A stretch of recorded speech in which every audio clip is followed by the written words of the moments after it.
Lin, I shall once again create a world with you. The sorrowful words of Obito echoed in Lin Yu's mind. As the scene shifted, he found himself standing in a pool of blood, cradling the bloodied form of Lin. Lin Yu was bewildered. What is happening? Wasn't I just at home watching Naruto? He looked up to see a blood-red moon hanging high in the sky, with colossal trees looming behind him. From those trees, the bodies of mist ninjas hung, drenched in a rain of blood. His right arm was missing, a splintered limb extending from his shoulder, and the swirling vortex of Zetsu enveloped his frail body. Is this a dream? He murmured, bending down to pick up a kunai, which he lightly traced across his face, the sharp pain jolting him into a startling realization. This is not a dream. I have truly traversed time, and I have become Obito in this era. Are you alright, Obito? Zetsu inquired with concern, speaking in Japanese, which Lin Yu could comprehend, perhaps due to the synchronization of worlds. I'm fine. After a moment of shock, Lin Yu responded, quickly accepting the reality as a devoted fan of the Naruto series. Let us return to Madara-sama, Zetsu suggested. Indeed, Madara had orchestrated Obito witnessing Lin's death, plunging him into despair and leading him back to become a willing puppet, brainwashed to revive Madara and execute the Eye of the Moon plan. But alas, the one standing here was not the pitiful Obito, but Lin Yu, a time traveler. As a diehard fan who had watched Naruto no less than 10 times, Lin Yu was well aware of the events occurring at every pivotal moment. He understood the essence of the Naruto world better than anyone else in this realm. Thus, he would never fall into Madara's schemes like Obito, ending up in ruin. He even began to envision a preliminary plan. I'm sorry, Lin, but I can no longer create a world with you, for your presence alone is far from sufficient. Lin Yu surveyed his surroundings, the trajectories of moisture in the air and the grains of sand on the ground vividly manifesting before him. Is this the first-person perspective of the Sharingan? Truly marvelous, he mused, shifting his gaze back to Lin's body. Though Lin's corpse was still warm, he was not so malevolent as to exploit it. He wished to preserve Lin's body for future considerations. Where to store it? Naturally, it would be in a Kamui space.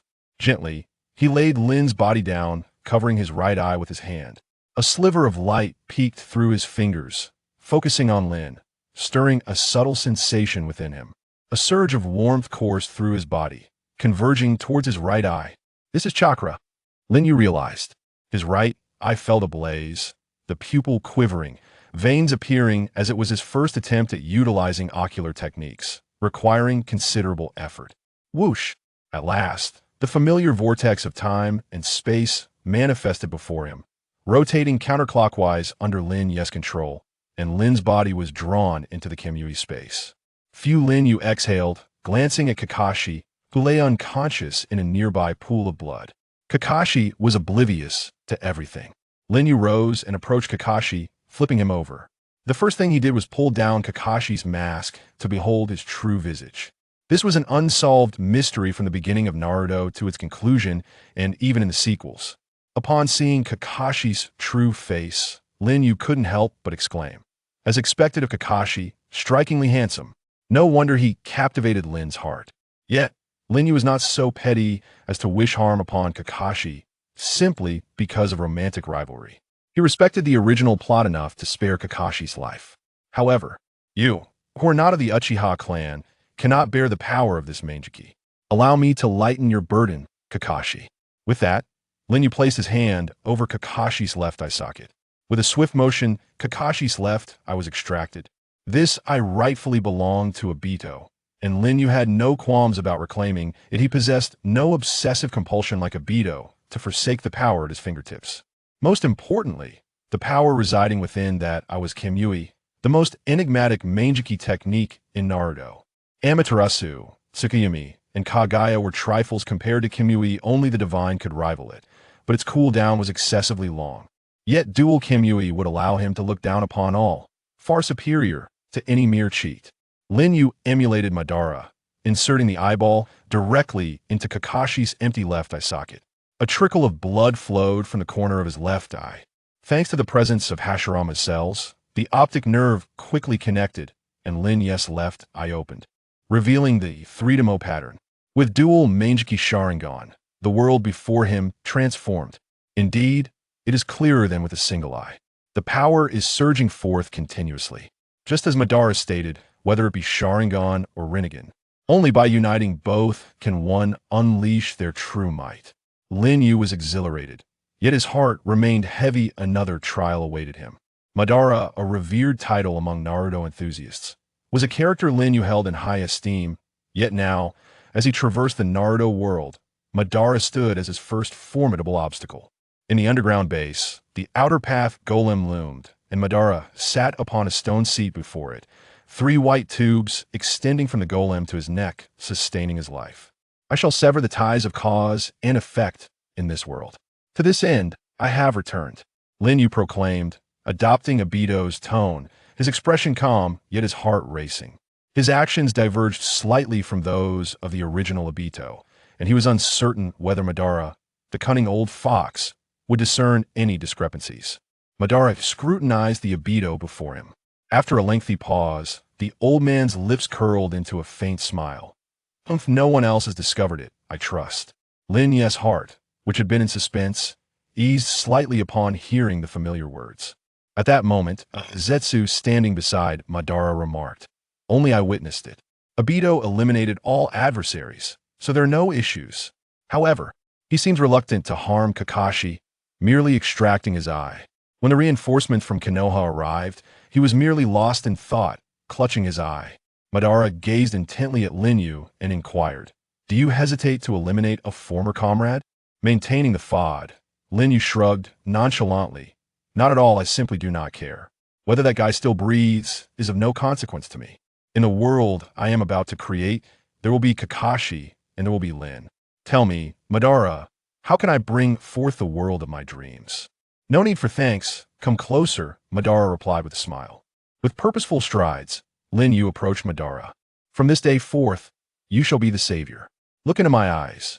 Madara activated his Sharingan, drawing Lin Yu into the illusionary space. Within that space, just as scripted, Madara divulged to Lin Yu the truths of the 10 Tails, the Outer Path Golem, Infinite Tsukimi, and the Rinnegan, all of which Lin Yu was already privy to. Yet he maintained an impassive demeanor as he listened. Upon exiting the illusionary space, Madara rose and placed his aged hand upon the white Zetsu beside him. "Obito, I shall impart to you the Uchiha's forbidden techniques, the 6 Paths technique, and the Yin-Yang release." With a crackle, half of the white Zetsu transformed into darkness, and Black Zetsu was born. Lin Yu regarded it intently. "I have infused my will within it. You may consider half of it as me. It is a degraded product. You can utilize these Yin-Yang release creations as pawns." As he spoke, Madara formed hand signs. Crack! A black rod emerged from the chest of the Hashirama, clone nurtured by the Outer Path Golem. That black rod is the embodiment of my consciousness, to be used when employing the 6 Paths technique. With everything arranged, Madara stepped forward, and with a snap, the 3 tubes connecting him to the golem shattered. Exhausted, Madara slumped back into the stone chair, gasping, "Phew, ah. Very well. Go now until my revival. You shall be Uchiha Obito." Lin Yu fixed his gaze upon Madara until the very moment of his demise. "Madara, rest assured, resurrection is beyond your reach. The Eye of the Moon plan shall never come to fruition.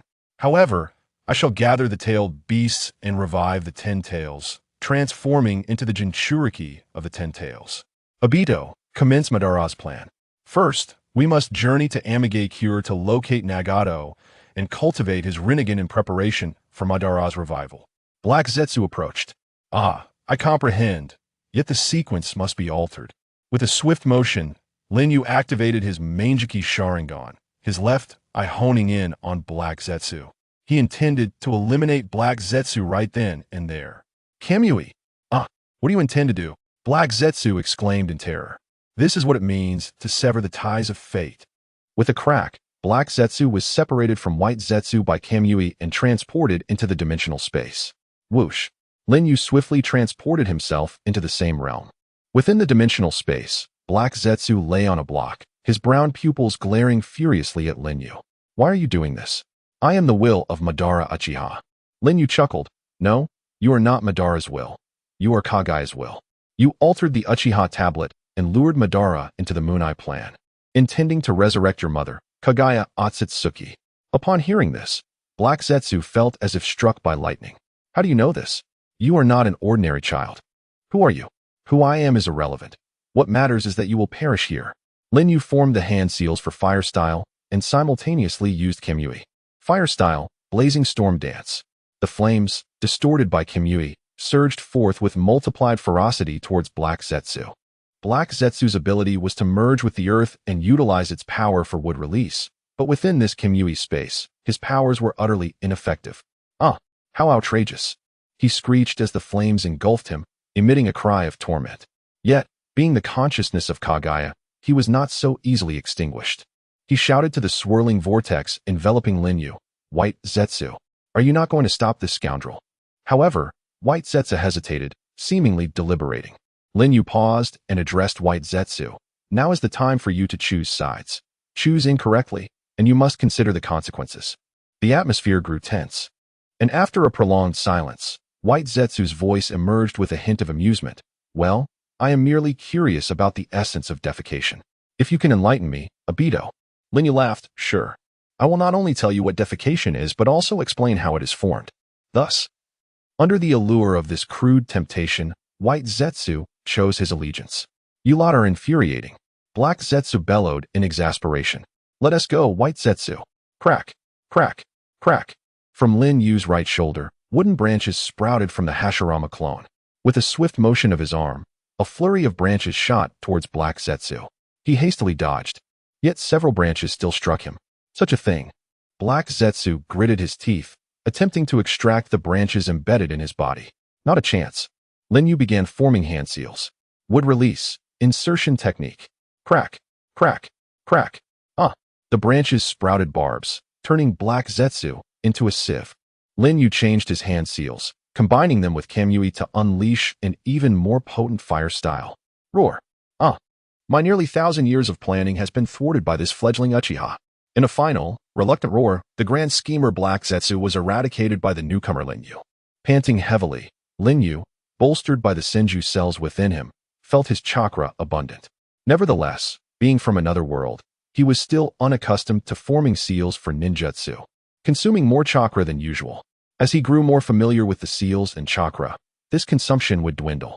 Upon exiting the Kamui space and returning to the cave, the recent upheaval had alarmed all the White Zetsu, who had left the golem and surrounded him.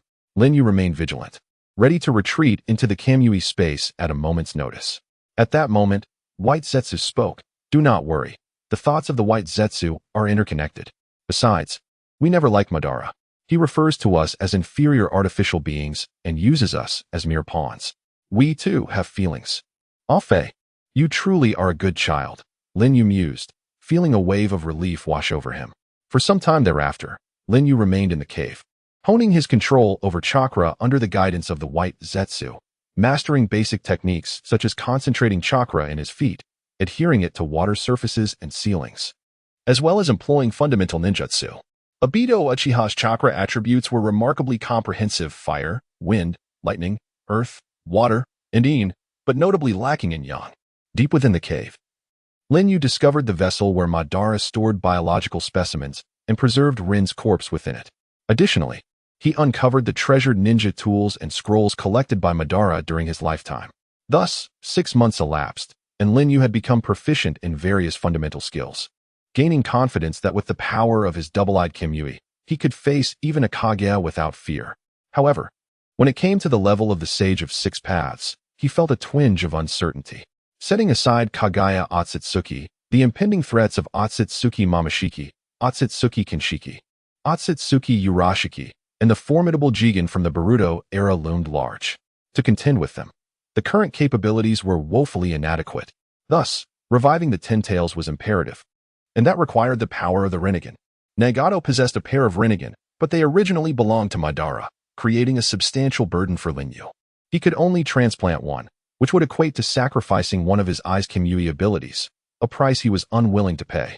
The Rinnegan evolved from the Sharingan and could utilize the original Mangeky's powers.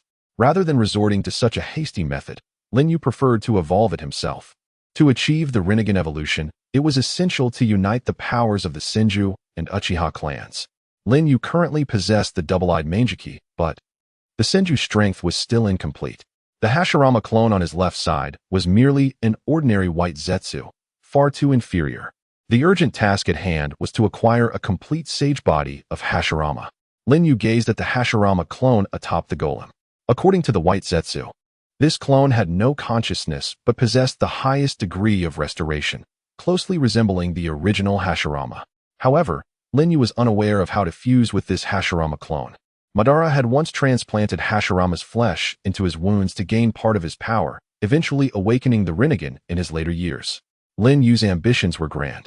He sought not a fraction, but the entirety. This required a meticulous approach, as Hashirama's power was notoriously challenging to wield. There was one individual who could assist him. Lin Yu thought of the one who mastered core technology in the Naruto world, the legendary Sannin, Orochimaru. White Zetsu, where can I find Orochimaru? Lin Yu inquired. Glyulu.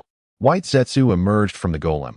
Orochimaru is located in a secret base in the southern forests of the Land of Fire, but it seems he intends to relocate. Then we should hurry to meet him. Whoosh. Lin Yu donned a black cloak from the wall and strode confidently out of the base. In the southern forests of the Land of Fire, outside Orochimaru's base, a young medic named Kabuto respectfully reported, Lord Orochimaru, all experimental subjects have been processed. Before him stood a man clad in the attire of a Konoha ninja, with a headband bearing the leaf symbol. His long black hair cascaded down his shoulders. His golden slit-like pupils glimmered, and purple eyeshadow extended to his nostrils. With pale skin and blue-green Magatama earrings, he exuded an alluring yet sinister charm. Orochimaru in his prime. It was the end of the year 47 of the Hidden Leaf, as the fourth Hokage assumed office. Orochimaru, having lost in the power struggle against Minato Namikaze, secretly devoted himself to human experimentation, though he had not yet defected. Danzo had hinted that the Umbu had noticed the disappearances of ninjas in the village, and thus, it was nearly time to abandon this base. Orochimaru remarked hoarsely as he gazed back at the entrance. Suddenly, he sensed something, his golden pupils fixating on a distant shadow among the trees. Lord Orochimaru? Kabuto asked, puzzled. It appears we have a visitor. Orochimaru said, licking his lips. Shadow snake hands. SSSS. From beneath his sleeves, several venomous snake-like appendages surged forth, lunging towards the shadow in the trees. Boom. The tree fell, birds startled into flight, and dust billowed into the air. Orochimaru gazed at the smoke ahead, his eyes narrowing slightly. Truly, he was one of the legendary Sannin, Orochimaru. Lin Yu emerged from the haze, unscathed. Whoosh.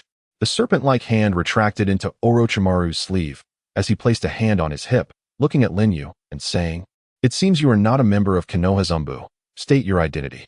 Lin Yu lifted his head, revealing his left Sharingan to Orochimaru. Orochimaru's pupils brightened. The eyes of the Uchiha. Whoosh. Almost simultaneously, Orochimaru activated his body flicker technique, reaching for Lin Yu's left eye, grinning. What luck, a Sharingan delivered right to my doorstep. I shall take it. Swish. However, his form had already passed through Lin Yu, as if he had traversed through time, the smile on his face abruptly vanishing. What? What just happened? Lord Orochimaru, watch out behind you. Do's alarm echoed. Lin Yu's hand had already landed on Orochimaru's shoulder. Zing. The three Tomo transformed into the Manjiki, the three windmills symbolizing the power of Kamui. Whoosh. The Kamui vortex appeared, distorting Orochimaru's figure, pulling him into the realm of space-time. This is the eye technique of space-time. Orochimaru felt a surge of dread. Without hesitation, he opened his mouth wide, an arm emerging, followed by his body. Coated in a viscous substance, landing on the ground, his legs transforming into a serpent tail as he darted away. Once at a distance, he regarded Lin Yu with wariness, his expression no longer flippant, but profoundly serious. Lin Yu observed the shriveled skin in his grasp, sighing, indeed, quite troublesome. Capturing him will not be easy. This method of escaping Kamui's pull was none other than Orochimaru's signature technique, the serpent substitution technique, utilizing an external body as a substitute, allowing him to transfer his essence without hand seals, the epitome of substitution techniques. Once, Sasuke had evaded Amaterasu with it. However, those other than Orochimaru would expend a significant amount of chakra. Your eyes seem to be no ordinary Sharingan. You have unlocked the Manjiki and possess abilities of space-time. When did the Uchiha clan produce someone like you? What is your name? Orochimaru asked, both wary and respectful. After a moment of contemplation, Lin Yu replied, "My name is Uchiha Yu. So, Yu-kun, how much do you know about me?" Orochimaru inquired meaningfully. "I am aware that you have been conducting human experiments, developing a power known as Curse Seal," Lin Yu stated. "You know so much about me. It seems I cannot allow you to live," Orochimaru declared, casting a glance toward Do at the front of their base. Whoosh. At that moment, Do launched a surprise attack, blue chakra coalescing into a blade aimed at Lin Yu's back. "You insignificant pest, retreat." Lin Yu fixed his gaze ahead, reaching behind him to accurately grasp Do's arm, simultaneously delivering a kick to his abdomen. Do crashed through a cluster of trees, landing clumsily on the ground. Orochimaru's expression turned grave. Though Do is a medical ninja, his combat prowess rivals that of a jonin, he managed to. "It seems you do not intend to engage in a civil conversation with me," Lin Yu remarked. "I have no desire to share the fruits of my research with someone as dangerous as you," Orochimaru retorted, throwing a shuriken while rapidly forming hand seals. Executing the shuriken shadow clone technique taught by the third Hokage, Sarutobi Hiruzen. Bang, bang, bang. A multitude of shurikens filled the air, raining down upon Lin Yu. Orochimaru certainly did not expect this attack to eliminate Lin Yu. He merely sought to test Lin Yu's abilities through a broad assault. Whoosh, whoosh, whoosh. Every shuriken passed through Lin Yu's body, embedding itself in the ground. As expected, his body could be penetrated. However, to strike his opponent, it seemed he needed to materialize. Only able to achieve effectiveness by targeting the moment of mutual attack, Do had been defeated. To lure him out, he could only summon that esteemed individual. Orochimaru, true to the title of Sannin, quickly grasped Lin Yu's capabilities through such a brief test. He bit his finger, forming hand seals. Hai, Inu, Tatsu, Shunu, and pressed both hands onto the ground. Summoning technique, 10,000 snakes. Boom. Accompanied by an enormous cloud of smoke, 10,000 snakes emerged, their serpentine bodies coiling and towering several meters high.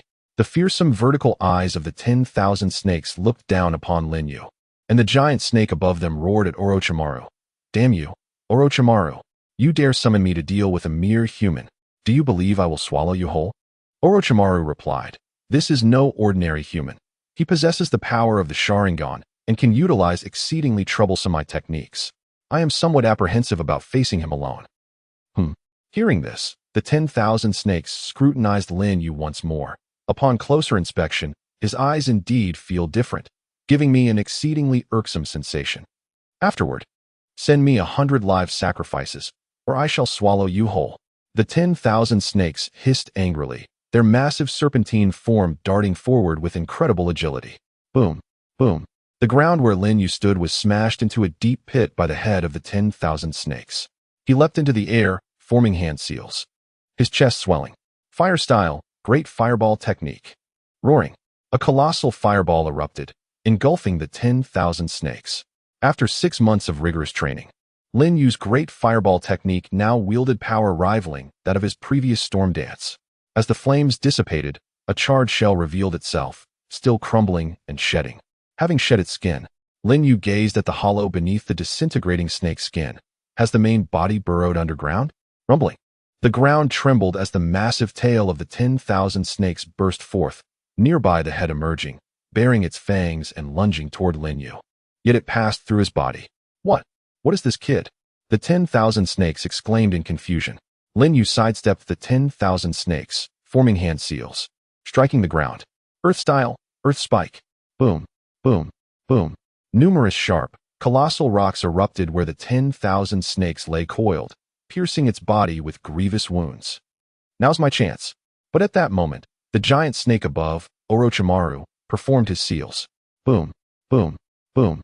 Countless snake heads broke through the earth, each mouth spewing forth a Kusanagi, sword aimed at Lin Yu. In the moment I materialized to cast my technique, there's no other choice, Lin Yu murmured. As wooden sprouts erupted from his left arm, growing into towering trees, the trunks intertwining and barbed thorns spiraling out, shredding the descending serpentine forms to pieces. Orochimaru was utterly stunned. Would release. You possess the powers of both the Uchiha and the Senju. Damn you, Orochimaru. Should you survive, I shall settle this score with you next time. The injured 10,000 snakes cursed, vanishing in a puff of white smoke. Crack. Lin Yu twisted his body, separating his left arm from the trees, and with a clap, the swirling mask entwined by the vortex opened, revealing Lin Yu's face, along with another Manjiki Sharingan hidden beneath the mask. Both Manjiki-s harbored the power of Kamui. The right eye was for defense, allowing him to absorb himself and external objects into another dimension when activated, while the left eye served as an offensive mechanism, distorting the space at the focal point, rendering it impervious to any existence, not even the Ten Tails. Zing. The pattern of Lin Yu's left Manjiki spun, focusing on Orochimaru's right arm. Kamui. Crack. The space distorted, and one of Orochimaru's arms was violently severed, sent to another dimension. Ugh. Orochimaru clutched the bleeding stump of his severed arm, gazing at Lin Yu in a disheveled state, preparing to use the substitution technique to restore his limb. You may expel a brand new version of yourself, but next time, this eye technique will twist your neck. Lin Yu's cold warning echoed as Orochimaru ceased all resistance. For he understood, in the presence of these eyes, all defiance was futile. If Lin Yu had that intention, he would already be dead. What is your objective? Orochimaru inquired. The first Hokage, Senju Hashirama, is not a mere inferior replica, but rather the embodiment of true power. Lin Yu replied solemnly. Orochimaru's pupils quivered, and after a prolonged silence, he lowered his head. From the shadows of his visage came a bewildered laughter. So this is how it is. He raised his head, flicking his elongated tongue, his golden slit pupils burning with intensity as he gazed at Lin Yu, speaking in a gravelly tone. It seems that I am not the only one attempting to approach that realm. Undoubtedly, you have already surpassed me. Since our objectives align, very well, Yukuin. Allow me to lend you a hand. With a whoosh, a familiar vortex materialized in the subterranean cave, and Lin Yu returned to the base with Orochimaru and Kabuto. The space-time manipulation of Shinra similarly required a marker. However, unlike the Flying Thunder God technique, which utilized incantations, Shinra employed visual markers. In other words, as long as a location had been visited once, he could transport himself back and forth with Shinra. Standing before the Outer Path statue, Orochimaru was utterly astonished. He had traversed the 5 great nations and encountered countless powerful individuals in jutsu, yet this was the first time he felt so acutely aware of his own insignificance. This power, it does not belong to this world. Coming here was indeed the right choice. Orochimaru's eyes were alight with fervor for the cosmos and the truths of existence, as Lin Yu opened a door to a new realm for him. Orochimaru, have you seen the artificial body of the first Hokage? What are your thoughts? Lin Yu inquired.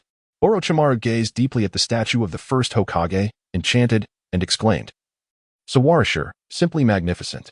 It is almost identical to the true Hashirama. If I hadn't seen it with my own eyes, I could hardly have imagined. Your insight is commendable, Lin Yu remarked, turning to Orochimaru. I wish to merge with it. Perfectly, completely. Do you have a method? Orochimaru's eyes gleamed with intensity, and after a moment, he replied, the most direct approach would be to graft it onto your body.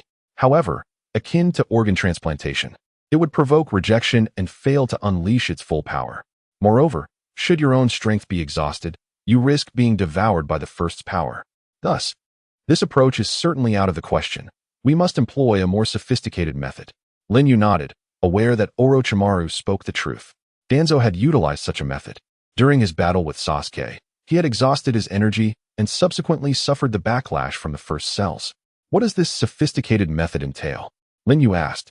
It involves implanting the original cells of Hashirama into your body. The original cells would proliferate and gradually replace your own. However, this process entails enduring the agony of metamorphosis, with a success rate that is nearly non-existent, Orochimaru explained. Nearly non-existent? Have you conducted similar experiments? Lin Yu pressed. I once procured residual biological material from Lord Hashirama's grave and attempted to activate it to extract original cells.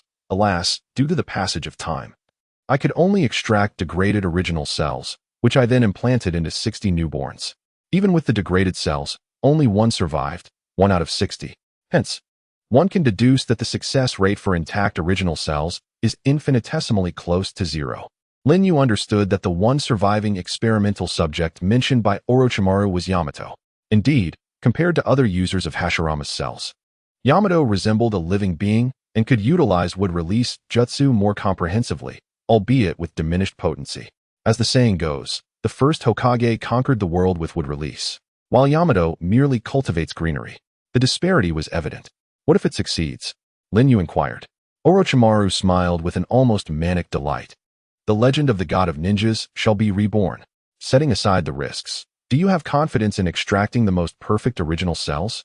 The more perfect the original, the more likely we are to extract the most flawless original cells. This replica of Lord Hashirama is exceedingly close to the original, yet there are slight imperfections. With a small catalyst, it could achieve absolute perfection. Regrettably, that catalyst is likely unattainable. Orochimaru's tone was laden with profound regret. A catalyst? What kind of catalyst? Lin Yu queried. It is the sole surviving infant from that time. I abandoned him within the apparatus. He should have perished long ago. Orochimaru sighed. Upon hearing this, Lin Yu felt a sense of relief. So the catalyst in question was Yamato. He knew that the infant had been fortuitously saved by Danzo and raised by him, and had now joined the Konoha Imbu's route, codenamed Alpha. Danzo, oh Danzo, you have committed countless sins, yet have managed to do one good deed. Lin Yu thought to himself. You need not consider the catalyst any further, Lin Yu stated, deciding to visit Konoha to retrieve Yamato. Suddenly, a multitude of white Zetsu emerged from all directions. Lord Orochimaru. Kabuto brandished a kunai defensively. Kabuto, do not be alarmed. Yukuin is our partner and will not act disrespectfully, Orochimaru said, his gaze entranced by the outer path statue. Kabuto relaxed his grip on the kunai. They are called Zetsu. They are my friends and allies. They have relocated the experimental equipment scattered across various outposts, so you need not worry. If you require assistance, feel free to communicate directly with them, Lin Yu assured. Hee, truly meticulous planning. Yukuin, Orochimaru replied with a bewitching smile. Orochimaru, during our reconnaissance of the outside world, we have heard numerous rumors about you. Let me state this up front. Should you entertain any ulterior motives, you shall not leave here alive. The white Zetsu warned. Oh dear. I am truly flattered. Fear not. Before I unveil the veil of truth, I would not easily squander such a vital experimental site. You may rest assured, Yukuin, Orochimaru said, casting a sidelong glance at Lin Yu. Humph, Lin Yu smiled faintly. Zetsu, please escort Mr. Orochimaru and his assistant to their quarters. Your rooms are ready. Please follow me. One white Zetsu said as it stepped forward to lead them. Orochimaru regarded the white Zetsu, contemplating. Upon closer inspection, these white beings are filled with the cells of Lord Hashirama, albeit in a degraded state. Yukuin, just how much truth does he truly grasp? In the dead of night, Lin Yu sat atop the massive skeletal spine at the base's entrance, gazing at the radiant moon hanging in the sky. Beside him rested a fan belonging to Madara. He genuinely felt that the moon in the Naruto world was rounder and brighter than any he had previously seen. Before his crossing, Lin Yu's academic performance was mediocre. He possessed no remarkable talents and was introverted, taciturn, with no friends to confide in. His parents divorced when he was in middle school, and afterward, both quickly established new families, each unwilling to care for him, only providing the minimum child support each month, never inquiring about his well-being. Now that he had vanished, they likely had not noticed, and even if they did, they would merely call the police to hastily resolve the situation. That was their nature. Upon entering high school, he fell into depression and even contemplated suicide. It was during this time that he discovered the world of anime and manga, becoming utterly captivated by those exhilarating and novel stories of adventure. Naruto, One Piece, Dragon Ball, Bleach, Fairy Tail, a certain magical index, One Punch Man. Especially Naruto. He found solace in these narratives, feeling that even in the absence of friends, it was inconsequential. His classmates and teachers looked down upon him, deeming him a waste, poisoned by the culture of the second dimension. Convinced he had no future and would inevitably be cast aside by the cruel competition of society. Perhaps they were right. But how could they know that it was the second dimension that redeemed him, providing him with the faith and drive to continue living after being abandoned by life? Lin Yu often pondered how wonderful it would be to be born into a two-dimensional world. Perhaps it was his disillusionment with reality and his yearning for the world of the second dimension that became the catalyst for his crossing. If this were a dream, he wished it to be a dream from which he would never awaken. He genuinely rejoiced in having crossed into the world of Naruto, for he felt no attachment to any aspect of reality. Even though the world of ninjas was rife with conflict and fraught with the risk of death, Lin Yu felt an unparalleled sense of freedom at this moment. Even the bloody winds carried a sense of comfort. This is where I truly belong. I shall live freely, without any constraints. Once, I lack the strength to shatter the constraints of reality. However, since fate has granted me the opportunity to traverse into the world of Naruto, I shall seize everything within my grasp. In this realm, I refuse to be beholden to anyone's whims. Hence, I yearn for power sufficient to confront all challenges. Lin Yu gazed at the moon, voicing his inner ambitions, with his sole audience being the ever-loyal Vortex Absolute. Through their bond, Vortex Absolute sensed Lin Yu's emotions, a solitude reserved for those who walk alone. Unlike the previous Obito, who, despite being imprisoned, held on to memories of Kakashi, Rin, and Minato, Lin Yu's heart was devoid of such attachments. His only desires were for strength and freedom. Vortex Absolute understood that the person he enveloped was no longer the Obito who aspired to be Hokage and admired Kakashi, but rather Uchiha Yu, who comprehended the secrets of the ninja world and fought for his own strength and freedom. He genuinely wished to witness where this Yu would venture. As the wind stirred, Lin Yu grasped his fan and rose. With a snap, Vortex Absolute's head transformed into a brand new mask of dual eyes, radiating an ethereal glow from the depths of darkness. He set forth towards Konoha. At noon, Lin Yu stood atop the tallest building in Konoha, gazing at the Hokage monument carved into the mountainside before him. Following the peace treaty signed between Konoha and Iwagakure, the Third Great Ninja War had reached its conclusion. The third Hokage resigned in disgrace, and Minato Namikaze ascended as the fourth Hokage, with the Hokage monument recently completed. Due to Lin Yu's occupancy of Obito's body, he felt a faint sense of belonging to Konoha. Under different circumstances, he would have leisurely explored the village. Yet, reality seldom aligns with one's desires. Deep beneath Konoha lay the headquarters of Root. Unlike the sunlit world above, this place was perpetually shrouded in dimness and oppression, mirroring the nature of the organization that thrived in shadows. Before Lin Yu stood two guards of Root, clad in umbu armor and adorned with masks. Who dares approach? Their eyes, while wary, revealed no fear. This was the esteemed headquarters of Konoha's Root, who would recklessly seek trouble here. Observing Lin Yu's masked visage, they speculated that he was likely an umbu operative dispatched to convey orders from the fourth Hokage. However, Danzo harbored deep animosity toward Minato, so Root would not extend a warm welcome to umbu. Lin Yu had no intention of engaging in idle chatter. He lifted his head, the three tomo beneath his mask gleaming with light, an illusion of the Sharingan.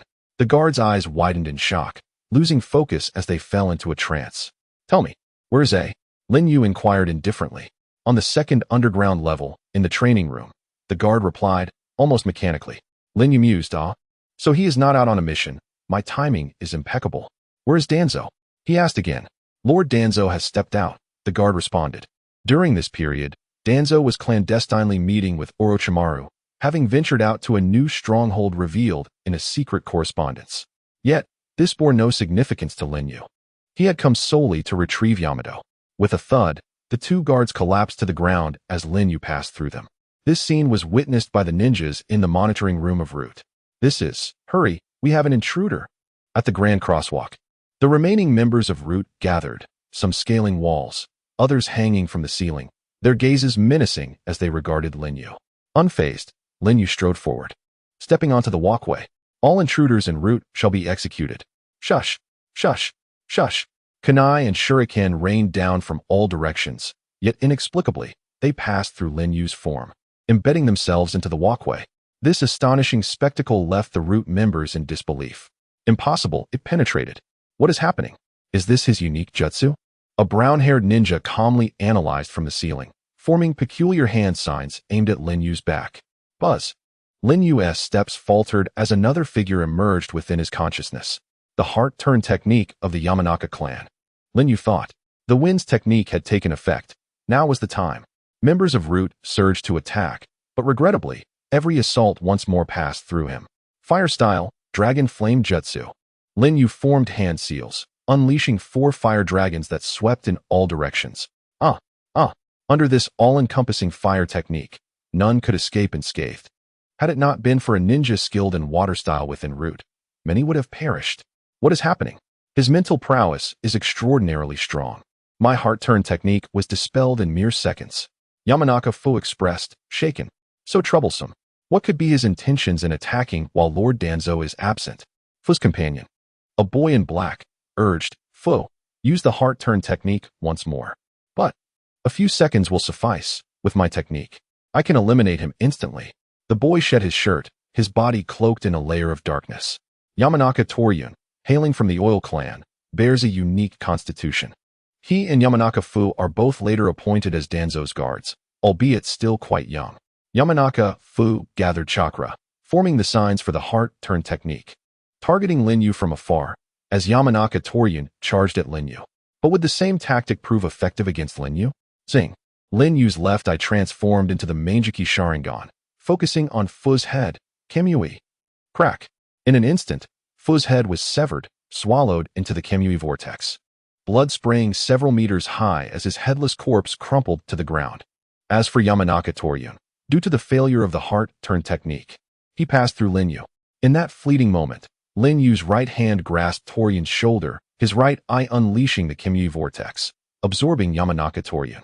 Ouch, ouch, ouch. The pain coursed through Lin Yu as Vortex Absolute felt a sting in its right hand. Indeed, even this nano-sized poison was a nuisance. While Kamui could disregard all physical attacks and jutsu, it seemingly had its vulnerabilities. If the heart turn technique could succeed, then illusions were no exception. It appeared that for such capable ninjas, one must exercise utmost caution. By the way, perhaps I should consider utilizing that fellow's eyes for the eternal Manjiki Sharingan. Lin Yu murmured to himself. Who is that person? Witnessing their two elite members being annihilated in an instant left the remaining root members paralyzed with fear, their hands trembling around their weapons. He can obliterate Fu in the blink of an eye, and he could just as easily do the same to us. How shall we contend with such an adversary? Lin Yu remained indifferent. He had come solely for Yamato and did not wish for a massacre. Yet, the rules of the ninja world were ruthless, particularly for Root. A measure of slaughter and intimidation was deemed necessary. Suddenly, Lin Yu's gaze locked onto a diminutive figure at the back of the crowd. Found him. That individual was precisely who Lin Yu sought, designated within Root. Later known as Tens upon joining Konoha Zumbu. His name would be Yamato after serving as a Jonin for Team 7. In the original narrative, Yamato, although manipulated, ultimately met a favorable end. However, what Lin Yu sought required him to serve as a stepping stone. Your story ends here, A. This is your demise. Lin Yu advanced towards A. We cannot allow him to act with impunity on Root's territory. The members of Root rose in defiance. Yet the winds and Roots were absent. All their assaults held no meaning for Lin Yu as he advanced through the tempest of blades and flames, each attack merely passing through him. Come along quietly. Perhaps you will suffer less. Wood release. Great force technique. Jia formed the hand seals for wood release, extending his arm forward. From his sleeves, sprouting 4 wooden pillars that reached out to ensnare Lin Yu. His target was Jia. Although there was no physical form during defense, an attack must possess a true essence. Behind him, the members of the Root initiated a powerful combined ninjutsu. Beneath the mask, Lin Yu smirked, his eyes transforming into a kaleidoscope. Susanoo. Azure chakra flames ignited from his body, coalescing into skeletal armor that repelled all assaults aimed at him from behind. The skeletal hand grasped the wooden pillar before him and tore it asunder. What? Everyone was left in stunned silence. Crack. Susanoo dissipated, and Lin Yu extended his right hand, entwining it with branches that tightly bound Yamato. This is the same wood release as mine, yet its power surpasses my own by far. In agony, he succumbed to Lin Yu's wood release, losing consciousness. As the branches withdrew, Lin Yu hoisted the unconscious Yamato onto his shoulder, casting a glance back at the ravaged Root headquarters and the flustered members. Farewell. With that solemn utterance, Lin Yu vanished into the vortex of Kamui. On that day, Lin Yu left an unprecedented nightmare for the Root of Konoha. That night, upon returning to Konoha after fruitless searches for Orochimaru, Danzo, upon receiving urgent reports, hurried back to Konoha. Gazing at the nearly obliterated Root headquarters and the headless corpse of Kazekage, the normally composed Danzo erupted in fury. What on earth has transpired? Lord Danzo, the situation is as follows. A Root member, kneeling nearby, reported the circumstances. After listening, Danzo leaned on his staff, his head bowed deep in contemplation. The ability to silently breach Konoha's barriers, infiltrating the underground headquarters immune to all physical attacks, and ninjutsu, coupled with space-time ninjutsu superior to that of the 2nd and 4th Hokage, along with that ominous chakra enveloping the body, can only be attributed to the legendary Susanoo. The sole intruder I can conceive of is none other than Uchiha Madara. Upon this realization, Danzo clenched his staff tightly, only to reconsider. No, Madara is a relic of the Warring States era. No matter the means employed to prolong his life, he should not exist in this current age. It must be a Uchiha descendant inheriting Madara's will, capable of utilizing wood release, targeting the Uchiha who has inherited the cells of Lord Hashirama, plotting with the powers of Uchiha and Senju. This means he seeks the Nine Tails. Orochimaru conveniently goes missing at this crucial moment. This is likely no coincidence. Immediately report this matter to the feudal lord of the Land of Fire. Danzo commanded. Lord Danzo, this incident occurred at our root headquarters. If it becomes public, it will tarnish our reputation, which is why. His subordinate questioned. What value does reputation hold? This incident can highlight the incompetence of the 4th Hokage's administration in Konoha, allowing enemies to exploit this vulnerability, inflicting massive losses upon the diligent guardians of Konoha. The root. The 4th has just assumed office. His position remains precarious, and this blow will be significant, serving my interests perfectly, Danzo stated ominously. But the 4th was recommended by the 3rd and is a hero of the Ninja World War. It is unrealistic to bring him down like this. At the very least, it will tilt the situation in my favor, such as justifiably placing the Nine-Tails Jinchuriki under the oversight of the root. Danzo spoke in a low voice. Lord Danzo, you are astute. Danzo's gaze turned profound. Kushina's chakra is exceptional even among the Uzumaki clan, capable of fully suppressing the Nine Tails, which is why she was chosen as the 2nd Jinchuriki after Minato. She is currently pregnant, and the seal is loosening, making it an opportune moment to act. Once the Nine Tails is under my control, I shall frame the murder of the Jinchuriki on the Uchiha, thereby not only dismantling the 4th's reign, but also eliminating the Uchiha clan as an unstable factor. In the end, it is I, Shimura Danzo, who shall lead Konoha to dominate the ninja world. Danzo's ambitions and schemes were far grander and deeper than one could imagine. In the forest outside Konoha, Lin Yu sped forth. He refrained from using Kamui to return to his base immediately, intending to mark more spatial coordinates with his Sharingan for easier transitions. In the latter part of the original story, Obito could traverse nearly every corner of the ninja world using Kamui, as he had left his footprints all over. Since you are here in Konoha, why not retrieve the Nine Tails as well? You wish to become the Jinchuriki of the 10 Tails, do you not? Asked Uzumaki J. Lin Yu replied, one must tackle matters one at a time. One cannot eat a whole pie in one bite. Moreover, Konoha's current strength cannot be underestimated. With that yellow flash present, the 3rd Hokage is at his peak, and the legendary Sannin Jiraiya, along with numerous elite jonin, are all here. Without adequate preparation, success will be elusive. Well, that is true. After all, the Nine Tails Jinchuriki is due to give birth in 6 months. It would not be late to act once the seal loosens further. Uzumaki J remarked. Lin Yu remained silent, as his primary reason for refraining from acting at this moment was that he did not wish to harm a pregnant woman. Attacking Kushina during childbirth to extract the Nine Tails, leading to her death, was one of the few stains on Obito that he could never wash away. Lin Yu would not be like Obito. Choosing to act when Kushina was giving birth, he would capture the Nine Tails honorably. Even if Kushina were to die after the extraction of the Nine Tails, that would be a different matter, as it pertained to Lin Yu's principles. Having marked enough locations, it was time to return. Lin Yu surveyed his surroundings. Suddenly, a rustling sound emerged from not far away. Lin Yu observed a tall boy instructing a shorter boy in shuriken techniques in front of a stone and a target. The focused boy throwing shurikens was none other than the 5-year-old Uchiha Itachi. Beside him, guiding him, was the 8-year-old Uchiha Shursui, his red-tinted pupils adorned with 3 tomo, contrasting sharply with his youthful visage. Lin Yu's eyes sparkled.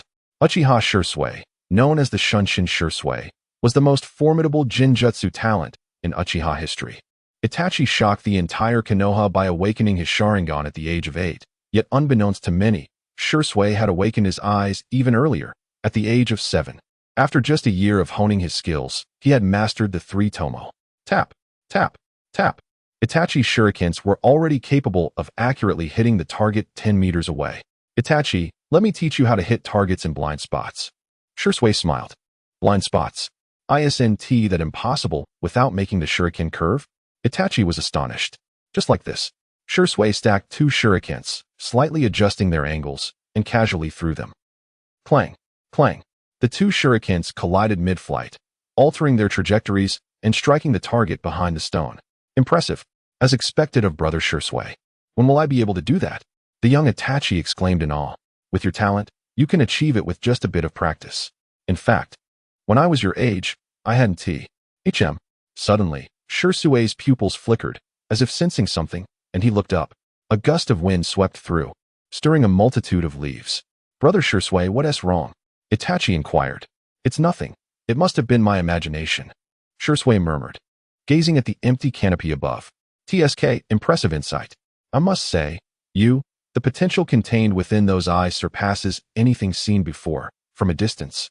Uzumaki J expressed his admiration.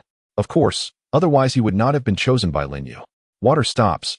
I shall await the gaze of your eyes. For you possess the worth that merits my patience. Only your unique divine prowess is worthy of merging with my own to attain the unparalleled, supreme eternal kaleidoscope Sharingan. Lin Yu's pupils, concealed beneath his mask, flickered with an extraordinary light. Whoosh! Accompanied by a swirling vortex, he vanished beneath the night sky. In the underground base, Lin Yu released Yamato from the realm of divine power. I never anticipated this child would survive, and that he would be kept close by that cunning old fox, Danzo. Yukuin is truly decisive, managing to extract this child from the root's domain. Orochimaru remarked with a raspy voice. More pressing than this matter is how we shall proceed next? Lin Yu inquired with indifference. Orochimaru approached the outer path statue. This colossal statue serves as a vessel for cultivating the Hashirama clone. Simply inserting the catalyst should suffice for the catalysis. Zetsu, leave it to us. Gurgle. Several white Zetsu emerged from the ground, dragging Yamato into the statue. Hiss, hiss, hiss, shortly thereafter. A thick plume of smoke rose from the skin of the Hashirama clone atop the statue, while an abundance of trees sprouted from the surrounding cliffs. Such tremendous vitality, incredible. Orochimaru's eyes gleamed with excitement as he licked his signature long tongue. Lin Yu's gaze burned intensely. He understood that this Hashirama clone had reached perfection, nearly indistinguishable from the original Hashirama. Retracting his gaze, Lin Yu glanced at Orochimaru. I have refined your sample, and you must provide me with a satisfactory result. Extracting the most perfect primordial cells of the first Hokage, Hashirama Senju.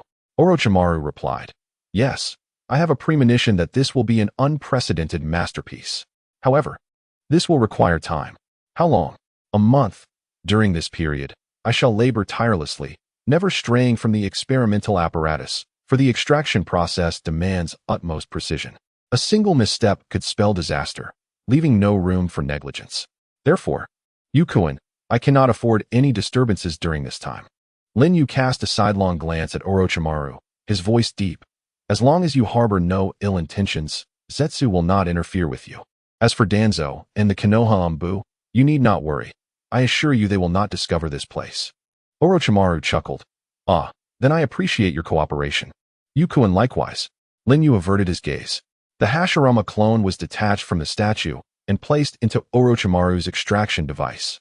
After establishing another barrier around the underground base for safety, Lin Yu stood in front of the outer path statue, lost in thought. Approximately 3 months prior, Lin Yu was engrossed in the training of ninja techniques, and the outer path statue had mysteriously vanished for a brief period before returning here. The summoning of the outer path statue. Nagato's side has already awakened. Indeed, while Lin Yu did not intervene in the affairs of the Rain Shinobi village, events were destined to unfold. Yahiko established the Akatsuki organization, gradually gaining prominence, catching the attention of Hanzo of the Salamander, the semi-divine leader of the Rain Village.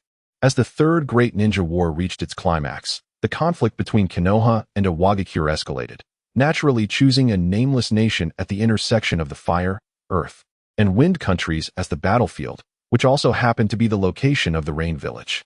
The third Hokage, Sarutobi Hiruzen, sought to end the hostilities through negotiation.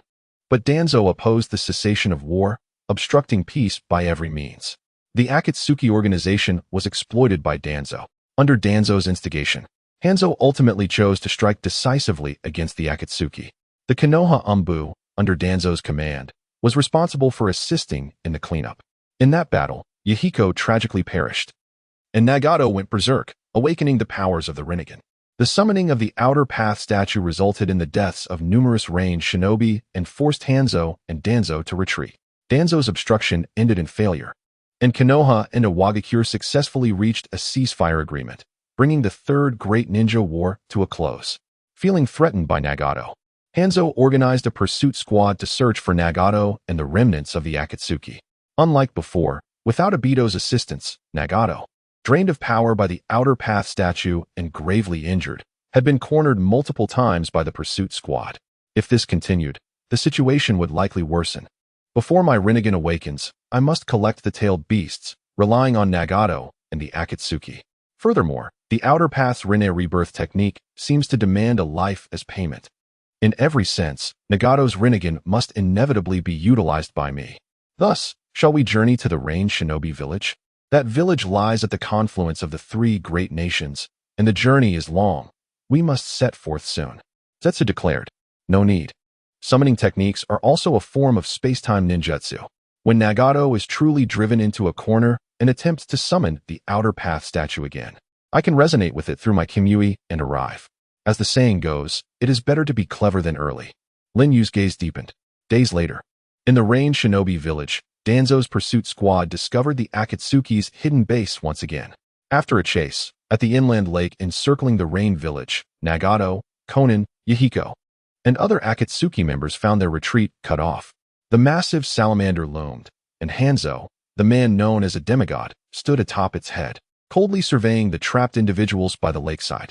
Konan, quickly take Nagato and flee. We will hold them off here, Yahiko urged. At that moment, Nagato's legs were crippled, his body emaciated due to synchronizing with the Outer Path statue being supported by Konan. No, you are the last members of the Akatsuki, our comrades. I cannot bear to see you die, Nagato exclaimed. Nagato, you are the hope of the Akatsuki, the inheritor of Yahiko's will. We will protect you with our lives. Yahiko shouted. Not a single remnant of the Akatsuki shall leave the Rain Shinobi village alive. Hanzo's cold words rang out as he formed hand seals, raising a barrier that enclosed them. The Rain village shinobi donned gas masks. Hiss! The salamander beneath Hanzo opened its mouth, unleashing a torrent of poisonous mist that rapidly filled the entire barrier. Water release. Water barrier. Yahiko formed seals, generating a water barrier, altering his hand seal to transform it into a concrete wall. The poisonous mist was momentarily blocked, but began to spread from above. Ugh! The large hammer in Yahiko's hand spun, creating a powerful gust of wind that kept the poisonous mist at bay. A futile struggle. Attack. Swish, swish, swish. The Rain village shinobi hurled numerous kunai tethered with explosive tags, booming thunderously. In the midst of the exploding flames, Yahiko and Konan witnessed Yahiko and the great Buddha perish before their eyes. Nagato let out a thunderous roar, a powerful chakra storm dispersing the poisonous mist. Nagato, stop. In your current state, using that technique will surely lead to your demise. Konan cried anxiously. Hanzo's pupils constricted. This feeling, he is about to use that technique again. I cannot allow him to succeed. In a flash, Hanzo vanished from atop the salamander, his scythe slicing toward Nagato. Yet for some reason, the Outer Path statue did not appear, and Hanzo's scythe was now upon him. This is the end. Not necessarily. Whoosh. In midair, a vortex appeared, and Lin Yu descended. Clang. He swung the Uchiha fan, deflecting the scythe, his Sharingan coldly observing the man referred to as a demigod. The Sharingan. The moment Hanzo noticed Lin Yu's Sharingan, he hurriedly averted his gaze. As a pinnacle existence in the ninja world, he naturally engaged in combat with the masters of the Uchiha clan. During the Third Great Ninja War, the current head of the Uchiha clan, Uchiha Fugaku, had been defeated at Hanzo's hands. In that battle, Fuyue's companion fought valiantly to save him, thus awakening the Manjiki Sharingan within Fuyue. Hans possessed an extraordinary instinct for combat, adeptly engaging without direct eye contact. Oh, you won't even grant me a moment to cast an illusion? Lin Yu marveled. Clang. After their blades met, the two momentarily separated. Hans formed hand seals, performing a backflip to land gracefully, hands pressed to the ground. Ninjutsu, Earth Deity, Incantation. A rumbling sound echoed as purple venom surged from the earth, engulfing the corpses of Jay-Z and the Great Buddha, instantly reducing them to desiccated bones. Konan assisted Nagato in retreating, but the venom rapidly eroded the ground, threatening to encroach upon them both. Gurgle. In midair, Lin Yu focused intently. He has summoned a pool of poison, sealing off my landing spot, and even Nagato and Konan are within its attack range. There's no way out. Susanoo. Crack. Azure chakra flames enveloped Lin Yu entirely, transforming into a skeletal form of Susanoo. As it landed, it shielded both Konan and Nagato within its embrace. Who are you, and why are you saving me? Nagato inquired. Who I am is of little importance. What matters is that you, Nagato, should not perish here. You have yet to unleash the true power of the Rinnegan. Lin Yu's voice trailed off. You know my name and my eyes. Nagato was taken aback. In due time, you will come to understand. Lin Yu replied solemnly. Back atop the head of the salamander, Hans gazed into the distance with a grave expression. The Mangeki Sharingan and Susanoo can indeed withstand my potent venom. Is there such a person hidden within Akatsuki? However, fire release, exploding flame formation, a cacophony erupted.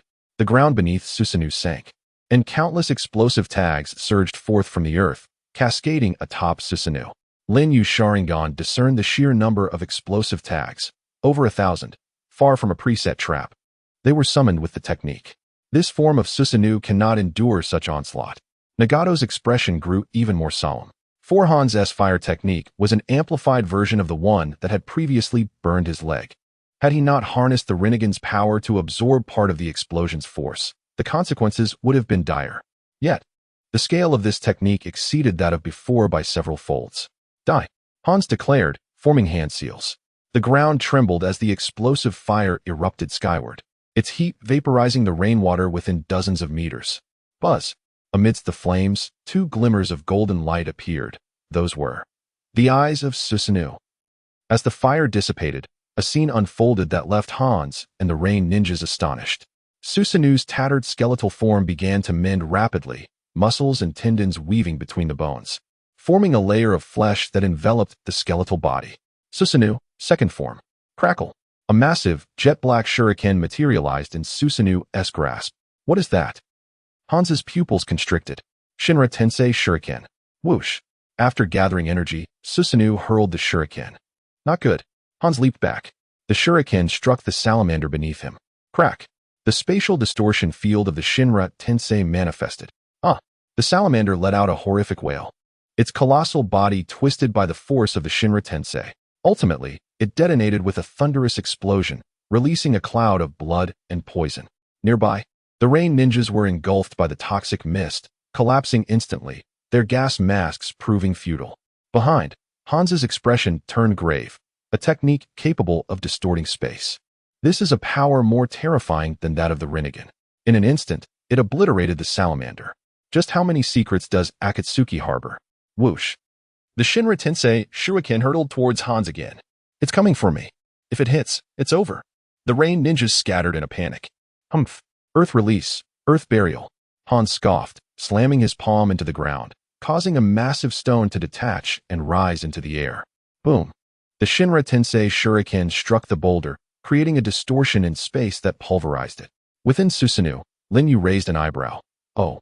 He realized that the shuriken triggers spatial distortion upon impact with a solid object and immediately thought to use a decoy strategy. Truly worthy of Hans. But Lin Yu's gaze sharpened suddenly.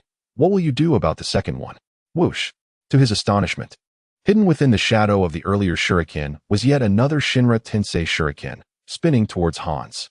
Shinra, Shadow Shuriken. What? This move completely caught Hans off guard. At this distance, even the body flicker technique would be too late. Boom. The Shadow Shuriken struck Hans, and under the spatial distortion, his body was torn apart, yet in the process, he transformed into mud. Utilizing the Earth Release Shadow clone, he had concealed himself amidst the toxic mist of the Salamander's explosion, eluding even my Sharingan's detection. Remarkable. But what about the real body? Lin Yu glanced below. Crack. The ground beneath Lin Yu shattered, a chain shooting forth from the earth, ensnaring his weapon fan. It turned out that Hans had discerned Susanoo's vulnerability lay beneath its feet, a common weakness of the half-formed Susanoo. Taijutsu, chain scythe strike. Crack. The other end of the chain, tipped with a lethal poison scythe, lunged towards Lin Yu's neck. For anyone else, this would be an instantaneous lethal strike, but for Lin Yu, He was the exception. Shinra possesses infinite margin for error. Whoosh. The scythe passed harmlessly through Lin Yu's form, causing no injury whatsoever. Huh. Hans, concealed beneath the earth, controlling the scythe, gasped in astonishment. It's time to conclude this. Whoosh. Lin Yu crouched, his right arm plunging into the ground. A torrent of wood-release chakra surged forth. Wood release. Hell's chaos. Crack. Crack. Crack. Countless wooden branches erupted from the ground, blooming chaotically. Amidst the wailing cries, all rain ninjas present, whether Ch Nin or J Nin, were pierced and slaughtered by the frenzied blooming of the wood release. Boom. Moments later, a thunderous sound resonated as Hans emerged from his subterranean refuge, his protective armor shattered, his left arm grievously wounded by the chaotic wooden spikes, blood pouring forth.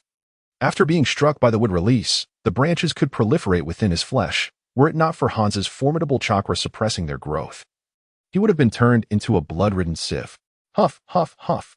Hans gasped for breath, gazing at Lin Yu with profound trepidation. He had faced countless battles. Yet this was the first time he felt so thoroughly subdued. His strategies were sound, yet not a single attack had borne fruit. The Manjiki Sharingan, capable of manipulating space, combined with the rigid defense of Susanoo, and even possessing a form of ethereal technique. No, a flexible defense that transcended ethereal techniques, was utterly flawless. Moreover, he could even utilize wood release. Although I too have yet to unveil my ultimate trump card, the cost of employing it is prohibitively high. Whether I can defeat him remains uncertain.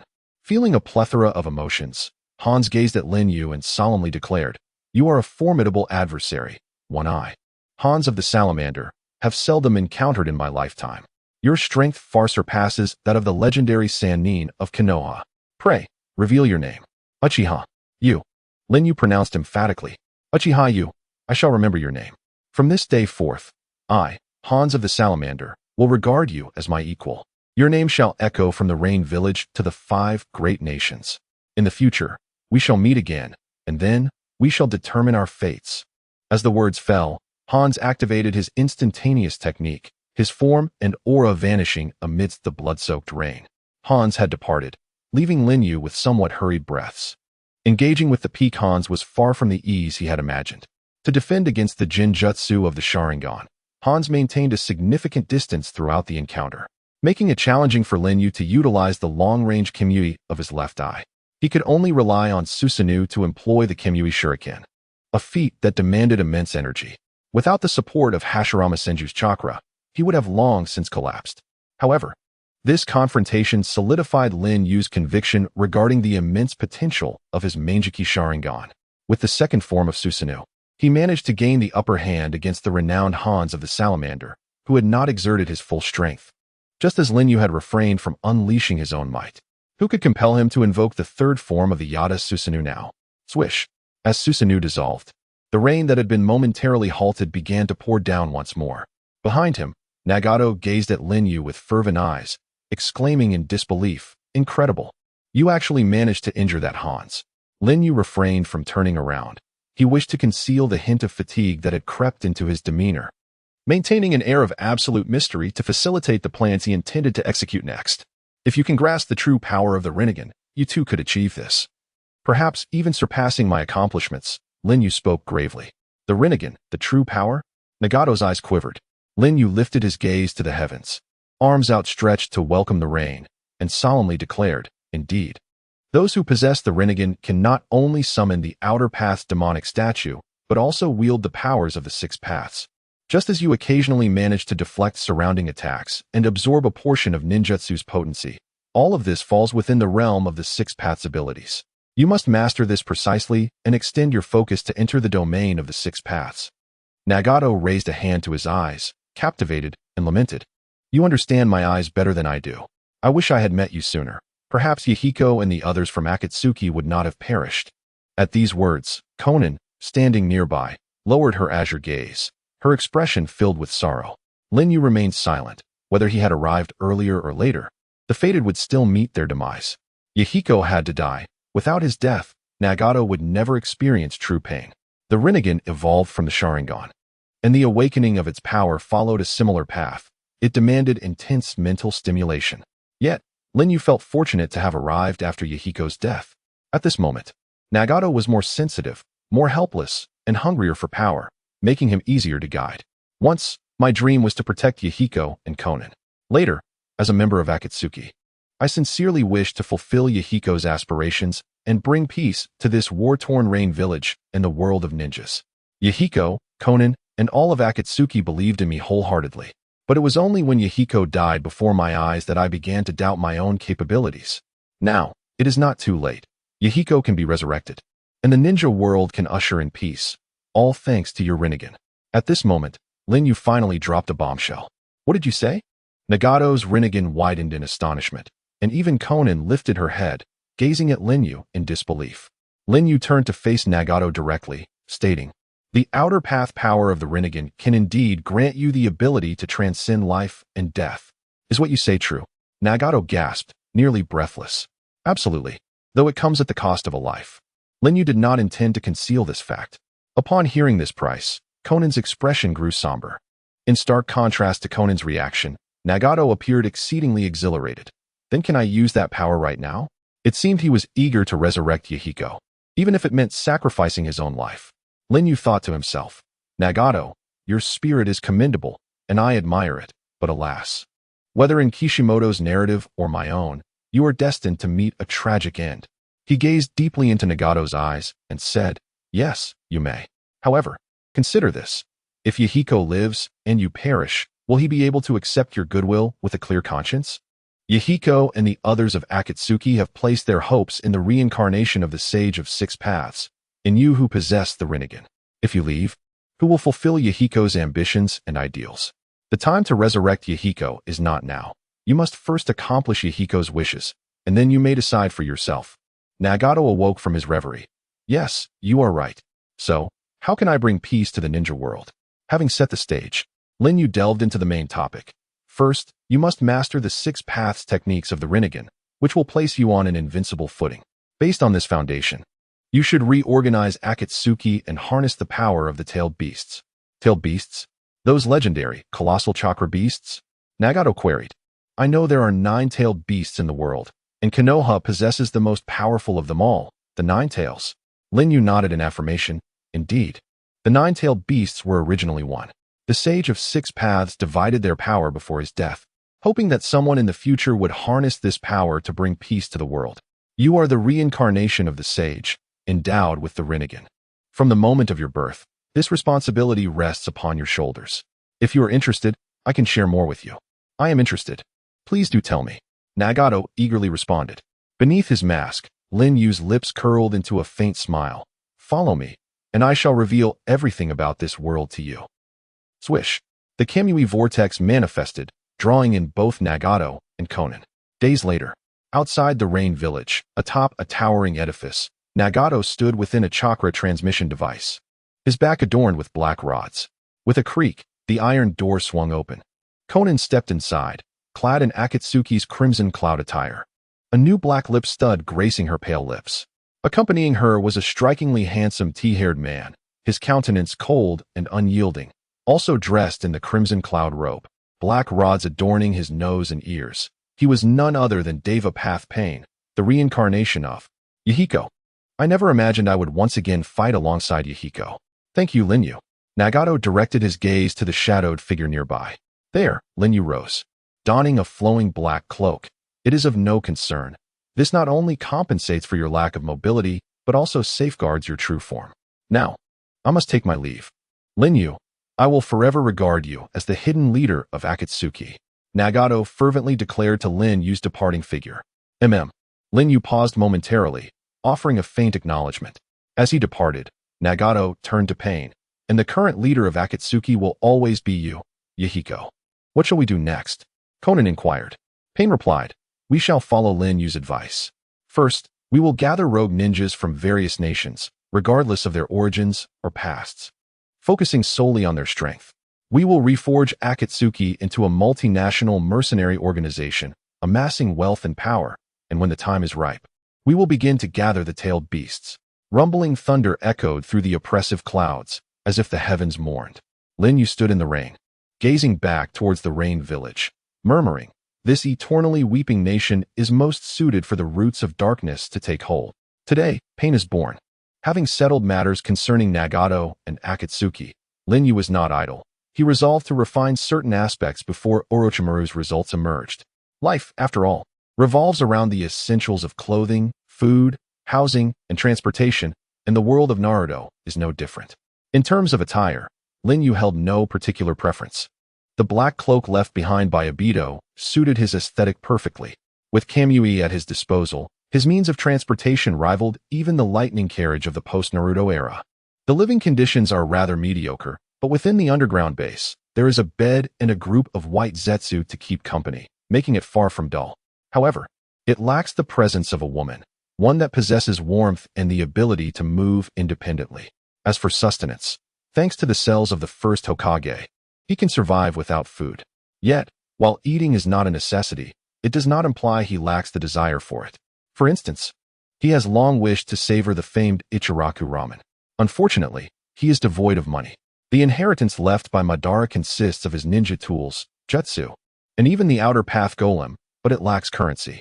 This is quite understandable, as Madara was a recluse who devoted his life to the Moon Eye plan, showing little interest in earthly pleasures, thereby negating the need for money. However, Lin Yu's situation is different. Some might question how a person of Lin Yu's caliber could be deterred by the prospect of eating without settling the bill, or by simply seizing what he desires. Who could possibly stop him? Yet, bullying the common folk is not in Lin Yu's character. Thus, he requires funds. Without money, he must find a way to earn it. Ninjas have various methods of acquiring wealth. The most rudimentary involves becoming bandits, robbing civilians and merchants, an option Lin Yu dismisses outright.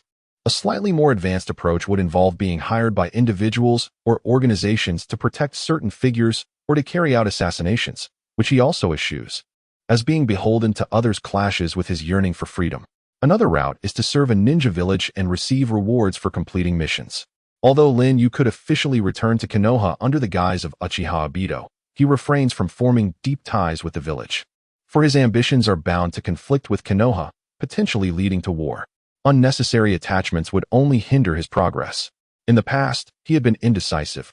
However, in this world of ninjas, he is resolute in his pursuit of his goals, unwavering in his path.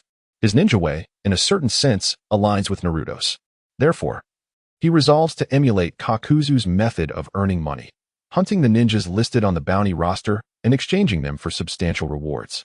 At the Valley of the End, where waterfalls cascade, Lin Yu sits atop the statue of the first Hokage. Did you find it? He inquires as a white Zetsu emerges from a nearby rock. Honestly, you're quite idle, searching for such trivial things. The white Zetsu retorts, placing a bounty booklet beside Lin Yu. Lin Yu picks it up and begins to peruse it. This booklet lists bounties from various ninja villages, organized by the amount of the reward. Following the principle of proximity, Lin Yu opens the Konoha Ninja Bounty section. To be listed on the bounty roster, a ninja must possess considerable strength. Mere Genin and Chunin are not eligible. At the very least, they must be of special Jonin rank or pose a significant threat as rogue ninjas. Most bounties range from 5 million to 10 million ryo. Those exceeding 10 million are typically formidable or highly dangerous. The first entry he encounters is Yakushi Kabuto, a Konoha spy and rogue ninja. With a bounty of 10 million ryo, Lin Yu disregards him and continues to flip through the pages.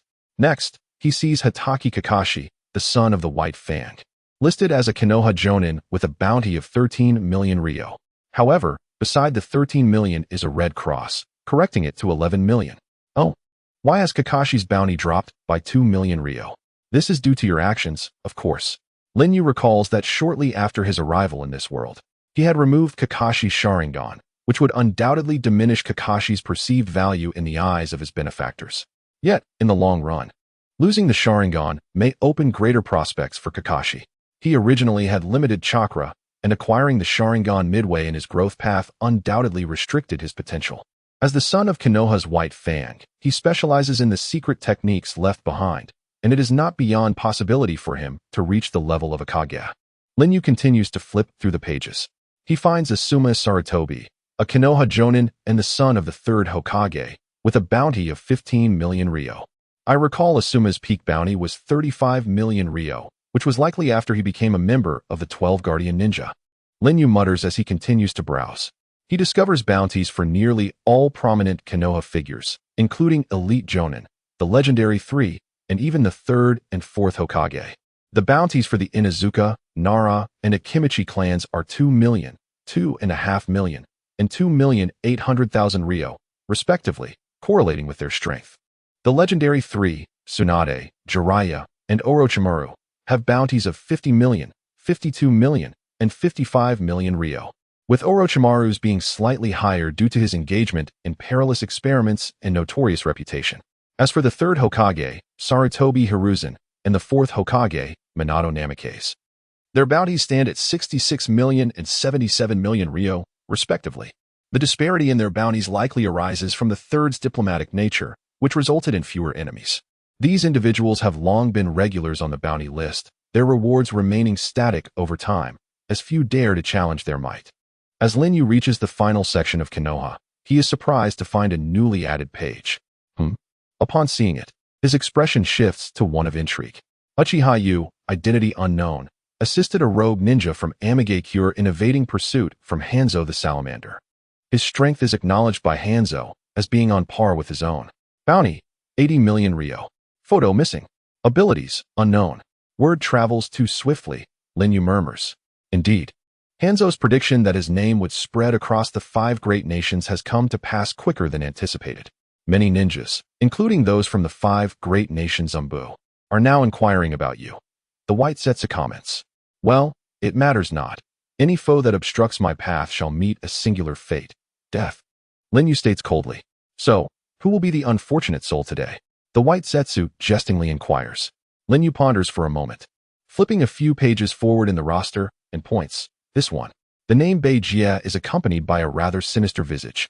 He is a rogue ninja from Konoha with a bounty of 16 million Ryo. Oh, this fellow hails from Konoha's elite Jonin, having failed in an assassination attempt on the daimyo of the Land of Fire a month ago, and has since defected from Konoha. He is currently being pursued by Konoha's Umbu, the White Zetsu explains. Where is he located? Lin Yu inquires. Fortuitously, he is not far from here. In a nearby forest you marked previously, the White Zetsu replies. Then what are we waiting for? Let us claim this 16 million Ryo. With a swift motion, Lin Yu vanishes into the vortex of Kamui. Whoosh. In the forest, a vortex materializes, and Lin Yu lands on the ground. After surveying his surroundings with his Sharingan, he picks up a branch. The front bears traces of footsteps, while the rear appears to have been severed by a sharp blade, a deliberate ruse to mislead pursuers. Is the true escape route this way? Lin Yu gazes towards the 3 o'clock direction. The vortex within his heart reflects. Yu's analytical skills are gradually becoming more refined. Even without the Sharingan and Senju's artificial body, he would likely emerge as an exceptional ninja. Lin Yu pursues the northern escape route. Along the way, he discovers nearly imperceptible threads connecting explosive tags hidden among the trees and stones. A trap, indeed, but it can be turned to my advantage. Lin Yu casually launches a kunai, severing the fine threads. Boom, boom, boom. A series of explosions reverberates through the woods. North Kai, fleeing towards the forest's exit, halts on a tree trunk to investigate the sounds of the blasts behind him. Adorned with the Leaf Village headband, a horizontal line carved through its center by a kunai marks him as a rogue ninja. Have my traps borne fruit? North Kai breathes a sigh of relief, retrieving a soldier's ration pill. Whoosh. At the edge of his vision, a dark shadow darts towards him. Whoosh. North Kai hurls a kunai at the shadow. Observing the incoming kunai, Lin Yu contemplates. Against such an adversary, there's no need to employ Kamui to evade. It's a perfect opportunity to refine my foundational combat skills. Clang. Lin Yu deftly deflects the kunai, which lands upon a tree trunk. A member of the Root or the Umbu. North Kai warns. Neither, just someone interested in your 16 million head, Lin Yu replies nonchalantly. Upon hearing this, North Kai relaxes, forming hand seals with a smirk. Well, you're quite unfortunate. I've already dispatched several like you on this journey. Whoosh. With his seals complete, his figure blurs and vanishes. The camouflage technique, a high-level ninjutsu that allows one's body to blend with the surroundings, achieving invisibility. Indeed, a skill worthy of a Jonin. However, such tricks are meaningless before the Sharingan. Whoosh. Lin Yu tilts back, the blade slicing above him, severing leaves.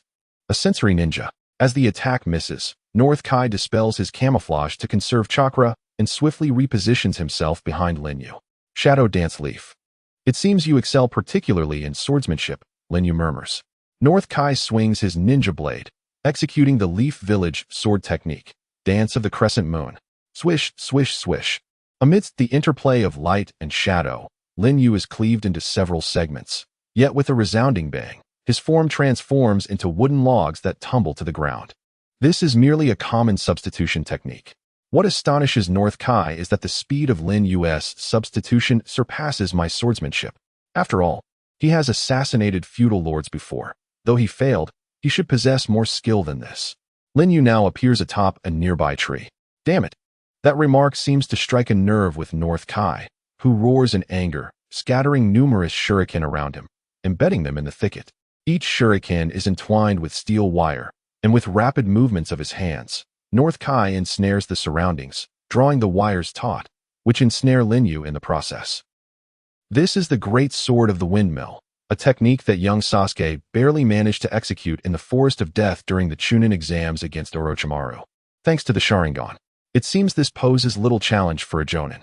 Lin Yu mumbles, seemingly oblivious that he is the one ensnared. It's over. North Kai bites down on the other end of the wire, forming hand seals. Fire release. Great fireball technique. A roaring inferno surges along the wires towards Lin Yu.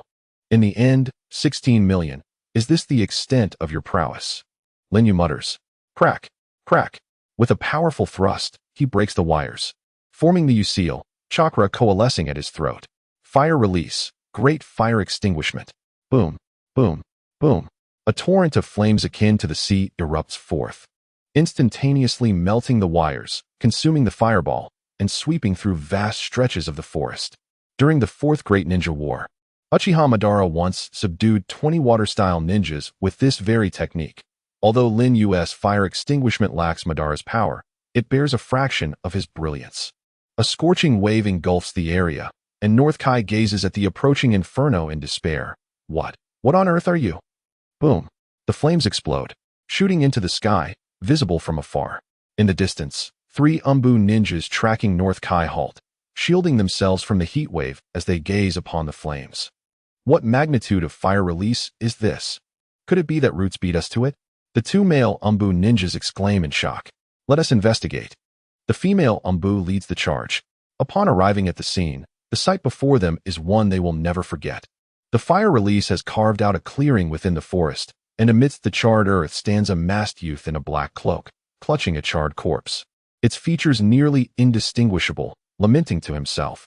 This is troublesome. I can't even recognize the face now. I hope 16 million ISNT going to waste. If it's just the face, perhaps I can restore it with my ability. A voice, distinctly different in timbre, emanates from the boy, laced with a hint of arrogance and frivolity. Damn it, it's North Kai, and he has been preempted by Roots. The male Umbu grips his fists in frustration. It turns out North Kai was originally a member of the Leaf Village Umbu, tasked with protecting the feudal lord of the Land of Fire, but without warning, he launched an attack on the lord. Subsequent investigations revealed that North Kai had contacted Roots before his escape. Thus, it was suspected that Roots had manipulated him to frame the commanding Umbu and the 4th Hokage. Given Roots' methods, they would undoubtedly seek to silence him immediately. The mission of these 3 Umbu is to retrieve North Kai before Roots can intervene. No, he is not one of them. His attire differs, and he explicitly mentions 16 million. The leading female ninja, upon noticing the oddity, steps forward and calls out to Lin Yu's silhouette. Who goes there? We are the Leaf Umbu, and this is Leaf territory. State your identity. Hearing her voice, Lin Yu slowly turns his face, his Sharingan glowing beneath the mask. The Sharingan. Quickly shut your eyes. Do not make eye contact. The female ninja's pupils constrict, and she abruptly closes her eyes. Thud, thud, but it is too late. The 2 male Umbu behind her have already succumbed. That hair color, that voice, could it be? Lin Yu murmurs, dragging North Kai's corpse closer to the female ninja. The female ninja retreats rapidly, only to find her back against a large tree. Lin Yu is now upon her. Damn it. The female ninja draws her ninja blade and strikes forward. Whoosh. Yet the blade passes through Lin Yu's form, devoid of the expected sensation of impact. What is this? As the female ninja is engulfed in shock, she realizes her body is ensnared within a Jinjutsu, immobilizing her, fear flooding her being. causing her shoulders to tremble. Lin Yu extends a hand, removing the animal mask from the female ninja's face, revealing a striking yet youthful visage, causing Lin Yu's eyes to shine with recognition. Yuzuki Shien, it truly is you. Yuzuki Shien? How do you know my sister's name? The girl before Lin Yu gasps in astonishment upon hearing his words. Lin Yu regains his focus, scrutinizing the girl before him. Indeed, her appearance is strikingly similar to Yuzuki Shien, with subtle differences. It makes sense. During this period, Yuzuki Shien was merely 9 years old, freshly graduated from the Ninja Academy, and yet to join the Umbu, while the girl before him appears to be around 17 or 18. Could she be Yuzuki Shien's elder sister? What is your name? Lin Yu inquired. I am Mitsuki Siyu, the elder sister of Saigon. Who are you? And what are your intentions? Siyu asked. Lin Yu lifted his gaze, contemplating the evening glow in the sky. Mitsuki. Siyu, although you are not featured in the narrative of Naruto, it does not imply your non-existence. Just as Kishimoto did not depict ninjas in their most mundane moments, it does not mean they are devoid of such experiences. This was a topic favored by Akatsuki. Kishimoto relished intertwining the fates of his characters with their names. Kisaragi. The light of the moon, vanishing like a swift wind beneath the high moonlit night thus. Mitsuki Siyu symbolizes a descent akin to the sunset before the arrival of Mitsuki, signifying the fleeting nature of beauty. In Lin Yu's mind, a scenario unfolded, an inseparable sister, lost to the shadows of a dark mission, while the young Mitsuki Saigon chose to inherit her sister's will, striving to join the dark forces. The gentle breeze brushed past, and Lin Yu turned his attention back to Mitsuki Siyu, who was destined for a fate of death. Had he not traversed here, had he not encountered her? I am asking you a question. Respond. Siyu urged anxiously. Are you willing to accompany me? Lin Yu replied, diverging from the topic. What nonsensical words are you uttering? Do you wish for me to betray Konoha? Siyu exclaimed indignantly. Lin Yu extended his hand, delicately placing it upon Siyu's porcelain-like cheek. Instinctively, she attempted to recoil, yet her body remained immobile, her eyes reflecting a humiliation that made her wish for immediate demise. I merely wish to prevent a woman like you from becoming a victim in this cruel ninja world, Lin Yu stated, a perplexing declaration, yet his gaze held an unfathomable depth. Mitsuki Siyu felt a strange sensation, as if the man before her was not merely rambling. His words must have been rooted in something substantial. Nevertheless, she remained resolute. Since the day I joined the dark forces, we have all prepared our wills. Even in death, we shall not betray Konoha. Lin Yu smiled, gently grasping Siyu's delicate chin, tilting her head slightly upwards. What if I say that if you do not come with me, I will eliminate your companions? Siyu's eyes flickered as she stared at her fallen comrades, clenching her teeth. They are also members of the dark forces, just like me. They have long since disregarded life and death. And what about your 9-year-old sister? Lin Yu said ominously. Siyu's pupils froze in shock. You despicable creature. Answer me. Will you accompany me or not? Lin Yu pressed, offering no further explanations. Siyu's expression battled internally, but thoughts of her orphaned sister, who had always depended on her, led her to a painful decision. What do you want me to do? Lin Yu reflected. Indeed, no matter how steadfast a ninja's beliefs may be, one cannot entirely cast aside personal feelings. Even Itachi Uchiha, who was willing to end his own clan for the peace of the village and the ninja world, could not bring himself to harm his brother, for in his heart, Sasuke held greater importance than the village. In Siyu's heart, her sister Mitsuki Saigon's safety outweighed the village's welfare. This was a natural inclination. Lin Yu had no intention of harming Saigon. He merely aimed to breach Siyu's psychological defenses. He released her chin, speaking calmly. You need not do anything extraordinary. Simply abandon Konoha and come with me. Siyu hesitated for a moment, then replied, Very well. I will accompany you, but should you compel me to undertake any actions detrimental to Konoha, I shall take my own life. Even if you threaten me with my sister's life. Also, I hope you will spare my subordinates. Agreed. Lin Yu had never intended to kill them. Release the Jinjutsu. I will not flee, Siyu stated. Release. Siyu removed her forehead protector and, gritting her teeth, resolutely drew a line across its center, signifying her severance from Konoha, thus becoming a rogue ninja. Let us proceed. Lin Yu averted his gaze, dragging the body of Kitaki ahead. Where are we headed now? Siyu followed closely behind. To the exchange point, Lin Yu replied without looking back. Are you a member of the Uchiha clan? To say yes is one way. To say no is also valid. Lin Yu replied enigmatically. Siyu thought to herself. So he is a rogue ninja of the Uchiha clan. What was your purpose in killing Kataki? Was it merely for financial gain? Siyu further inquired. Otherwise, why would I bother to deal with such a person? Lin Yu countered. Siyu considered. It seems he is not colluding with Root. If it is the message scroll you possess, I suggest you stow it away, Lin Yu advised. Siyu abruptly froze, retracting the scroll she was about to take out. Her intention was to relay Lin Yu's information back to the village. Evidently, that plan was thwarted. With this man's abilities, he could easily control my mind with his Sharingan. Yet why does he refrain from doing so? Siyu observed Lin Yu's back, feeling perplexed yet increasingly curious about him. Regardless, he could pose a threat to the village. I shall remain by his side, uncover his true nature, and seize the opportunity to eliminate him. Siyu thought quietly. Unbeknownst to her, Lin Yu, walking ahead, wore a faint smile. He may not comprehend the thoughts of women in the real world, yet he understood those of women in the realm of fantasy with remarkable clarity. She was unlikely to succeed. Years ago, Conan prepared 600 billion explosive tags to kill Toby. Yet ultimately, she met with failure. Lin Yu did not believe Siyu to be stronger than Conan, nor did he think himself weaker than Toby. Moreover, in the realm of fantasy, countless examples existed of individuals who initially sought to eliminate one another but ultimately became enmeshed in a web of emotional entanglement. Siyu might be no different. Shortly after the two departed, Root members clad in black cloaks and masks arrived at the scene, noting the devastation. Kataki's presence has vanished. He is likely dead, remarked a sensory ninja from the Root squad. Captain, these two are not dead, but Mitsuki Siyu is missing, reported another Root member after inspecting the two unconscious Dark Force ninjas on the ground.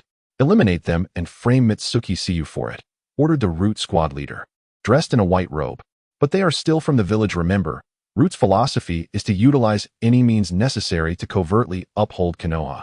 The only one capable of leading Konoha forward is Danzo. The deaths of these two are merely necessary sacrifices, the captain declared sternly. Understood, they replied. Clang, clang.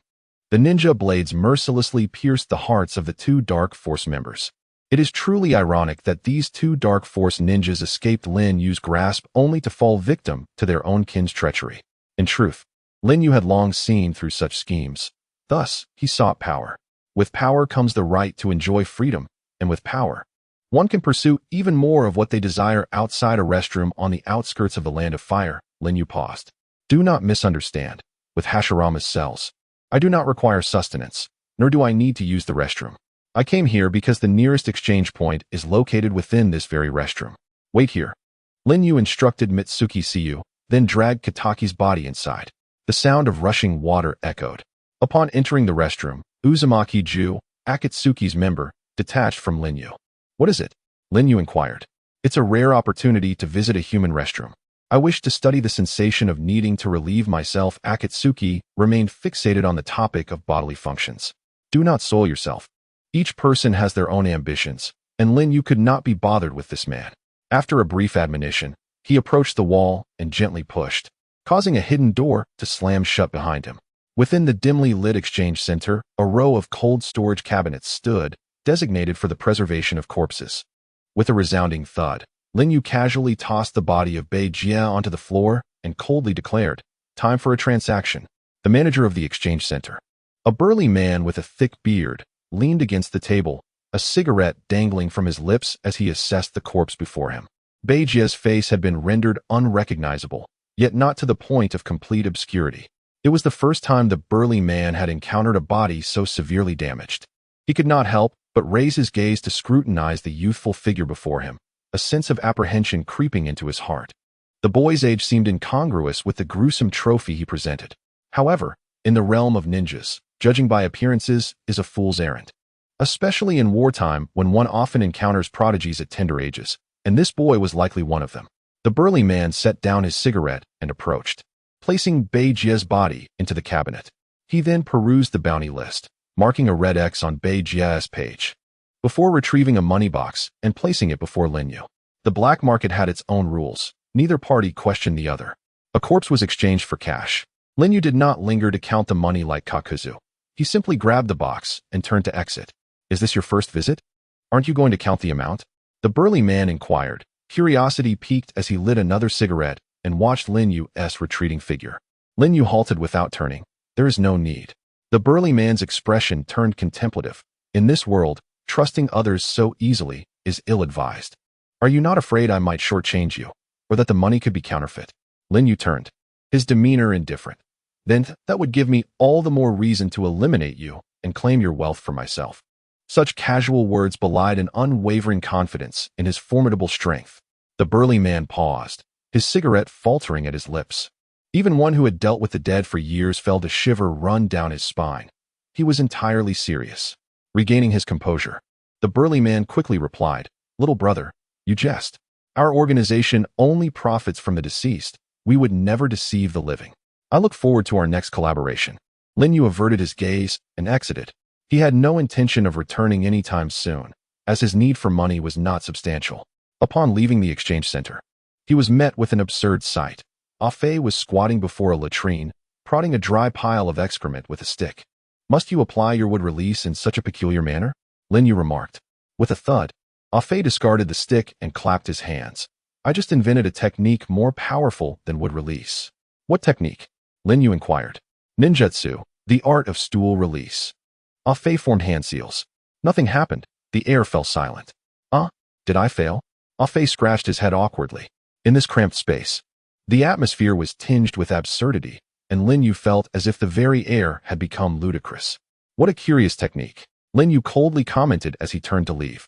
Ah Fei shrugged and attempted to approach Lin Yu, only to be met with disdain. "No thanks, you smell of filth."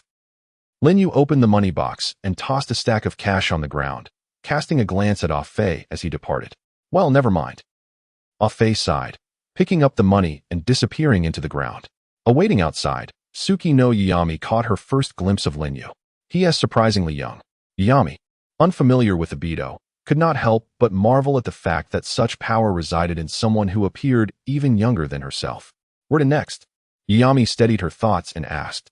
"To my dwelling, 100 miles away," Lin Yu replied. 100 miles? Even at full speed without rest. "That would take 2 days and nights," Yami stated. "No need. It will only take the blink of an eye."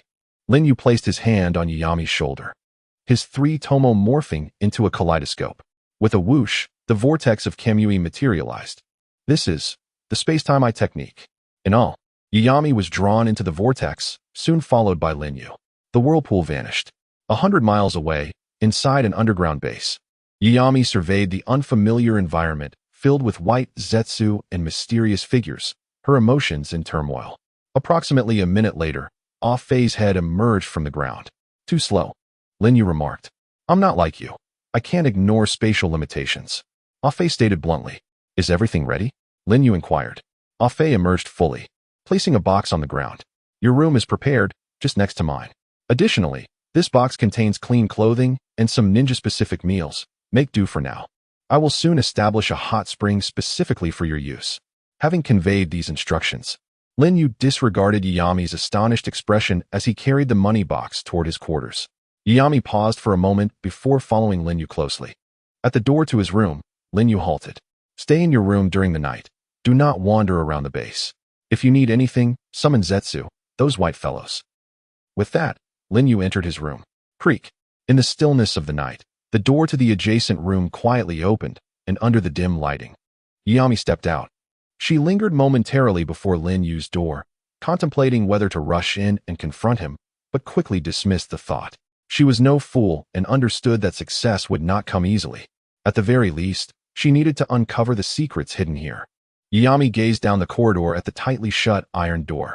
The other rooms along the hallway were wooden, but that one was barred by a thick iron door, leading her to speculate that it concealed some significant secret. She stealthily approached, halting outside the iron door, confirming that no traps were set before raising her gaze to the skylight above. Channeling chakra through her feet, she ascended the wall to the skylight, producing a small mirror to extend towards it. Through the reflection, she glimpsed the interior of the stone chamber. Inside stood large experimental apparatuses. But what caught her attention was a cylindrical vessel filled with a green liquid, within which lay a person. The surface of the vessel was obscured, preventing her from discerning the individual features, save for the many tubes connected to their body. Drip, drip.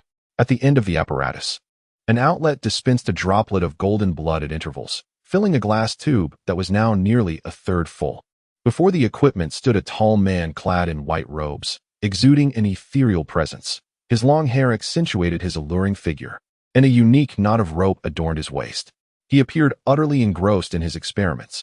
For reasons unknown, Yami felt a strange familiarity with the man's silhouette, reminiscent of the exceedingly dangerous figure the Konoha Anbu had been monitoring, a man of great terror. At that moment, the man paused his actions, slowly turning to face her. Yami felt as though her heart was gripped by an invisible hand, leaving her breathless. Hiss! The snake-like slit of his eyes radiated an intense, murderous intent. Ah! Yami gasped, losing her footing and tumbling to the ground. Her heart raced, pounding in her chest. It cannot be mistaken. It must be him, Orochimaru, one of the legendary Sannin of Konoha. What is he doing in a place like this? The sound of footsteps abruptly halted behind him. Hadn't I instructed you to remain in your room and refrain from wandering about? Lin Yu gazed at the startled and disconcerted Maui Xiang before him. I shall return to sleep, Lin Yu declared. Within the stone chamber, Orochimaru. Kabuto cast an inquiring glance towards Orochimaru. There is no need for concern. Let her be. Orochimaru rasped. Understood. Kabuto withdrew. It appears that although Yukuin is formidable, he is still an emotionally driven Uchiha youth. I eagerly anticipate whether my most perfect creation can evoke miracles within Yukuin. Orochimaru's eyes glimmered with rapture as he beheld the droplets of golden blood collected within the glass vial, a smile of sheer enchantment playing upon his lips. As the tranquil night enveloped the streets of Konoha, a swirling vortex materialized above, heralding the arrival of hate. Clad in a cloak of darkness, he seamlessly merged with the shadows, his new orange mask adorned with black patterns obscuring his features. The gleaming Sharingan within the mask pierced through the night, illuminating his path. At last, he had arrived. Gazing at the sign of Ichiraku Ramen, a wave of nostalgia washed over him. He lifted the curtain and stepped inside. Welcome, called the proprietor, dressed in his chef's attire, with a warm greeting as he stood behind the counter. At this moment, the owner, Uncle Ichiraku, was in his prime, his face unmarred by the passage of time. Beside him, his daughter, Ayam, peacefully slumbered in her stroller. A bowl of rich tonkatsu broth awaited him as Hate settled into the corner seat by the wall. He had come alone this time, avoiding the company of his friend, Afu, fearing that the latter's incessant chatter about trivial matters would spoil his appetite. Uncle Ichiraku ladled the savory broth into a bowl, skillfully scooping up the ramen noodles and placing them delicately into the steaming soup, garnished with scallions and pickled ginger, presenting it to Hate. Here you go, your tonkatsu ramen, he announced. The aroma wafted invitingly, awakening Hate's senses. Unable to contain his anticipation, he grasped his chopsticks, set aside his mask, and leaned in to savor the dish. The noodles slid effortlessly into his mouth, delightfully springy and infused with flavor. The broth was rich and aromatic. It was exquisite, far surpassing any ramen he had ever tasted. Tenfold in deliciousness. With each bite, he found himself unable to stop. Just as he was relishing his meal, two ninjas pushed aside the curtain and entered the ramen shop, Might Guy and Kakashi. Guy, clad in his signature green jumpsuit, flashed a radiant smile and gestured with two fingers, while Kakashi, his left eye concealed beneath a black mask, bore a hollow gaze where his Sharingan once resided. 2 bowls of miso chashu, please, said Guy, plopping down in a seat to the left.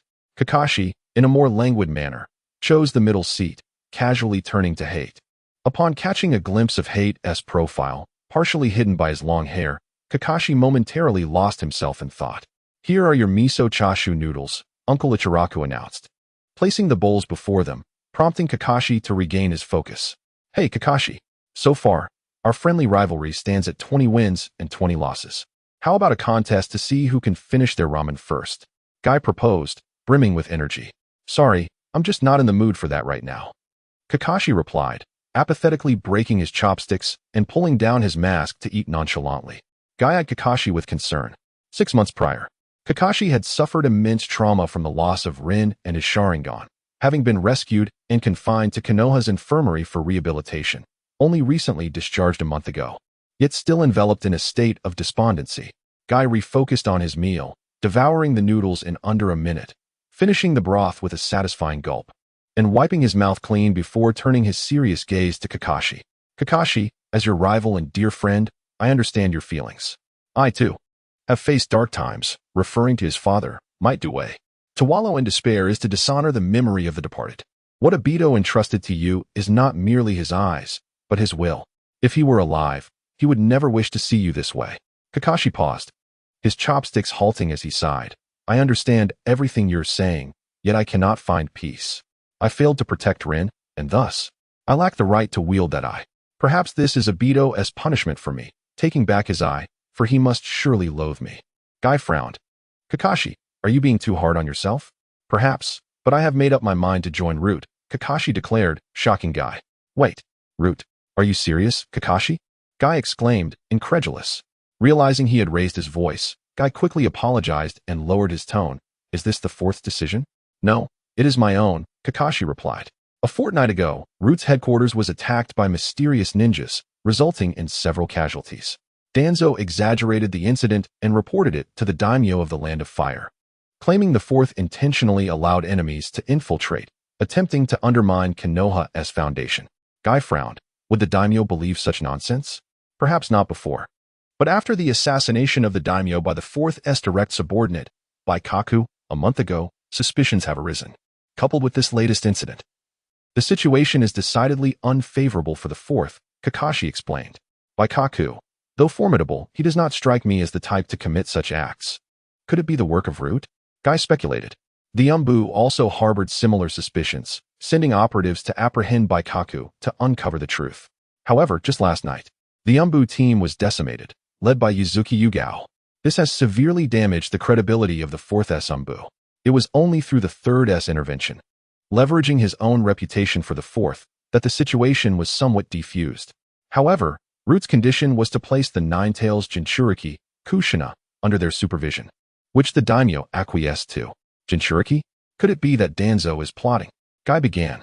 Indeed, Kakashi's voice turned grave. Danzo has long coveted the position of Hokage. He surely aims to seize control of the Nine-Tails to undermine the 4th's authority. With matters escalating to this point, even the Umbu cannot intervene. The only course of action for me is to join Root to protect Kushina to the best of my ability, ensuring that the 4th has no distractions as he navigates this perilous period. But Kakashi, you know what kind of person Danzo is. You could lose your life. Guy warned. I do not care, Kakashi responded resolutely. I failed to protect Obito, and I failed to protect Rin. My life is of little consequence. At the very least, I can alleviate some of the burden on my teacher. Meanwhile, Hate finished his meal, settled the bill, donned his mask, and rose to leave.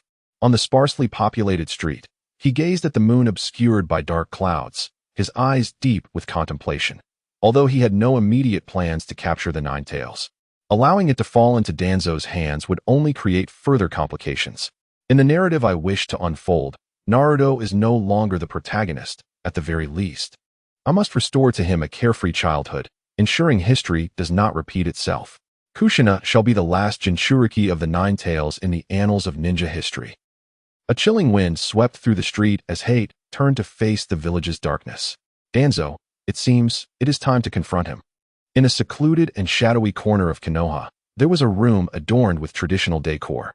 Before the entrance, 2 fierce statues loomed, marking the resting place of Danzo Shimura, the leader of Root.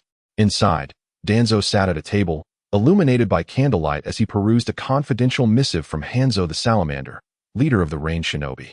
The letter read, Nagato has escaped my grasp and is secretly revitalizing the Akatsuki organization. The ninja who rescued him from my clutches calls himself Uchiha Yu, possessing strength rivaling my own. He may be a rare talent among the Uchiha, second only to Madara. For the peace and stability of Konoha and the ninja world, the Uchiha must be eradicated. Danzo murmured, incinerating the missive. Suddenly, the candle's flame flickered violently and extinguished. A murderous intent filled the air. Danzo narrowed his eyes. Who goes there? The Root members stationed outside screamed as they collapsed, shadows of a long-haired figure casting upon the paper-thin door. Crack! A bolt of lightning surged through the entrance, piercing through Danzo's body. The door lay shattered, and Lin Yu stood outside, his dark pupils fixated on the table within, where there was no Danzo. Only a splintered wooden board. The body substitution technique, truly swift. Lin Yu lifted his gaze to Danzo, who stood atop the eaves. A cold wind swept through, and beneath the moonlight, the two faced each other. Uchiha Yu, I have long wished to meet you, Danzo intoned gravely. With a sharp focus, Lin Yu activated his left eye, transforming it into the Manjiki Sharingan. Kamui. Crack. Danzo's head was twisted off by Kamui. Blood sprang from his neck as his headless body fell from the wall. In a blur of light and shadow, it vanished. The ability to manipulate space with one's eyes is indeed terrifying.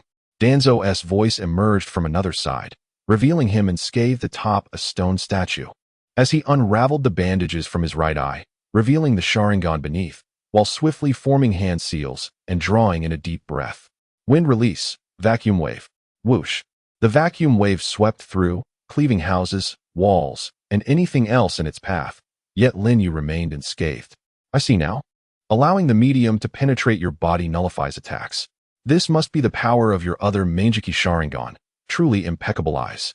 Why not become a substitute for my right eye? Danzo proposed, unveiling his right eye, which transformed into a desolate white, losing its light forever. Lin Yu replied indifferently, Izanagi. Possessing the powers of both the Senju and Uchiha clans is a forbidden ocular technique that can only be activated at the cost of eternal blindness. If I remove your right eye, then your right arm, implanted with Hashirama cells and adorned with 10 Sharingan, exists for this very purpose. A masterpiece of Orochimaru. Is it not? What? Upon hearing Lin Yu's words, Danzo's pupils constricted. How could he know my secrets so well? That scoundrel Orochimaru truly colluded with him and betrayed Konoha. Though you can allow the medium to penetrate your body, to attack, it must solidify. In other words, as long as we fight, you will lose. Danzo declared, extending his right arm from his cloak to remove the iron plate, revealing the 10 Sharingan that spun ominously. With each Sharingan consumed, Danzo could maintain Izanagi for a minute. These 10 Sharingan would allow him to sustain Izanagi for 10 minutes, meaning that during this time, no matter how many times Danzo was killed, he would not perish. This was the foundation of Danzo's confidence. Then let us see, Lin Yu replied. Boom. Danzo executed the body flicker technique to close the distance, thrusting a kunai toward Lin Yu. Whoosh. As expected, Danzo, along with his kunai, passed right through Lin Yu without effect. Swish. He turned, sweeping the kunai again, only to pass through once more. A tightness gripped his heart. This fellow seems to have no intention of counterattacking, aiming instead to exhaust my Izanagi. Lin Yu chuckled mockingly. You might consider releasing Izanagi, but my left eye's ocular technique will, in an instant, twist your head off. You know I have the ability to do so. This is what is known as strategic deterrence, compelling Danzo to comply, fully aware he has fallen into a trap. Scoundrel! Danzo seethed with anger, yet found himself powerless. Forming hand seals to unleash a series of formidable wind-based ninjutsu. This is not over yet. Boom, boom, boom. Danzo's powerful ninjutsu rained down in succession, seamlessly connecting. Lin Yu furrowed his brow. I see now, he intends to maintain a saturated attack within the duration of his Izanagi, making it difficult for me to easily deactivate my intangibility. Swish, swish, swish. Danzo's hand seals moved like a blur, contemplating. Though the Manjiki's ocular techniques are extraordinary, they too have limits. The duration he can maintain this penetrating mode must be finite.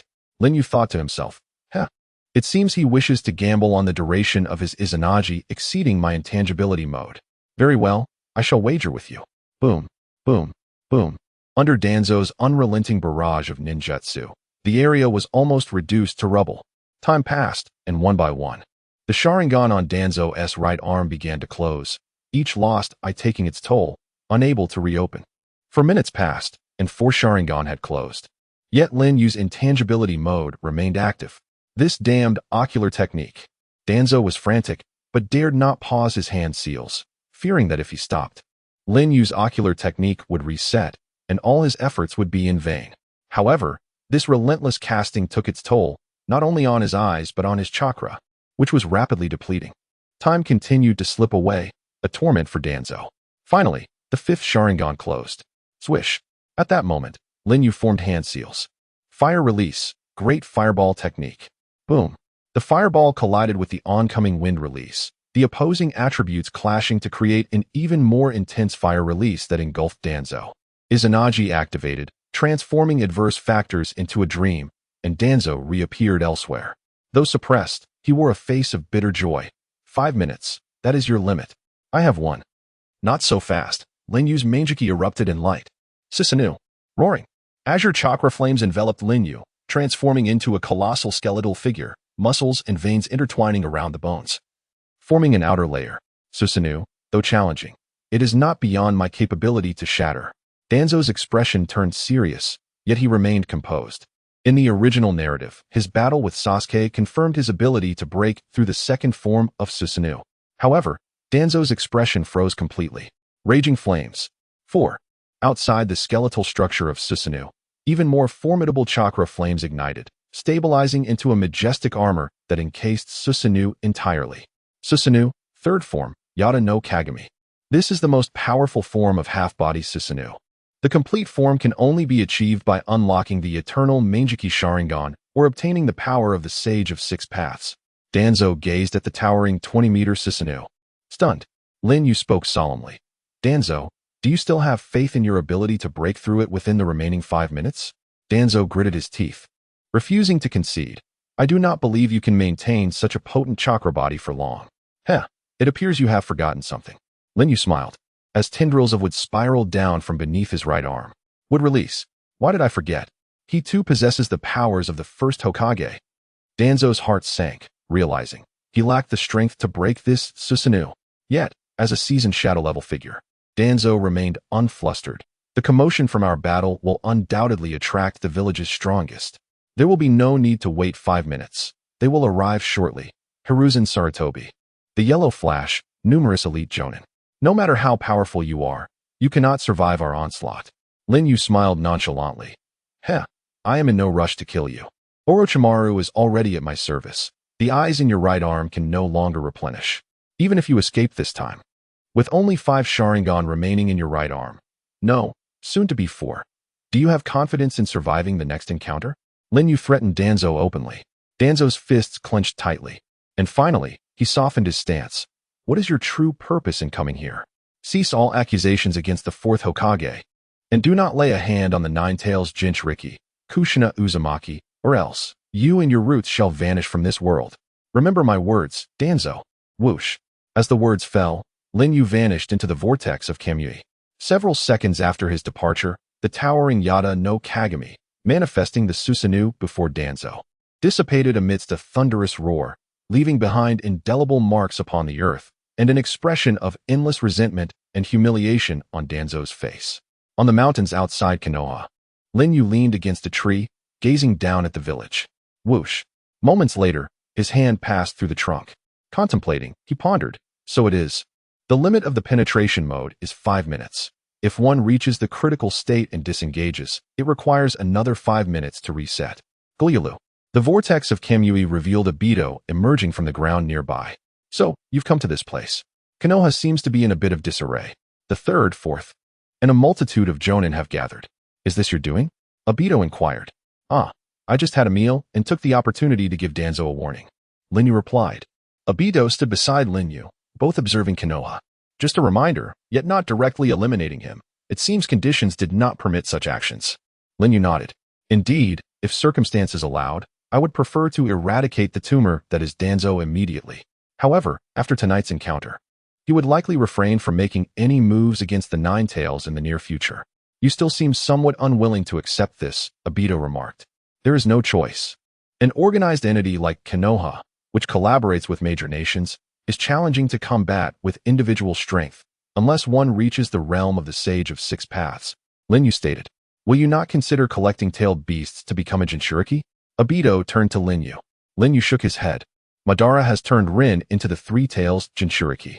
Rin is now deceased, and the Three-Tails will not resurrect for another 10 years. Even if I were to capture all the remaining tailed beasts, lacking the Three-Tails would prevent the formation of the Ten-Tails. Without being a Ten-Tails Jinchuriki, it holds no significance. He shifted his tone. Thus, I have resolved to establish a shinobi village. Nagato's Akatsuki operates in the shadows, while my shinobi village will thrive in the light. Lin Yu's intentions mirrored those of Orochimaru, who had once sought to destroy Konoha by founding the Sound Village. Years later, he attempted to collaborate with the Sand Village during the Chunin exams to deliver a devastating blow to Konoha, yet ultimately failed. Orochimaru's downfall was not solely due to the 3rd Hokage's sacrifice with the Reaper Death Seal. The fundamental issue lay in the weakness of the Sound Village he established, rendering it ineffective. The so-called alliance with the Sand Village proved unreliable as well. Lin Yu envisioned a shinobi village that would not be as feeble as the Sound Village, but rather a formidable entity that could stand alongside the 5 great nations and even surpass them. Impressive. When do you intend to commence? Obito expressed a rare interest in matters beyond his usual pursuits. Once I acquire the true power of the first Hokage, Hashirama Senju, I shall begin immediately. Lin Yu declared with lofty ambition. That means, in half a month? Obito queried. Let's return to prepare. Before reporting to Orochimaru, I need to visit another location to accomplish a task. Lin Yu activated Kamui, departing with Obito. Within the underground base, Lin Yu donned a fresh outfit, reminiscent of the armor worn by Uchiha Madara during the Warring States period, with the Uchiha fan slung across his back, complemented by his long hair, resembling the legendary figure himself. Do you not wish for me to envelop you in my cloak? Obito asked. No, I prefer to experience the thrill of battle firsthand. Lin Yu replied. While having Obito's cloak would indeed enhance defense and the power of wood release, it left Lin Yu with a sense of dissatisfaction, often ending battles with an unquenchable desire for more. As his ocular prowess continued to elevate, his thirst for combat grew ever stronger. This was the instinct of the Uchiha. Very well, Obito donned a black robe, preparing to accompany Lin Yu. Where are you headed? At this moment, Yuzuki Yukari approached. What's the matter? Do you wish to join us? Lin Yu paused, turning to inquire. Yuzuki Yukari lowered her head, tacitly acknowledging her desire to accompany him. The menacing aura exuded by Orochimaru the previous night had left her with considerable dread. She would rather follow Lin Yu than remain in the same den as Orochimaru. Moreover, Yuzuki Yukari had not abandoned her intent to eliminate Lin Yu. Staying close allowed her to discern his secrets and weaknesses more effectively. After a moment of contemplation, Lin Yu said, Very well. However, the journey is long, so you should prepare. Can you not utilize your ocular technique to traverse directly? Yuzuki Yukari tentatively asked. That is a location my ocular technique has not marked, Lin Yu replied. Oh, Yuzuki Yukari pondered, turning to return to her room for preparations. Is it wise to disclose the intricacies of your ocular technique to a woman harboring murderous intent towards you? Obito remarked. Lin Yu held his perspective. True strength lies in not fearing the exposure of one's secrets. Even when known, one remains unconquerable. I aspire to be such a formidable individual, and I do not believe this girl will become my enemy in the future. I cannot comprehend the complexities of your human emotions. I find comfort in simple matters, Obito stated, then inquired seriously, but what do you intend to do? Lin Yu's gaze deepened. I plan to return with a pet. Oh, a summoning beast? It is not a typical summoning beast. With Kushina currently pregnant, the 9 tails are not an option for now. Hence, the 8 tails, being the next strongest, is the optimal choice. Lin Yu intended to venture to the land of lightning's Kumogakure to capture the 8 tails. Oh, not as a Jinchuriki, but as a summoning beast to control, just as Madara once commanded the 9 tails. If you are heading to Kumogakure, why not capture the 2 tails as well? With your ocular power, commanding the 9 tails alongside 2 other tailed beasts should not be a daunting task, Obito assumed. That would disrupt the balance of tailed beasts, potentially igniting war. Lin Yu deliberated. Indeed, historically, the tailed beasts have maintained a balance of power among the 5 great nations, preserving a fragile peace. The land of lightning possesses control over 2 tailed beasts. Losing one would not disrupt the equilibrium, but losing both could tilt the scales, possibly precipitating the 4th Shinobi World War. Oh, are you that fond of peace? Obito expressed surprise. Lin Yu refuted, no, I merely worry about the outbreak of war and further casualties among Jinchuriki. When a Jinchuriki perishes, so too does the tailed beast. The larger the chakra capacity of the tailed beast, the longer it takes to revive. Should an unforeseen incident arise, my plans may be delayed indefinitely. Indeed, the 3 tails possesses the least chakra among the tailed beasts, requiring a decade for revival, while the others range from several years to decades. The chakra-rich 9 tails, however, demands a century for resurrection. Lin Yu's eyes darkened. This illusory peace must be maintained until the moment my Rinnegan awakens. On the other side of the wall, Yuzuki Yukari pressed her ear against the door, beads of cold sweat trickling down her back. The trio embarked on their journey towards the land of lightning. The land of fire and the land of lightning do not share a border. Thus, without taking a detour, they must pass through the land of water. At this time, the land of water, under the oppressive rule of the fourth Mizukage, was shrouded in darkness, known infamously as the Blood Mist Village. Any foreign ninja entering the land of water would inevitably fall prey to the terrifying pursuit of the mist, facing a fate of near-certain death. This path would undoubtedly be fraught with peril. However, this was precisely what Lin Yu yearned for. On the night of the following day, at the border where the land of fire meets the land of water, Lin Yu gazed at the ominous mists that enveloped everything ahead. The Sharingan beneath his mask glimmered with a restless light. His eyes longed for the arrival of war. In the rumored blood mist, do not let me down. The land of water, surrounded by the sea on all sides, possesses many unique mountainous terrains. Due to its isolation from the continent and the barrier of the ocean, the land of water seldom intervenes in the Great Ninja War, making it the least affected nation among the 5 great ninja countries. The Hidden Mist Village, nestled deep within the mountains of the land of water, is perpetually shrouded in thick fog, entirely cut off from other nations. The only route to the land of lightning must pass through the Hidden Mist Village. Lin Yu, a Fei, and Uchiha Obito had entered the land of water for 3 days, encountering no hidden mist ninjas along the way, as ninjas were but a minority compared to ordinary people. However, as they drew closer to the Hidden Mist Village, the likelihood of encountering ninjas increased. Within the forest, the trio hurried through a wetland, their footsteps splashing water. Lin Yu glanced at Uchiha Obito behind him. Her breathing had become erratic. Tired? Then let us rest, Lin Yu suggested. Don't underestimate me. Uchiha Obito gritted her teeth and surged ahead of Lin Yu. Just then, several kunai flew towards them from the front. Uchiha Obito swiftly drew her sword, clashing against the kunai, only to suddenly realize that the kunai at her feet were connected to explosive tags. Exhausted and unable to evade, she silently exclaimed, "Not good." At that moment, an arm wrapped around her waist, quickly pulling her aside. Boom! The explosive tag detonated, sending water splashing. As Uchiha Obito regained her senses, she found herself in Lin Yu's embrace. "I told you not to be reckless." She bit her lip and broke free from his hold, warily gazing into the mist ahead. There, a large group of hidden mist ninjas emerged, led by a figure with short black hair, no eyebrows, sharp teeth, and a prominent cross-shaped scar on his right cheek. His ears and neck were wrapped in bandages, and his lower face was adorned with red stripes. Strapped to his back was the infamous decapitating sword. This attire, along with the weapon, could he be one of the 7 ninja swordsmen of the mist, Kisame Hashigaki? Uchiha Obito remarked gravely. While many fans of the series may be unfamiliar with Kisame Hashigaki, Lin Yu certainly was not. He was the previous owner of the decapitating sword before Zabuza Momochi, and a member of the first generation of the 7 ninja swordsmen. In the original story, he defected from the Hidden Mist Village due to dissatisfaction with the 4th Mizukage rule, joining the Akatsuki, and later met his demise at the hands of the Mizukage at the age of 31. At this moment, he had yet to reach that point. Kisame was just in his early 20s, still loyal to the Hidden Mist. Furthermore, he was one of the 3 survivors of the 8 Gates formation created by Might Guy. "You are not ninjas from this village," Kisame stepped forward, coldly questioning. A Fei responded flippantly, "Oh dear, what bad luck. To run into the famous 7 ninja swordsmen right off the bat?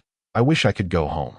Kisame frowned, his gaze fixed on the forehead protector worn by Uchiha Obito beside Lin Yu.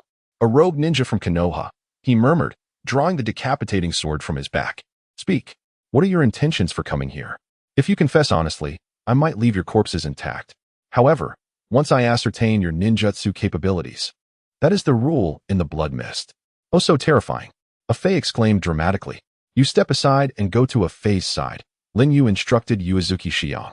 Though reluctant, she complied. Isn't it too reckless for him to confront the 7 ninja swordsmen alone with so many hidden mist ninjas? She inquired. "Who knows?" A Fei replied, his mind seemingly elsewhere. "Are you not going to let the 2 behind you escape?" Kisame asked Lin Yu. "There's no need," Lin Yu replied. "You are correct. Indeed, there is no need, for soon the 3 of you will be reunited underground." Kisame formed hand seals with 2 fingers on his chest. Ninjutsu, hidden mist technique. Dense fog spread around, and within this mist, only the hidden mist ninjas could clearly sense the presence of their enemies. Oh, obscuring vision, this technique is indeed disadvantageous against the Sharingan. However, once an attack is launched, it will inevitably create a commotion, Lin Yu muttered, lightning chakra swirling around his right hand as he pierced forward from behind. Crackle! The lightning pierced through Kisame, arcs of electricity ravaging. Splash. Yet Kisame's body disintegrated into water. A water clone. Gurgle. A torrent of water surged beneath Lin Yu's feet, forming a water prison that ensnared him within. Oh, not just an ordinary water clone. It releases a water prison technique upon destruction? Lin Yu pondered within the water prison. Whoosh. Kisame's real body descended from the air, gripping the decapitating sword tightly, bringing it down with fury. Finished. Boom. The water prison shattered. The enormous sword embedded deeply into the ground. However, Kisame sensed something was amiss. He had struck his opponent, yet the sensation of flesh being cleaved did not come. What just happened? Not good. As astonishment washed over him, he attempted to withdraw his blade. Too late. Clang. Lin Yu stepped on the sword's back, his right hand resting firmly on Kisame's shoulder, declaring in a low voice, "And now, it is over." The Sharingan. Kisame was taken aback. Whoosh. The whirlpool of Kamui erupted from Lin Yu's right eye. In an instant, Kisame was sucked into the Kamui dimension. This was the terror of Kamui. Those unaware of its nature, even as formidable as the 7 ninja swordsmen, would be instantaneously eliminated. Yet even if one knew its nature, what could be done? Against absolute power, all struggles are futile. As the caster was drawn into the alternate dimension, the hidden mist technique dissipated. The surrounding hidden mist ninjas stood in stunned silence. Captain Kisame, taken out in an instant? What technique was that? Lin Yu bent down to pick up the decapitating sword from the ground. As the Sharingan spun, he locked onto the positions of all the hidden mist ninjas. Whoosh. He vanished from his spot. Uchiha-style Kenjutsu. Flash. Flash. Flash. Flash. The blade glimmered. And hidden mist ninjas fell one after another beneath the sharp edge of the decapitating sword. This can't be real. Uchiha Xiang's pupils trembled. A minute later, the blood of the hidden mist ninjas stained the ground crimson. Bang! Lin Yu plunged the decapitating sword into the earth. His gaze icy as he scanned the shadows of the forest, bellowing, "Stop lurking in the shadows and come out." Rustle. After a brief silence, movement stirred. Kisame is a fool, just like his decapitating sword, utterly useless. From the west, a female ninja approached, her chestnut red hair adorned with vertical braids, sharp teeth visible, and her neck wrapped in fluffy bandages, 2 spiked blades strapped to her back. She was the second user of the lightning blade, Ringo Yukimaru, one of the 7 ninja swordsmen of the mist. Another from Konoha? Such unpleasant memories resurface, though the Uchiha clan shouldn't be capable of such exaggerated taijutsu. From the north, a stocky male ninja appeared, orange hair cascading to his waist, sharp teeth visible, neck swathed in fluffy bandages, green stripes painted on his cheeks, and a large sword wrapped in bandages on his back. He was the first user of the great blade, Kabuto, from the 7 ninja swordsmen of the mist. Behind him followed a youthful ninja, unmistakably the young Kisame Hashigaki. However, the Uchiha's ocular techniques are renowned throughout the ninja world. Through the sacrifice of Juzu, we have acquired some advantageous intelligence. From the south approached a young ninja with white hair, sporting upright braids and sharp teeth, his neck wrapped in fluffy bandages. He bore no sword, merely carrying a scroll. It is said that after Might Guy's demise, a prodigious talent emerged from the hidden mist. A boy of the Hozuki clan lineage, who inherited the twin swords, Flounder. Most terrifyingly, he could effortlessly summon and wield all the ninja swords. Exploding blade, splash, long blade, needle, dull blade, dagger. After the former wielders of these 3 swords perished, they remained unclaimed, residing within the boy's scroll, along with the Flounder, making him a singular embodiment of the 4-man group. The boy stood before them, known as Hozuki Mangetsu, observing from the shadows, watching comrades meet their doom. It was indeed the demeanor of the blood mist. Lin murmured as he looked up, "So, everyone has arrived. Let us retreat further. Getting caught up in this could cost us our lives." A face solemnly advised Maui Xiang. "Aren't you his companion? Why don't you assist him? Even the Hokage would perish under an assault from the 7 ninja swordsmen," Maui Xiang questioned, adding hastily, "Don't misunderstand. I simply fail to comprehend. I am not concerned for him. Unless he wishes for his own demise, I cannot fathom who could possibly defeat him," a Fei remarked with significance. Maui Xiang cast a deep glance at Lin before retreating with a Fei to observe the battle from a distance. "Kisame, your strength is insufficient. Keep an eye on those 2 in the distance. The 3 of us will suffice to deal with him," said Suigetsu Hzuki to Kisame Hashigaki behind him. Understood, Mr. Suigetsu, Kisame replied respectfully, stepping back from the fray. Suigetsu then approached Linjingu Wairi, drawing his great sword, Samahata. Newcomer, if you become a hindrance, my Samahata shall show no mercy. As an established member of the 7 ninja swordsmen, Suigetsu spoke with an air of arrogance. A mere buffoon who barely salvaged his life from a Konoha genin should refrain from dictating here. Linjingu Wairi retorted without mercy, crossing her arms as she unsheathed her Raijin blade, resting it by her side. Crackle. Golden arcs of electricity danced along the blade. She was known as the genius ninja of lightning released from the hidden mist, and the might of the Raijin blade in her hands exceeded that of its previous master. Preposterous. You. Suigetsu began to fume. You two had better silence yourselves if you wish to avoid having the swords returned to me. Hozuki Mangetsu intervened, appearing between the two, unfurling his scroll with a flourish. Within this proximity, he could summon or dismiss these ninja swords at will, even without being their rightful master. Thus, Suigetsu and Linjingu Wairi were compelled to silence themselves. On Mangetsu's scroll, 7 sealing array positions were inscribed, labeled break, great, long, dull, explode, lightning, duel, corresponding to the 7 ninja swords code names. Among them, the long, dull, explode, and duel positions glowed, indicating the presence of the swords. Hozuki Mangetsu laid the scroll upon the ground, biting his finger to let a drop of blood fall upon the break position, then forming hand seals, causing the array to emit a radiant light. Mangetsu's keen gaze turned towards Lin, returned the broken blade. Buzz, buzz. Lin felt the execution blade in his grasp tremble violently, as if attempting to escape his hold. There is no rationale for returning what one has seized. Whoosh. Lin summoned his Sharingan to absorb the execution blade. The brilliance of the scroll's array faded, and Hozuki Mangetsu furrowed his brow. The connection between the scroll and the ninja's sword has been severed. Indeed, his ocular techniques can transport touched objects to another space, and the previous attack from Juzu passed through him, demonstrating that physical attacks are ineffective against him.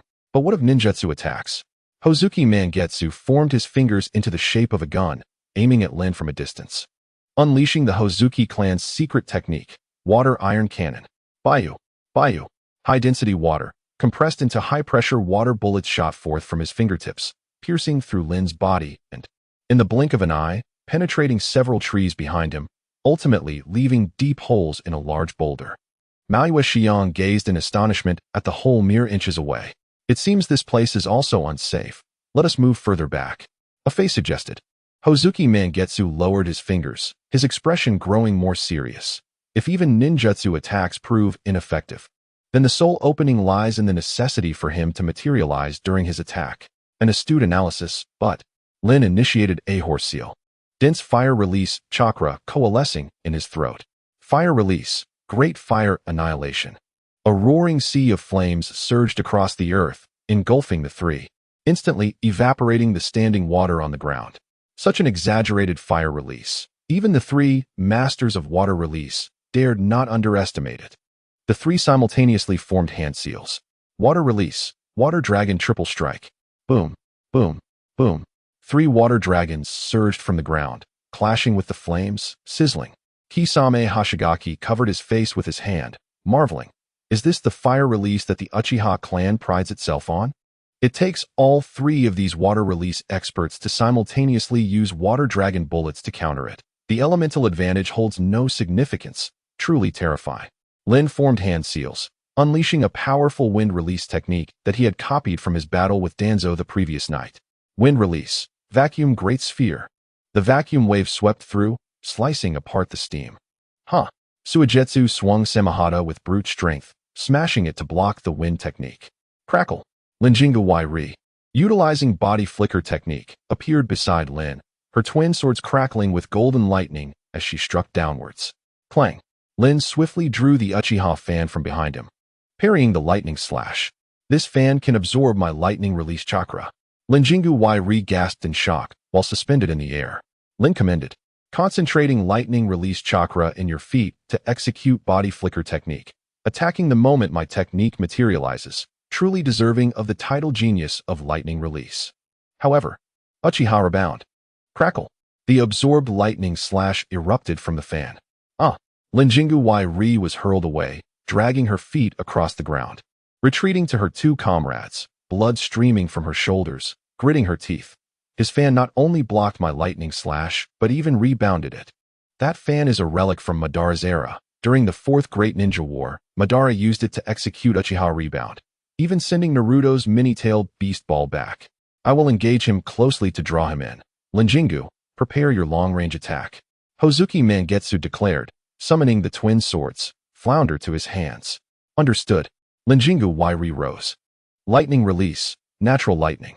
She forcefully swung her Raijin blade towards the heavens, rumbling. Striking the sky, she summoned natural lightning. Whoosh. Hozuki Mangetsu, wielding flounder. Charged towards Lin across the water. Water release, great water arm technique. As he ran, his arms transformed into massive, powerful limbs. Flounder, release. With chakra infused. The flounder in his hand grew to an enormous size, descending like a colossal hammer. Boom. Flounder pierced through Lin, crashing to the ground and creating a massive crater. Whoosh. Lin turned, reaching for Hozuki Mangetsu's shoulder. In the present moment, alongside me, the ghost lantern, full moon. Drinks. Whoosh. However, Lin Yu's palm penetrates through the body of the ghost lantern, full moon. Startled, full moon exclaims, "This fellow is feigning an attack, cleverly utilizing our tactics. He has already seen through Lin Qing's technique. Lightning blade technique, lightning gate."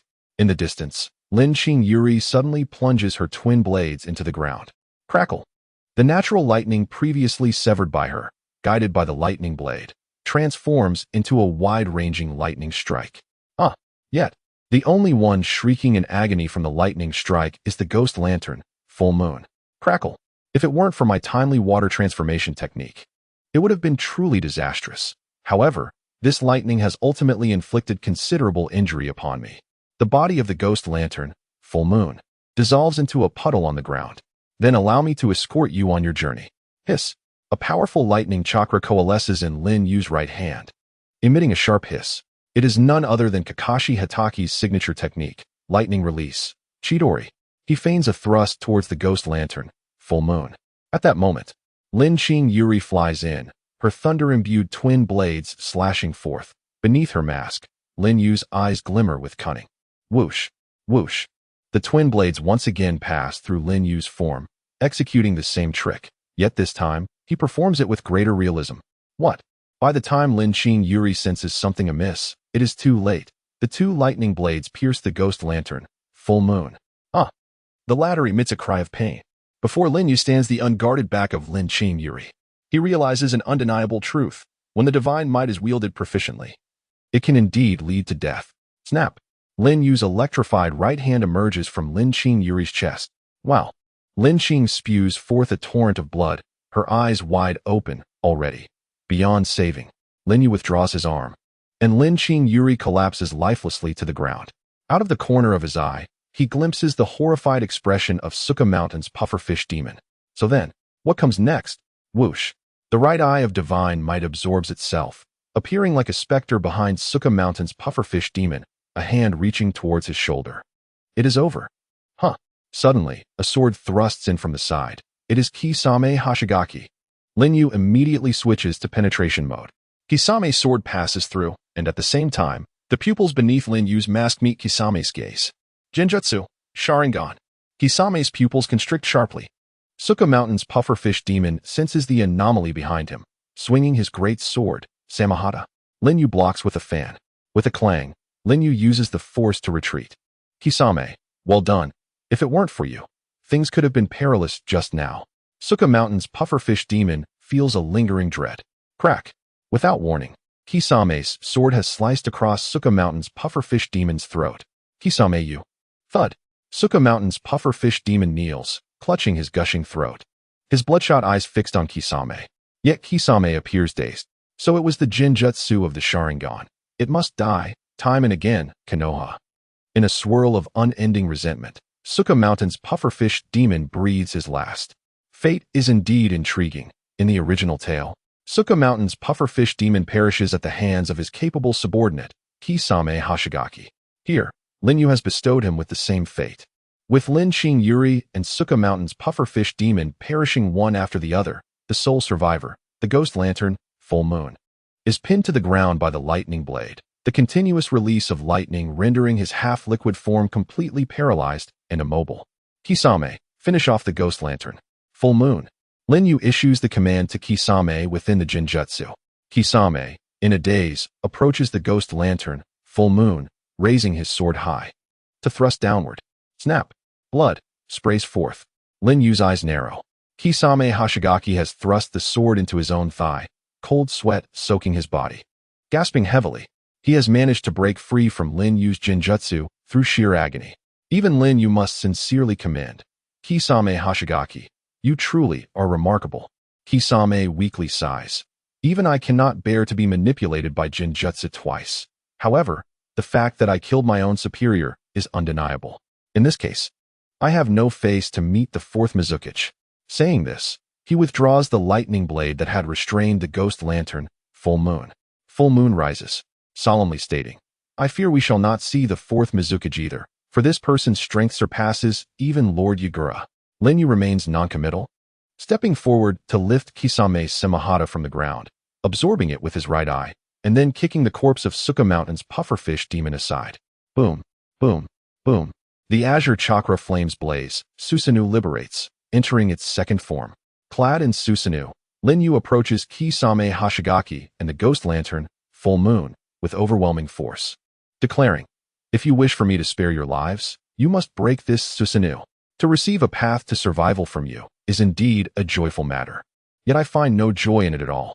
In the face of the formidable Susanoo, Kisame sighs sincerely. The ghost lantern, full moon, shares his sentiments, unfurling a scroll. Boom, boom, boom. Summoning, long sword, needle. Summoning, blunt sword, hammer slice.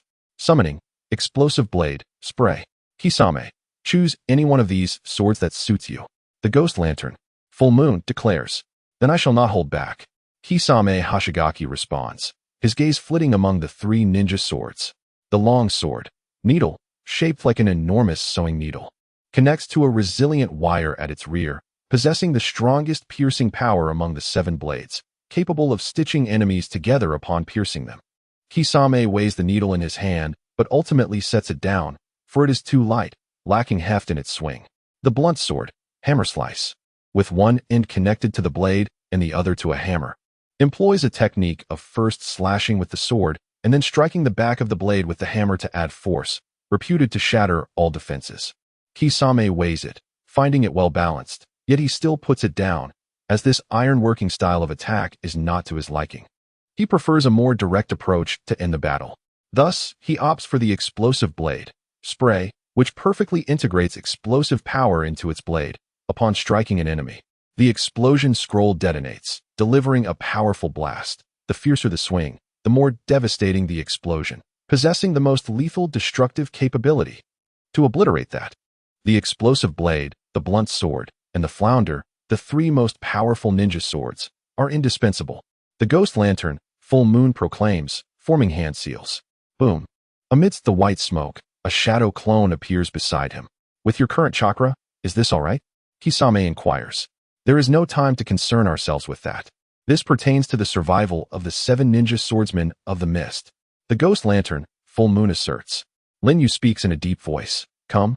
Let me witness the true destructive power of the 7 ninja swordsmen of the mist.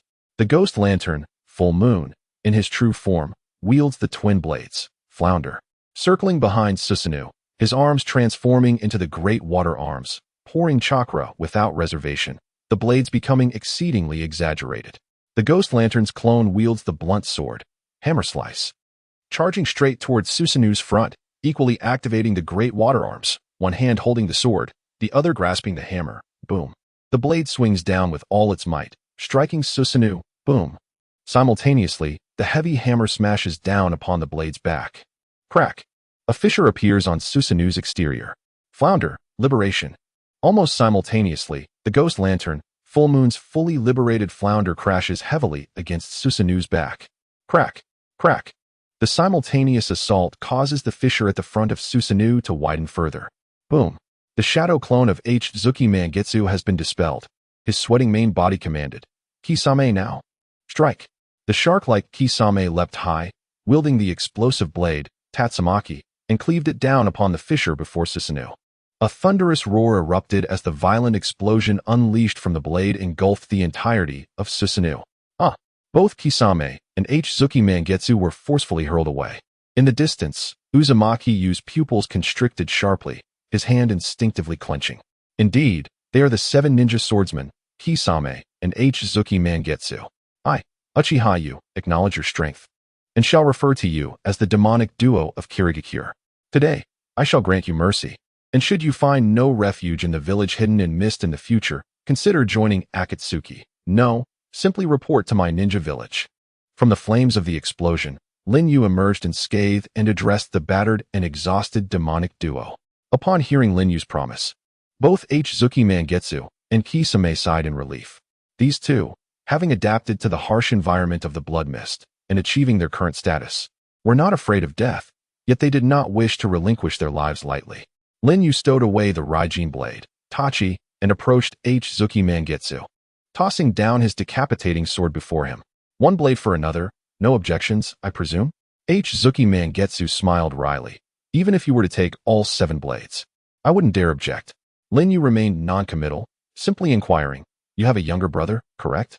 Otsutsuki Mangetsu paused. Yes, his name is Suigetsu, and he is not yet 2 years old.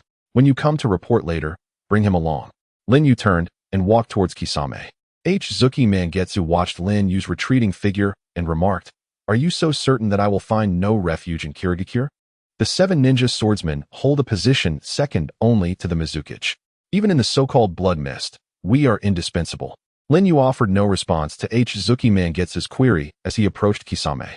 At this moment, Kisame's arms were torn and bloodied from the force of the explosion, revealing bone, a testament to the might of his final strike. After a moment of contemplation, Lin Yu made a decision. He withdrew the sword, Samahata, and placed it before Kisame, then picked up the explosive blade, Tatsumaki, saying, Kisame, from this day forth, you shall be the new master of Samahata, while I shall safeguard Tatsumaki. Kisame was taken aback. Wait, while Tatsumaki possesses formidable destructive power, in terms of characteristics, Samahata is the strongest among the 7 swords. Surely you are aware of this? Having witnessed Lin Yu's immense strength, Kisame had begun to address him with respect. Lin Yu was fully aware of Samahata's power. It could even consume the chakra of tailed beasts, and merging with Samahata would not only enhance perception, but also grant near-immortal regenerative abilities. However, Lin Yu would never choose to merge with Samahata merely for such trivial benefits, because the resulting form was too grotesque. He had no desire to become a half-human, half-fish creature akin to the fishmen in One Piece.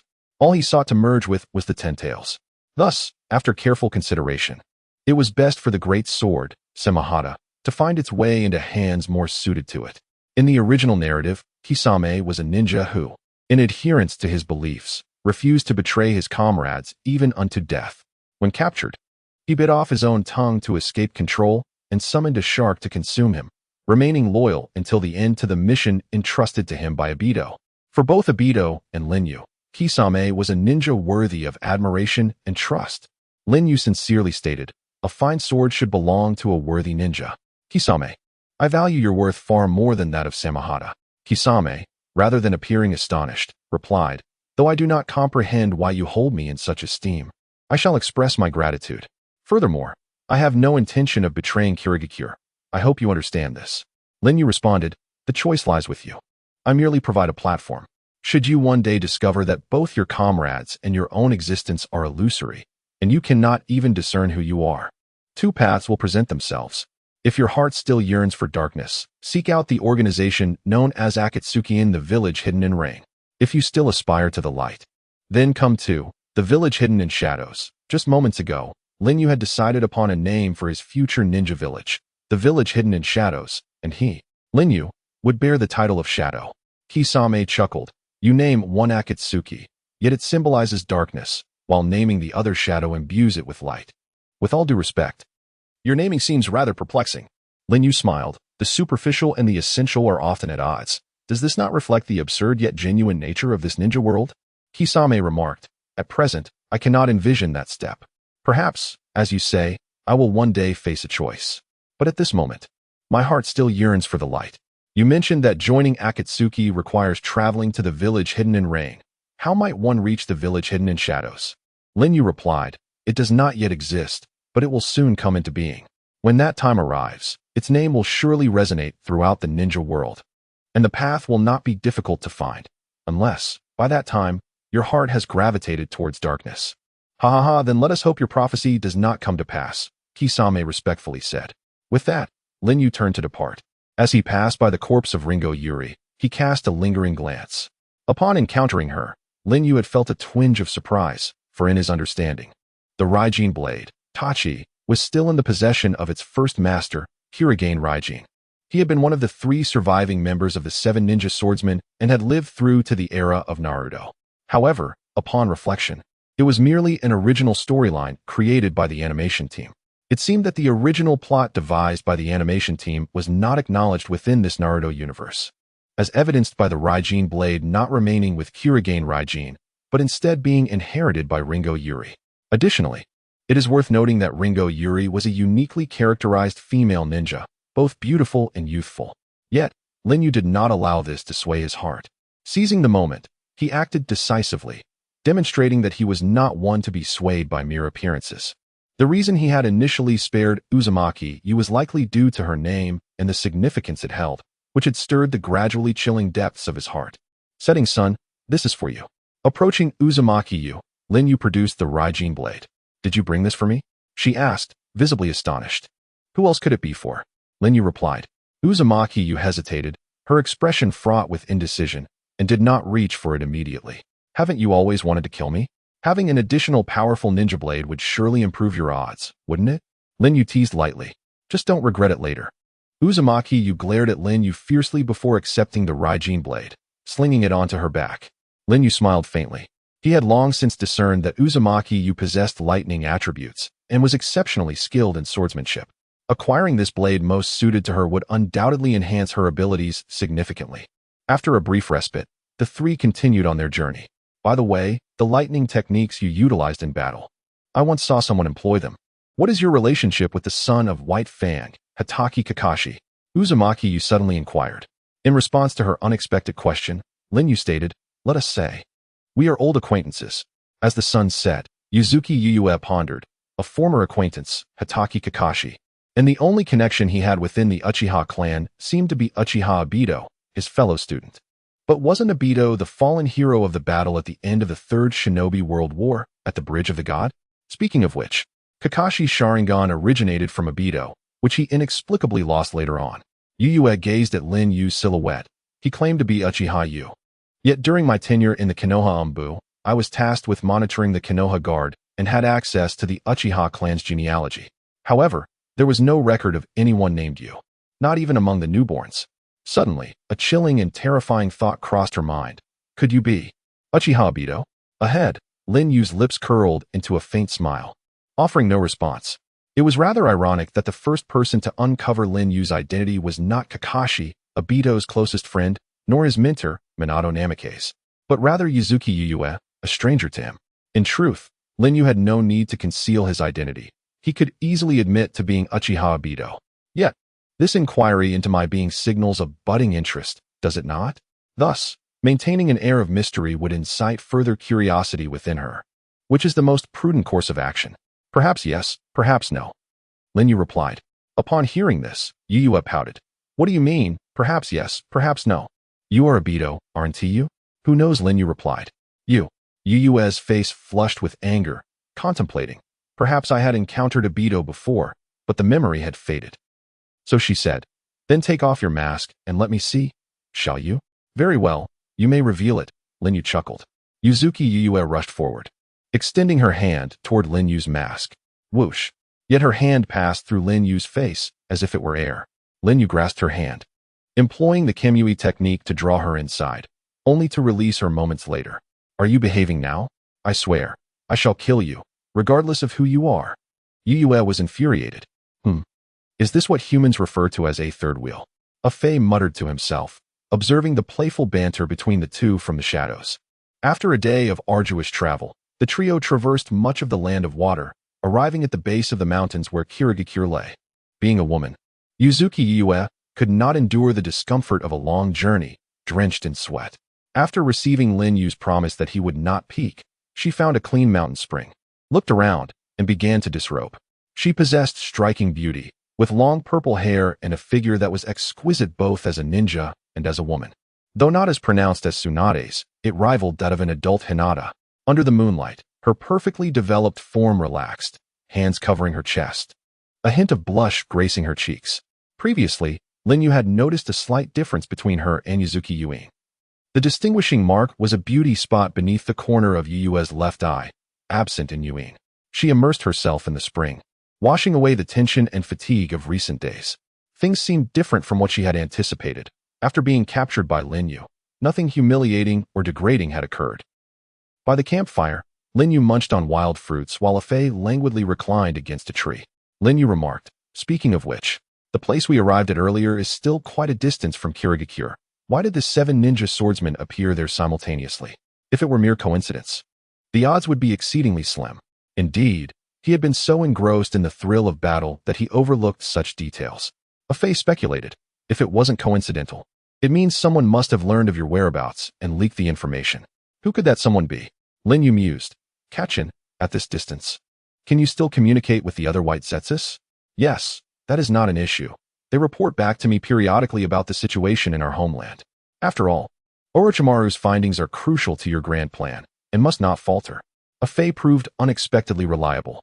"Have you noticed that guy, Yakushi Kabuto?" Lin Yu inquired. "You mean the bespectacled man under Orochimaru, who appears rather unremarkable?" "I didn't pay him much mind," Afei replied. "Is that so?" Lin Yu narrowed his eyes. Although he did not regard the current Kabuto highly, he was aware of the formidable potential he harbored. If he were not a capable aide to Orochimaru, he would have already eliminated Kabuto at the first opportunity. "What? Do you suspect that bespectacled man is behind this?" Afei asked. Not suspecting, Lin Yu was certain that it was indeed Kabuto's doing. Yakushi Kabuto had once served Danzo, maneuvering through various nations as a double agent. After being abandoned by Danzo, he found refuge with Orochimaru and remained utterly devoted to him. However, his unwavering loyalty to Orochimaru did not equate to loyalty towards Lin Yu.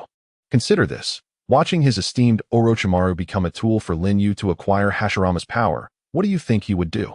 It would not be surprising if he secretly leaked Lin Yu's whereabouts to Orochimaru. That is precisely the kind of person he is. If that is the case, I will immediately have White Zetsu eliminate him. Afei rarely exhibited murderous intent. Let's not act rashly. We should simply keep him under surveillance for now. No matter what, nothing is more important than Orochimaru's findings at this moment. The cells of Hashirama concern my future, and I cannot allow anything to disrupt Orochimaru's progress. Even if it is indeed Kabuto's schemes, I must feign ignorance." Though Lin Yu spoke thus, his eyes brimmed with murderous intent. He had never anticipated that, upon entering this world of Hokage, someone would dare to scheme against him. Thus, he resolved that once he obtained Orochimaru's findings, he would eliminate Yakushi Kabuto without hesitation, even if he were innocent. Upon returning from her bath, Yuzuki Yu frowned at the fire before Lin Yu. "Do you lack basic ninja knowledge? Starting a fire while camping at night is a grave mistake, as it can easily attract the attention of hostile ninjas. Isn't that better? If I were to be killed, you would be free." Lin Yu chuckled. Yu gritted her teeth, unable to retort, and could only stomp her foot in frustration. Suddenly, the once vibrant bonfire flickered violently and extinguished. Then, an immense fog enveloped the entire mountain. This was no natural fog, but rather the hidden mist technique of Kirigakure.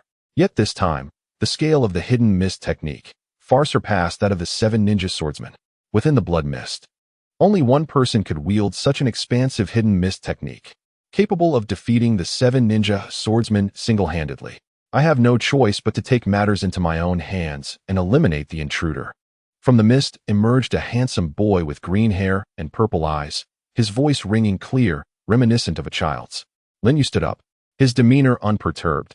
"I did not expect to meet so soon the master of this blood mist, the 4th Mizukage, Yakura." Yakura's large-scale hidden mist technique rendered visibility nearly zero, which severely hampered the effectiveness of the Sharingan, making it imperative to dispel it. From the scroll left by Madara, Lin Yu had learned a multitude of powerful ninjutsu, including the 5 nature transformations. He swiftly formed a series of intricate hand seals, extending his arms forward. Wind release, tornado, whoosh, whoosh. The raging whirlwind swept through, dispersing the dense fog. The silhouette of the fourth Mizukage Yakura hidden within the mist became visible. With green hair and purple eyes, a scar resembling a stitched seam adorned his left eye. He wielded a staff-like weapon, adorned with green flowers at its hooked end, using it to brace against the ground as he stood defiantly in the midst of a tempest. His violet pupils brimmed with ire. Seemingly humiliated as his prized mist technique was unraveled. Wind release, typhoon. Yagura formed a single-handed seal, the staff whirling as he unleashed a powerful gust of wind. Boom. The collision of two air currents generated a colossal convective storm. Ugh. Ah. Both Afei and Yuzuki Sei were swept away. Sei drew her ninja blade from behind, embedding it into the earth, while shielding her face with one hand, her gaze fixed on the fierce clash between the two. Feeling within, both are monsters. As the storm subsided, lightning release. Chidori. Hazy feathers vanished from sight, his right hand crackling with electricity as he charged towards Yagura. Water release. Water mirror technique. A circular water mirror appeared before Yagura, reflecting the image of Hazy's Chidori advance. Whoosh. The water mirror rippled, and the mirrored Chidori surged forth, colliding with the genuine Chidori in Hazy's hand. Crack. They annihilated each other, their power identical.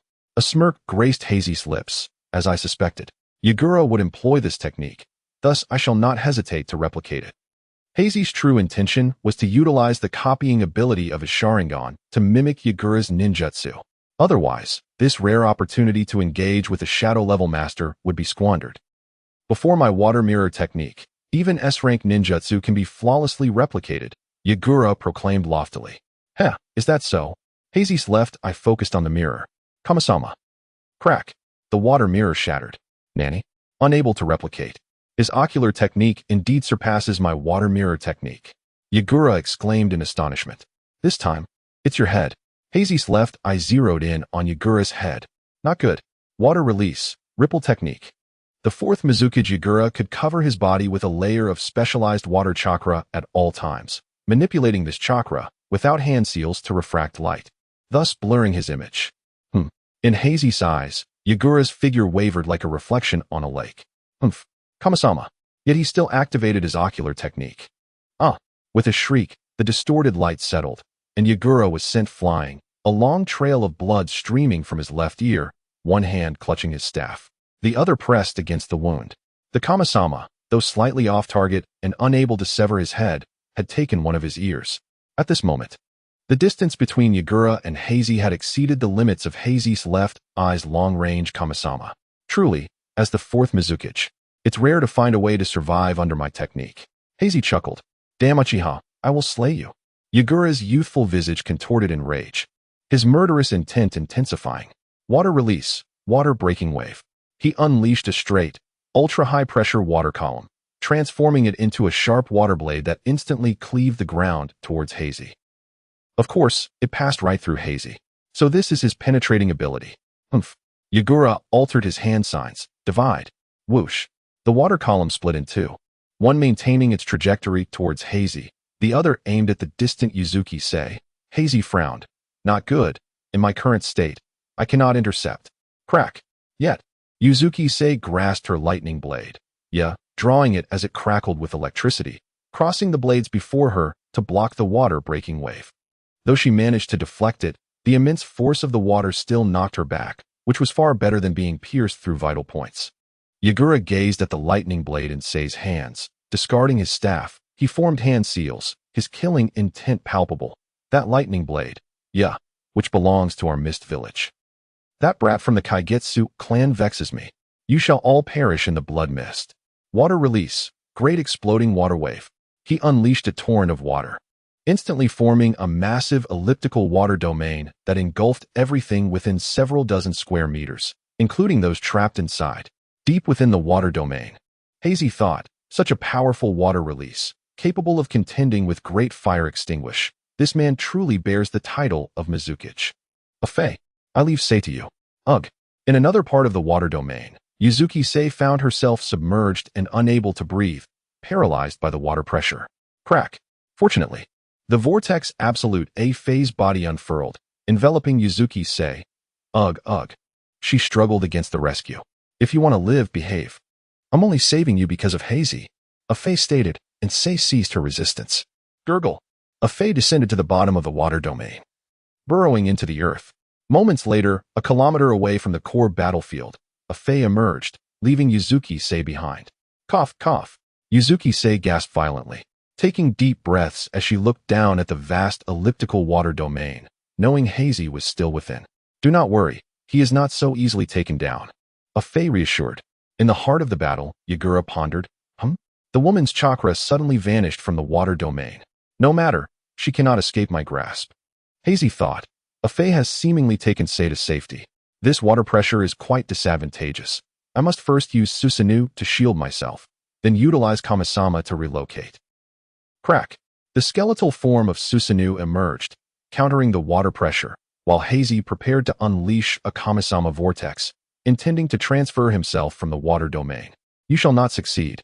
Yagura's expression turned cold as he rose to form seals. Water release. Vortex turbulence. The entire water domain spun rapidly, forming a massive whirlpool, with its center being where Hazy and his Susanoo resided. Each whirlpool blade resembled a large-scale water blade, and with hundreds upon thousands of them swirling, it was evident. Susanoo was enduring a tremendous onslaught. This was merely the first skeletal form, and it was disintegrating almost instantaneously. Hazy had not anticipated Yagura would unleash such a terrifying water release attack. Hazy's spatial movement was forcibly halted, shifting to a penetrating mode. It seems your spatial movement has failed. Uchiha Hazy, though I dwell in this isolated water country, I have long heard of your illustrious name, rivaling the likes of Hanzo of the Salamander, causing Konoha's Danzo great distress. I have long commanded the Umbu of Mist to gather intelligence regarding you, and upon hearing you would come to this nation, I grew anxious. It appears the information I collected will indeed prove useful. Your seemingly insurmountable penetrating state appears to last only 5 minutes, and under this penetrating mode, any technique you employ will necessitate the cessation of that mode. Thus, I have prepared a grand gift for you. A devilish grin spread across Yagura's youthful face. The water country is rich in water sources, with abundant underground aquifers. The deep mountains surrounding the Mist Village harbor enormous underground water veins, even by the standards of the water country. When the Six Tails rampaged, the successive Mizukages would harness the power of these underground veins to perform ultra-large-scale natural water release techniques to suppress the tailed beasts, buying time for sealing techniques. However, this water release technique had never been employed to subdue any ninja. Uchiha Hazy, you have pioneered the blood mist. One must commend you. Prepare to accept this baptism. Clap. Yagura brought his hands together. Water release. Ultimate technique. Yuzutsu Kamen. Rumble. The earth collapsed, and from the depths of the ground, natural water veins surged forth, transforming into a massive water column that soared over 100 meters into the sky. Yagura proclaimed with fervor, this underground water source will continue to erupt for 6 minutes. The pressure is so immense that even beings beyond tailed beasts will be crushed in an instant. Once your penetrating mode is released, it will be your demise. If you attempt to transfer space, your end will come even swifter. Have you witnessed the terror within the blood mist? Yagura, I graciously accept your gift of greeting, and thus, I shall return it with an even grander offering. What? As Lin Yu's cold voice resonated, a colossal spatial vortex erupted from the heart of the water column. Subsequently, the underground water, which had been gushing skyward, converged towards the center of the vortex, ultimately vanishing without a trace. What emerged was the true form of the Yada's Susanoo. However, unlike the earlier display meant to intimidate Danzo, this time, the Yada's Susanoo wielded a device resembling the 8-span mirror. Susanoo artifact, the 9-span divine mirror. It contained boundless divine power, capable of redirecting all incoming attacks, even the myriad phenomena of the universe, into the realm of space and time. The mere underground water source was but a sip to be consumed. In the original narrative, Kakashi, who had received the chakra bestowed by Obito at his last moment and acquired dual divine might, was capable of unleashing the complete form of Susanoo but had not utilized the Susanoo artifact. Yet now, it was Lin Yu who brought it forth. It stands to reason, for Kakashi's dual divine might was merely a one-time experience card. In such a brief period, how could he truly delve into the depths of divine power? But Lin Yu was different. His dual divine might was permanent, granting him ample time to explore its potential. Impossible. This natural water release technique, propelled by underground water veins, far exceeds my own capabilities, even capable of suppressing tailed beasts, yet he has undone it. This cannot be. At this moment, the once invincible water shadow Yagura finally displayed a hint of panic. Within the Susanoo, Lin Yu spoke in a deep voice, "Yagura, do not underestimate the ocular techniques of the Uchiha. Indeed, the true power of Susanoo could rival that of tailed beasts, let alone that of the Susanoo, which nurtured artifacts." Damn it. Yagura's visage twisted in rage as he dipped his hand in blood and formed seals. Boar, dog, rooster, monkey, goat. Summoning technique, endless leech. Boom. A cloud of white smoke erupted, revealing a colossal water leech. "Watch as I dissolve you into blood," bellowed Yagura. Liquid release, dissolving monster technique. The water leech opened its massive maw, unleashing a torrent of corrosive acid that cascaded towards Susanoo. Futile. Lin Yu clenched his palm within Susanoo. Whoosh. The nine-span divine mirror unleashed a vortex of divine power, drawing in all the descending acid. Lin Yu abruptly raised his head, his kaleidoscope eyes sweeping over the enormous head of the endless leech. Whoosh. Simultaneously, a pitch-black Magatama emerged from the other hand of Susanoo and was hurled forth. Susanoo artifact, nine-span divine Magatama. Swoosh. The Magatama approached, and the slippery body of the endless leech attempted to flee in haste. Yet, the Magatama inexplicably changed direction, relentlessly pursuing.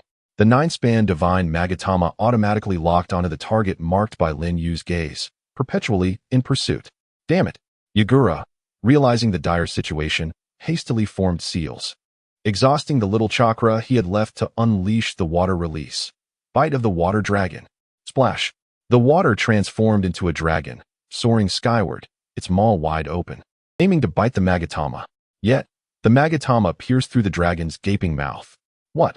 Yagura exclaimed in shock. Indeed, the true terror of the nine-span divine Magatama lay not in its pursuit, but rather in its ability to penetrate non-target entities.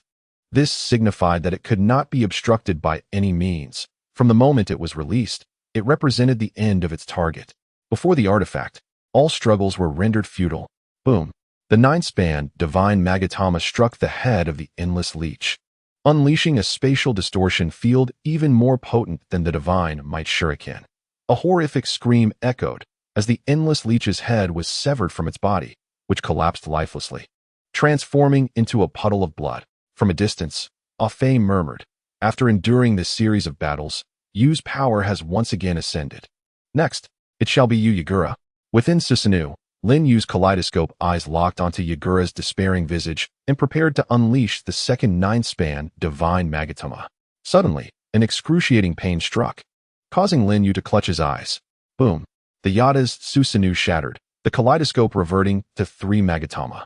Two streams of blood cascading down Lin Yu's cheeks as he weakly murmured, "I never anticipated that utilizing the Susanoo artifact would consume such an immense amount of chakra and ocular power. Even the cells of Hashirama are beginning to falter?" Yagura, witnessing the moment of weakness, seized the opportunity. However, his chakra was too depleted to execute even a single proper long-range water technique, leaving him only able to perform a water release, wave riding strike, a technique that accelerated movement across the water surface. Upon closing the distance, Yagura swung his staff toward Lin Yu's head. What? To his shock, he realized that this attack merely passed through Lin Yu. The penetrating ability of divine might was a passive trait, regardless of Lin Yu's state, whether in kaleidoscope form or not. Any attack would automatically activate unless Lin Yu chose to deactivate it. "Yagura, my strength may have waned, but it does not imply that you have grown stronger." Lin Yu's cold voice echoed as his left eye regained its kaleidoscope. Lightning release enveloped his right arm, merging with the power of divine might to take on a pitch-black hue. Divine might, lightning cutter. Yagura hurriedly raised his staff to defend. Clang. Following the clash, the space around the staff warped, causing Yagura to sense danger and abandon his weapon, but it was too late. Crack. One of his left arms was torn off, drawn into the vortex of divine might, as he clutched his severed limb and retreated in a state of disarray. Lin Yu's left eye focused on Yagura's head, preparing to employ long-range divine might to sever it. At that moment, kunai laced with explosive tags flew in from all directions. Reluctantly, Lin Yu abandoned the use of divine might and shifted to penetration mode. Kunai passed through Lin Yu and struck the ground beside him. Boom, boom, boom, boom. Explosive flames erupted. At this moment, Yagura was rescued by the hastily arriving Umbu of the Mist Village. Fourth Lord, are you unscathed? Yagura did not respond. His somber purple eyes fixated with reluctance on the site of the explosion. Return to the village. What of the invader? An Umbu inquired. It matters not. Hurry. Leave. With those words, Yagura fainted on the shoulder of the Mist Umbu. Quick, take the Fourth Lord back to the village for treatment. The Umbu urgently withdrew. As the flames of the explosion dissipated, Lin Yu intended to pursue, but suddenly his gaze was drawn upward, where a young boy clad in a sky-blue robe stood atop a peak, his body enveloped in translucent red chakra, six tails forming behind him as if issuing a warning.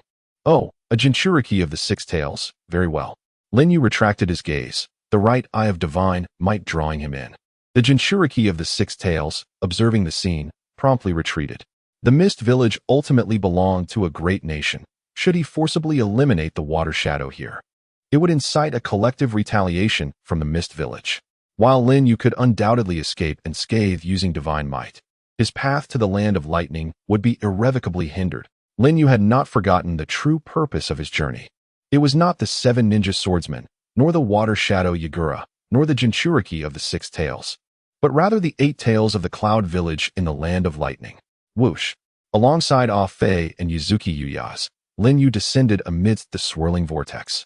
That took more effort than anticipated, Ah Fei remarked. This is an unavoidable circumstance. Water release is inherently a ninjutsu that relies heavily on the terrain. The presence or absence of water, and its abundance or scarcity, can lead to drastically different outcomes when executing the technique. Lin Yu remarked. Indeed, when Yagura utilized the underground ley lines to unleash a water technique capable of suppressing tailed beasts, it was evident that this battlefield would not be easily navigable.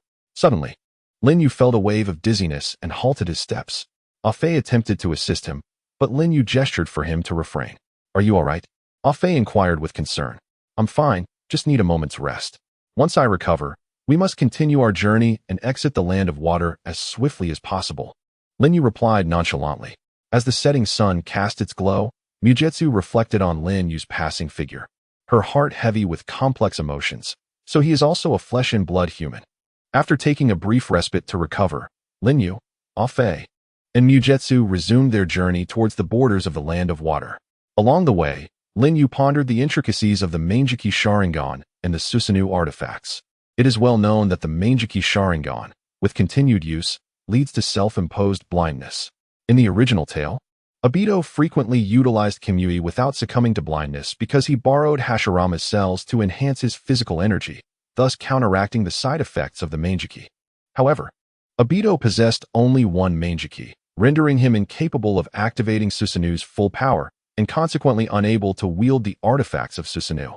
This was the fundamental reason for Obito's preservation of sight.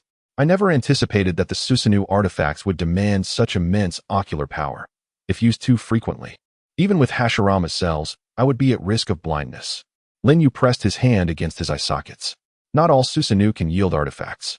To Lin Yu's knowledge, even Indra's reincarnations, Uchiha Madara and Uchiha Sasuke, were unable to harness the power of the artifacts. Could it be that among the Uchiha clan, only those who are not Indra's reincarnations can cultivate such artifacts? Much like Uchiha Itachi, whose Susanoo possessed the Totsuka blade, Yata mirror, and Yata jewel, providing both offensive and defensive capabilities, along with sealing techniques. Yet, without Hashirama's power, Uchiha Itachi had to bear the heavy cost of wielding such artifacts, ultimately succumbing to a grave illness at a young age, relying on medication to prolong his life. I will inevitably acquire the eternal Manjiki Sharingan, so the risk of blindness is of little concern to me. However, Lin Yu paused before a tree, his gaze profound. The calm water Manjiki required to synthesize the eternal Manjiki is still in development. Before I awaken my eyes, I cannot afford to be completely blind. Thus I shall minimize the use of Susanoo artifacts until I attain the eternal Manjiki. Are you alright? Is it the side effect of using the artifacts? Ah Fei asked with concern. I'm fine, let us proceed, Lin Yu urged. The Kirigakure had ceased sending further pursuers, as the seven ninja swordsmen and the Mizukage had both been defeated, likely leaving the Blood Mist village in fear, hoping that Lin Yu, this harbinger of misfortune, would swiftly depart the land of water.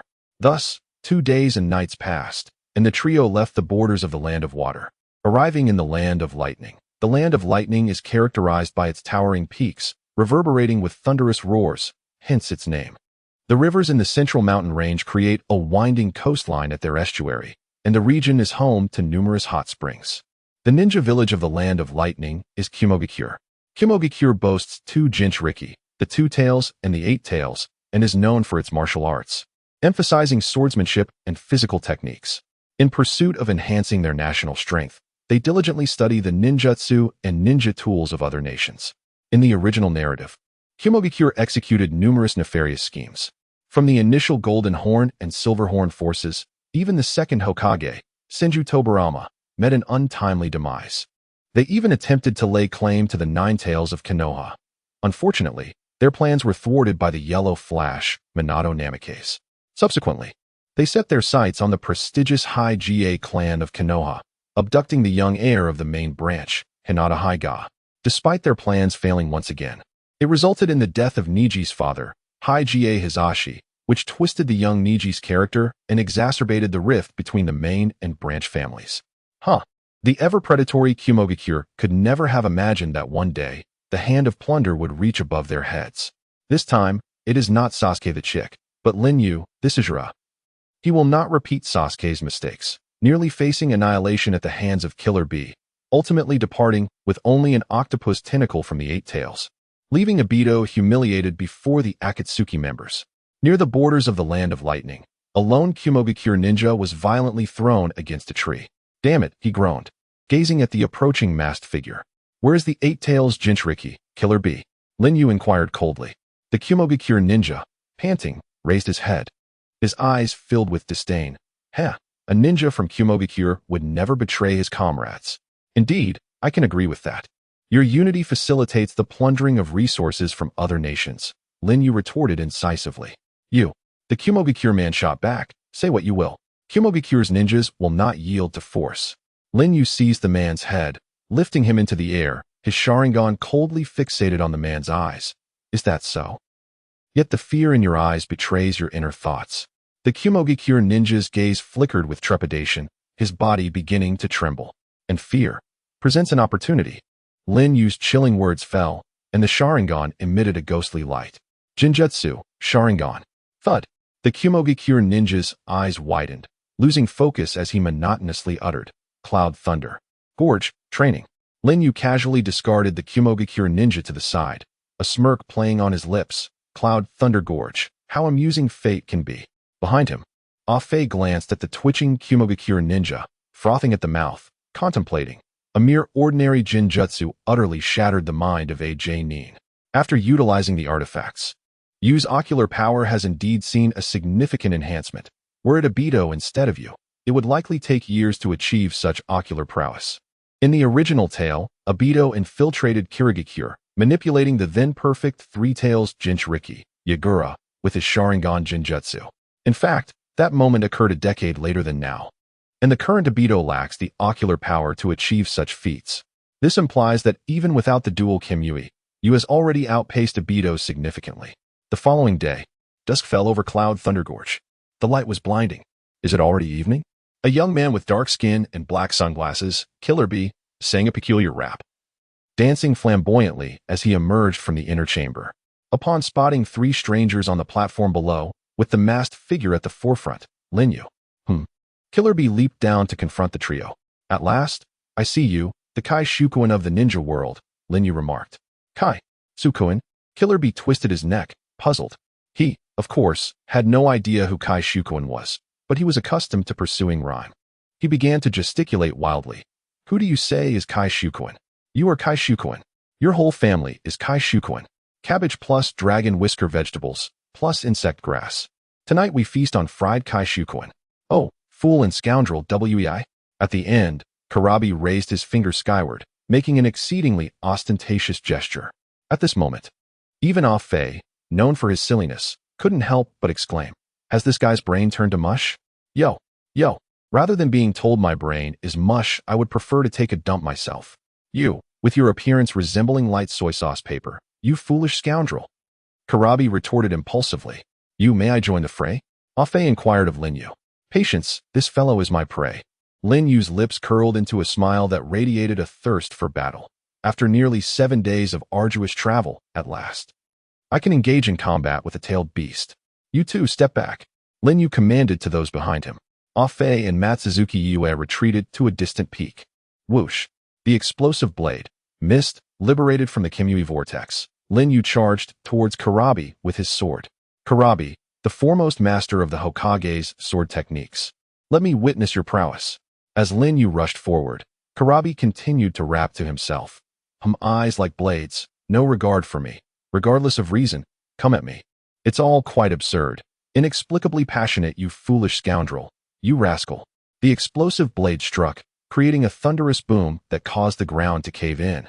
As the dust settled, it revealed that Kurabi had caught the explosive blade barehanded, deftly avoiding the detonation mechanism at the blade's tip, clasping the unmarked section near the back of the blade, with the explosive edge mere centimeters from his forehead. To put it in a colloquialism, great skill breeds great daring. Oh, explosive blade. Mist, swallowing saliva, a hair's breadth off, 1,000 miles away. You foolish scoundrel. You rascal, take this move. Kurabi abruptly twisted his hand, sending the explosive blade flying, which he then caught and swung towards Lin Yu. "Seems I truly am not suited for swordplay," Lin Yu remarked with a faint smile as he stepped back, retrieving the Uchiha fan from his back, placing his hand against its back, raising it overhead. With a resounding clang, he blocked Kurabi's descending sword. Uchiha rebound. Boom. The explosive force was deflected by the fan, sending Kurabi hurtling away. Rising from the wreckage, he surveyed his disheveled state and began to muse while standing. "A murderous blade, also a death token, the enemy's weapon, I do not desire. It is understated elegance." At this juncture, afterthoughts are useless. The Eight Tails Kurabi, about to commence a grand display of skill. "You foolish scoundrel. You rascal, apologies. The author is not particularly adept at crafting rap lyrics, so bear with it." Clang. Kurabi discarded the explosive blade, missed, and the 8 blades behind him soared into the air.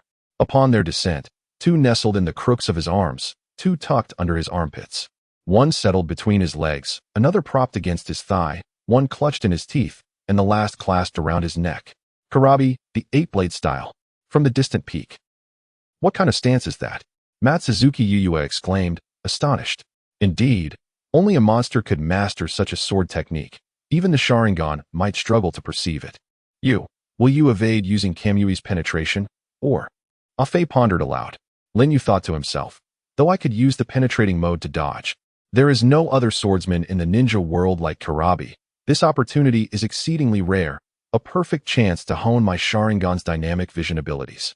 In a moment, Lin Yu made his decision. Dancing, like a butterfly flitting about, Kurabi rolled and leapt astonishingly. The 8 blades appeared to be on the verge of falling, but remained inexplicably affixed to Kurabi's body. With the 8 blades closing in, the assault came like a torrential storm. As Lin Yu wielded his fan to counter, the Sharingan beneath his mask whirling rapidly, capturing the trajectories of the 8 blades. Too fast to see. Lin Yu was overwhelmed. Several gashes opened on his shoulders and arms. This marked the first time he had sustained injury since crossing into the Naruto world, yet having chosen to use this as a means to sharpen his insight, he paid little heed to such a cost. Seizing an opening, Lin Yu executed a backflip. Kurabi followed suit, the 2 clashing mid-air in a flurry of strikes. Lin Yu landed first, and Kurabi shot 3 blades at him.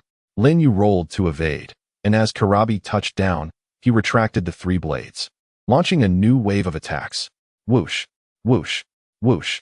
The 8 tails, striking like a swarm of bees, Kurabi manipulated the 8 blades, his movements fluid, darting frequently in front, behind, beside, and above Lin Yu, the blades moving so swiftly they left trails in the air. This technique is astounding. Lin Yu couldn't help but marvel. Though not a bloodline limit, the Sharingan could not replicate it. This was the strongest sword technique, unique to Kurabi. Employing a term from martial arts literature, Kurabi had reached the realm of sword and man as one. Even without the 8 tails, he possessed undeniable shadow-level strength. However, being unable to replicate does not equate to being unable to see through. Lin Yu's pupils trembled, blood vessels appearing in the whites of his eyes. The frequency of his eye movements reached its zenith. In this critical state, at last, The dazzling trajectories of the 8 blades became clear to him. Karabi launched another assault. I see it. Lin Yu's idle left hand flicked a kunai. As the 8 blades approached, he swiftly dodged 4, using his fan to block 3, while the kunai met the one he could not evade, and it was laced with lightning chakra. Crack! The kunai clashed with a blade, severing it. The kunai simultaneously carved a long gash across Karabi's chest. Karabi stared at the blood drifting before him, momentarily stunned. Bang! Lin Yu executed a spin, delivering a powerful kick to Karabi's chest. Boom! Karabi's back slammed against the rock, sending debris flying. Daring to toy with lightning in front of me. Watch as I dismantle you piece by piece. You foolish scoundrel. You rascal. Karabi roared with fury, 7 blades entwined with lightning. He hurled them at Lin Yu. Lin Yu's Sharingan fully activated. He wielded his lightning kunai, clashing against the incoming blades with a series of clangs. Crack! After knocking down 3 blades, his kunai broke, half remaining in his hand while the other half fell. Unfazed, Lin Yu threw the remaining half forward, striking down another blade, leaping into the air. As 2 blades whizzed past, brushing against his chest and back, the 7th blade was closing in, and in mid-air, Lin Yu found himself unable to evade. In a critical moment, he caught the still falling other half of the kunai, deflecting the trajectory of the 7th blade with a resounding clang. The entire sequence appeared slow, yet transpired in the blink of an eye. This was the ultimate artistry achievable only when the Sharingan's insight reached its pinnacle. Upon landing, Lin Yu rose, composed and unperturbed. Impressive. Even Karabi, engrossed in his rapping, was taken aback by Lin Yu's display. There was no turning back. Gurgle gurgle. A translucent red-tailed beast chakra seeped from his body, transforming into a tailed beast cloak, 8 tails swaying. Karabi's center of gravity sank as he surged forward. The ground trembled beneath his tremendous might. You are formidable, but I am the 8 tails Karabi, lightning plow hot blade. Boom. His formidable arm struck Lin Yu's chest, a move that had once sent Sasuke's insides flying. Boom. Lin Yu was sent flying, crashing into the mountainside, dust swirling. Way! Karabi raised his arms in triumph to the heavens. So it was. Enhancing strength and speed with tailed beast chakra while executing the ninja body technique, truly an extraordinary power. From within the haze, Lin Yu's deep voice resonated. Killer Bee's rap abruptly ceased as he adjusted his sunglasses, his eyes beneath the lenses fixated on the swirling dust. Astonished at the sight before him, it was hard to believe that anyone besides brother could withstand such a lethal strike. Lin Yu approached, clad in Susanoo. The kaleidoscopic light emanating from the mask concealing his face, his voice resonating with authority. Well then, let us conclude the warm-up and commence the true battle. Killer Bee, no. 8 tails. This opponent is formidable. Should you persist in a playful demeanor, you may find yourself in grave peril. The 8 tails within Killer Bee sternly cautioned him. I understand I'll activate State 2 for a swift resolution, you fool. Killer Bee retorted. A surge of enhanced tailed beast chakra erupted from him, rapidly compressing to envelop him in a crimson cloak, forming skeletal appendages at his elbows. With a resounding crash, Killer Bee positioned himself on all fours, exhaling a scorching breath from his tailed beast garb and parted lips. This was State 2, a form just shy of complete tailed beast transformation, forcing the tailed beast's power into a humanoid shape, though its absolute strength paled in comparison to full transformation. Its speed and explosive force were unparalleled. Whenever Killer Bee entered this state, it often signified an imminent end to the conflict. Within the Susanoo, Lin Yu remarked indifferently, semi-tailed beast transformation. I have never unleashed this form apart from sparring with my brother. This shall be the end. First 8 blades. Boom. Killer Bee launched himself forward, employing a straightforward and brutal assault, colliding headfirst with Susanoo. The skeletal structure of Susanoo could scarcely endure the savage impact of semi-transformation. Fractures rapidly spreading from the point of collision until it shattered. With astonishing ease, Killer Bee accelerated towards Lin Yu, passing through him. What? The stunned reaction was almost universal upon witnessing the phenomenon of phasing for the first time.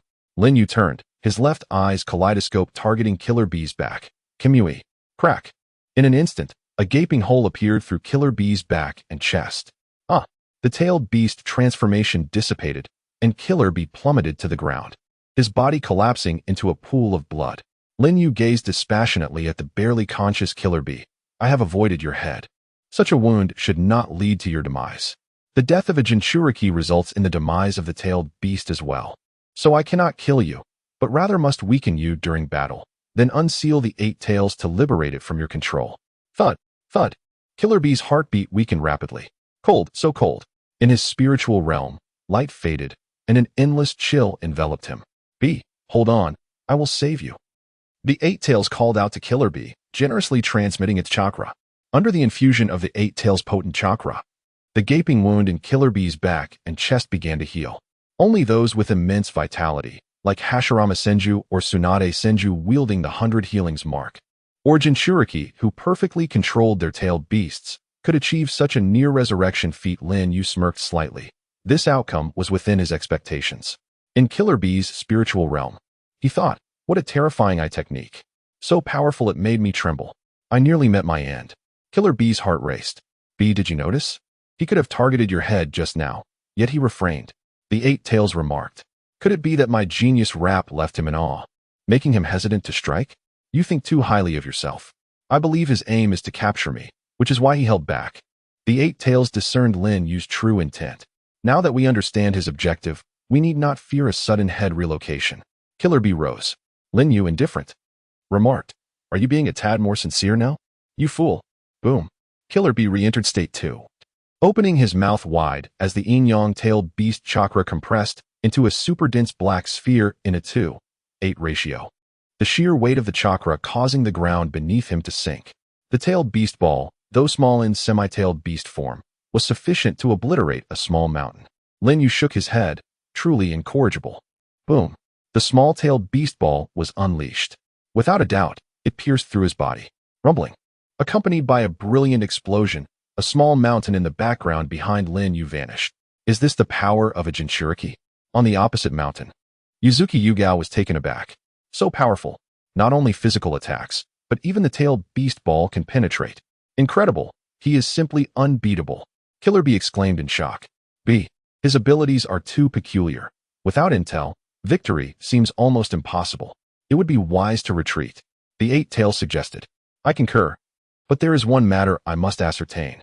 Killer Bee opened his mouth, gathering another tailed beast ball. Lin Yu, indifferent, remarked, again? No matter how many times you try, it will merely waste chakra. Suddenly, Killer Bee redirected his aim, targeting another mountain where Akatsuki and Yuzuki Yugao stood. A bold move. Akatsuki noted.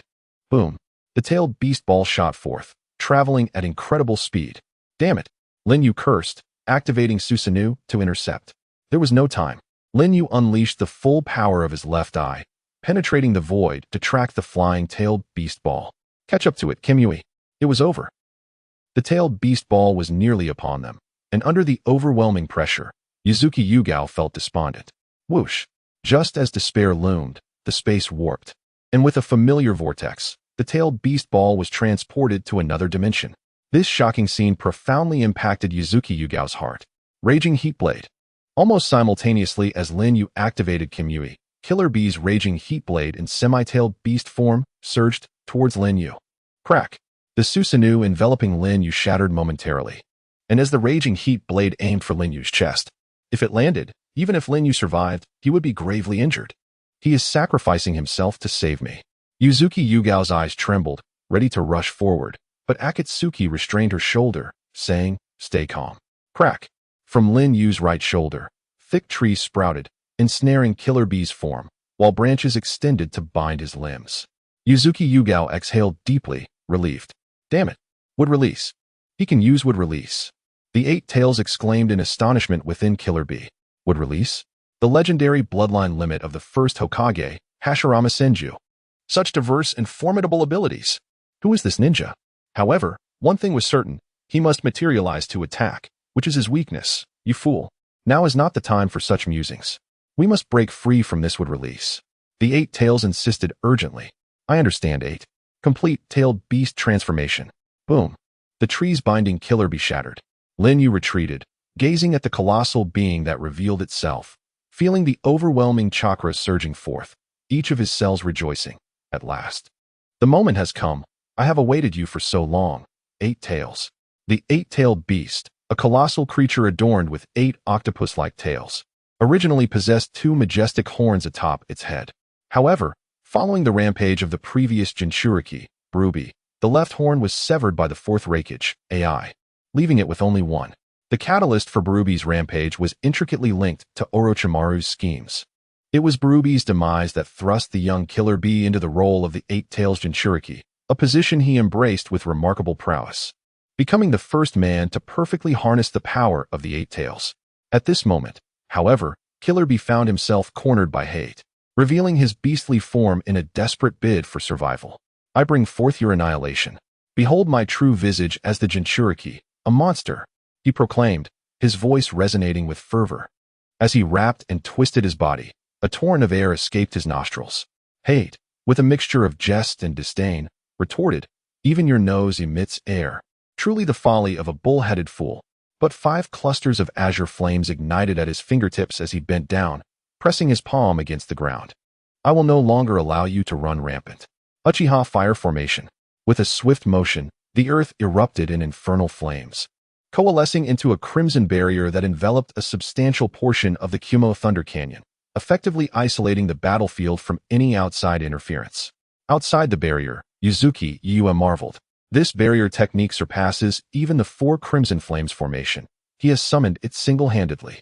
While Akatsuki murmured, yet, it still falls short of the 4 Crimson Sun formation. However, it should suffice to defend against the Eight Tails Tail Beast Bomb.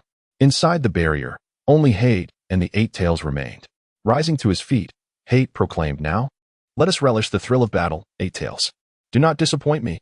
The Eight Tails reared its head, gathering a formidable amount of tailed beast chakra in its maw, forming a colossal tailed beast bomb, an authentic manifestation of the Eight Tails' power, incomparable to the smaller versions birthed from partial transformations. It was no exaggeration to assert that a single strike could level a mountain. High Eight's gaze blazed with intensity.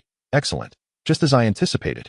With a roar, azure chakra flames enveloped him, transforming him into a gargantuan entity, the Yata no Kagami Susanoo. The mountains trembled under the weight of these 2 titanic forms, teetering on the brink of collapse, but this was merely the prelude. The Eight Tails unleashed the tailed beast bomb, propelling a wave of overwhelming golden light forward.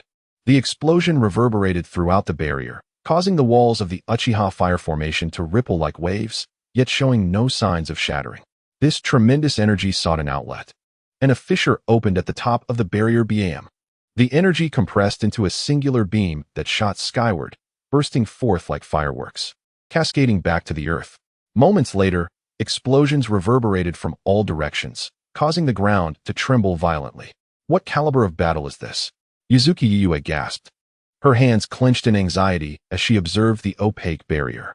Within the now-stilled barrier, the Yata no Kagami Susanoo stood resolute, having absorbed the tailed beast bomb solely through its innate defenses without requiring its divine artifact. Inside, Hate regarded the Eight Tails, who was now smoking and visibly shaken. With an icy demeanor, I anticipated a greater challenge. Is this truly all you can muster? Then I shall not hold back. With a flick of his wrist, dark shurikens coalesced in the hands of the Yata no Kagami Susanoo. Kamui Shuriken, triple shot. The Eight Tails responded in kind, launching its own tailed beast bomb in rapid succession. The 2 forces collided, resulting in a series of explosive detonations, yet the devastation was absorbed by the spatial vortex triggered by the Kamui shurikens. In the shared mental realm of Killer Bee and the Eight Tails, Killer Bee was awash in sweat.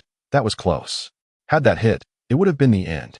The Eight Tails remarked, it seems these black shurikens rely on that chakra giant for their potency. We must destroy it first. Killer Bee replied, however, the defensive prowess of that chakra giant is beyond comprehension. It's a far cry from its previous skeletal form. The Eight Tails concluded, to breach that defense, we will need a far more powerful tailed beast bomb. But in this cursed barrier, the explosion would also harm us, inflicting damage on the enemy while costing ourselves dearly. Killer Bee countered, if brute force fails, then let us resort to sealing techniques. Ebachi.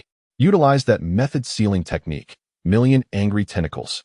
The Eight Tails howled, releasing a torrent of ink that swiftly spread towards the Susanoo. Hate, sensing danger, maneuvered the Susanoo to leap. Yet, the ink transformed into 8 massive black octopus tentacles, ensnaring the Yata no Kagami Susanoo firmly, their inky hue quickly saturating the divine construct. This High Eight's eyes narrowed in realization. All is set. Just a count of 3, and that giant will be rendered immobile, completely encased in the Eight Tails chakra-infused ink. 1, 2. The 8 tails began the countdown, witnessing the Susanoo inching closer to complete confinement. Well done.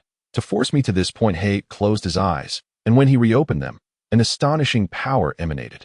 Susanoo artifact, Yada Mirror. A powerful vortex erupted within the void, rapidly dispersing the ink enveloping the Susanoo, which was absorbed into the immense divine shield it wielded. What? Killer Bee and the 8 tails gasped in unison. Kamui Mark, 8. Hate meticulously traversed the 8 tentacles behind the 8 tails, marking them in mere seconds. With a swift motion, a black tomo appeared in the left hand of the Yada no Kagami Susanoo. Susanoo artifact, Yada Kamui Tomo. The tomo was cast forth. The 8 tails, attempting to intercept with another tailed beast bomb, was taken aback as the tomo pierced through the bomb effortlessly. Can that thing also be penetrated? Damn it, evade. The 8 tails fled within the barrier, pursued relentlessly by the Kamui Tomo. Curse it.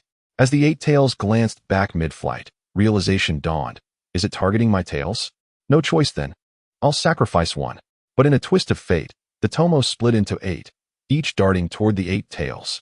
How could this be? The 8 tails was left utterly bewildered. Bam! Almost simultaneously, the 8 tomo struck the 8 tails, creating 8 spatial vortices that severed the tails from the body, erasing them into the void. Ah! The anguished cries of the 8 tails echoed across the sky. Meanwhile, the tailed beast bomb it had launched was also absorbed by the Yada Mirror's vortex. Gasping for breath within the Yada no Kagami, Hate struggled, blood streaming from his eyes as his ocular strength neared its limits. Yet, unlike the last time he wielded the Susanoo artifact, he maintained control over it. You foul beast. I will obliterate you into oblivion. Foolish creature. The injured 8 tails erupted in fury, conjuring an overwhelming chakra. Within the Susanoo, Hate gazed upward, his expression grave. Have you completely lost your reason? Is it necessary to exhaust my ocular power further to summon a third artifact? No, there is no need for that. With a swift gesture, Hate formed seals at his chest. Ninjutsu, mist concealment technique. A thick fog filled the barrier, obscuring all vision. He then crossed his fingers to form another seal. Ninjutsu, shadow clone technique. Bam! Amidst the smoke, shadow clones emerged.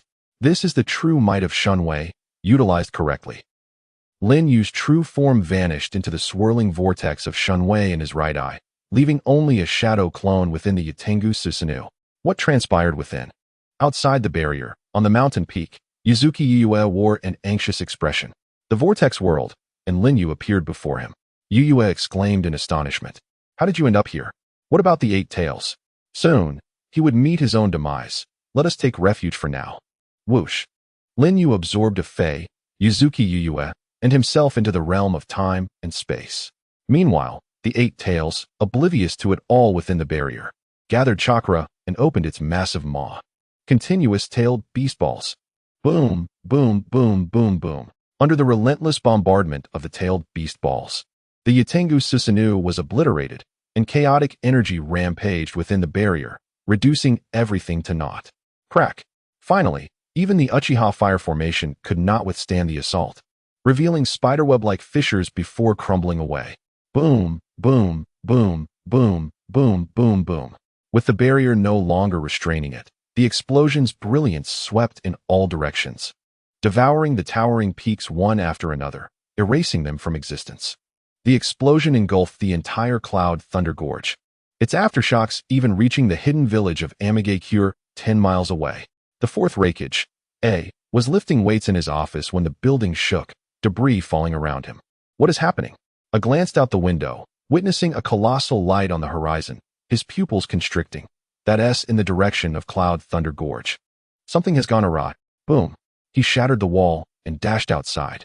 After a full 8 minutes, the explosive light finally subsided completely. Whoosh. In midair, the vortex swirled, and Lin Yu appeared, landing on a floating piece of driftwood, surveying the surroundings. The Cloud Thunder Gorge had ceased to exist. All that remained was an endless expanse of ocean. The debris and rubble floating on the surface symbolized the previous devastation. Lin Yu sighed deeply. The power of the tailed beasts can only be truly understood through experience. Merely scattered, their strength is formidable. I can only imagine the cataclysm that would ensue if they were to unite. 10 tails, one day, I shall obtain your power. Lin Yu's gaze fixed upon the bloodied Karabi, sprawled upon a fragment of stone. For now, let me claim this scattered part. Whoosh. The scene shifted to Karabi's spiritual world. BII. Pull yourself together, BII. Don't panic. I will use my tentacle clone to rescue you right away. The eight tails gazed at the motionless Karabi lying there. It's too late. Lin Yu's voice echoed. You. How can you still be alive? How did you enter here? The eight tails roared at Lin Yu, who should not have been alive, nor present in this realm. With my Sharingan's ocular prowess. It is not difficult, and what you refer to as the iron armor seal. Lin Yu walked past Karabi, observing the thick iron armor enveloping the eight tails. Forming hand seals with 2 fingers, his left eye beneath the mask radiated brilliance. Shenwei, armor breaking unsealing. Shenwei itself embodies an irresistible force, capable of distorting space, let alone the intricacies of sealing techniques. Thus, by warping the sealing technique with the power of Shenwei, the seal itself was shattered. Shenwei, armor breaking unsealing.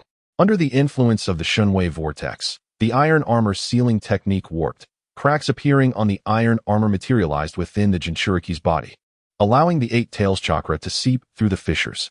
This sensation, the iron armor seal, is about to be undone. Damn it, I must stop him. The eight tails octopus-like tentacle struck fiercely at Lin Yu. Lin Yu disregarded it, the ocular technique's power intensifying. The iron armor shattered. Lin Yu suddenly looked up, his eyes emitting a crimson glow as the tentacle halted midair. The eight tails' eyes transformed into the shape of Lin Yu's kaleidoscope, a hallmark of being ensnared by ocular manipulation. Such powerful ocular prowess, I cannot move. In the outside world, Lin Yu formed hand seals with 2 fingers and commanded, "Come forth, eight tails." Boom. The eight tails chakra burst forth from the top of Karabi's head, transforming into a crimson light soaring into the sky, connecting with the ominous black vortex above. That dark vortex was not caused by Shenwei, but was a natural phenomenon invoked by the emergence of the tailed beast chakra. Crimson lightning rampaged within the vortex, each bolt carrying the potential for annihilation. Lin Yu gazed at the sky, reflecting. In comparison to the power of the eight tails, one can only imagine the extent of the nine tails' strength. How could Senju Hashirama and Uchiha Madara tame the nine tails as if it were a mere pet? The chasm between us is far from trivial. However, one day, I shall bridge that gap. The surging column of red chakra persisted for quite some time before showing signs of waning, ultimately departing from Karabi's head and merging with the mass of red chakra in the sky. Lin Yu understood that the eight tails had completely separated from its Jinchuriki, and Karabi was doomed to meet his fate. At that moment, an unexpected scene unfolded. In midair, the end of the red light transformed into a tentacle of an octopus, firmly adhering to Karabi. Lin Yu narrowed his eyes slightly. Moved. The eight tails should have been fully under my ocular control. Could this be its unwillingness to let Karabi perish? Such touching camaraderie. Very well. I shall honor your bond. Whoosh. Lin Yu leaped from the ocean's surface into the air, his lightning-infused hand slicing through the end of the red light, severing the tentacle, which writhed back into Karabi's body. It was of little consequence. The eight tails' main body had already been extracted, and the chakra of a single tentacle would quickly recover without affecting its overall power. Reflecting on the past when Madara forcibly extracted tailed beasts using the outer path golem, the eight tails had also utilized a similar method to extend Karabi's life. Lin Yu bore no grudge against Karabi and had no intention of condemning him to death. Karabi's life was spared, the eight tails' yearning fulfilled, and it ceased its struggle. Once the chakra retracted, it transformed in midair, reverting to its bull-headed octopus form, crashing into the ocean, creating immense waves. It was still the same eight tails, yet now a wild version of it. The ocular control would not last long. He needed to conclude this matter swiftly. Crack. Thick trees sprouted from Lin Yu's right shoulder, entwining around the eight tails. Lin Yu aimed to transfer the eight tails into the realm of time and space, to relocate such a colossal entity as the eight tails. Both eyes of Shenwei needed to be employed simultaneously. It is essential to elucidate that Lin Yu's right eye of Shenwei was primarily used for personal transfer, for external objects. Proximity was necessary, or physical contact with the item to be transferred. Conversely, the left eye of Shenwei could be used for long-range transfers. But to move the entire body of the eight tails, it needed to be completely within his line of sight, necessitating a certain visual distance. Therefore, Lin Yu utilized the tree. infused with his own chakra, as an extension of his body to make contact with the 8 tails. This not only satisfied the conditions for the short-range Shinwei of the right eye, but also provided sufficient visual distance for the long-range Shinwei of the left eye. With everything in place, both kaleidoscopes beneath the mask aligned with the 8 tails. Shinwei. Whoosh. A colossal Shinwei vortex manifested, fully transferring the 8 tails into the realm of time and space. Crack. The transfer complete, Lin Yu severed the tree from his right arm. Ha. He hunched over, standing on the ocean surface, breathing heavily, sweat dripping from his face onto the water, creating ripples that reflected his masked visage. Lin Yu removed his mask, gazing at his pale, weary face, smiling to himself. How long has it been since I looked in the mirror? The time of battle has been busy yet fulfilling. Boom. Behind him, a figure descended from the heavens, stirring up the waves. Before him stood a towering figure, nearly 2 meters tall, with dark skin and light yellow hair. His shoulders bore a green shuriken emblem, and he was adorned with a broad belt and robust armor, his body enveloped in a layer of lightning-infused armor. Get away from my brother, you scoundrel! He shouted at Lin Yu's retreating silhouette. Ah, the 4th Raikage. Known for his fiery temper. Indeed, his reputation precedes him. Lin Yu calmly donned his mask once more and turned to face him. Sharingan. Who are you? Inquired, momentarily taken aback by Lin Yu's eyes. Uchiha. Lin Yu, he proclaimed, revealing his notorious name in the world of Shinobi. You are the rogue Uchiha who has thrown the ninja world into chaos. What have you done? I demanded. I have done little more than continue the traditions of your village, defeating your brother and unsealing the armor within him, merely taking my pet home. Lin Yu replied nonchalantly. You bastard. I will tear you apart to avenge my brother. I declared, his killing intent palpable. That depends on whether you possess the ability. Lin Yu retorted. With a flicker, the 3 tomo in his Sharingan transformed into the kaleidoscope pattern. Mere Sharingan. I scoffed. Crackling with energy, A's lightning armor intensified, his hair standing on end, becoming rigid and sharp. This was the enhanced form of his lightning armor, stimulated by lightning release to maximize his reflexes, strength, speed, and defense. In this state, his speed surpassed even that of the kaleidoscopic Sharingan. My chakra is nearly depleted. I must finish this swiftly, Lin Yu thought, focusing his left eye on A's head. Kamui. As the vortex of Kamui materialized, A vanished in a flash of lightning. So fast, even quicker than my Kamui trigger. Lin Yu marveled, having witnessed others evade Kamui using substitution jutsu or visual distortion, but never someone like A, who relied solely on his own speed to dodge. Truly, only a man who inherited the title of Raikage could accomplish such a feat. With a swift motion, A's figure reappeared beside Lin Yu, his lightning-imbued hand slicing toward Lin Yu's neck. Huh! A exclaimed in surprise as his attack passed harmlessly through Lin Yu. Just as the rumors say, you can make attacks bypass you, but 5 minutes is your limit. When you use ninjutsu or space-time techniques, you must materialize. Lin Yu pondered, realizing that Danzo had leaked his information, attempting to eliminate him through others. Oh, since you know my abilities, why state them so openly? Do you wish for me to be cautious? A cracked his neck dismissively. It matters not. With speed and attack frequency beyond your comprehension, I will unleash relentless assaults, forcing you to remain in your state of intangibility until the moment I sever your neck. With that, A began a barrage of lightning-enhanced taijutsu, each strike rivaling the might of Killer Bee in his half-tailed beast form. I had been assessed by Karui, possessing chakra of tailed beast caliber. How unreasonable. Lin Yu maintained his composure, his mind racing. Intangibility was merely a temporary measure. He needed to shift from defense to offense. His remaining chakra was insufficient for Susanoo, so he had to find another approach. With such intense lightning armor and sustained attacks, A's stamina would wane, and Lin Yu would seize the moment of his slowed movements to strike decisively. Lin Yu's Sharingan spun, closely tracking A's movements. The once erratic figure began to exhibit patterns. Finally, he perfectly anticipated A's thrust.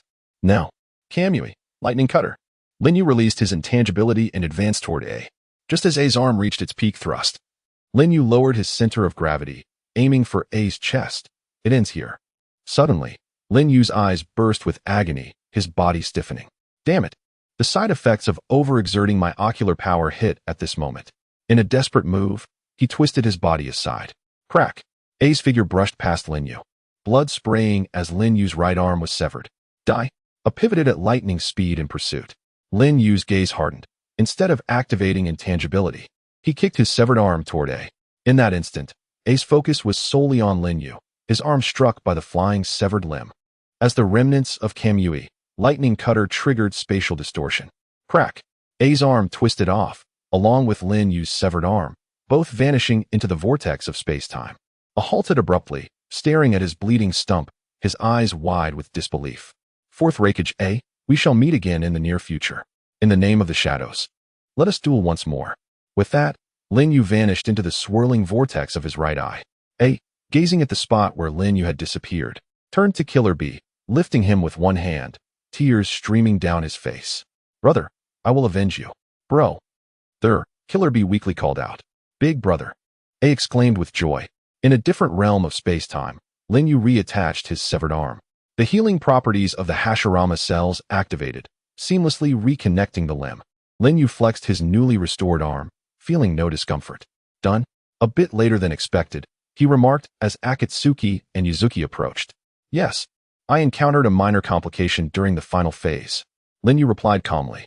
Akatsuki gazed at the severed arm of the Raikage on the ground. Small arcs of electricity still crackling. That doesn't seem like a minor issue. Not of great consequence. I have acquired what I sought. Let us return. Orochimaru's affairs should be reaching their conclusion as well. The journey to the land of lightning had taken 7 days and nights. Yet the return home required scarcely 7 seconds. With both the land of water and the land of lightning explored, Lin Yu could now traverse between the two nations that were using Kamui. Among the 5 great nations, only the land of wind and the land of earth remain. Shall we make a trip? Akatsuki suggested. No rush. I cannot lower myself to visit merely to create a spatial marker. It must be for a purpose worthy of my time, Lin Yu replied. Well, that is reasonable, Akatsuki conceded. By the way, where is Yuzuki? Lin Yu inquired. Glancing behind him. She returned to her room looking troubled as soon as she landed. I suppose this journey has weighed heavily on her, and she needs time to process it. After all, she isn't like us. She needs to eat and doesn't possess the ability to excrete.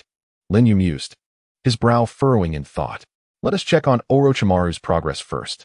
In the stone chamber, glass containers bubbled with green liquid, enveloping the Hashirama clone in a grotesque display.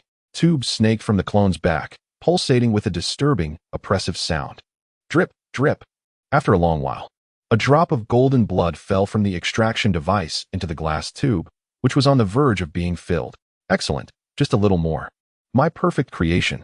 Orochimaru's eyes were bloodshot, his expression entranced. He had not eaten or drunk anything for nearly a month, nor had he closed his eyes. Lord Orochimaru, you should rest for a while. I can handle this, came the concern from Kabuto. Kabuto, step back. I need to concentrate. Orochimaru replied without turning his head. Yes. Kabuto obediently exited the room, pondering as he walked back. Lord Orochimaru's relentless pursuit of truth is truly captivating. Yet, there are those who wish to exploit his obsession with truth to achieve their own nefarious ends. Kabuto lowered his head, his fingers pressing against the frames of his glasses.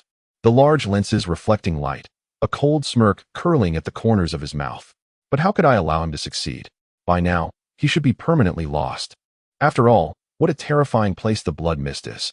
For a ninja whose information has been leaked, how could he possibly leave that place alive? Uchiha, you may as well repent underground for considering me, Kabuto, a mere pawn.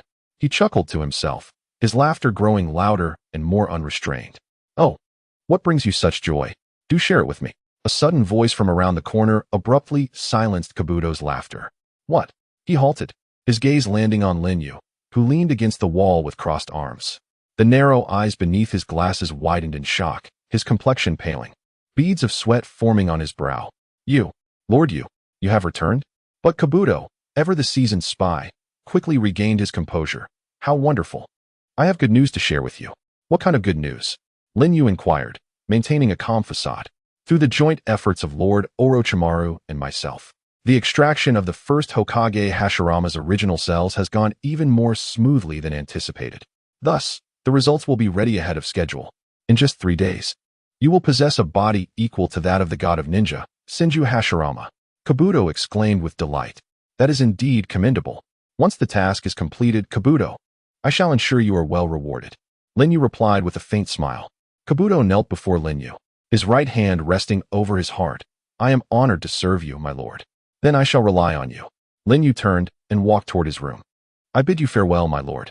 Kabuto raised his head, his gaze dark as he watched Lin Yu's retreating figure, contemplating. Such words compel me to resort to my backup plan. He remained oblivious to the concealed glimmer within Lin Yu's masked eyes. In a nearby room, Yuzuki Yuyue tossed and turned, unable to sleep. In the early hours, she rose from her bed and stepped out of her room. Moments later, the door to Lin Yu's chamber creaked open. Yuzuki Yuyue entered quietly, stopping by the bedside. On the wall hung Lin Yu's mask and fan. Meanwhile, Lin Yu, having endured a series of fierce battles, lay sleeping soundly, his breath steady. Bathed in the soft glow from the corridor, Yuzuki Yuyue gazed at Lin Yu's sleeping visage, which appeared far from the usual coldness, resembling a peaceful neighborly youth.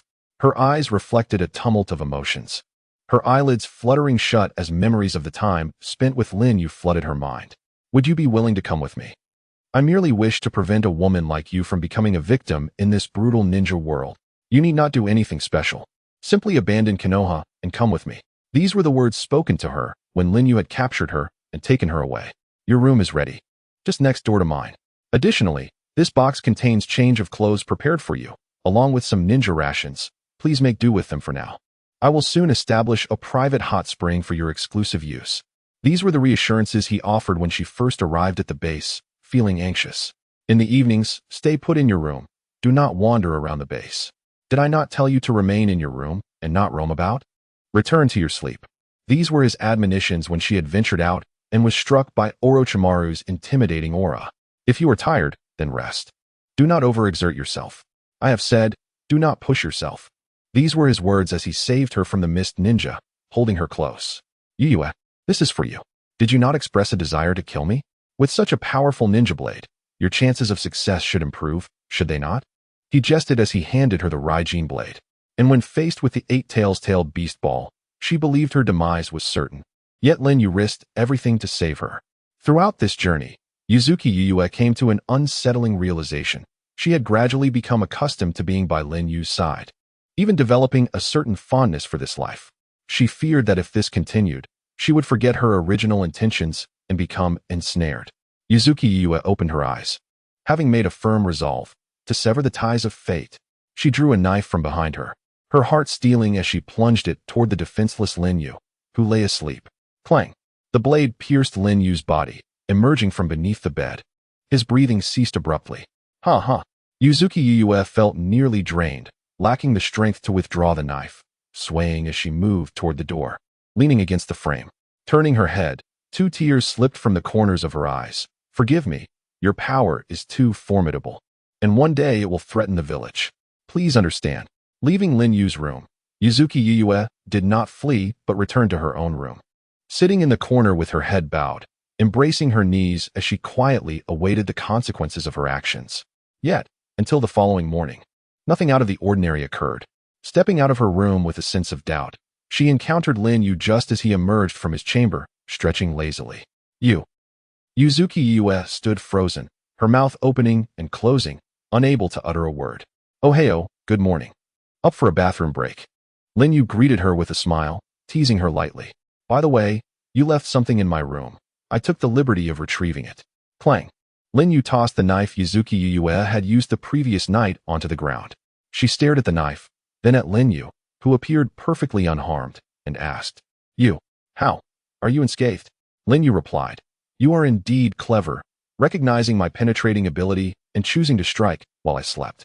However, perhaps you were unaware that my penetrating ability remains active even in slumber. So that is how it is. Yuzuki Yuyue's expression turned forlorn.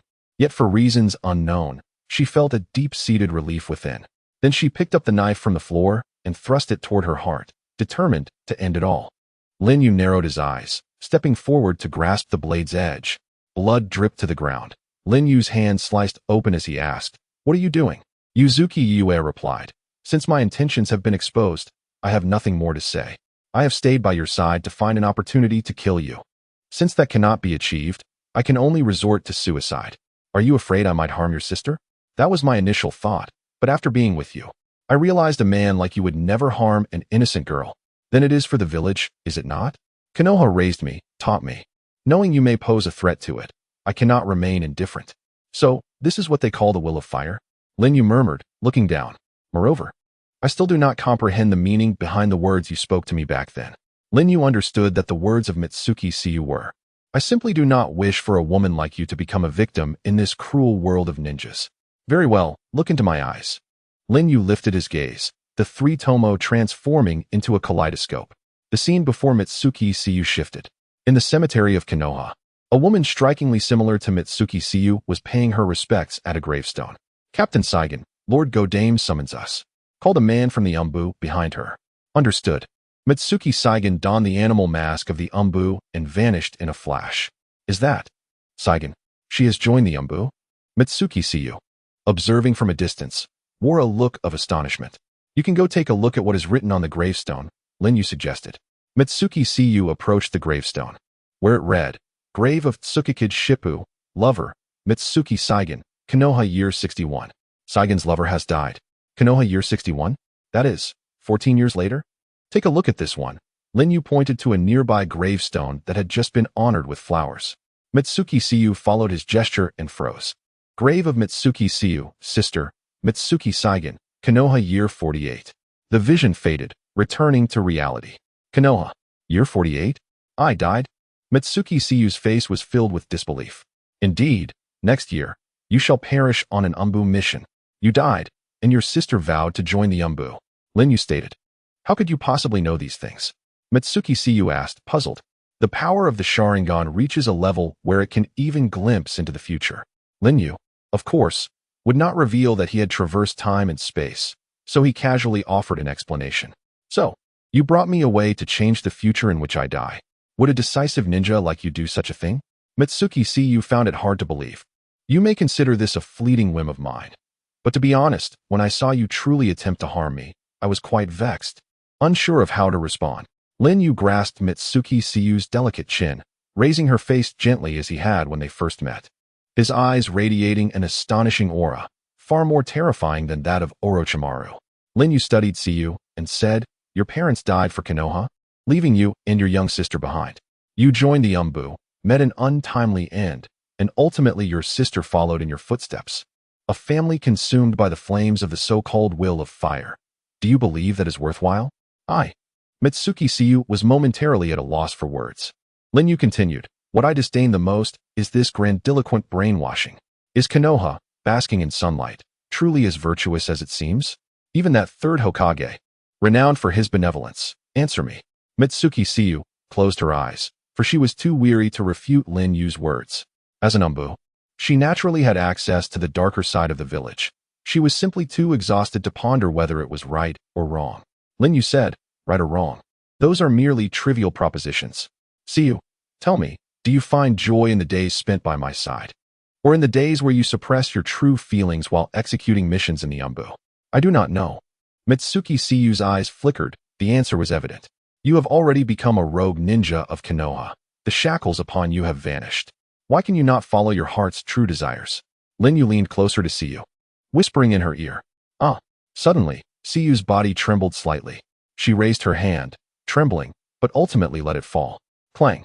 The blade fell to the ground, and Siyu wrapped her arms around Lin Yu's neck, passionately responding to his kiss. Quite impressive, isn't it? There are even more remarkable things to come. Mitsuki Siyu astonishingly showed no signs of resistance, closing her eyes. Can you promise me not to harm the village? Lin Yu halted his movements. As the warmth by his ear faded, Mitsuki Siyu opened her eyes, gazing at Lin Yu with a sense of loss, pleadingly saying, If you promise me, I will offer you my entire world, willingly. Lin Yu raised his left hand, resting it on Mitsuki Siyu's cheek, wiping away the tear stains at the corners of her eyes, yet solemnly declared, Siyu, what I have decided to do, no one can deter me from. Therefore, I will not grant you any false promises. I will eventually go to Konoha, for there lies what I seek. After speaking, Lin Yu lowered his head to place the blade at his feet, adding, Furthermore, you did not make the same mistake a second time, which pleases me greatly, Siyu. Zing. The chakra of lightning that had been brewing in Lin Yu's unraised right hand dissipated. Had Mitsuki Siyu not dropped her blade, his right hand would have unhesitatingly pierced her chest. Even though Lin Yu felt compassion for Mitsuki Siyu, he would not indulge her murderous intent a second time. Under Mitsuki Seiyu's stunned gaze, Lin Yu turned to leave. As she watched his retreating figure, Mitsuki Seiyu leaned against the wall, sitting on the ground, knowing. From the moment she laid down her blade, it signified her defeat in the clash with this man. What would become of her in the future? Never mind. I shall not concern myself with it. Time passed, and 2 days later, Lin Yu had fully recovered from the fatigue of battle. He returned once more to the realm of Kamui. The Kamui dimension is boundlessly vast, and the objects transported here are cast into different locations depending on the moment in time. To illustrate with humans, unless they are transmitted in quick succession at nearby time points, they generally will not encounter one another. As the master of this dimension, Lin Yu could, of course, appear anywhere at will. He came before the Eight Tails. Ah, you are well, Lin Yu remarked playfully. When enemies meet, tensions rise. Boom. The Eight Tails, upon seeing Lin Yu appear before him, unleashed a tailed beast bomb without hesitation. In this dimension, Lin Yu could not activate his intangibility. Humph. He calmly bit his finger. Ninjutsu, triple Rashomon. Bang, bang, bang. The 3 Rashomon gates rose but were instantly destroyed. However, the tailed beast bomb was thus deflected, exploding in the backdrop behind Lin Yu. Lin Yu did not glance at the explosion behind him, instead fixing his gaze on the Eight Tails. You still have the strength to launch tailed beast bombs. You seem quite spirited. The Eight Tails shouted, Why have you imprisoned me in this lightless place? What are your intentions? Do you wish to become my Jinchuriki? You will never succeed. I will never acknowledge someone like you. Only someone stronger than. Ha ha ha. Lin Yu chuckled softly. Jinchuriki? You misunderstand. Your power is not even on par with the mere 9 tails. How could you think you deserve to have me as your Jinchuriki? You are better suited to be a pet. The 8 Tails, horrified, exclaimed, You refer to the 9 Tails as mere? Could it be? It had a terrifying suspicion. Lin Yu proclaimed, Indeed, 8 Tails, you and the 9 Tails are merely fragments of chakra. All of the 9-tailed beasts in this world originate from the 10 Tails. The 8 Tails roared. You intend to revive the 10 Tails? Don't joke with me. Do you seek to bring about the world's destruction? Lin Yu replied, Even without reviving the 10 Tails, this world will inevitably face destruction. One day, the celestial beings will descend, and in order to contend with them, the power of the 10 Tails is essential. So 8 Tails, kneel beneath my gaze. Snap. Lin Yu clasped his hands together, his eyes unleashing the formidable power of the kaleidoscope. Kamui Seal, 8 pillars of captured beasts. Rumble. Suspended within this realm of divine might, a cube materialized, transforming into 8 colossal pillars that ensnared the 8 tails at their center. Lin Yu altered his hand seals. Raising 2 fingers, seal the tails. With a series of sharp sounds, chakra chains sprouted from each of the 8 pillars, binding the 8 tails. 8 tails. I shall not allow you to succeed. The 8 tails roared, its vast tailed beast bombs swelling above. Do not rush. I shall fit you with a collar. Lin Yu declared, changing his seals once more. Seal the head. Suddenly, a chain erupted from the cube beneath the 8 tails, encircling its neck. With a crack, the expanding tailed beast bomb halted, cracked, and disintegrated into nothingness. The 8 tails' power was thoroughly suppressed. With a swift motion, Lin Yu retrieved the summoning contract scroll and unfurled it. Crackling with lightning chakra, he shaped it into 1,000 birds, piercing the 8 tails' chest and causing blood to splatter onto the scroll.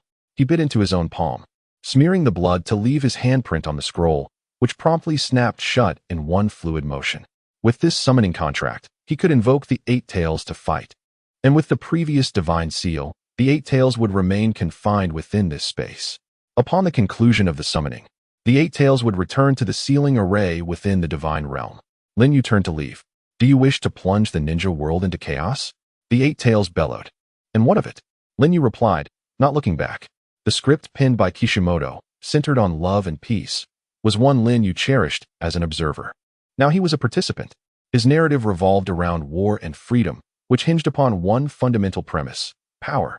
One day, those who inherit the Sage of 6 Paths shall stop you. The 8 tails asserted. Then I shall surpass the Sage of 6 Paths you speak of. Lin Yu's resolute words echoed as he vanished into the vortex of divine might. Returning to the outside world, what are the arrangements? Asked Akatsuki member Zetsu, perched atop the outer path statue. Orochimaru's success is imminent. He won't be going anywhere, so we shall remain here, Lin Yu replied, taking a seat on a stone bench. In the clearing, Yuzuki Yugao practiced with the white Zetsu. Zetsu, resting his chin on his hand, mused. It seems she's adapted quite a bit these past couple of days. What changes have transpired in her mindset? Lin Yu smiled quietly. Zetsu continued. To be frank, for someone so young to become a team leader in Konoha Zumbu is impressive. Her strength ranks above average among J-nin, yet she seemingly lacks any Kekkei Genkai or unique talents. Isn't beauty and a voluptuous figure a form of Kekkei Genkai? The moment one touches her ear, she blushes. Surely that's a special talent. Lin Yu jested. Well, in terms of femininity, perhaps, but as a ninja, it seems lacking, Zetsu replied. Lin Yu remarked, the wealthy rely on technology, the impoverished on mutations. There are countless ways to empower an individual. I do not anticipate her to engage in battle, but at the very least, she shall not be a liability. Suddenly, a crackle of lightning erupted as the white Zetsu were forced back. Sweat-soaked, Yuzuki Yugao rose, having overheard Lin Yu and Zetsu's conversation. I possess a Kekkei Genkai too. Oh, what kind of Kekkei Genkai? Lin Yu inquired, raising an eyebrow. Yugao hesitated, then shook her head, but it probably won't be of use. By the way, you mentioned creating a hot spring for me. Where is it? Ah, I had completely forgotten about that. I will attend to it promptly, Lin Yu assured her. Blushing, she nodded before heading to her room to freshen up and change. Just then, White Zetsu emerged in a flurry. We have a situation. Speak, Lin Yu commanded. The people of Konoha have discovered this place. They are on their way, targeting Orochimaru. Who leads them? Lin Yu asked. The third Hokage, Sarutobi Hiruzen. Lin Yu thought to himself. Ah, it seems this is Kabuto's desperate struggle. Zetsu, keep a close watch on Kabuto, Lin Yu instructed. What about you? Zetsu queried. The third Hokage is known as the Professor of Ninjutsu. At the peak of his power, he is unfathomable. Soon, I shall attain the true power of Senju Hashirama and enter the next realm. Let this battle be a farewell to the past. With that declaration, Lin Yu donned a black cloak and vanished into the vortex of divine might. In the forest, the third Hokage, Sarutobi Hiruzen, advanced swiftly, clad in a black combat suit adorned with silver armor on his shoulders, emblazoned with the kanji for fire. He wore a ninja hat with green layered armor on the sides and an extended protective sash at the back, a customary battle attire for him.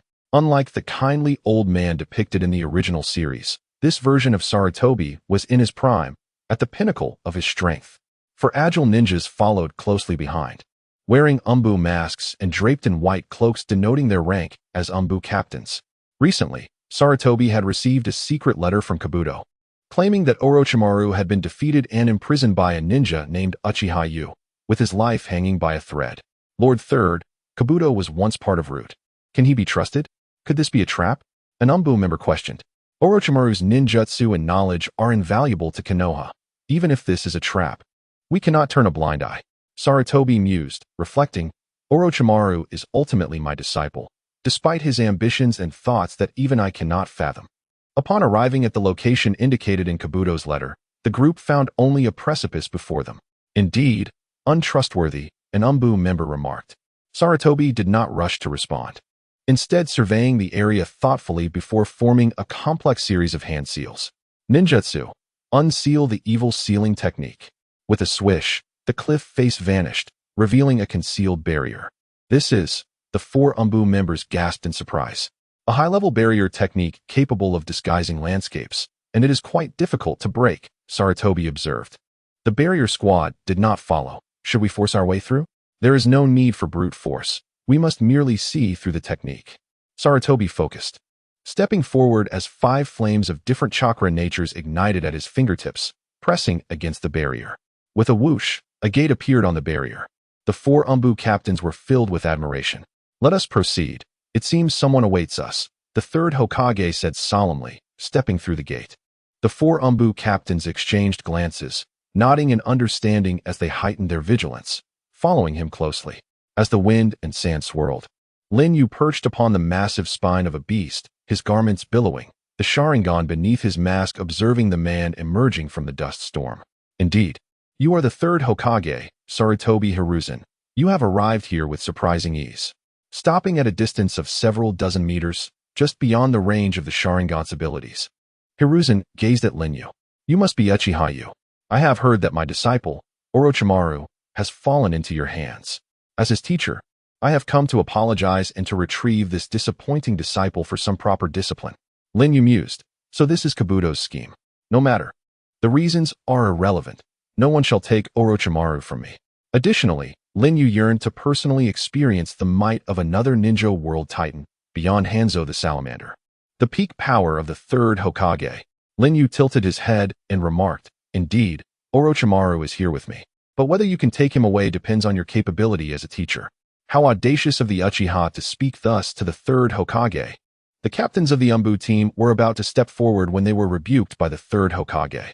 Stand down, Lord Third. One of them cautioned. Do not act recklessly. I will take the lead. Sarutobi Hiruzen swiftly formed hand seals. Ninjutsu, wind release, sandstorm. A fierce wind surged, conjuring a massive sandstorm that obscured vision entirely. Oh, so you are targeting the Sharingan right from the start? More effective than the mist concealment technique, it seems. I anticipated this battle would not disappoint. Lin Yu leaped down from the beast's bones. Whoosh! A shuriken sliced through the air towards him. Ninjutsu, 3000 shuriken shadow clone. As Sarutobi completed his hand seals, one transformed into a multitude, overwhelming and relentless, leaving no corner untouched. Thud, thud, thud. Yet, the shuriken passed right through Lin Yu, embedding themselves into the ground, subsequently buried by the swirling sands. Whoosh! Sarutobi's figure appeared mid-air as he rapidly formed hand seals. Fire release, fire dragon flame bullet. Roaring flames erupted. 3 colossal fire dragons surged from the left, center, and right, converging towards the beast bones where Lin Yu sat, exploding into a massive fireball. Yet, Lin Yu remained unscathed. Sarutobi's expression grew grave. As rumored, both physical and ninjutsu attacks can penetrate through. Though limited to 5 minutes, it can be turned against the opponent, depleting their chakra while launching a counterattack. Lin Yu praised. Truly worthy of being a ninjutsu professor, your understanding of combat is profound. You are far superior to those who merely rely on indiscriminate ninjutsu. But the question remains. How do you intend to unravel my penetrating ability? In the air, the third Hokage formed a peculiar hand sign directed at Lin Yu. Lin Yu furrowed his brow. Could it be? A smirk graced the lips of the third Hokage. I possess chakra of the 7 elemental natures: wind, lightning, water, earth, fire, yin, and yang. Thus, as long as it is not within the domain of bloodline limits, I can utilize all secret techniques existing in Konoha, including the mind transfer technique employed by the Yamashiro clan. It turned out that the elderly third Hokage in the original story could not perform certain jutsu solely due to age-related chakra depletion. But now he was at his peak. Secret technique. Mind transfer technique. Oh no.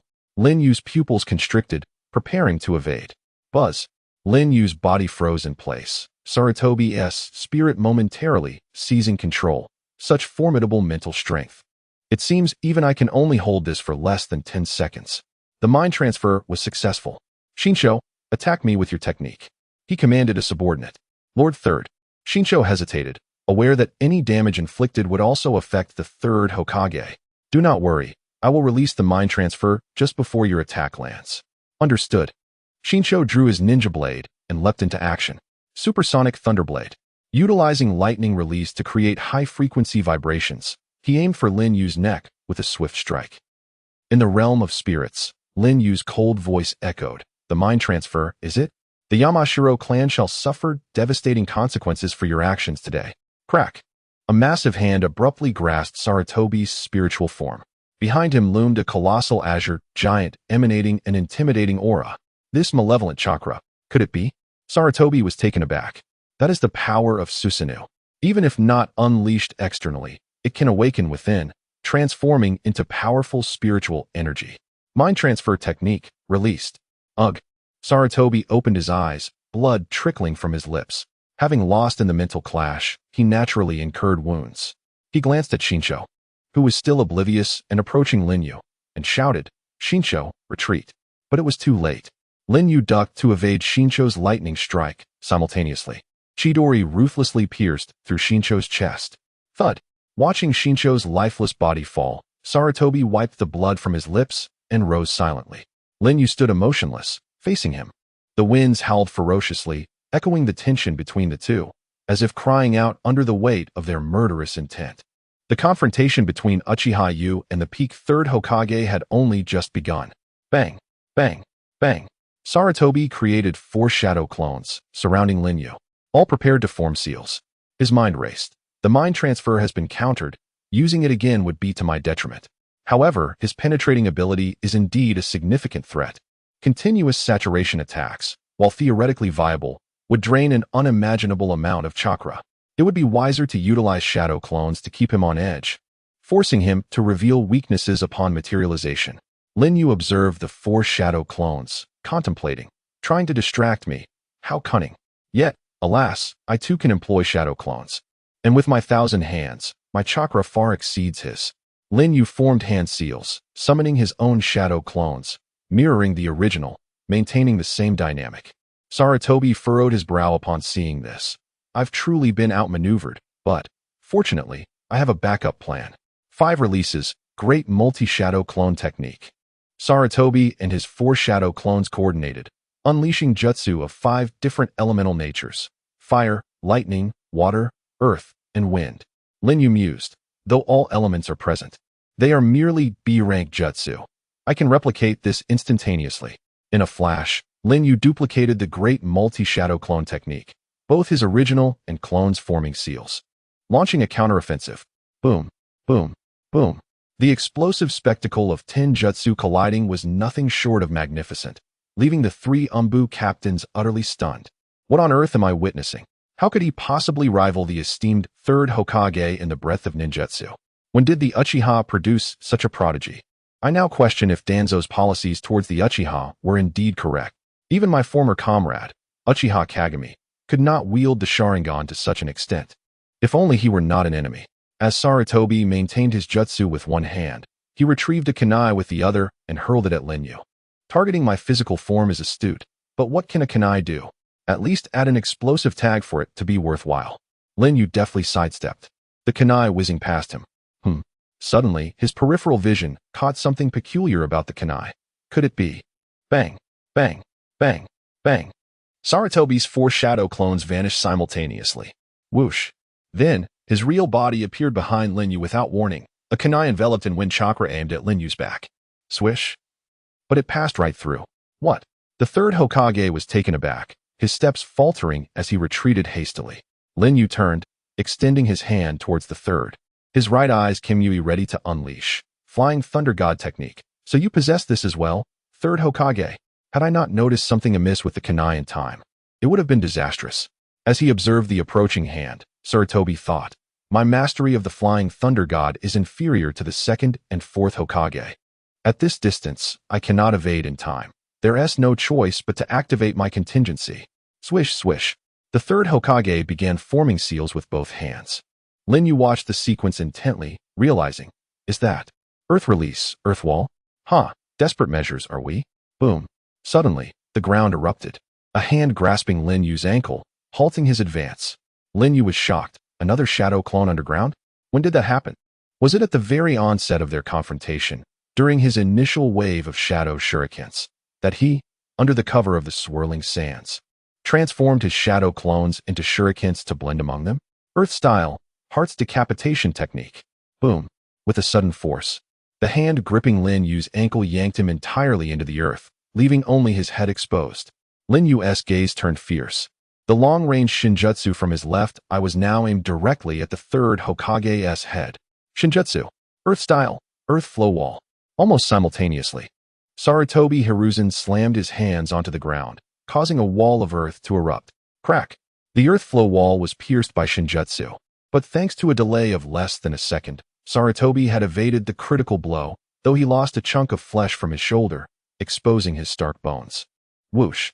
Lin Yu burst forth from the ground, gazing at the 3rd Hokage, who had retreated to a safe distance, and sincerely marveled. How extraordinary it is that he can wield conventional ninjutsu with such mastery. Hiruzen, you truly embody the title of ninjutsu professor. He had to concede that his own understanding and application of conventional ninjutsu were still significantly lacking compared to the 3rd Hokage. The 3rd Hokage, despite not being a Jinchuriki, lacking the Sharingan, and not possessing wood release, nor the monstrous physical abilities of the Raikage, and devoid of the diverse bloodline limits seen among the other Kage, stood at the pinnacle of the ninja world through sheer, solid fundamentals, and exquisite ninjutsu. He proved to the world that even a mere mortal could approach the divine realm. Yet, a mortal is ultimately still a mortal, bound by limitations. While Lin Yu admired him, he remained resolute in his intent to defeat him, wielding absolute power. He raised 2 fingers to his chest, a sign of acknowledgement in ninja etiquette, representing his recognition of the third Hokage's strength. Seeing this, the third Hokage reciprocated the gesture. His internal turmoil, no less than Lin Yu's. I once suspected his true identity to be that of Konoha's progenitor, Uchiha Madara, but now, it appears he is not Madara, but rather a rare prodigy of the Uchiha clan, who, while currently weaker than Madara, will inevitably rise one day. There is no other choice. The third Hokage, bloodied from his shoulder, formed hand seals. Inu, Tatsu, Tori, Saru, Ushi. Summoning technique. Monkey King, Enma. Bang. Enma made his entrance. Sarutobi. It has been a decade since you last summoned me. This time, it is truly unavoidable. I entrust this to you, Enma. There is no need for pleasantries between us. Bang. Enma transformed into his adamantine form, wielding the Rui Jingu Bang, as Sarutobi swung it, creating tumultuous winds. Lin Yu murmured. The summoning beast Enma, with his adamantine form, possesses boundless transformations and a raw power that rivals that of the Hokage, making him quite a formidable opponent. Summoning the 8 tails? No, the disturbance of the tailed beast would be too great. It might even obliterate our own stronghold. At this critical juncture, Orochimaru's plans must not falter. His eyes blossomed with the kaleidoscope's brilliance. A blaze of azure chakra ignited, summoning Susanoo to transcend the previous 2 forms and directly manifest the mightiest, Yatagarasu. Gazing upon the towering figure before him, the Umbu were struck with awe. What is that? How will the third Hokage contend with such an entity? Could it be that the third is being compelled to resort to that state? Sarutobi Hiruzen, with a grave expression, remarked, this malevolent chakra, akin to the one when the heart transfer was disrupted, could this be Susanoo? On the Rui Jingu Bang, Enma opened one eye. Sarutobi, breaking through this will not be simple. You must hold nothing back. Ah, I understand. Boom. Sarutobi Hiruzen's frail form rapidly expanded. Meanwhile, for the trio of Umbu, isn't that the Akimichi clan's super expansion technique? Why is the third employing it? The Akimichi clan's technique, based on Yang release, is a secret ninjutsu, and the third is the only one outside the Akimichi clan able to execute it. However, without their corpulent physique, the cost of using it is utter exhaustion, leaving him bedridden for half a month. The third Hokage has truly been pushed to the brink. The Rui Jingu Bang, now gripped in Sarutobi's hand, had also grown immensely. Enma, howl, boom, boom, boom. The expanded Sarutobi, with earth-shaking strides, charged toward Lin Yu's Susanoo. Yatagarasu Susanoo, coalescing a massive sword, not a divine artifact, swung down upon him. Rumbling, the collision was akin to 2 mountains colliding. In the underground base, within the stone chamber, rubble and debris cascaded down. Oh my, it seems a bit noisy outside. Is this a grand tribute to my remarkable creation? Orochimaru chuckled alluringly. Lord Orochimaru, the third Hokage has arrived. You are well aware of his strength. Even that Uchiha Yu cannot escape his fate. We should hasten our departure. Kabuto urged. Ha. Kabuto, you underestimate U.S. prowess. Before the might of those eyes, even that monstrous elder would not stand a chance. Orochimaru laughed. Kabuto gazed at the unwilling Orochimaru, thinking, forgive my disrespect, Lord Orochimaru. Someone of your exalted stature should not be exploited. Thus, I will not hesitate to incapacitate you if necessary, and deal with the aftermath later. Buzz. Blue chakra enveloped his hand as he stealthily approached Orochimaru from behind, aiming for his nape. Crack. But a powerful hand seized his wrist. Kabuto stared in shock at the figure before him. Uzumaki J. Akatsuki. Don't push your luck, you cur. Uzumaki J. Akatsuki's abyssal black eyes emanated an icy, murderous aura. Boom, boom, boom. On the plains, a thunderous cacophony erupted as Susanoo and the Rui Jingu Bang clashed repeatedly. Even the impenetrable armor of Susanoo had sustained numerous cracks. Yet, the Rui Jingu Bang was also stained with crimson blood. It seemed even Enma's adamantine form could not withstand Susanoo's might. Huff, huff. Sarutobi Hiruzen propped himself up with the Rui Jingu Bang, gasping heavily, as beads of sweat and blood rolled down his body. These were the very fluids from within him, indicating the toll this exertion would take. Within Susanoo, Lin Yu gazed at Sarutobi Hiruzen and declared, "The only existence capable of contending with this Yatagarasu Susanoo, aside from the tailed beasts, is you. Third Hokage, even in death. You will have ample reason to take pride." The Umbu shouted in desperation. "Third Lord, please cease this. There is still time to retreat. The village has the fourth and numerous other strong warriors. You need not confront this monster alone." Enma also urged, "Sarutobi, they speak the truth. You can withdraw now. He cannot stop you." Yet, losing this opportunity to eliminate him would mean countless ninja sacrifices in future confrontations. For the sake of Konoha, I must exert every ounce of my strength. Sarutobi Hiruzen once more raised the Rui Jingu Bang and charged forward. Susanoo met him head-on. Boom. The two colossal shadows intertwined. Clang. The Rui Jingu Bang fell to the ground, reverting to Enma's bloodied form, unable to endure any longer. "Sarutobi, I'm sorry, I can assist you no further." Enma lamented. "Thank you, my old friend." Sarutobi Hiruzen replied. Bang. Enma vanished. Sarutobi Hiruzen turned, and Susanoo followed suit. "Third Hokage, how many times must you astonish me before you are satisfied?" Lin Yu sighed. Suddenly, the shadow of Susanoo intertwined with that of Sarutobi Hiruzen. This was the Nara clan's secret technique, shadow imitation technique. After unleashing the technique of super doubling, bolstered by the immense shadow cast by his colossal form, he became so formidable that even the Susanoo could merely bind him, but only momentarily. Sarutobi Hiruzen exclaimed, "Shinmu, Shinrin. Shinsai, I cannot maintain this for long. Please shatter that Susanoo." Understood. The three captains of the Dark Division shouted in unison, landing on three surrounding rocks. Shinmu formed seals. Lightning release. 4 binding pillars. Boom, boom. For massive stone pillars erupted from all sides of the Susanoo, unleashing a torrent of powerful lightning. Shinrin formed seals. Earth release. Clay drop. Boom. A gaping fissure opened in midair, and a colossal mass of clay plummeted down, enveloping the Susanoo. Shinmu formed seals once more. Lightning release. 16 binding pillars. Thunder rumbled as 16 additional pillars rose between the gaps of the 4, sealing off every side, including the top, creating a cacophony of thunder. Shinsai formed seals. Fire release. Searing technique. The roar of flames erupted within the confined space created by the 20 pillars of lightning and clay. Under such a ferocious coordinated assault, the Yatengu Susanoo, its armor cracked from dozens of strikes by the Rui Bang, finally shattered, leaving only a frail skeletal frame to protect Hayabusa, evidently unable to endure much longer. This collaborative ninjutsu took into account even the duration of my penetration. I must admit, the people of Konoha are remarkably capable. Very well, I shall respond with my utmost power. Hayabusa's eyes, filled with the kaleidoscope of blood, unleashed their full might. Boom. A brilliant blue flame erupted, rapidly mending the swiftly disintegrating skeletal frame of the Susanoo. Muscles and tendons intertwined with great speed, culminating in the readornment of its majestic heavy armor. The Yatengu Susanoo re-emerged. Yet it was not over. In its hand, a colossal divine shield manifested, radiating an unprecedented aura of divine might. Susanoo artifact, 9-span divine sword. The flames were absorbed, the clay was consumed, the shattered remnants of the lightning pillars were devoured, and even the shadow imitation technique beneath the Susanoo was assimilated. Dust to dust, earth to earth. Only the Susanoo stood resolutely unyielding. How could this be? The 3 captains of the Dark Division trembled, still unable to stop it. The third Hokage sighed, the technique of super doubling dissipating, his body drained of energy. He now lay on the ground, too weak to move. Boom.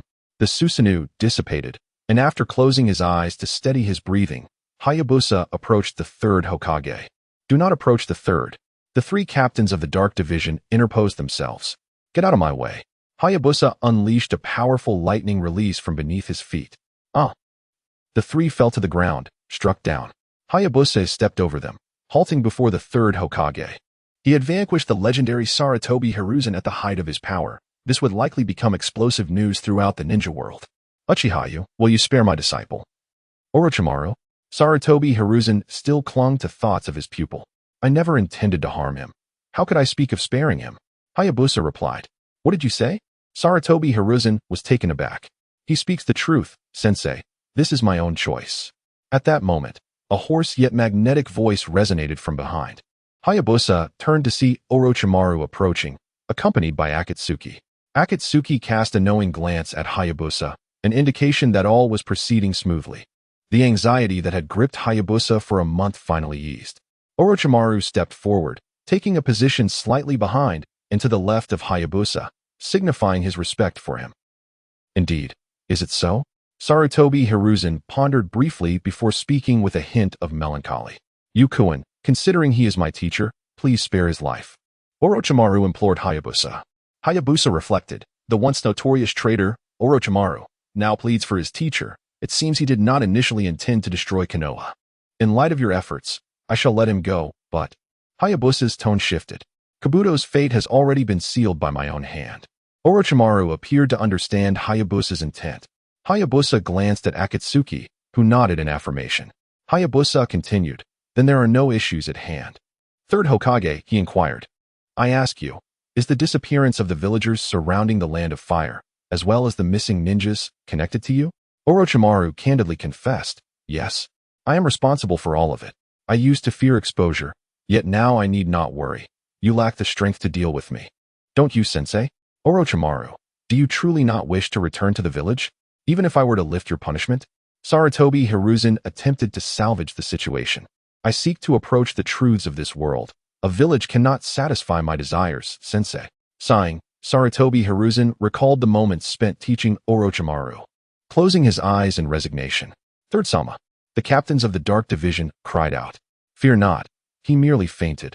If we hurry and have Tsunade treat him, there may yet be hope, Orochimaru remarked. Crash. The gates of the stronghold slammed shut. Yukuin, what are your impressions of the battle with the third? Orochimaru inquired. Using him as a mirror to bid farewell to the past is most fitting. He has made me realize that this stage of my being is merely at this level. It is time to advance to the next phase. Hayabusa gazed into the distance. Then, Yukuin, shall we proceed immediately? Orochimaru asked. Indeed. I can hardly wait to attain the true power of the first Hokage, Senju Hashirama. Hayabusa's eyes blazed with intensity. Then please, follow me. Orochimaru smiled. This moment had finally arrived. In the deepest chamber of the underground base, Hayabusa sat upright, flanked by Orochimaru, Akatsuki, and Yuzuki Yusai. Orochimaru produced a glass vial filled with golden blood, each drop a culmination of his utmost efforts. This small vial containing the pathway to Hayabusa's luminous future. Yukuin, before we commence, is there anything you wish to inquire? Orochimaru asked. How long will the entire process take? Hayabusa questioned. It varies from person to person, but for the vast majority, the process concludes in less than a second, as the overwhelming vitality of Hashirama's cells transforms into a lethal poison upon contact with the blood, causing the recipient to perish instantly. Yet, this is the most merciful outcome, for the suffering lasts but a fleeting moment. But what if one does not die instantly? Hayabusa queried. Hee. Orochimaru chuckled wickedly. If you survive the initial infusion, congratulations, you will experience a torment worse than death. For the next 60 seconds, the blood containing Hashirama's original cells will circulate through your veins, causing your blood to boil, truly boiling, hotter than water at its boiling point. This may cause your blood pressure to surge dramatically, leading to the rupture of blood vessels, while your body temperature escalates to unimaginable heights, resulting in the cessation of all vital functions. You will find yourself suspended between life and death, akin to a state of suspended animation. During this period of apparent death, your organs will gradually succumb to necrosis due to lack of oxygen, affecting the heart, liver, spleen, lungs, and kidneys without exception. The limit of this suspended state is 15 minutes, which is also the utmost duration the brain can endure without oxygen. Should you awaken before your brain deteriorates and manage to harness your chakra, guiding a portion of Hashirama's power to facilitate the repair of your organs, you may survive. Otherwise, you shall descend into eternal slumber.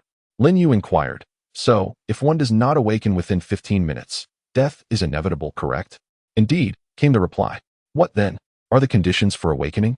Lin Yu pressed further. Orochimaru shrugged.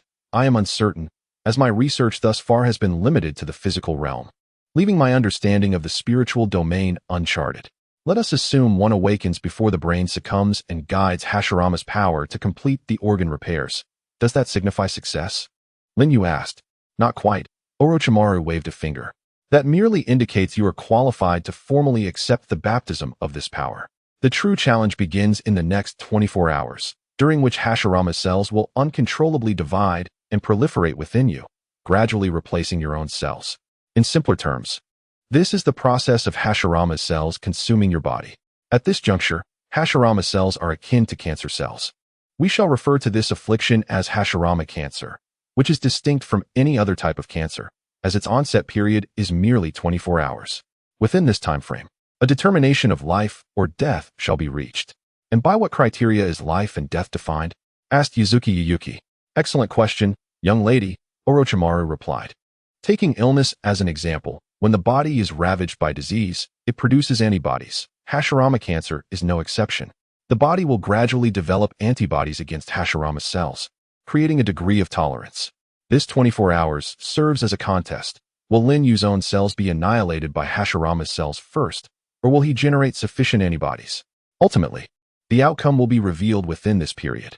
Of course, this process is accompanied by unimaginable agony, as every cell in your body cries out in anguish. Yuyuki swallowed hard, her gaze a mixture of complexity and confusion as she looked at Lin Yu. Lin Yu maintained his calm demeanor, urging, continue. If you successfully endure the 24 hours, congratulations, you have achieved half of your goal. However, Hashirama cells are the most formidable, even with antibodies. They can never be eradicated by your own cells. They will continue to proliferate and divide within you, but your own cells will no longer be easily destroyed. Hashirama cells and your own will coexist in your body, eventually trending toward a form of equilibrium, which will lead to two potential outcomes, assimilation or fusion. What distinguishes assimilation from fusion? Lin Yu inquired, recognizing the significance of the moment. In assimilation, Hashirama cells will actively degrade to adapt to your own, while your cells will undergo a degree of optimization to accommodate Hashirama cells. This process of decline and elevation will yield an average state, resulting in a semi-finished Hashirama body. Though it may be incomplete, it will certainly be far stronger than your current form. As for fusion, Orochimaru's eyes glinted with fervor. Hashirama's cells and your own will merge, irrevocably becoming a part of you, Uchiha Lin Yu. You will attain a complete Hashirama body. Lin Yu clenched his fists, declaring, then it is settled, I shall fuse. I would rather perish than not merge. Orochimaru regarded Lin Yu with increasing admiration, remarking, such determination, Lin Yu. While I have faith in your potential, given the considerable risks, it would be prudent to prepare for unforeseen circumstances. Lin Yu nodded in agreement. Orochimaru, displaying a keen sense of understanding, smiled and voluntarily excused himself from the room. Left alone with Yuyuki, Lin Yu reflected on his time in the world of Naruto. It had been over half a year, and the only true friend he had made was a Fae.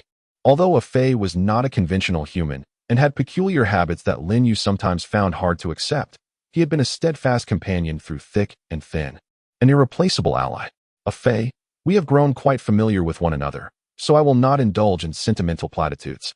Thank you for your care during this time. No. If you were to die, I would not be saddened. A Fae interjected, taken aback by Lin Yu's directness. However, your existence makes life far more intriguing. Let me share a secret. The real Hashirama needs to eat and relieve himself. How do you know this? Lin Yu asked, astonished. A Fae leaned closer and whispered, that was something Madara mentioned in his sleep while he was alive. You rascal. Lin Yu shook his head, half amused, half exasperated. As a Fae turned to leave, he thought to himself, Lin, if you truly perish, one day I shall have Nagato resurrect you with the Rinne rebirth technique. For the days without you would undoubtedly grow dull. In the room, only Lin Yu and Yuyuki remained. Suddenly, she began to weep. Oh dear, why are you crying? Lin Yu asked, noting the potential for impending separation, a rare display of tenderness surfacing within him. You will not die, will you? Though I cannot fathom why you are so powerful and yet willing to endure such risks to strengthen yourself. I know that even if I implore you not to take that chance, you would not listen, would you? Yuyuki gazed at Lin Yu with pleading eyes. The tears you shed for me bring me joy, Yuyuki. If I were to depart, I hope you. I do not want you to leave, she exclaimed, her emotions surging. You promised me a hot spring that has yet to be built. You cannot simply abandon me now. Oh, so you have such a fondness for hot springs? Lin Yu teased. Do you comprehend how it feels for a girl to go an entire month without a warm bath? Baka. Yuzuki stepped forward and embraced Lin Yu. Once the hot spring is completed, may I join you? Lin Yu inquired, gently placing the back of his hand against her cheek. She looked up, her eyes shimmering with unshed tears, and replied, joining me makes you content, does it not? What else would you desire? Lin Yu asked, bewildered. To finish what we left undone last time. This time, it is not for Konoha. It is entirely out of my own will. Yuzuki spoke with longing in her gaze. Then, will you help me conceive a child? Lin Yu jested. Ah, this. I am but 17. I am still too young. Perhaps, in a couple of years? Yuzuki's cheeks flushed crimson, as if they might bleed. Oh, so you too can display such an endearing expression. Lin Yu chuckled. Promise me, do not die, all right? She implored earnestly. Very well, I promise. Lin Yu assured her with a solemn nod. Before departing, Yuzuki leaned in and kissed Lin Yu softly on the lips. 5 minutes later, Orochimaru re-entered the room. Are you prepared, Lin Yu? Let us commence. Life and death lie in fate, while fortune is in the heavens. Lin Yu extended his arm. A glass tube filled with golden blood emerged, its end revealing a delicate needle, yet not a single drop was released. For every precious drop was to be preserved without waste. With a deep breath, Orochimaru steadied himself, pinpointing the location of the blood vessel before inserting the needle. After inhaling deeply, he pushed down the syringe, injecting a vial of perfectly concentrated Senju cells into Lin Yu's body. At this moment, the transformation began. In the first second, nothing seemed to happen. Lin Yu showed no signs of discomfort. On the contrary, he felt an overwhelming sense of euphoria. For before him lay not only the specter of death, but also a brighter, more exalted future awaiting him. Observing Lin Yu's demeanor, Orochimaru mused that it was only natural. After all, the right half of Lin Yu's body had previously been implanted with Senju's artificial form, indicating that the power of the first Hokage did not reject this young Uchiha Obito's body. The question lay in whether the soul belonging to Yu, residing in Obito's vessel, could withstand the unknown trials while teetering on the brink of life and death. Truly, Orochimaru excelled in his understanding, perceiving the truth of Uchiha Yu through the limited perspective of his knowledge.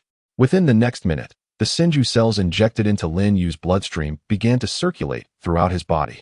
His blood boiled, blood pressure surged, and vessels ruptured. With a thunderous heartbeat, Lin Yu's eyes suddenly widened.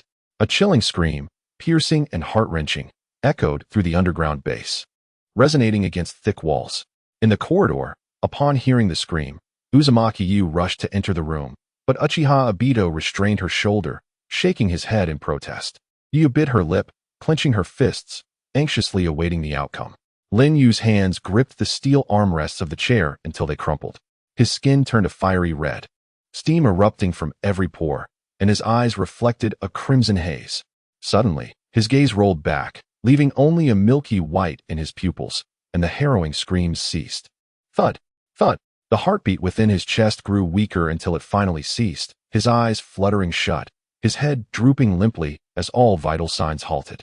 Lin Yu entered a state of apparent death. Has it begun? Orochimaru retrieved a pocket watch, gazing at the moving hands, his expression somber as he awaited the outcome. In a vast expanse of azure, occasionally streaked by shooting stars, lay the sea of consciousness, the deepest recesses of Lin Yu's subconscious. Here, he wandered aimlessly. Suddenly, ripples broke the water's surface beneath his feet, revealing a memory from before his crossing. On a stormy night, a pale and frail boy huddled under the covers, clutching his ears tightly. This was Lin Yu as a child, though he was not afraid of the thunder.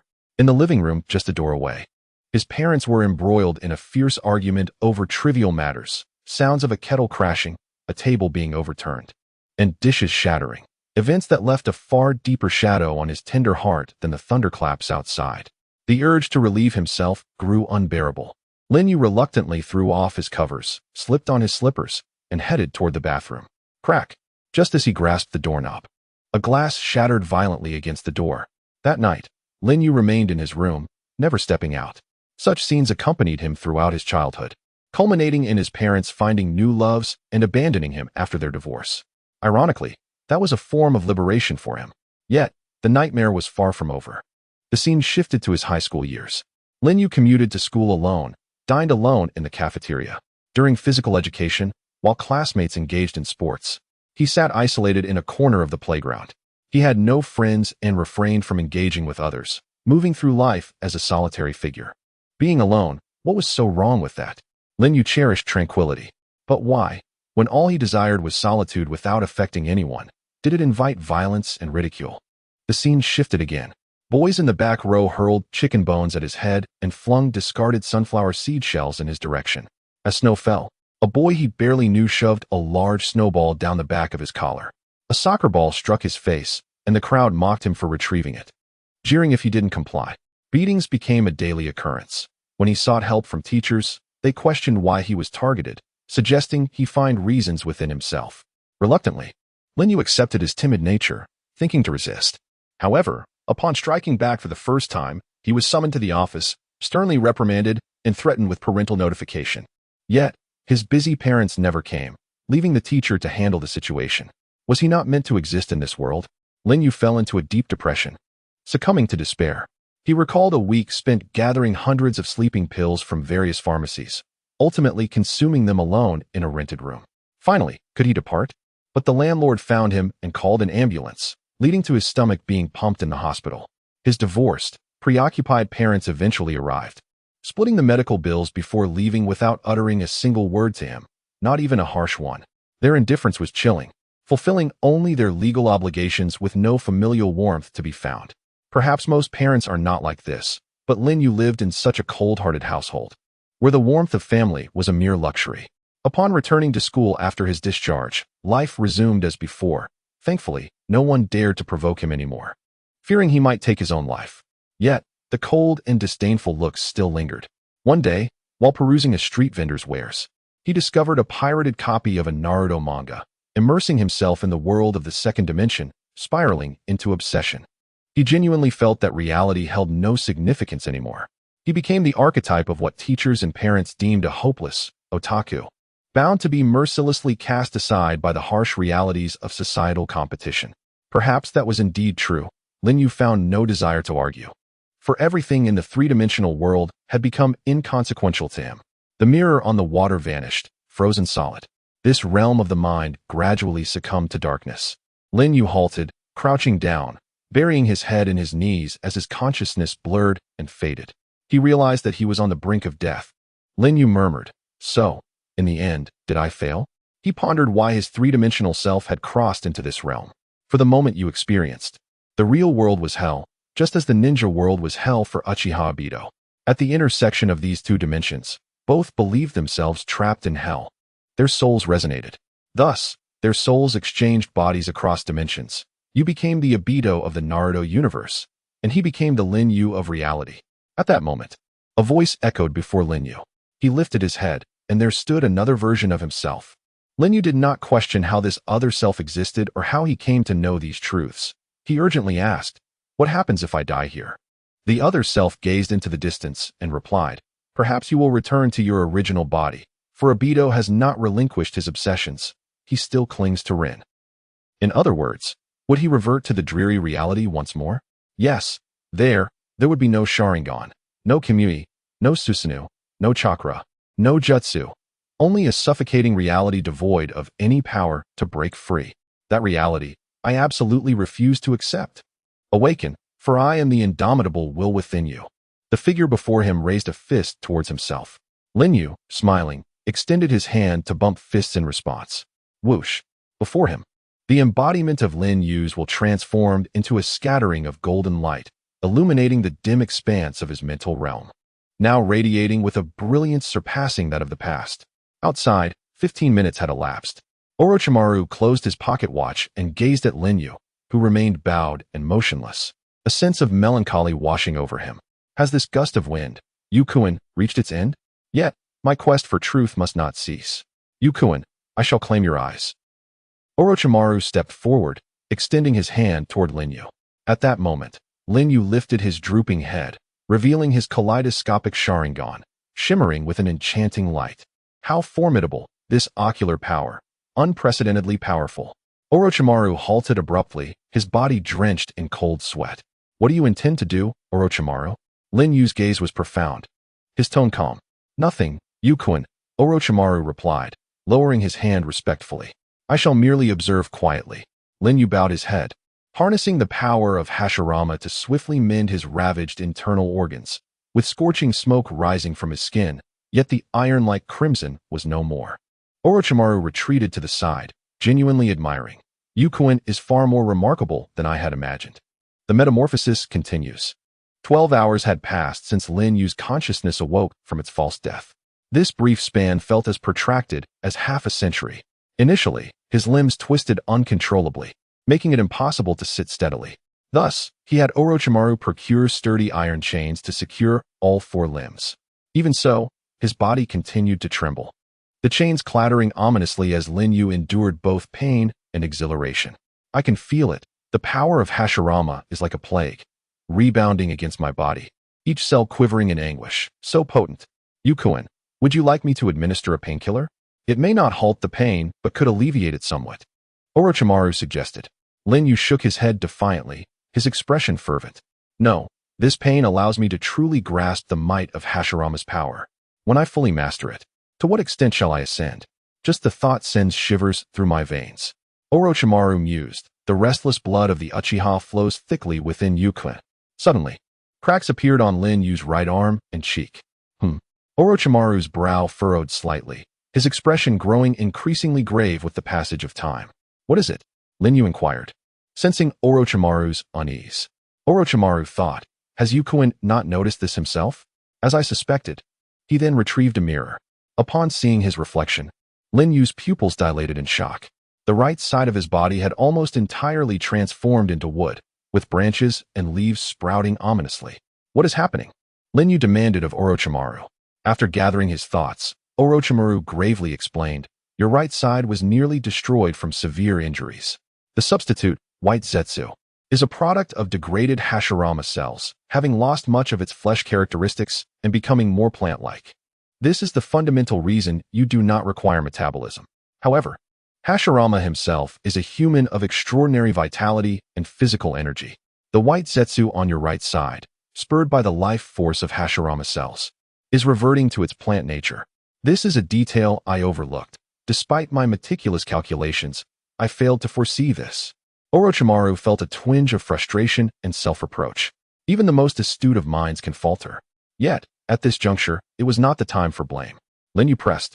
What will happen if this continues? Orochimaru replied, you may transform into a towering tree, tearing your body apart. Lin Yu clenched his fists. Orochimaru continued, I shall prepare for surgery immediately to remove the White Zetsu from your right side before the disaster unfolds. There's no need for such trouble. This is swifter. Lin Yu declared. Kamui. With his left eye shifting to the Manjiki Sharingan, he utilized the mirror's reflection to project Kamui onto the right side of his body. Crack. Crack. All parts of his right side derived from White Zetsu were stripped away in a whirlpool of time and space, leaving behind a mangled remnant. Ugh. For Lin Yu, already enduring immense pain, this was akin to adding insult to injury. He gritted his teeth, summoning his body's healing power to regenerate the damaged limb. The flesh that grew back was no longer the unnatural white, but the true color of flesh. To his surprise, the wrinkles that had marred his right cheek were smoothed away with the rebirth, enhancing Lin Yu's attractiveness. Orochimaru genuinely marveled, truly extraordinary. After this brief interlude, the suffering continued, intensifying with time. Several times, Lin Yu nearly lost consciousness but persevered. Fainting would lead to a loss of control, and he could not afford to let Orochimaru devise any ulterior motives. To compel someone like Orochimaru to submit entirely, one must demonstrate overwhelming potential and strength. The wait was long not only for Lin Yu, but also for Fei and Yu Xiang, who stood vigil in the corridor for an entire day and night without food or drink.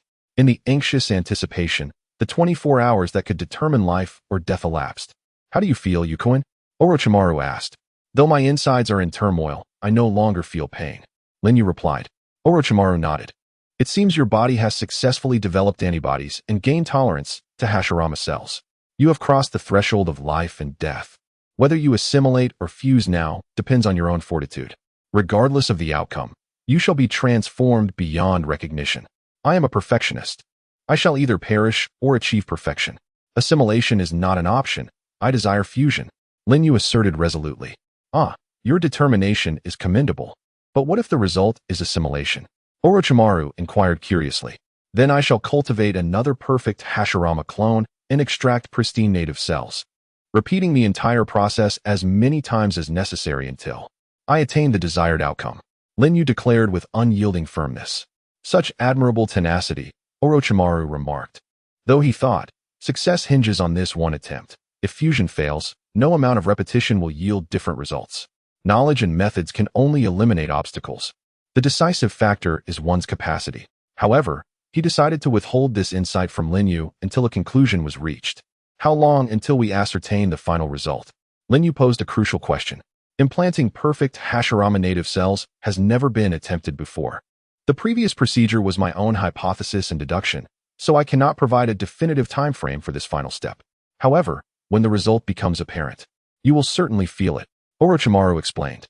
I understand. Please inform Fei and Xiang that my life is no longer in danger, and they should rest instead of waiting outside. Also, Orochimaru, you should take a break yourself. Lin Yu instructed.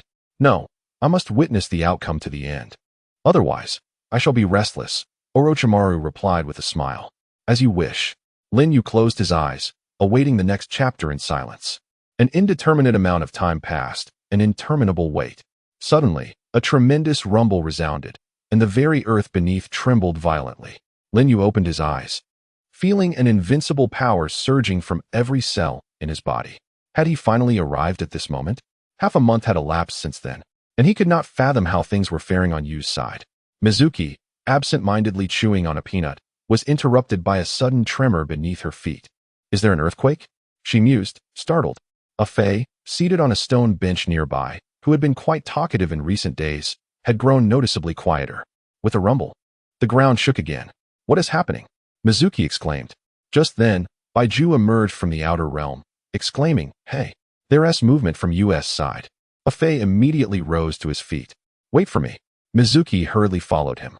In the corridor, Lin Yu approached, clad in a loose-fitting white robe and wooden clogs. With Orochimaru at his side, observing a Fei and Mizuki as they approached. Please remain calm. I must conduct a test on you now, Orochimaru instructed. In the equipment room, the lights flickered on, illuminating the artificial columns of primordial cells, cherished specimens stored in the corner. Orochimaru donned a lab coat and activated a device, while Lin Yu seated himself in the apparatus. A Fei and Mizuki stood vigil nearby. What is the purpose of this device? Lin Yu inquired as he settled into the chair. Orochimaru replied, This is a perspective device I invented years ago through my research on the Hyuga clan, based on the imaging principle of the Byakugan. It allows for the examination of your body for any irregularities, especially since this is a vast cellular transplant operation. It's best to be cautious. Oh, so the X-ray machine in the world of Shinobi was invented by Orochimaru, Lin Yu thought. Orochimaru pressed a switch, and a helmet-like instrument descended above Lin Yu, casting a white light. The imaging device displayed a translucent view of Lin Yu's entire body. After careful observation, Orochimaru nodded. There are no signs of abnormalities or side effects. It seems the cellular transplant was successful. Upon hearing this, Mizuki breathed a sigh of relief. For her, Lin Yu's strength was secondary. His health was of utmost importance. So, will it be assimilation or fusion? A Fei asked. I am about to unveil this mystery. Orochimaru replied with a smile, affixing several magnetic stickers with circuits onto Lin Yu's primary acupoints before pressing another switch. With a hum, the helmet above Lin Yu's head shifted aside. You, remove your mask, Orochimaru instructed. Oh, Lin Yu complied, taking off the mask. Upon seeing Lin Yu's even more exquisite visage, Mizuki's eyes sparkled. An electrode-laden device gently descended from above, resting upon Lin Yu's head. You next. A current will flow through your body to synchronize with your internal bioelectric field, calculating your cellular energy value. You may experience a slight tingling sensation, Orochimaru explained. I'll consider it an electronic massage, Lin Yu mused, closing his eyes. Orochimaru pressed another switch. On the screen, the numbers surged rapidly, quickly surpassing 100,000. What do these numbers signify? Mizuki inquired, her curiosity piqued. Cellular energy values, Orochimaru responded. The calculation will take some time, but let me explain the principle. The human body comprises approximately 14 billion cells, each containing a certain amount of energy. The total of these cellular energies constitutes body energy, which, alongside spiritual energy, forms what we know as chakra. Orochimaru turned to the device's screen, where the value had exceeded 300,000, with no signs of halting. I developed this cellular energy detection device by quantifying body energy values. You mentioned quantification? ISNT that based on a standard, a fundamental unit? What is your standard? Mizuki, having been an elite member of the Umbu, was well versed in such knowledge. Good question. You see, I lack an assistant. Would you care to consider this role? Orochimaru offered. I'm not interested. Mizuki shuddered at the mere thought. To accommodate everyone, I define the average body energy of a newborn as the standard unit of 1. A typical adult has a body energy of 10, disregarding individual variances. Trained ninjas possess far greater energy, averaging around 100 for Genin, 200 for Chunin, 500 for Jonin, and 1,000 for elite Jonin. The leaders of ninja villages, the Kage, exceed 3,000, while those with rare special physiques may approach 10,000. 10,000 is the ceiling for those without the power of Hashirama. Those without the power of Hashirama? Mizuki's eyes narrowed. Indeed, the power of Hashirama serves as a dividing line. Even a slight touch of it can lead to a qualitative leap in body energy. Let us take the ordinary Baiju, for example. They possess a body energy value of 15,000. 15,000. Yet their combat prowess isn't particularly impressive, Mizuki remarked, astonished. Who said body energy equates to combat power? Combat ability encompasses various factors and cannot be generalized, Orochimaru chuckled. Mizuki pondered this.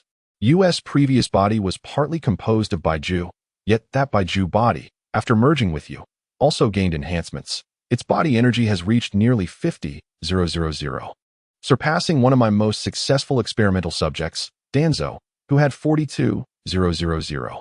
Orochimaru's gaze shifted to the silent Afei, his eyes sharpening. Afei, you are an anomalous existence among Baiju. Though I have not conducted precise measurements on you, your body energy value is conservatively estimated to exceed 500,000. In shock, Mizuki stared at Afei, and even Lin Yu opened his eyes in surprise. Afei's unfathomable gaze met Orochimaru's. Orochimaru, I had underestimated you in the past at that moment. The numbers on the instrument surpassed 500,000, steadily approaching 1,000,000. Likewise, Orochimaru remarked, gesturing to the corner where the artificial body of the first Hokage rested. This perfect replica of the first Hokage, cultivated from the outer path, has a body energy value of 1,360,000. No one was surprised. After all, that was the god of Shinobi. If anything, that number felt somewhat low. Is that the body energy value of the first Hokage during his lifetime? Mizuki inquired. Orochimaru shook his head with a smile. No, this is merely an artificial body devoid of consciousness, untrained and undeveloped. The first Hokage, seasoned by countless battles and mastering sage techniques, would undoubtedly possess body energy far exceeding the replica, likely surpassing the calculated limit of 2,000,000. Thus, if it's assimilation, your body energy value should stabilize between 800,000 to 1,200,000. If it's fusion, it could reach around 1,500,000 to 1,800,000.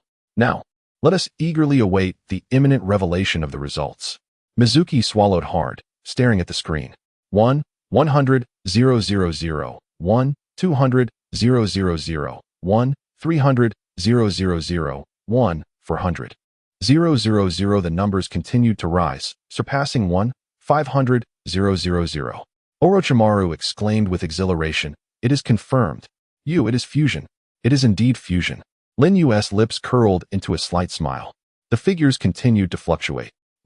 6 million, 7 million, swiftly approaching the threshold of 8 million as mentioned by Orochimaru.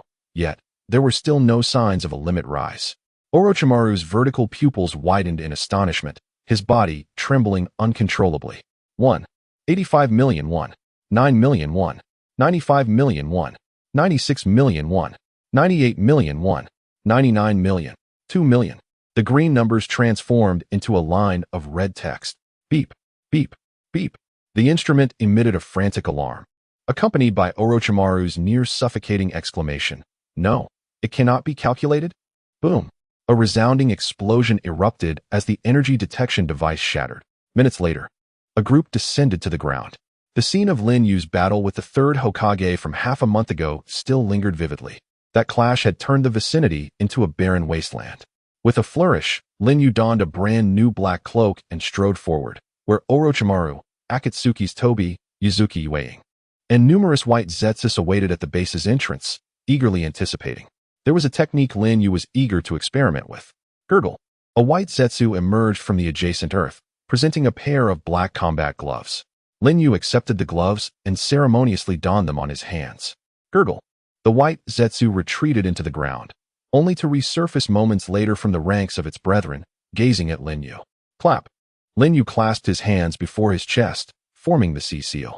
Wood release. Birth of the world tree. Boom. The ground trembled, the soil cracked, and innumerable trees sprouted from the earth, rapidly growing into towering giants, transforming the once barren plain into an ocean of forest. Upon closer inspection, each tree stood robust with flourishing branches, verdant leaves, as if they had absorbed the earth's essence, growing for decades, even centuries. The treetops intertwined, obscuring the sun, while the shadows below overlapped without a single gap. The only unoccupied space was where Lin Yu stood, perhaps due to Lin Yu's overwhelming aura. All the trees slightly bent towards him, as if paying homage to the creator who bestowed them life. How could one possibly describe this scene? After much contemplation, only 4 words sufficed, unparalleled in the world. In the distance, those fortunate enough to witness this spectacle felt a tumult within their hearts. Oh, it has appeared. The legendary technique of the first Hokage that quelled chaos. The white Zetsus, some standing, others seated or half embedded in the soil, whistled and clamored. These beings, originating from Kagaya's infinite Tsukuyomi divine tree, had lived for nearly a millennium under the shade of a modicum of Hashirama's power. Yet they could not help but be awed by the grandeur of that force. Is this the caliber of our ancestors? They are on an entirely different level compared to the ninjas of later generations. The young Kunoichi Yuzuki Yuing also expressed heartfelt admiration. Hooray! Hooray! Tobi danced about, seemingly reverting to his playful self, yet no one could fathom his true thoughts. It appears that from this moment forth, you no longer requires my protection. So beautiful. Orochimaru, perhaps feeling the deepest impact among them, found tears of emotion streaming down his cheeks. The legend of the first Hokage, Senju Hashirama, has finally been revived through Yu's efforts. In the clearing of the forest, Lin Yu lowered his hands after forming the seals, gazing at the vast creation he had conjured, exclaiming with joy, "My goal has finally taken its first step." Indeed, the first step. The Double Kamui was merely the initial configuration and not counted among the essentials. Hashirama's body and the power of wood release were just the beginning. They were among the elements Lin Yu needed to awaken the Rinnegan. The next element would be the eternal Mangekyou Sharingan. Lin Yu was still uncertain whether acquiring Hashirama's body and the eternal Mangekyou Sharingan would enable the awakening of the Rinnegan, but it was irrefutable that without the eternal Mangekyou, the Rinnegan could not be activated. Additionally, there was the power of sage techniques and the 10 tails.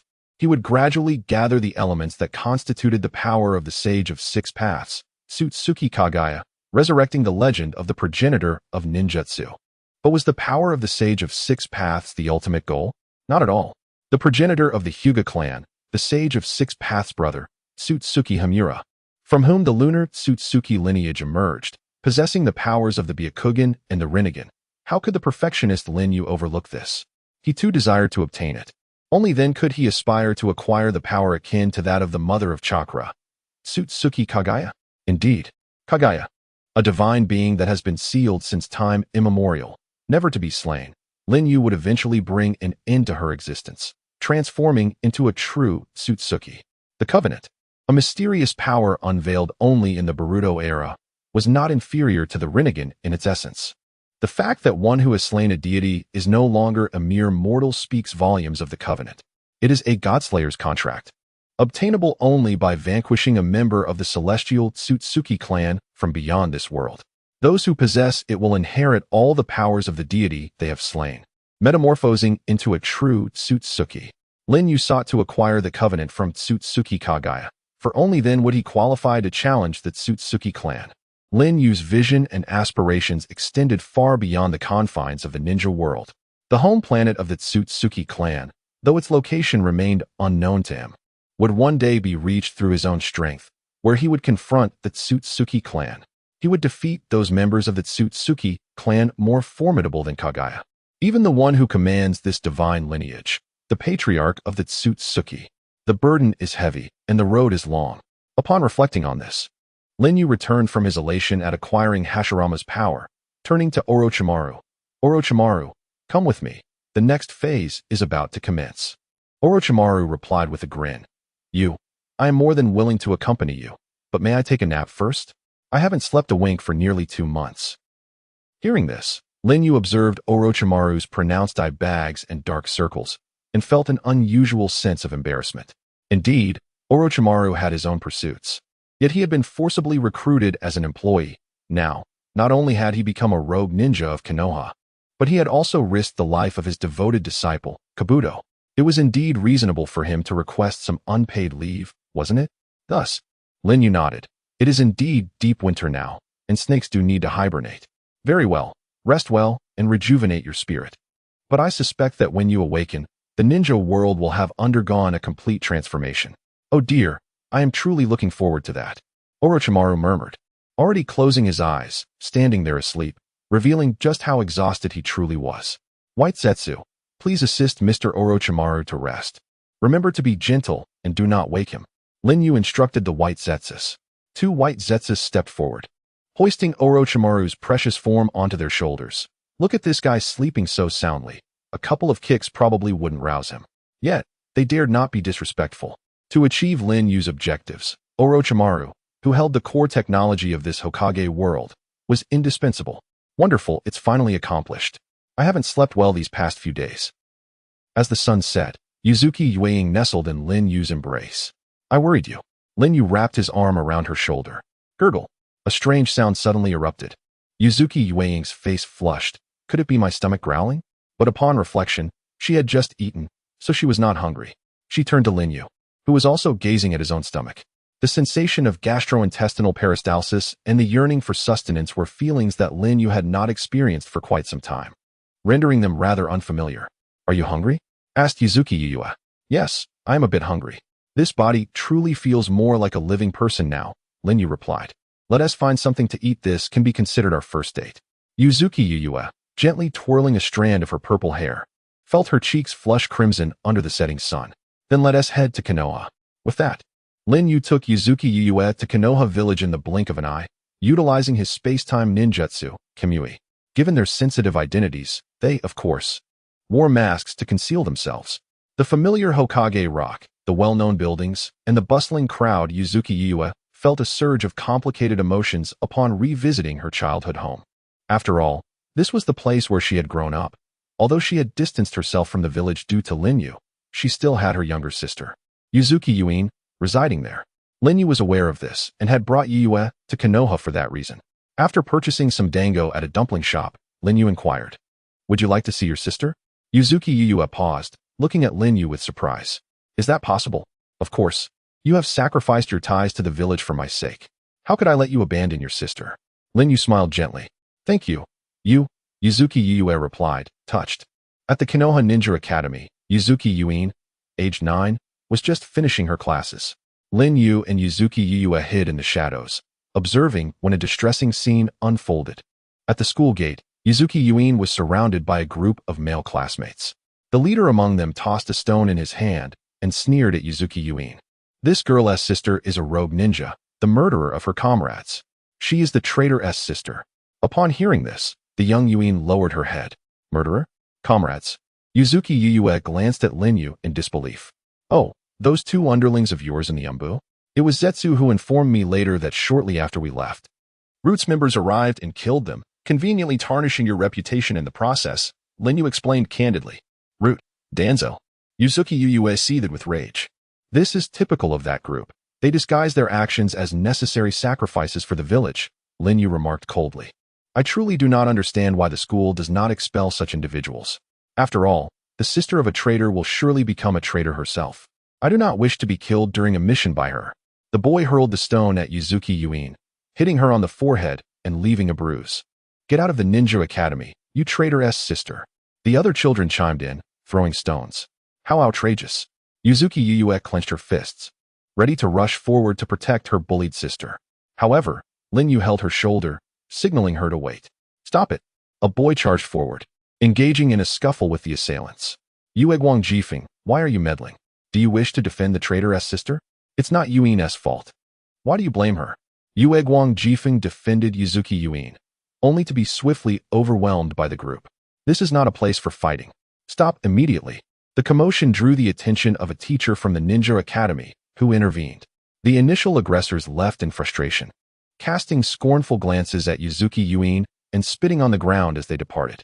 To Yuzuki Yuyue's dismay, the teachers showed no inclination to discipline the students, their eyes betraying a strange judgment towards Yuin. On the way home, Yuzuki Yuin wiped away her tears. I don't believe my sister betrayed the village. I don't believe she would betray her comrades. She must have had her reasons. Yueguang Jifeng handed her a handkerchief, gently saying, Yuin, don't listen to their nonsense. No matter what happens, I will protect you.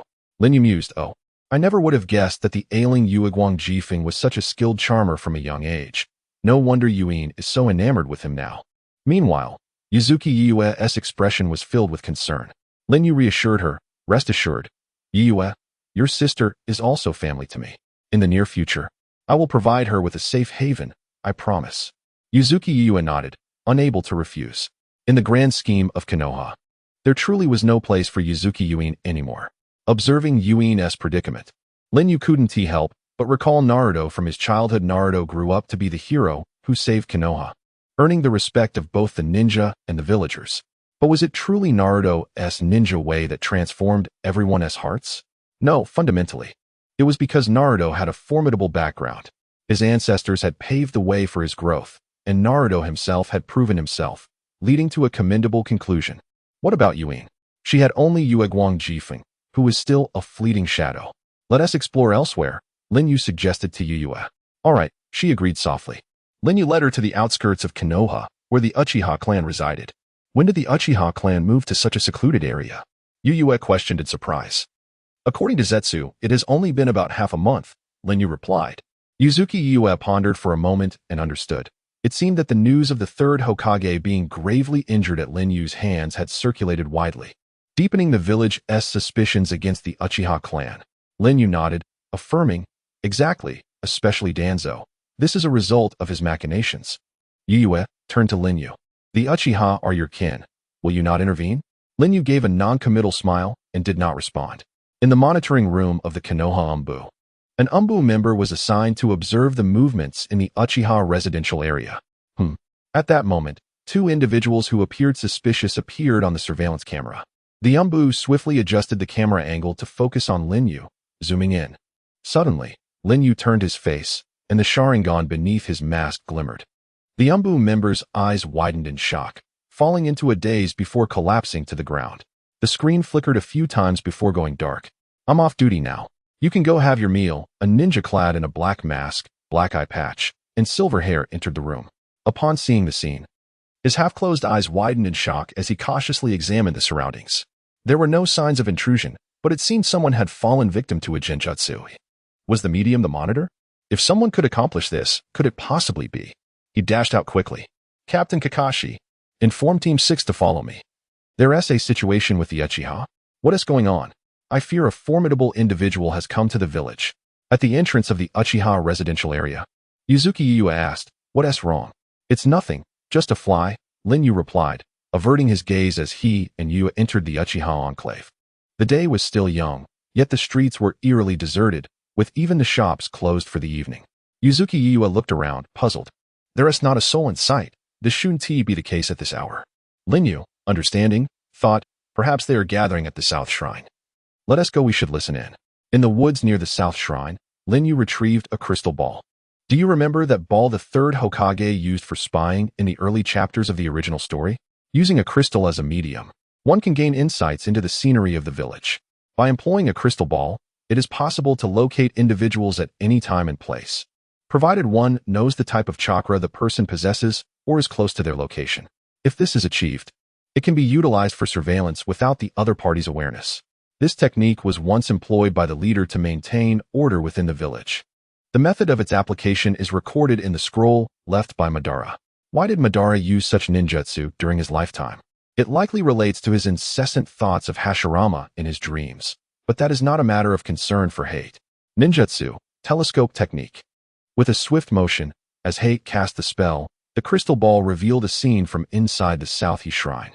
There, before the ancestral stone tablet of the Uchiha clan, the clan leader, Uchiha Fugaku, stood with his arms crossed, deep in contemplation, while the crowd around him was filled with fervent emotions. Captain, let us act. The third Hokage is gravely injured, and the fourth Hokage has gone to the Land of Iron for the 5 Kage Summit. Now is the perfect opportunity to strike. Indeed, we have endured enough of this treatment. Let them know the pride of the Uchiha clan. Hate placed the crystal ball on the grass and sat down with Yuzuki Yukari, sharing dango that he had bought on the street, as they watched the live broadcast from the shrine. Meanwhile, Kakashi and his Umbu members were rushing to the scene. Inside the South Shrine, listening to the impassioned words of the crowd, Uchiha Fugaku opened his eyes and glanced toward his wife, Uchiha Mikoto, who stood behind the throng. Mikoto's expression revealed her hidden worries, her hand gently resting on her slightly rounded belly. She was several months pregnant. Beside her, the 5-year-old Uchiha Itachi seemed to sense her concerns and kindly took her hand in his. Itachi, Mikoto looked at him. Mother, no matter what happens, I will protect Sasuke, Itachi vowed earnestly. A look of relief crossed Mikoto's face. We still don't know if it's a boy or a girl. How do you know it's Sasuke?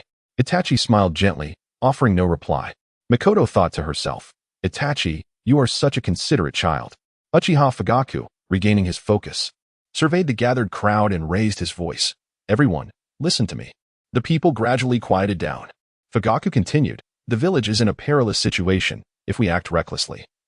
We will only increase the village's discontent towards us, placing the Uchiha in a more precarious position.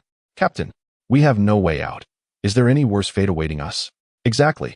If we continue to swallow our pride, the village's higher-ups will only think us easy to bully, and that would be the true disaster. Uchiha Fugaku spoke with authority. Then let me ask you, if war were to break out now, what chance does the Uchiha have of winning? Once again, silence fell over the crowd, many lowering their heads. Indeed, the Uchiha clan's confidence in rebellion stemmed from the abundance of skilled individuals within their ranks.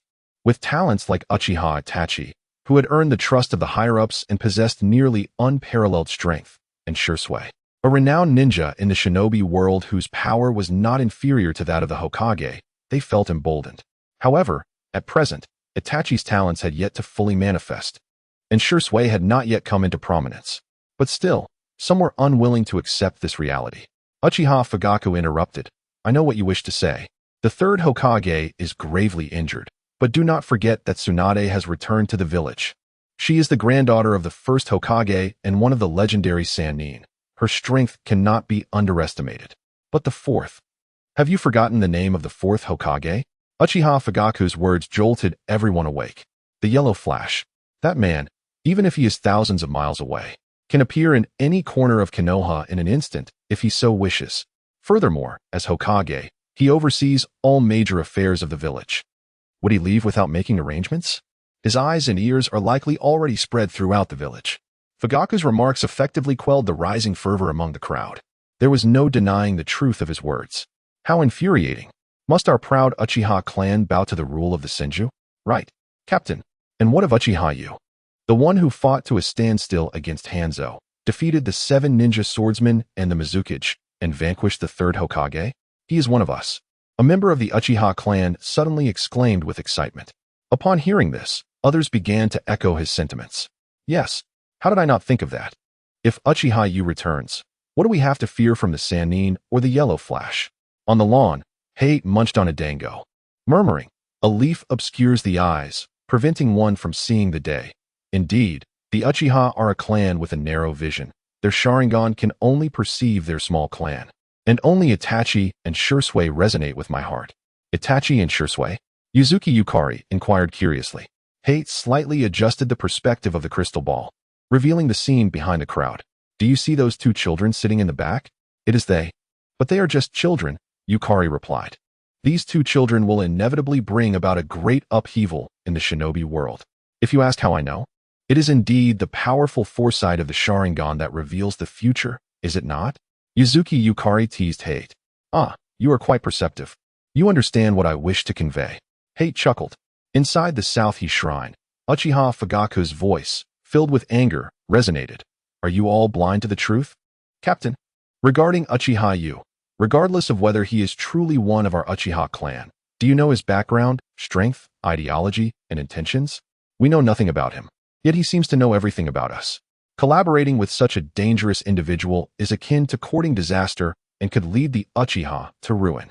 Therefore, we must not only avoid working with him, but also strive to sever ties.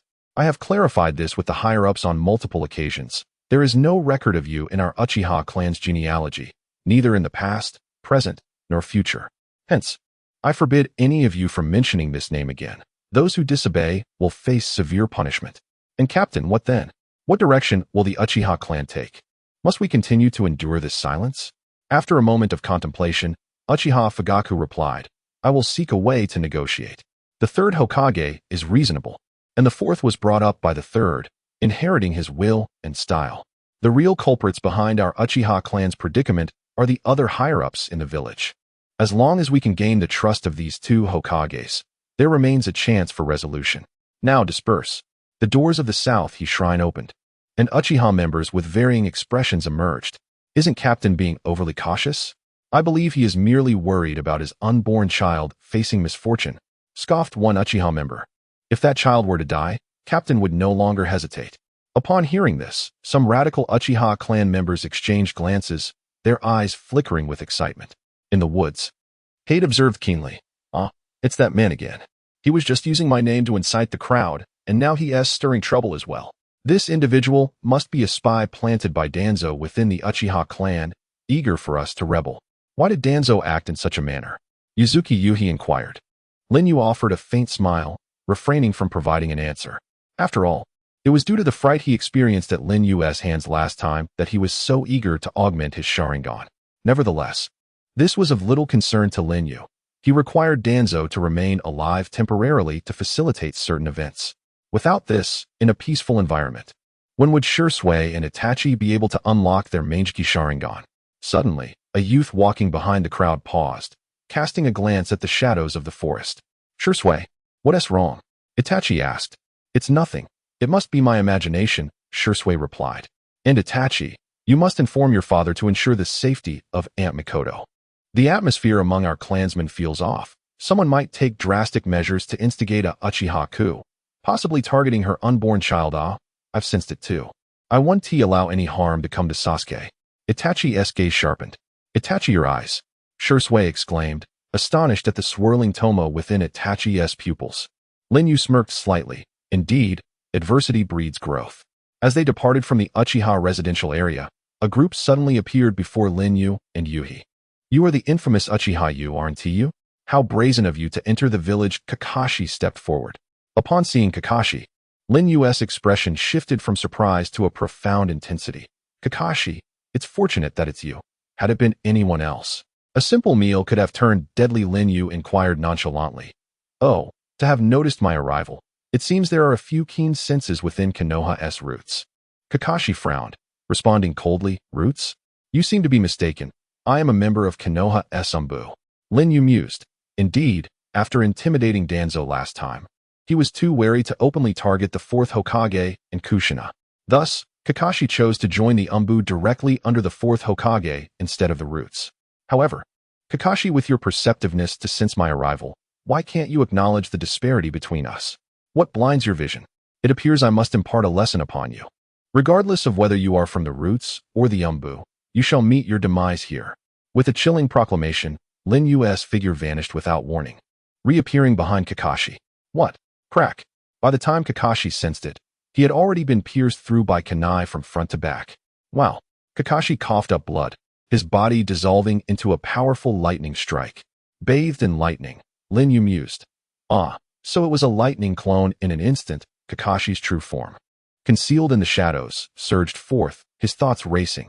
To be cautious, I utilized the lightning clone immediately, but I did not anticipate being eliminated so swiftly. However, it remains under my control. According to intelligence, Uchiha Yu will inevitably materialize the moment he attacks. Thus the lightning triggered by my clone's disappearance must be effective. His body is already paralyzed. Now is the time to finish him. With a swift motion, Kakashi wielded a short blade, enveloped in potent lightning chakra, aiming for Lin Yu's neck. Clang. Yet, Lin Yu effortlessly pinched the electrified blade with 2 fingers. How is this possible? He should be incapacitated by my lightning. Cold sweat soaked Kakashi's back. Indeed, Lin Yu had been struck, but the intensity of lightning was merely a gentle breeze to him now. He could stand still and endure it for years without so much as furrowing his brow. Bang! Lin Yu kicked Kakashi away, who crashed into a wall, his body aching as if it might disassemble. Lin Yu regarded the short blade in his hand, murmuring, "Ah, the blade of White Fang, your father's relic. Destroyed in the Battle of Kamizukigai Bridge. It seems it has been reforged. Without the Sharingan, do you seek to inherit the will of White Fang? Yet, you seem to have overlooked something." Kakashi. Lin Yu approached Kakashi, holding the blade. "Not good. Captain Kakashi is in danger." At that moment, 2 Umbu, hidden nearby, rushed toward Uzuki Yuhi, intending to capture her to restrain Lin Yu's actions. Lightning blade technique. Falling thunder. Uzuki Yuhi swiftly unsheathed her sword, unleashing a torrent of lightning. The 2 Umbu fell, incapacitated. "It, Kamet!" Kakashi shouted.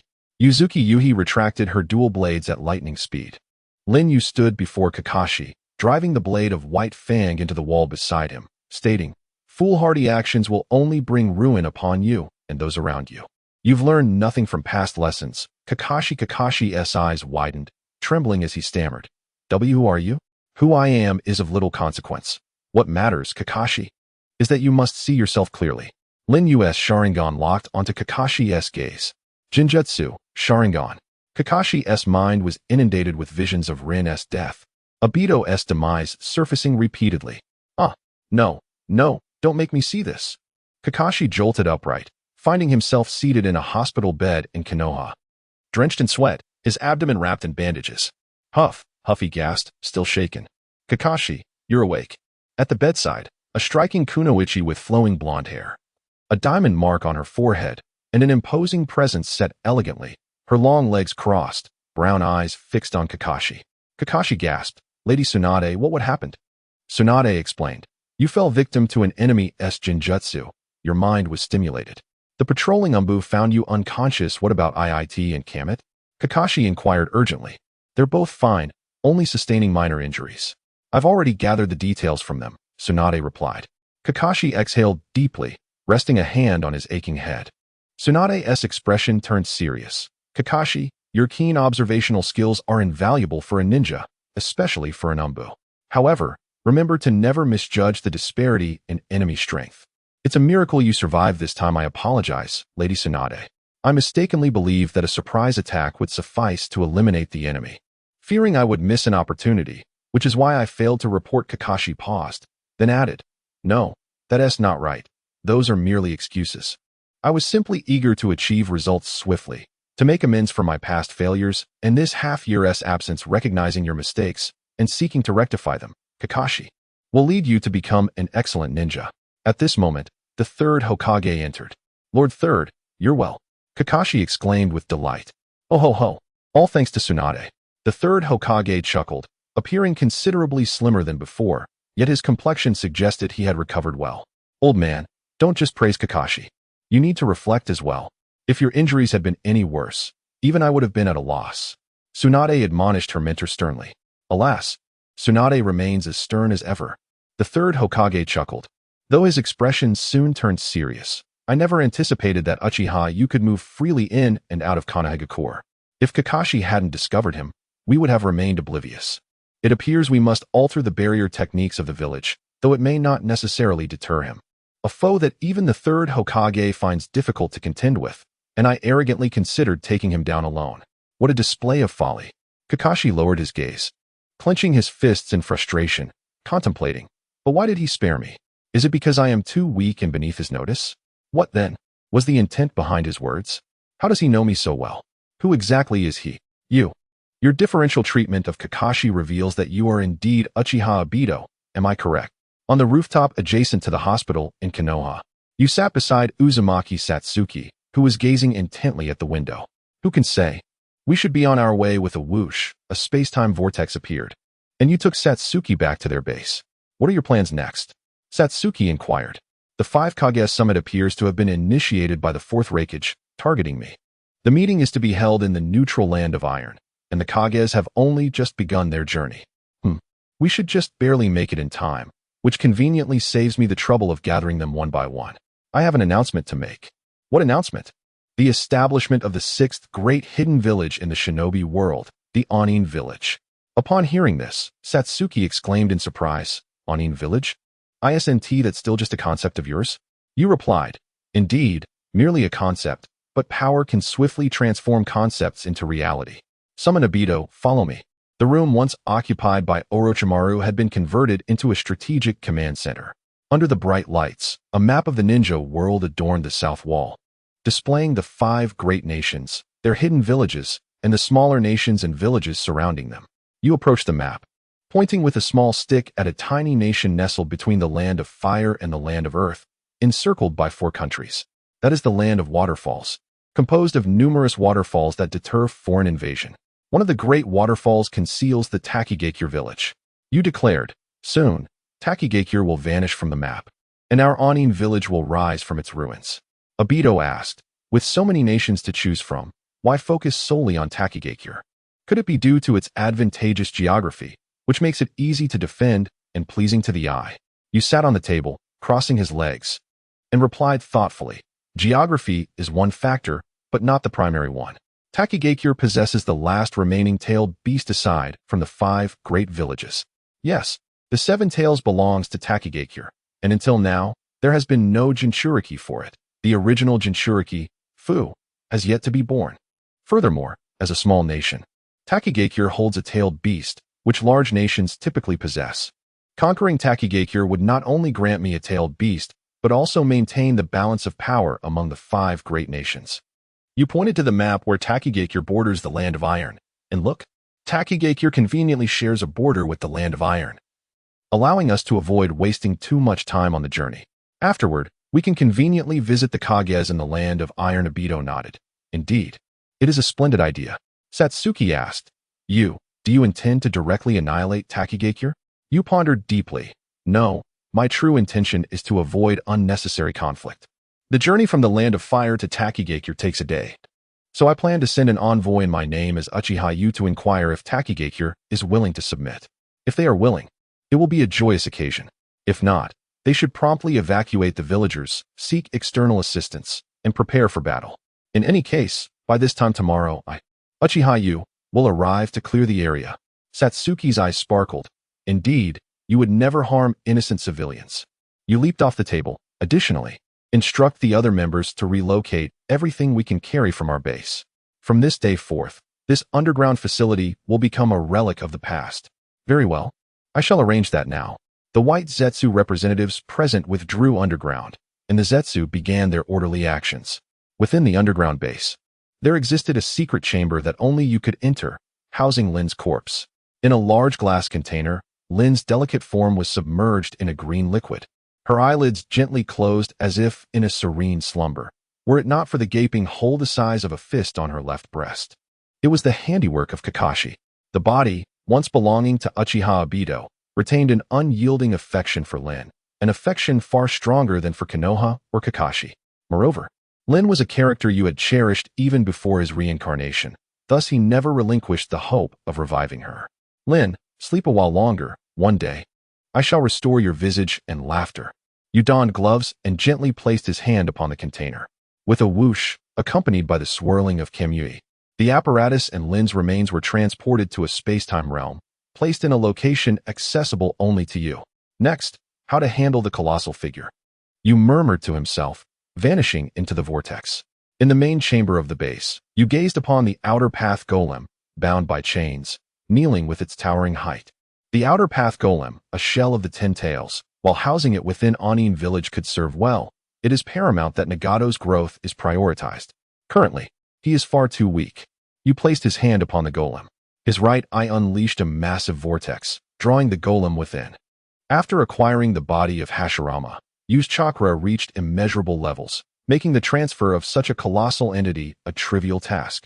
Outside Amigakure, atop a high tower, with a whoosh, Yu appeared before Nagato and Konan. Mr. Yu, it has been a while. Nagato greeted. Not long, Merely over a month, he replied. However, your name has already resonated throughout the ninja world. You took a seat beside them and inquired, how goes the recruitment of Akatsuki members? We are still in the selection process. After all, our influence is still limited, but I believe we will make progress soon. You remarked, oh, slower than I anticipated, but that is fine. After all, the revival of the Three Tails will take time, so there is no rush, by the way. I am soon to establish my hidden village. Nagato and Konan exchanged glances, both displaying astonishment. Where will it be? In Takigakure. Soon the 7 tails will be mine.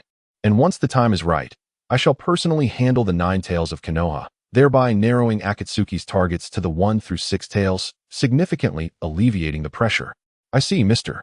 You has truly considered this thoroughly, Nagato stated. Moreover, the purpose of my visit this time is to bestow upon you power. I intend to seal the outer path golem within your body. Yu's gaze darkened. Nagato was taken aback. Xiaonan furrowed her brow and said, why engage in such chaotic actions?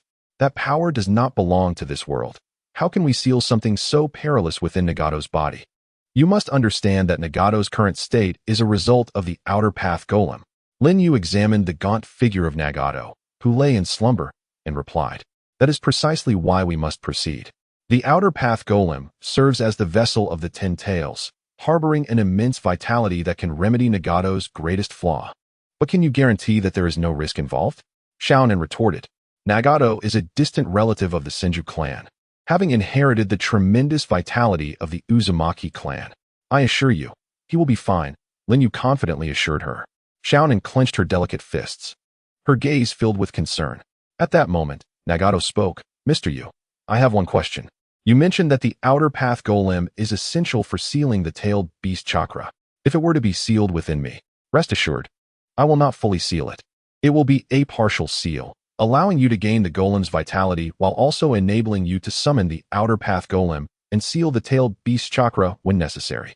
I understand. Mr. Yu, I accept, Nagato replied. Nagato. Xiaonan's anxiety was palpable. Xiaonan, Mr. Yu is our savior. He would never harm us. Moreover, I require power at this moment. Nagato interjected. Very well, let us begin, Lin Yu declared as he rose. Mr. Yu, should I summon the outer path golem now? Nagato inquired. Lin Yu pondered. Though unnecessary, it would be prudent to stage a performance. Ah, indeed, given the potential commotion. Let us conduct the summoning and sealing rituals within my dimensional space. With a swift motion, Lin Yu's right eye unleashed a swirling vortex of Kamui, drawing both Nagato and Xiaonan into the dimensional realm. Ah, summoning technique, outer path golem.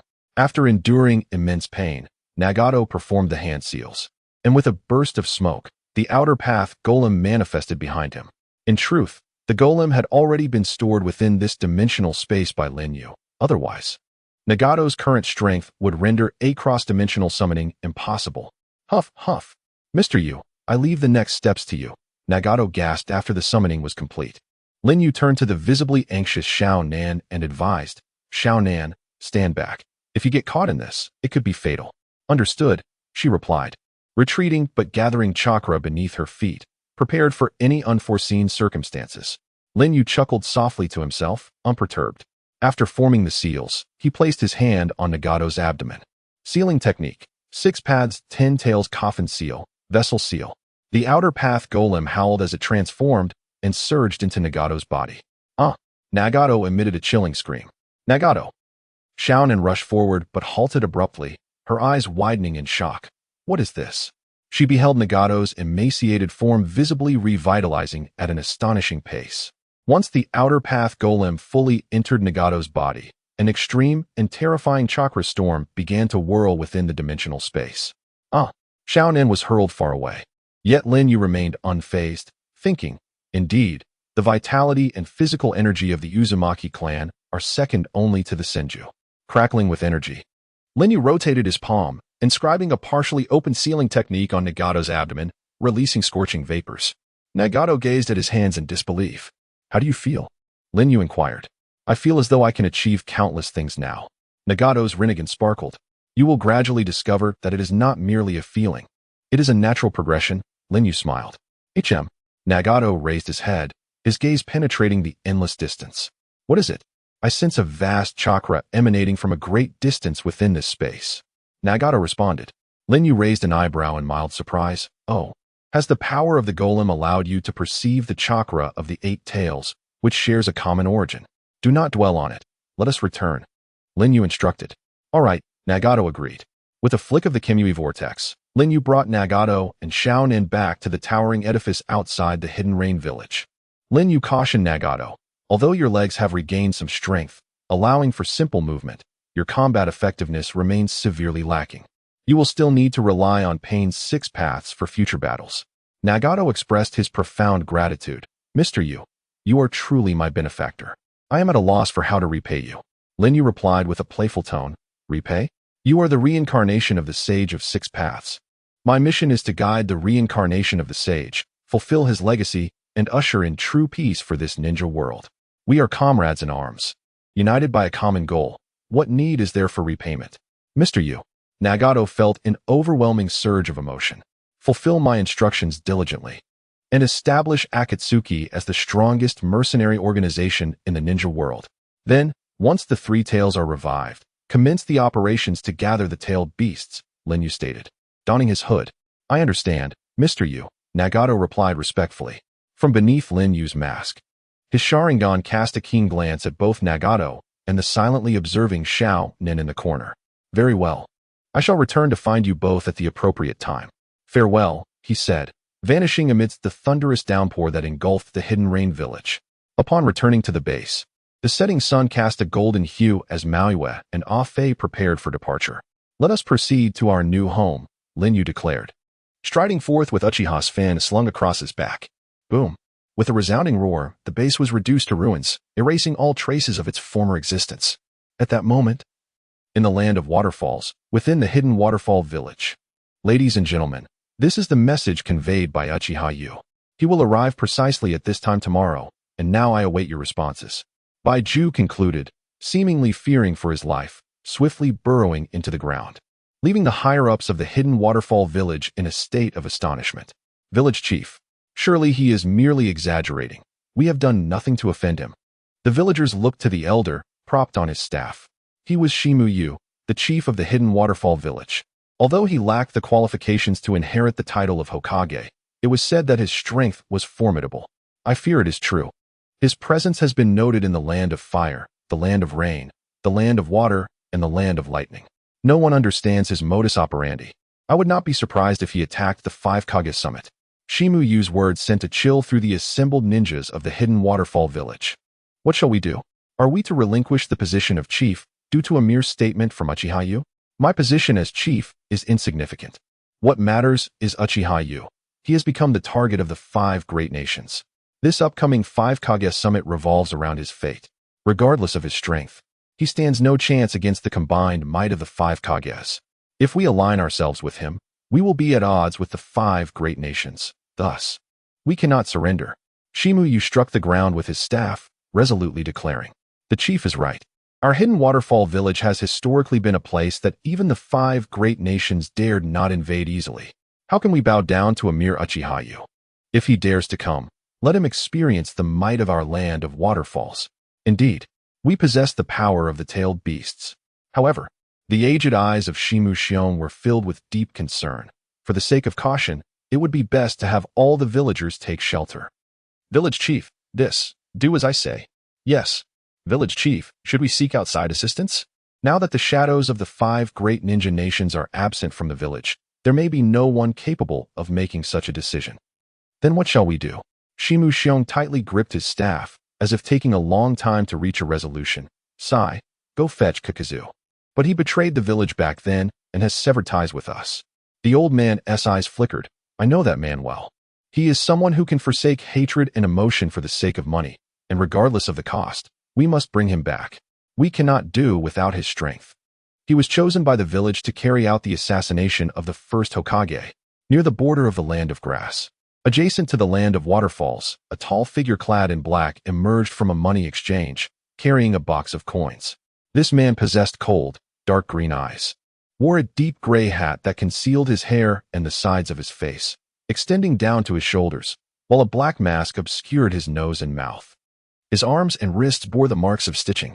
He was Kakuzu, The man whom Hokage fans mockingly claimed threw a shuriken at the first Hokage from 800 miles away before fleeing, subsequently declaring he had faced the first Hokage. Yet, such mockery was trivial. Kakuzu's story was far from a joke. It began at the dawn of time, tracing back to the establishment of the ninja villages across the nations. As an elite of the Waterfall Village, he was assigned a mission from the higher-ups to assassinate the first Hokage. After infiltrating the Land of Fire, Kakuzu engaged in battle with the first Hokage, Hashirama, ultimately succumbing to his wood-release techniques and narrowly escaping with his life.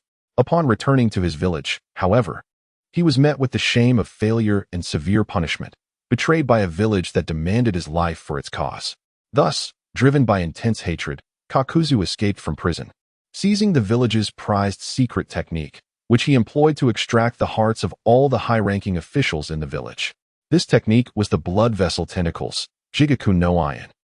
As Kakuzu left the money exchange and walked a short distance, he was confronted by a group of ninjas.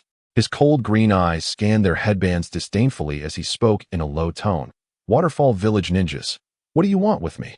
Kakuzu, we come at the behest of Village Chief Shimu, requesting your return to the village, the leading Waterfall ninja said, his tone somewhat rude. Huh? Kakuzu tilted his head, his voice devoid of emotion beneath the black mask. So, is this your last words? Crack, crack, crack. Dark tendrils erupted from Kakuzu and Appo's body, instantly skewering the Waterfall ninjas like grasshoppers. The tentacles, laden with corpses, swayed as Kakuzu coldly approached the leader, who was paralyzed with fear on the ground, saying, "What scheme is that brat Shimu concocting? Speak the truth, or your heart shall serve as my backup." The Waterfall ninja trembled. Lord Kakuzu, Uchiha Yu has threatened to attack Waterfall Village, and our current military strength is insufficient. Village Chief Shimu wishes to request your assistance. Kakuzu halted, his dark green eyes glinting. Uchiha, you? The one whose head is worth 100 million ryo on the bounty list? Why yes, that is correct. The Waterfall ninja replied cautiously. You wish to drag me into your demise? Ridiculous. Kakuzu lifted him off the ground, preparing to extract his heart. The Waterfall ninja hurriedly added, Lord Kakuzu, the village chief knows you harbor resentment towards the village for past grievances. If you return, he promises a generous reward, one that will not disappoint. Oh? Kakuzu's eyes lit up. How much? 100 million ryo, the man proclaimed. Disrespecting others has its limits. Kakuzu retorted angrily. This 100 million is an advance. If you eliminate Uchiha Yu, you can claim his head for another 100 million, making it 200 million in total. The ninja hastily clarified. That sounds rather appealing. Kakuzu's attitude shifted. Then, the Waterfall ninja rejoiced. But I refuse. What? You think I haven't heard of that man's deeds? He is the most ruthless ninja since Uchiha Madara.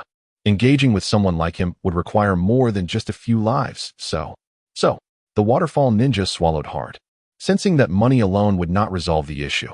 So, 1 billion is not enough. Make it 2 billion.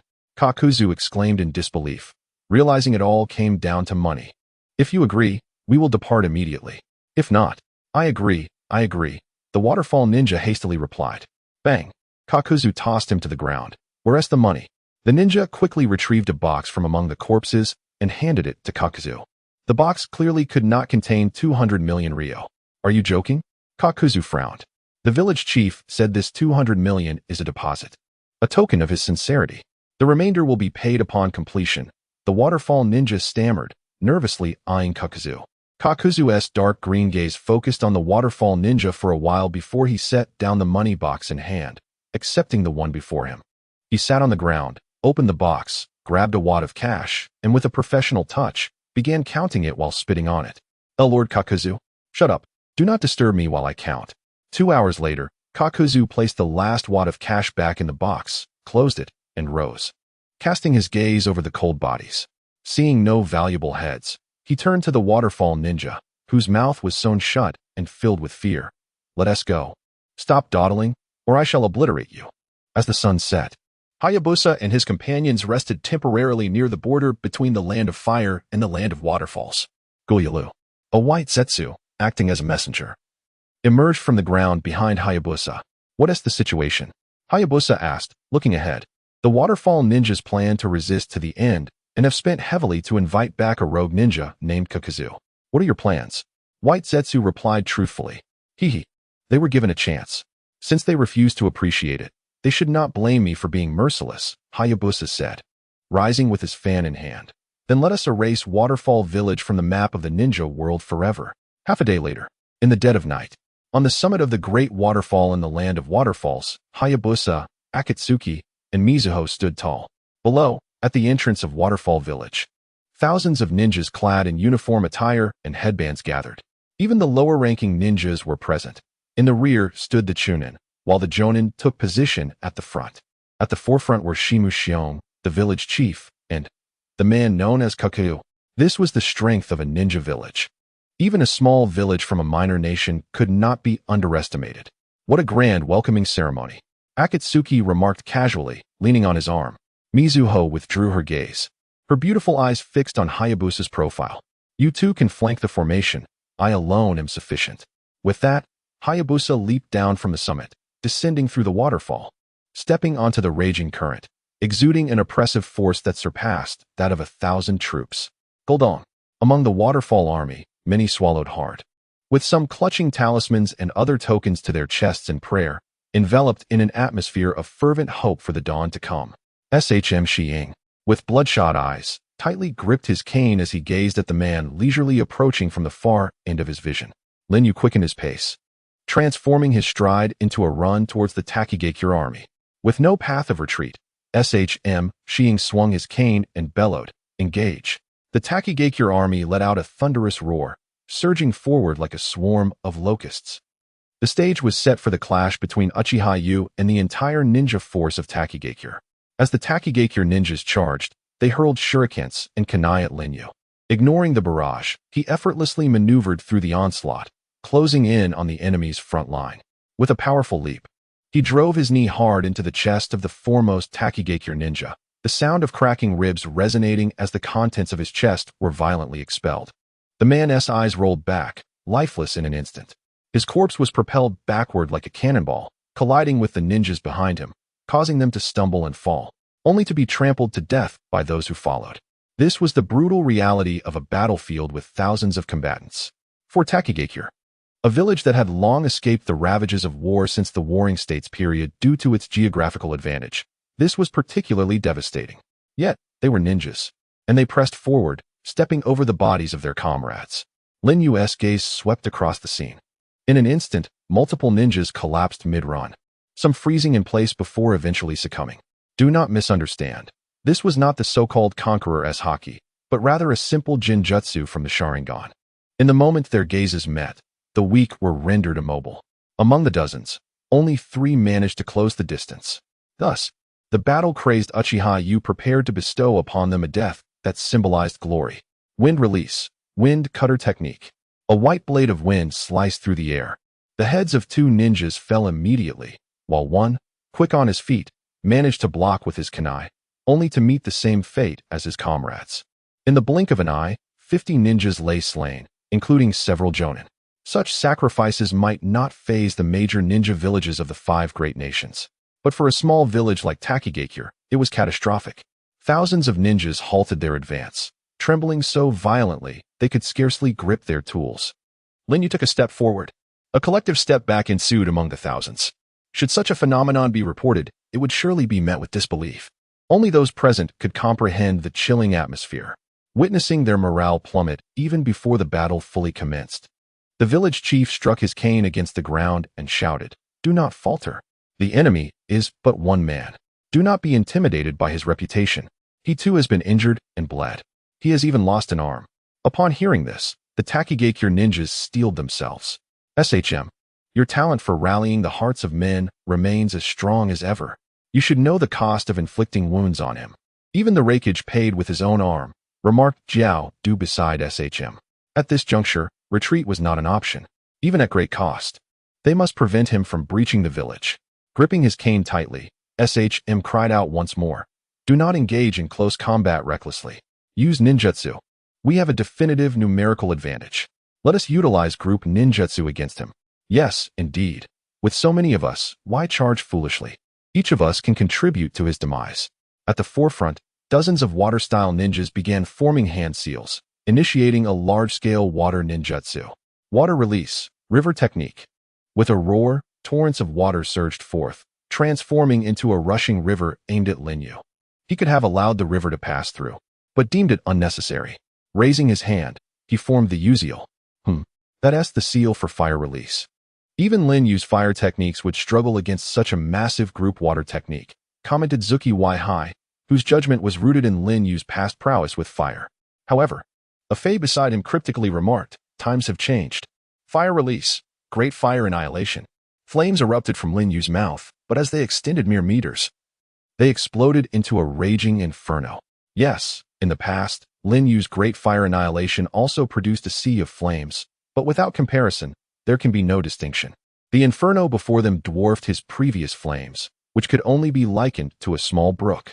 The conflagration collided with the river, the flames showing no signs of abating while the water instantly boiled, sending thick steam billowing forth, rendering visibility on the battlefield nearly zero. Before the Takigakure ninjas could comprehend the turn of events, hundreds of fireballs erupted from the steam, detonating among their ranks. With each explosion, several, even dozens of Takigakure ninjas were obliterated. Does this evoke a sense of DJVU, reminiscent of Uchiha Madara's confrontation with the ninja coalition? Perhaps. Yet the current spectacle was even more overwhelming. For Lin Yu, empowered by Hashirama's strength, his fire techniques now rivaled Madara at his zenith. While the Takigakure ninjas were far inferior to the coalition of yore. Once more, despair enveloped the Takigakure forces. How could their collective water jutsu be suppressed by the fire of a single individual? Was this even conceivable? How could they possibly contend with such an adversary? Village chief, what shall we do? As despair spread among the crowd, Lin Yu emerged clad in the Susanoo of the Crow Tengu, advancing through the sea of flames. Takigakure, I ask once more, do you wish to surrender? Lin Yu's voice resonated. Shim gripped his cane tightly, contemplating. Perhaps we can still fight. Takigakure will never surrender, he declared with fervor. Foolish. Lin Yu shook his head, exuding an air of inevitability. The Crow Tengu Susanoo raised its colossal blade, bringing it crashing down. With a thunderous boom, the ground fractured, leaving no survivors in its wake, the displaced air sending numerous nearby ninjas soaring into the air. Chaos ensued on the battlefield. Stay calm. Earth-style ninjas, alter the terrain to restrict that entity's movement. Shim quickly commanded. Nearly 100 Earth-style ninjas bent low, forming seals and striking the ground. Earth release, quagmire technique. With a resounding crash, vast tracts of land transformed into quagmires, ensnaring Susanoo. Water-style ninjas further restrained the giant, especially its weapon. Shim shouted. A multitude of water-style ninjas surged forward, forming seals mid-run. Water release, water whip. Crack. Crack. The water whips entwined around Susanoo's form and weapon. Lightning-style ninjas collaborate with the water-style ninjas to dismantle that giant's defenses. The lightning-style ninjas advanced. Lightning release, earth walk technique. With crackling sounds, powerful bolts of lightning surged along the water whips, assaulting Susanoo. Crack. Crack. Numerous fissures appeared on the hardened armor of the Crow Tengu Susanoo. This was not surprising. Hundreds, even thousands of ninjas, regardless of rank, wielding collective ninjutsu, would undoubtedly surpass the strength of even a Kage. Now, all must unleash their mightiest attacks, sparing no chakra, bombarding relentlessly until that colossal entity and its invader were reduced to nothingness. Boom, boom, boom. In an instant, the elemental techniques of fire, water, earth, wind, and lightning converged into a singular force, launching a relentless assault against the battered Susanoo of the crow-like Tengu. This collective ninjutsu, unleashed by thousands, likely surpassed even the power of the tailed beasts. Boom, boom, boom. The explosions sent waves of fire and air, engulfing everything in their path, accompanied by a deafening roar that shook the earth to its core. Uchiha, do you see? This is the confidence we hold in refusing to surrender. Shimuki Takamoto shouted with pride. Your confidence is merely a foolish and futile struggle. Wood release, birth of the tree world. Accompanied by this commanding declaration, hundreds of towering trees erupted from the ground amidst the torrent of explosions. What? It awakened a nightmare within Kakuzu, whose eyes widened in disbelief. Impossible. It cannot be. In this era, how could there still be a ninja capable of wielding such monumental power?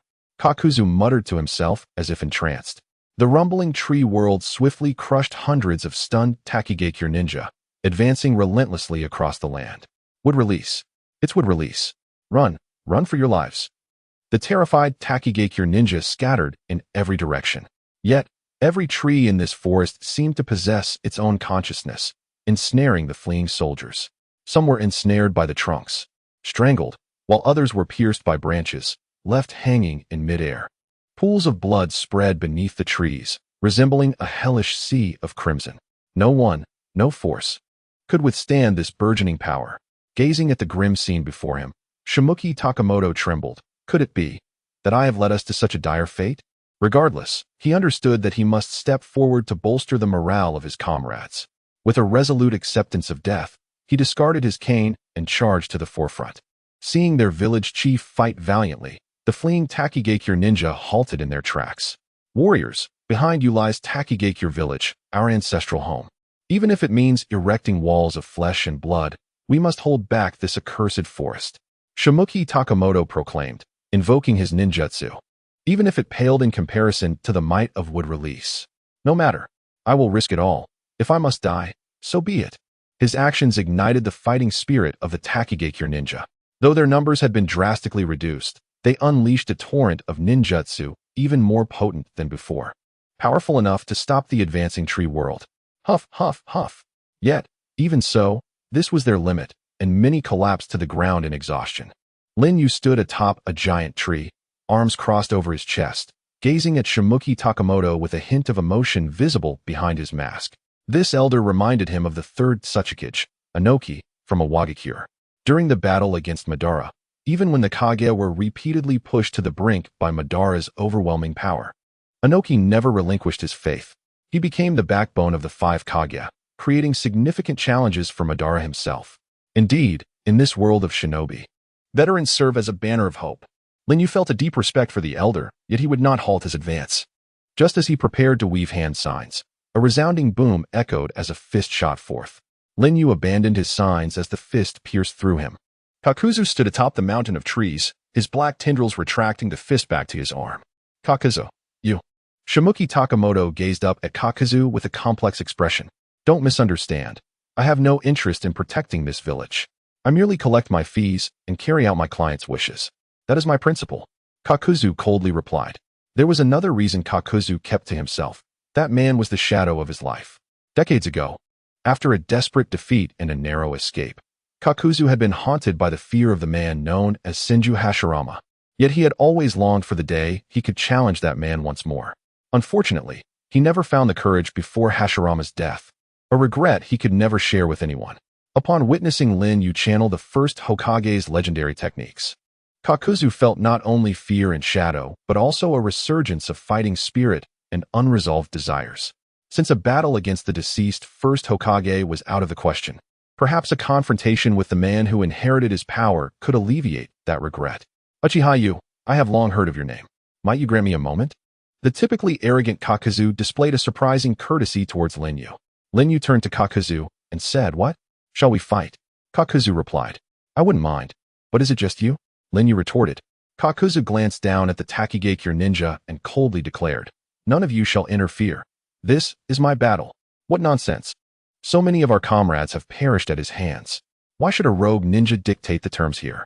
The Takigakure ninja exclaimed in agitation. Enough. Listen to him. Shimuki Takamoto interjected, commanding, Everyone step back. Medical ninja, treat the wounded immediately. With the village chief's orders, the Takigakure ninja complied. Kakuzu withdrew his gaze and solemnly addressed Lin Yu.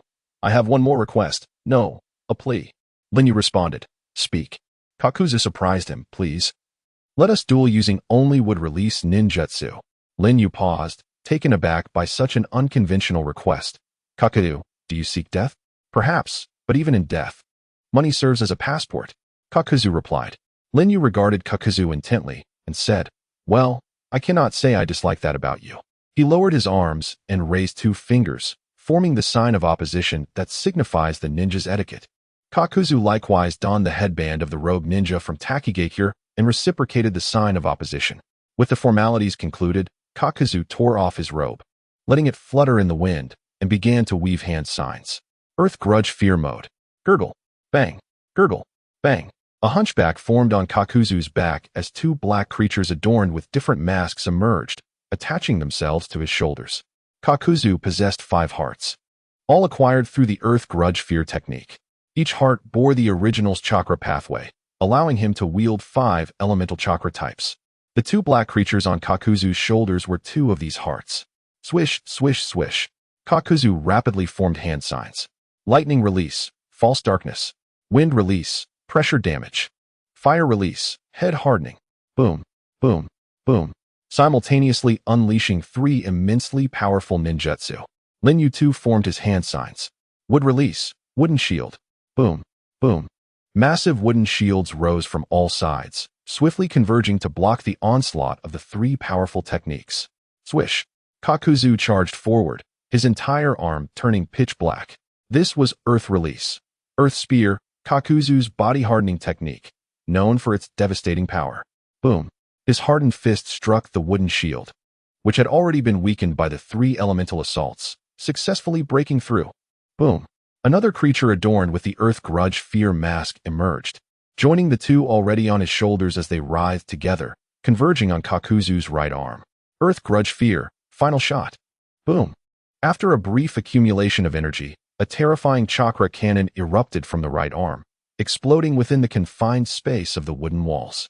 The walls shattered into fragments. Gazing at Lin Yu, who lay nearby with a gaping wound in his chest, Kakuzu wheezed with a triumphant smile, "I have won." Suddenly, Kakuzu's eyes widened in shock as 4 massive wooden stakes pierced through his 4 hearts simultaneously. Lin Yu's true form appeared behind Kakuzu. The Lin Yu that had been lying on the ground had transformed into a wooden replica without him noticing.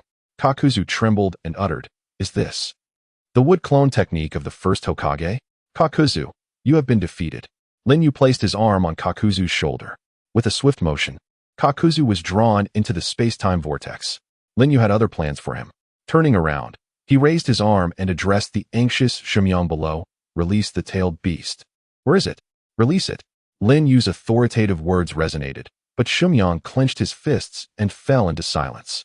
Although Takigakure was small, it possessed the 7 tails. Ranked 3rd among the 9-tailed beasts, a forbidden power that had attracted the covetous eyes of foreign ninjas on numerous occasions. The 5 great shinobi nations had tried to coerce and tempt them to seize this power, and spies had infiltrated the village multiple times, almost succeeding. To prevent unforeseen circumstances, Takigakure sealed the 7 tails within a jar inscribed with sealing techniques, releasing it only in times of crisis, and resealing it once the danger had passed. That jar had been a treasured gift from the Uzumaki clan during the diplomatic establishment between the Land of Waterfalls and the Land of Whirlpools, symbolizing goodwill, and every year, the Uzumaki clan would send someone to reinforce the seal. Unfortunately, with the fall of the Uzumaki clan, its members had gone into hiding to survive, and no one was left to strengthen the seal anymore. Consequently, the sealing techniques within the jar had gradually weakened, especially during the release and resealing of the tailed beast. The strength of the seal would significantly diminish. Several years ago, when the 7 tails was sealed once more, the sealing technique had reached the brink of collapse. Once the seal was broken again, it would completely fail, unable to restrain the 7 tails. Thus, Takigakure hesitated to use it lightly, treating it merely as a strategic deterrent. Even in the face of an unprecedented formidable enemy, Shumyong had not resolved to release the 7 tails. "Village chief, release the tailed beast. If he wishes to witness its power, let him regret it in despair. We do not seek peace for the future. We only desire to crush the enemy before us." The ninjas of Takigakure were fervent. Shumyong understood that the village was teetering on the brink of existence. The so-called strategic deterrent was predicated on the village's survival. With determination, he retrieved a scroll and unfurled it. Boom! An ancient jar materialized at the center of the scroll. The ninjas of Takigakure retreated.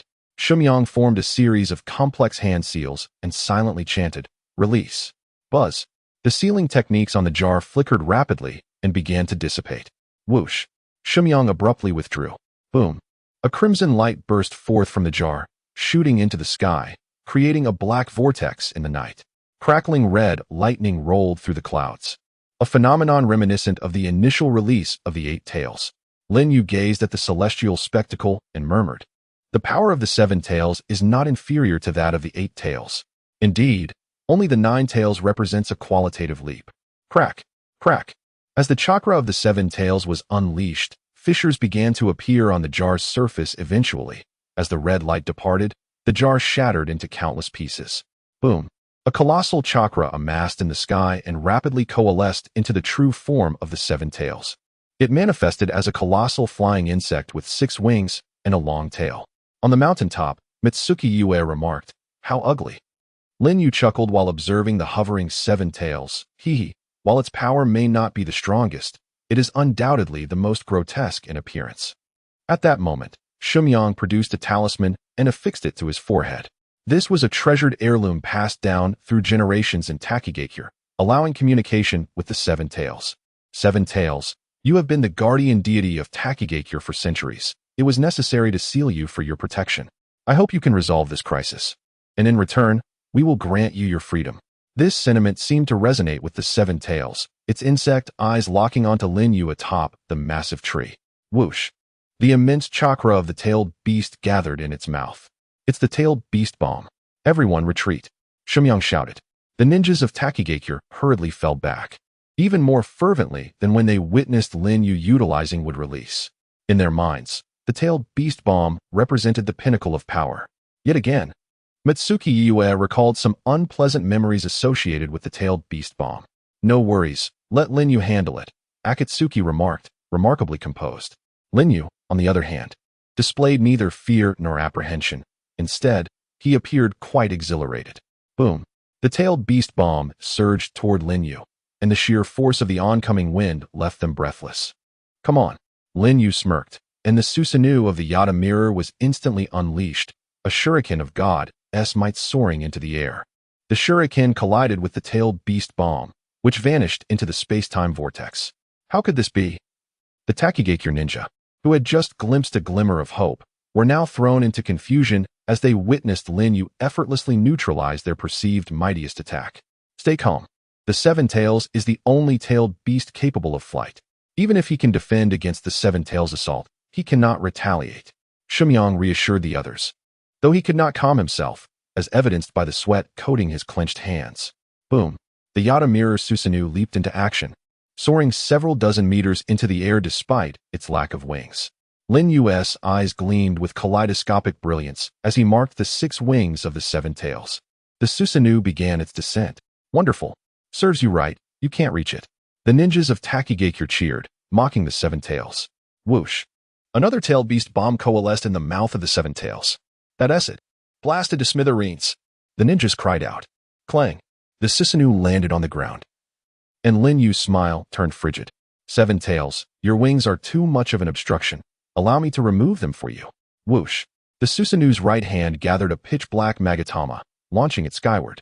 The Susanoo artifact, 9-span divine might Magatama. Boom.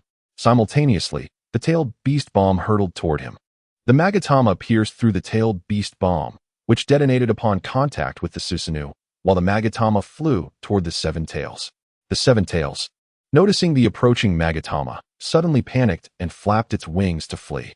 The Magatama pursued closely, the distance shrinking rapidly. Boom, boom, boom. Unable to shake it off, the 7 tails frantically unleashed tailed beast bombs, resulting in a series of explosions in the sky. Yet, the Magatama remained unaffected, and upon nearing, it split into 6, striking the 7 tails' 6 wings. A piercing scream erupted as the 7 tails' wings were torn asunder by the divine power, banished to the space-time realm. Clang. The wingless 7 tails plummeted to the ground, glaring fiercely at Lin Yu, and began coalescing another tailed beast bomb. Lin Yu smirked disdainfully, forming hand seals. Wood release. Wood dragon technique. Boom. A wooden dragon rose from the ground, ensnaring the 7 tails' body. The 7 tails struggled in vain to free itself, attempting to obliterate the wooden dragon with the tailed beast bomb. However, the wooden dragon opened its massive jaws and clamped down on the 7 tails' body. A howl of agony echoed as the 7 tails' incomplete tailed beast bomb dissipated before it could be formed. The wooden dragon absorbed the chakra of the 7 tails, rapidly growing in strength, enhancing its binding power. The great tree lifted Lin Yu closer to the 7 tails as he prepared to form seals. Wood release. Technique of the wooden man. The great tree beneath his feet burgeoned rapidly, transforming into a towering wooden figure, which bore an extraordinary sight. Coiled upon its shoulders was a wooden dragon. Lin Yu's palm manifested the character, directing it towards the struggling Seven Tails. With an ear-splitting roar, the wooden figure's palm extended, replicating the colossal hand, pressing down upon the crown of the Seven Tails. The chakra of the Seven Tails was utterly subdued, plunging it into a deep slumber. With a swift motion, Lin Yu captured the immense form of the Seven Tails within his left eye, unleashing an immense long-range divine power that directly transported it into his dimensional space, rendering it a prize within his grasp. Turning to gaze at the pallid faces of the ninjas from Takigakure, Lin Yu murmured softly, "It is time to conclude this." With a decisive bite to his fingertip, he drew blood to form the summoning seal, striking the ground with force. Summoning technique: 8 tails.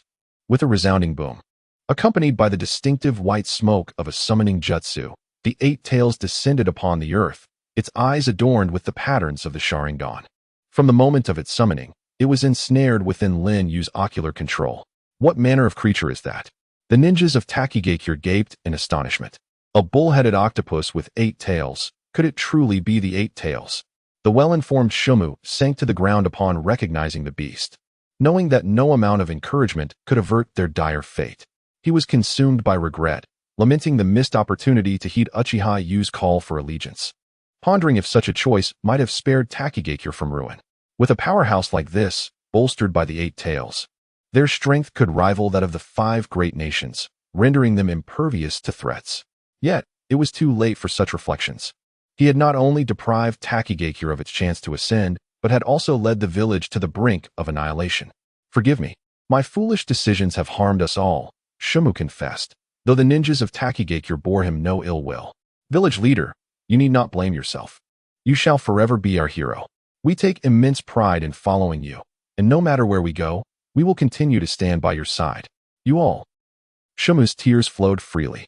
Indeed, the world of ninjas was bound by intricate ties, between individuals, between villages, and even between the forces of good and evil. Each had their own bonds, and differing beliefs and pursuits led to divergent paths, thus giving rise to conflict. It was only those who possessed strength that were worthy of safeguarding their connections. As Lin Yu observed this scene, his heart, once hardened, softened momentarily. Boom! The 8 tails gathered a massive tailed beast ball within its maw, launching it forth, soaring over the heads of the Takigakure ninjas. It obliterated the village behind them, yet spared their lives. "Shumu, you may leave," Lin Yu commanded. "Why you will let us go?" Shumu stammered. "Indeed, I shall release you. But understand this, you may no longer remain as my subordinates, for those who have lost their kin, friends, or loved ones cannot genuinely pledge their loyalty to me." Lin Yu was unperturbed by the prospect of their vengeance. He merely wished to part ways with those who were of no further utility to him. "Depart while I have not yet changed my mind. Remember to conceal your identities and refrain from any reckless actions, lest—" "I understand. I have made one foolish decision already. I shan't repeat it," Shumu vowed, and he indeed led the ninjas of Takigakure into seclusion. From that day forth, they lived in peace, never to speak of their former village again. The ninjas turned to cast a lingering glance at the village consumed by flames, bearing the bodies of their fallen comrades, as they left the place they had called home for generations. Boom! The 8 tails vanished, returning to Lin Yu's dimensional space. Takigakure had been irrevocably erased from the map of the ninja world, leaving only an expanse of barren land, where a new village and a new order would soon emerge. Akatsuki and Yuzuki Siyu descended from the mountaintop, approaching Lin Yu from behind. The setting sun reflected a complex gaze in Siyu's eyes as she thought, "You has indeed shown mercy. He is not as cold-hearted as I believed." "Akatsuki, how does my displayed power compare to what you know of Madara?" Lin Yu inquired. Do you truly wish for an honest answer?" Akatsuki replied. "Of course. If it were Madara, he would have resolved the battle in half the time," Akatsuki stated. Lin Yu nodded, arriving at the same conclusion. However, Akatsuki continued, "Yet, when it comes to the application of wood release techniques, you undoubtedly surpass Madara. After all, even he has not attained the complete power of the first Hokage." Lin Yu, however, did not allow himself to bask in pride. Competing in wood release with Uchiha Madara was akin to matching wits with Senju Hashirama in ocular prowess. Both had reached the zenith of their respective domains, Yet Madara's insatiable ambition drove him to dabble in wood release. Only by surpassing both of these paragons in their specialties could Lin Yu find true satisfaction. Now, possessing both powers, Lin Yu aimed to ascend, setting Senju Hashirama and Uchiha Madara as his temporary objectives. At that moment, the white Zetsu emerged from the earth in droves. "Hey, where's the village? I heard there's a new home. We won't be relegated to sleeping on the ground, will we? The outer path's golem is gone. That was our stronghold. Where did you take it?" The white Zetsu chattered incessantly. "Quit your whining. Building a ninja village is but a moment's task for you lot." With a swift gesture, Lin Yu retrieved a scroll from his divine space, unfurling it. The scroll depicted designs and structures of various buildings, which Lin Yu's Sharingan rapidly analyzed, committing the intricate details to memory. Closing his eyes for approximately 20 seconds, he reopened them, stowed the scroll, and approached the earth once more, forming seals with his hands before pressing down. Wood release, technique of the pillar family. Boom, boom, boom, boom.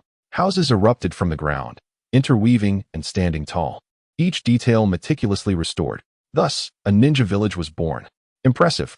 Uchiha gasped, her eyes glimmering with awe. "This is merely the prototype of our village. I shall refine it further upon my return," Lin Yu stated. "Are you heading to the land of iron?" Uchiha inquired. "Yes, I can manage on my own. You all settle down here for now," Lin Yu replied, then turned to the white Zetsu. "Additionally, seek out the daimyo of the land of waterfall and complete the necessary procedures. One country, one village." This was the system established by the first Hokage after unifying the warring states, still in practice today. The country provides resources and funding for the ninja village, while the village offers military protection and executes missions for the country. "Are you so sure that the daimyo of the land of waterfall will acknowledge this village?" White Zetsu questioned. Does he truly have a choice? With Takigakure's demise, the land of waterfall has lost its military protection. He can only turn to us, or else the land will inevitably become prey for the great powers, Lin Yu explained with clarity. Be cautious once you reach the land of iron. The 5 strongest ninjas bearing the title of Kage are gathered there. Uchiha urged with concern. Lin Yu smiled gently. "Fear not. Soon, another ninja bearing the title of Kage will join our ranks." Thus, Lin Yu embarked on his journey to the land of iron. The next destination, the Kage summit. In the land of iron, amidst a swirling snowstorm, there stood a majestic mountain along the path to the 5 Shadows summit. Atop the peak, dozens of ninjas donned in fearsome masks stood vigil, with their leader poised at the cliff's edge, gazing down at 3 figures making their way up the snowy trail. The foremost among them was clad in a white cloak and straw hat. "Target acquired, engage." With those words, the leader commanded his followers, who swiftly formed hand seals to unleash a collective ninjutsu. Earth release, rock collapse. The ground trembled as boulders cascaded downwards. The 3 below halted, staring up at the impending avalanche. From beneath the brim of the straw hat, a calm voice emerged. "Do not engage." In an instant, intricate hand seals were formed. Wind release, net. With a whoosh, a net of hundreds of wind blades soared skyward, swiftly disintegrating the boulders into harmless particles. A shuriken crackling with lightning pierced the dust, leaving a scratch on the leader's mask. "Humph, just a shuriken. Continue the assault." He barked at his subordinates. Yet, a chorus of anguished cries erupted almost simultaneously. He spun around to witness his once vibrant comrades now lifeless on the ground. Beside their fallen forms stood the man in the white cloak and straw hat, clutching the very shuriken that had been thrown. Cold sweat drenched his back, and even the mask could not conceal his panic. What on earth has transpired? A flash of light revealed the shuriken poised against his neck. "Anything that comes into contact with my chakra leaves an indelible mark. Your masks belong to the punnas of the land of forests, correct? Our nations share a friendly relationship. Why then, do you choose to act unilaterally?" The voice was steady beneath the hat. The leader's gaze fell to the crack in his mask, clenched fists betraying his rising fury. "Friendly? Unilateral? Such pleasant semantics. You present one face publicly while concealing another. How many of our kin has your covert division slain?" After a moment's hesitation, the masked figure replied, "I have never issued such orders. There must be some misunderstanding. Then why do they wear the attire of your covert division? Claiming to act on your orders?" The leader's tone was laced with bitterness. "I have long sought vengeance for my kin, but opportunity eluded me. The 5 Shadows Summit presented a rare chance, prompting us to lie in wait for your arrival. I carry the grievances of my people. Failure is not an option. Furthermore, let it be known that a prominent figure from your Leaf Village disclosed your movements to me and provided me with a trump card. With that declaration, the Punna leader dramatically unveiled his gray cloak. Numerous talismans shimmered into view on his chest. This is the four-symbol seal, came an astonished voice from beneath the hat. Boom! A black light erupted, expanding into a sphere with a diameter of hundreds of meters. When the sphere dissipated, a gaping hollow appeared atop the mountain. Suddenly, the figure of the cloaked man reappeared beside the shuriken on the ground. He rose, adjusting his hat, murmuring, "So it was you, Danzo." Clang. Almost 10 seconds later, the Punna leader's lifeless body thudded into the snow. The commotion drew the attention of a throng of samurai from the Land of Iron, who approached with drawn swords, demanding, "Who goes there? State your identity." At this moment, the cloaked man gently removed his hat, revealing a head of golden hair and a youthful, handsome visage. With a courteous yet authoritative demeanor, he announced, "I am Namikaze Minato, the fourth Hokage of the Leaf Village, here to attend the Five Shadows Summit." Gasps of astonishment escaped the samurai, their armored heads turning to one another in disbelief. Namikaze Minato, the renowned yellow flash of the leaf? He appears so young. Minato continued, "These two beside me are Akimichi TD and Inuzuka Kiba, my personal guards." The samurai sheathed their swords, kneeling respectfully. "Lord Minato, we welcome you to our Land of Iron, but as a matter of protocol, could you inform us of the events that transpired here?" "It is as follows. A group of ninjas lay in ambush atop the mountain and attacked us." "A group?" The samurai gazed at the solitary form of the Punna leader sprawled in the snow, confusion etched on their faces. At that moment, Akimichi TD stepped forward, his voice as robust as his stature. "Those dozens of enemies were eliminated the instant the battle commenced." The samurai were taken aback. "Eliminated? Instantly? Where are their bodies?" "We must report to General Mitsuba," the leading samurai urged. Meanwhile, Inuzuka Kiba, mounted on his large yellow ninja dog, interjected, "The man lying here is the leader of the attackers. He was captured by the fourth Hokage." Realizing his impending demise, he unleashed a forbidden technique that sealed everything within a radius of hundreds of meters into his own body. The bodies of his comrades are now contained within him. Sweat broke out on the brows of the samurai, who cast wary glances at Minato. "Go investigate," commanded the leader. "Yes." A samurai approached the body and reported back. On his chest, there are indeed markings resembling a sealing technique. The leader nodded. "I see. In light of these events occurring within our borders, we deeply apologize, Lord Fourth. Allow us to escort you to the summit." Minato replied, "There is no need. You should attend to your duties." "Very well, we shall comply." The samurai bore the Punna leader's body away. With a sigh of relief, Minato turned to his companions. "Thank you both. I truly struggle with such situations." "Don't mention it, little brother. Even as Hokage, you remain unchanged, Minato." Akimichi TD and Inuzuka Kiba, former members of Minato's squad, had treated him as a younger brother during their past missions. Now, as his guards, they still regarded him with that familial bond. "Let us hasten. I have a foreboding feeling about this Five Shadows Summit. It may be fraught with hidden turbulence." Minato donned the Hokage hat, his azure eyes gleaming with a sharp intensity. In the Land of Iron, at the venue for the Five Shadows Summit, the flags of the five great nations, wind, fire, earth, lightning, and water, stood tall against the walls. At the massive circular table facing east and west, the four shadows, excluding the Hokage of the Leaf, had already gathered. The initiator of the meeting, the fourth Raikage, sat at the eastern end, his left arm missing, yet his imposing presence remained undiminished. Bam! The Raikage slammed his fist on the table, glaring at the empty seat to his left. "Damn that Hokage! How dare he keep us all waiting for him? If he doesn't provide a compelling reason, I will not let him off lightly." Lord Raikage, the Hokage, encountered an unexpected situation on his way here, causing a slight delay. "He should arrive shortly. Please remain patient," interjected Mitsuba, the general of the Land of Iron, seated to the west, responsible for presiding over the summit and maintaining order. Unexpected situations. Leaf Village always has the most trouble. The Raikage scoffed, his impatience palpable. The temper of that young rascal has remained unchanged over the years. Perhaps it is precisely this stubbornness that led to him losing an arm at such a tender age. A voice, that of the third Uchiha, Inoki, resonated from the seat of the Iwagakure delegation. speaking with the tone of one who has weathered many storms. What did you say?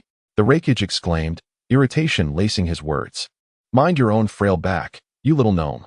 Raikage-sama, please be mindful of your language, urged the elite jonin from Iwagakure, Kuratsuchi, stepping forward alongside his companion, Akatsuchi.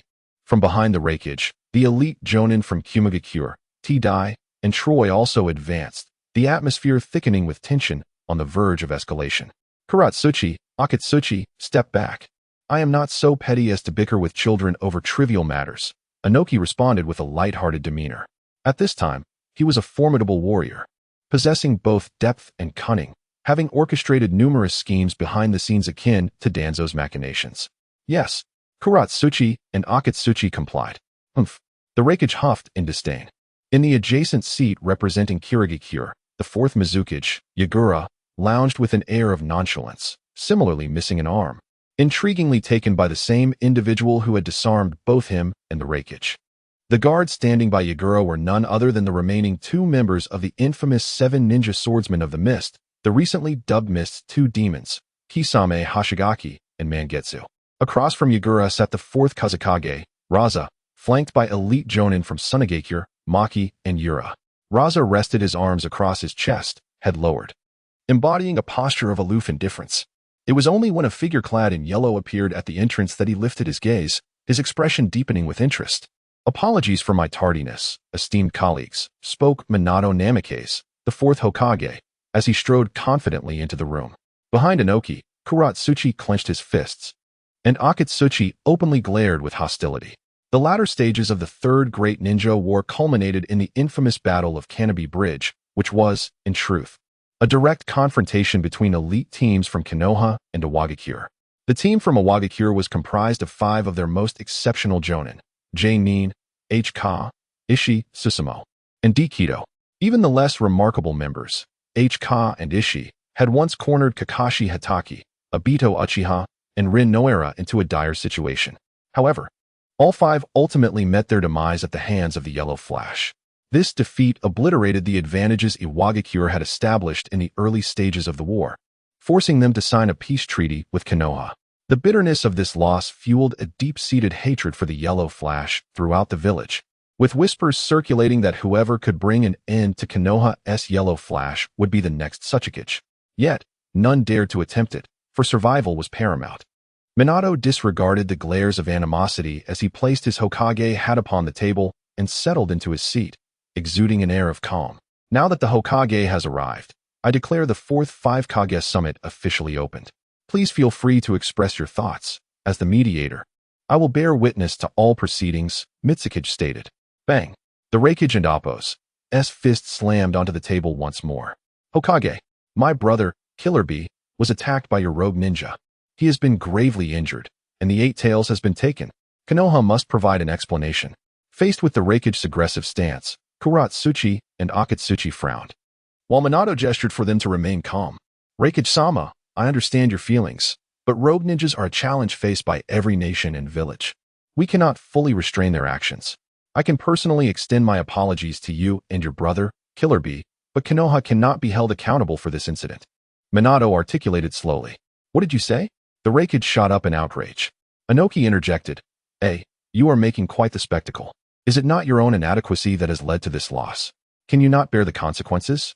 Anger simmered within the Raikage as he retorted, Inoki, this matter does not fall on Iwagakure, so do not speak as if it does.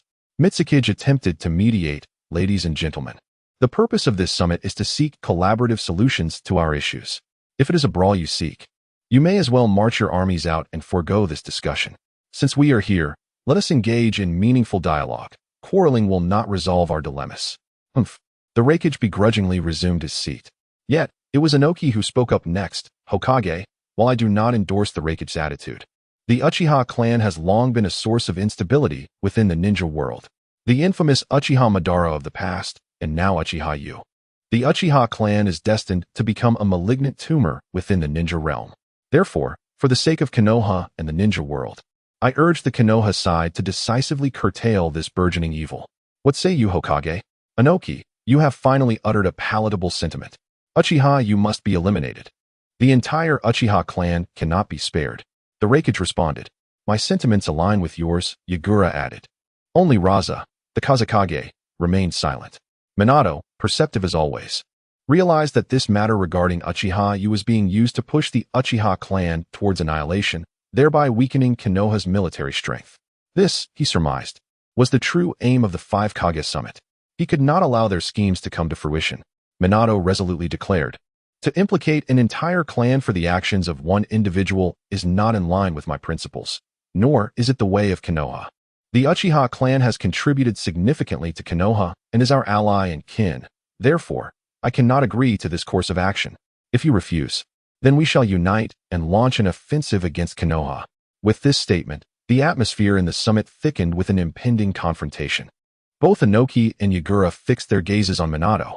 Minato lowered his head, resting his chin upon his hands, pondering for a moment before lifting his gaze, his blue eyes reflecting a composed yet formidable resolve. "Very well, if you wish to ignite the flames of war once more, be prepared to lose everything, including the tailed beasts that were bestowed upon you by the first Hokage." At that moment, the eyes of the Tsuchikage, Reikage, and Mizukage widened in shock. Damn it. He threatens us with the Uchiha clan's mastery of sealing techniques. His wife, Kushina Uzumaki, is the very embodiment of the Uzumaki lineage and sealing arts.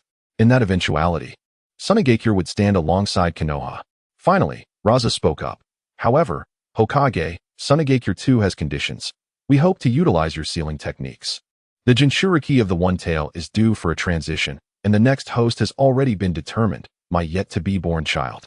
If you are willing to provide technical support, Tsunagakure will unwaveringly stand with Konoha." Minato replied, "The land of wind is adjacent to the land of fire. Tsunagakure did not act against the Uzumaki clan in the past. We in Konoha have taken note of this, though it was not my beloved who intervened, but rather I myself."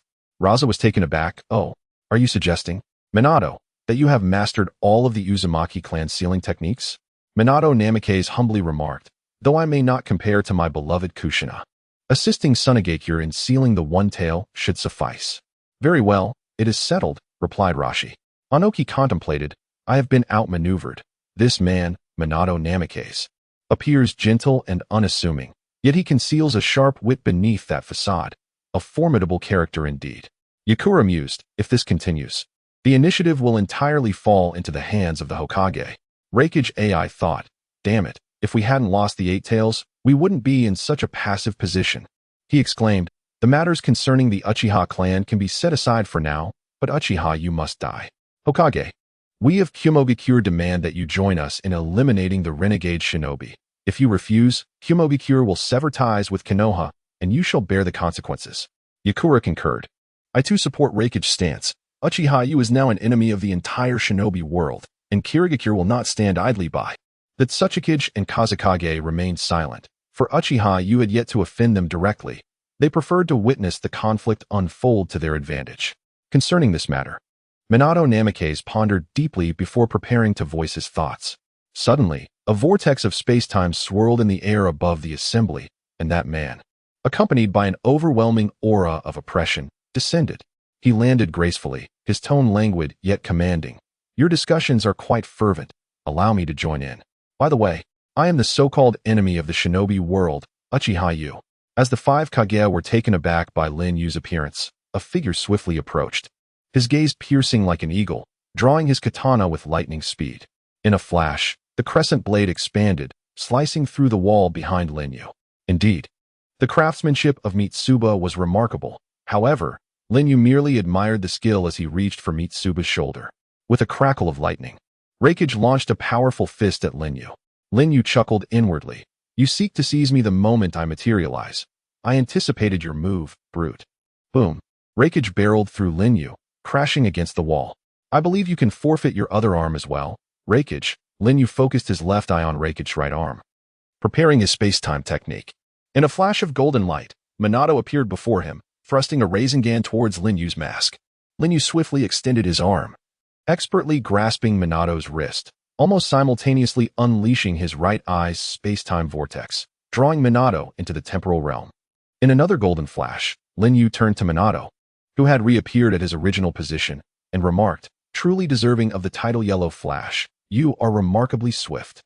Even I would find it troubling to evade your troublesome flying thunder god mark, for I would never know when you might materialize to deliver a Rasengan. The skirmish between Lin Yu and the three elite Kage unfolded in the blink of an eye. The other Kage swiftly grasped the situation. Onoki mused. Is that his space-time ocular technique? Among the Uchiha's ocular powers, it is indeed extraordinary. No wonder it has caused such upheaval in the shinobi world. Rashi thought. Equally troublesome is his predictive capability. It seems as though he can foresee everyone's reactions. Lin Yu surveyed the assembly and declared, I am not here to engage in battle with you all. Who cares? You must die here today. Yakura, the third Mizukage, formed a single-handed seal. Water release, water dragon tornado. A rapidly spiraling column of water, akin to a tornado, engulfed Lin Yu's figure, demolishing the entire wall and allowing the raging snowstorm from outside to invade the conference room. His penetration ability could only last 5 minutes. Spatial transfer required materialization. If they maintained a high-density, high-intensity assault, he could not escape. However, he possessed a rather troublesome Susanoo technique that needed to be contained. Yakura's expression turned fierce as he sustained the water dragon tornado. Let us paralyze his body, rendering him unable to concentrate chakra. Reikage unleashed a surge of lightning chakra, infusing it into Yakura's water dragon tornado, transforming it into a spiraling storm of lightning. Once Lin Yu exited the phase, his body would be instantly paralyzed, rendering him incapable of utilizing chakra, not even able to summon Susanoo. Hokage, what are you waiting for? Are you planning to protect your renegade shinobi? Reikage shouted at Minato. Certainly not. From the intelligence I have gathered, he can still move through mediums in this state. The density and intensity of the attack are adequate, but the breadth is lacking. We must shift the battlefield to a more open area. With swift precision, Minato formed hand seals, then grasped the kunai marked with the Flying Thunder God technique. Flying Thunder God, space-time barrier. In an instant, the scene shifted, and all present found themselves on an expansive snowy plain, including the ongoing ninjutsu, which transferred intact. Minato stated, he should not be able to emerge in plain sight. It is likely he has burrowed underground. Kazekage, I entrust you with eliminating this possibility. Though Rashi was reluctant to act, he had previously sought Minato's assistance, so he could not stand by idly any longer. Understood, leave it to me. Rashi leaned down, plunging his arm into the ground. As dark rings appeared around his eyes, a sign of his activation of the bloodline limit, magnet release, gold sand. Magnet release, gold sand burial. Boom, boom, boom. The gold sand flowed beneath the earth, causing the ground to ripple like waves. Minato scattered the kunai marked with the Flying Thunder God across the area to prepare for unforeseen circumstances. He addressed the guards of the 5 Kage. Please be ready with your techniques. The moment he finds himself cornered and attempts to escape, coordinate with me to launch an immediate counterattack. We must not grant him any opportunity to disengage. Understood. The elite J-Nin accompanying the 5 Kage swiftly formed hand seals, entering a state ready to unleash their ninjutsu. Let us maintain this for 5 minutes. Boom. A disturbance emanated from the water dragon tornado. Yakura exclaimed, I sense his chakra within the water. His phase has been disrupted. Minato called out, Kazekage, use your technique to completely seal his movements. Understood. Rashi quickly formed hand seals. Magnet release, gold sand seal. Boom. The gold sand surged from all directions, enveloping the water dragon tornado. Then, with a clench of Rashi's palm, it transformed into a golden triangular structure. The black sealing technique materialized across the surface of the triangle. Suchikage, please finish him off with your technique. Minato implored Onoki. The instigator of the chaos within the shinobi world, after many years, had his return to the 5 Kage summit culminate in such a farcical manner as the Kage united to eliminate him. It was indeed somewhat unsatisfying. However, if he did not remain hidden, but rather chose to emerge and meet his demise, he could not blame me. With that, Onoki floated into the air, forming hand seals. A completely transparent, inner sphere embedded within a white cube materialized in his hands. Farewell, you troublesome insect.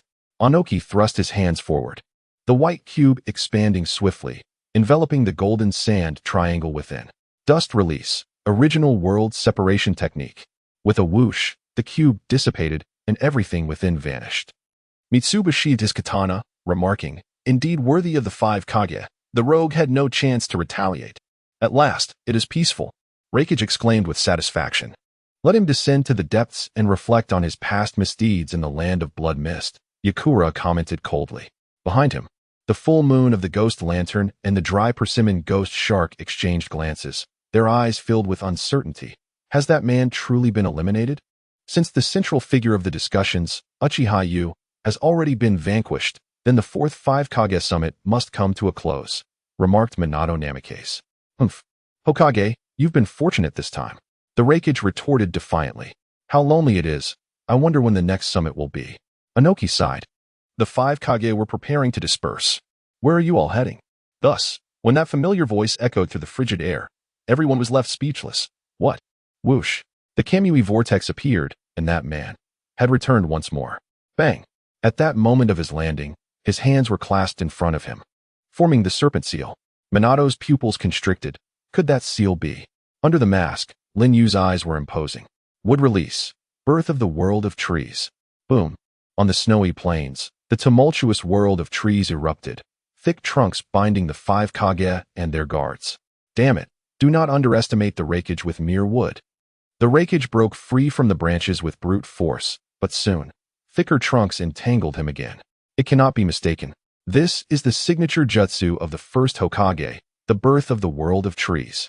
Minato sighed, and with a swish, he used the flying thunder god technique to escape, then assisted the Kage and their guards in freeing themselves from the restraints. Lin Yu stood atop the trees, watching, making no move to stop them. Damn Uchiha Yu. How could you make me so embarrassed? Come down and face your demise. The Raikage shouted at the treetops in rage. I have already stated, I am not here to fight you. Otherwise, I would have used the flowering world of trees instead of the birth of the world of trees. Lin Yu replied, his gaze darkening. Bluster. It's merely summoning a few trees. If you don't come down, I will ascend and dismember you. The Raikage twisted his neck impatiently. Minato interjected, urgently, everyone. He is not exaggerating.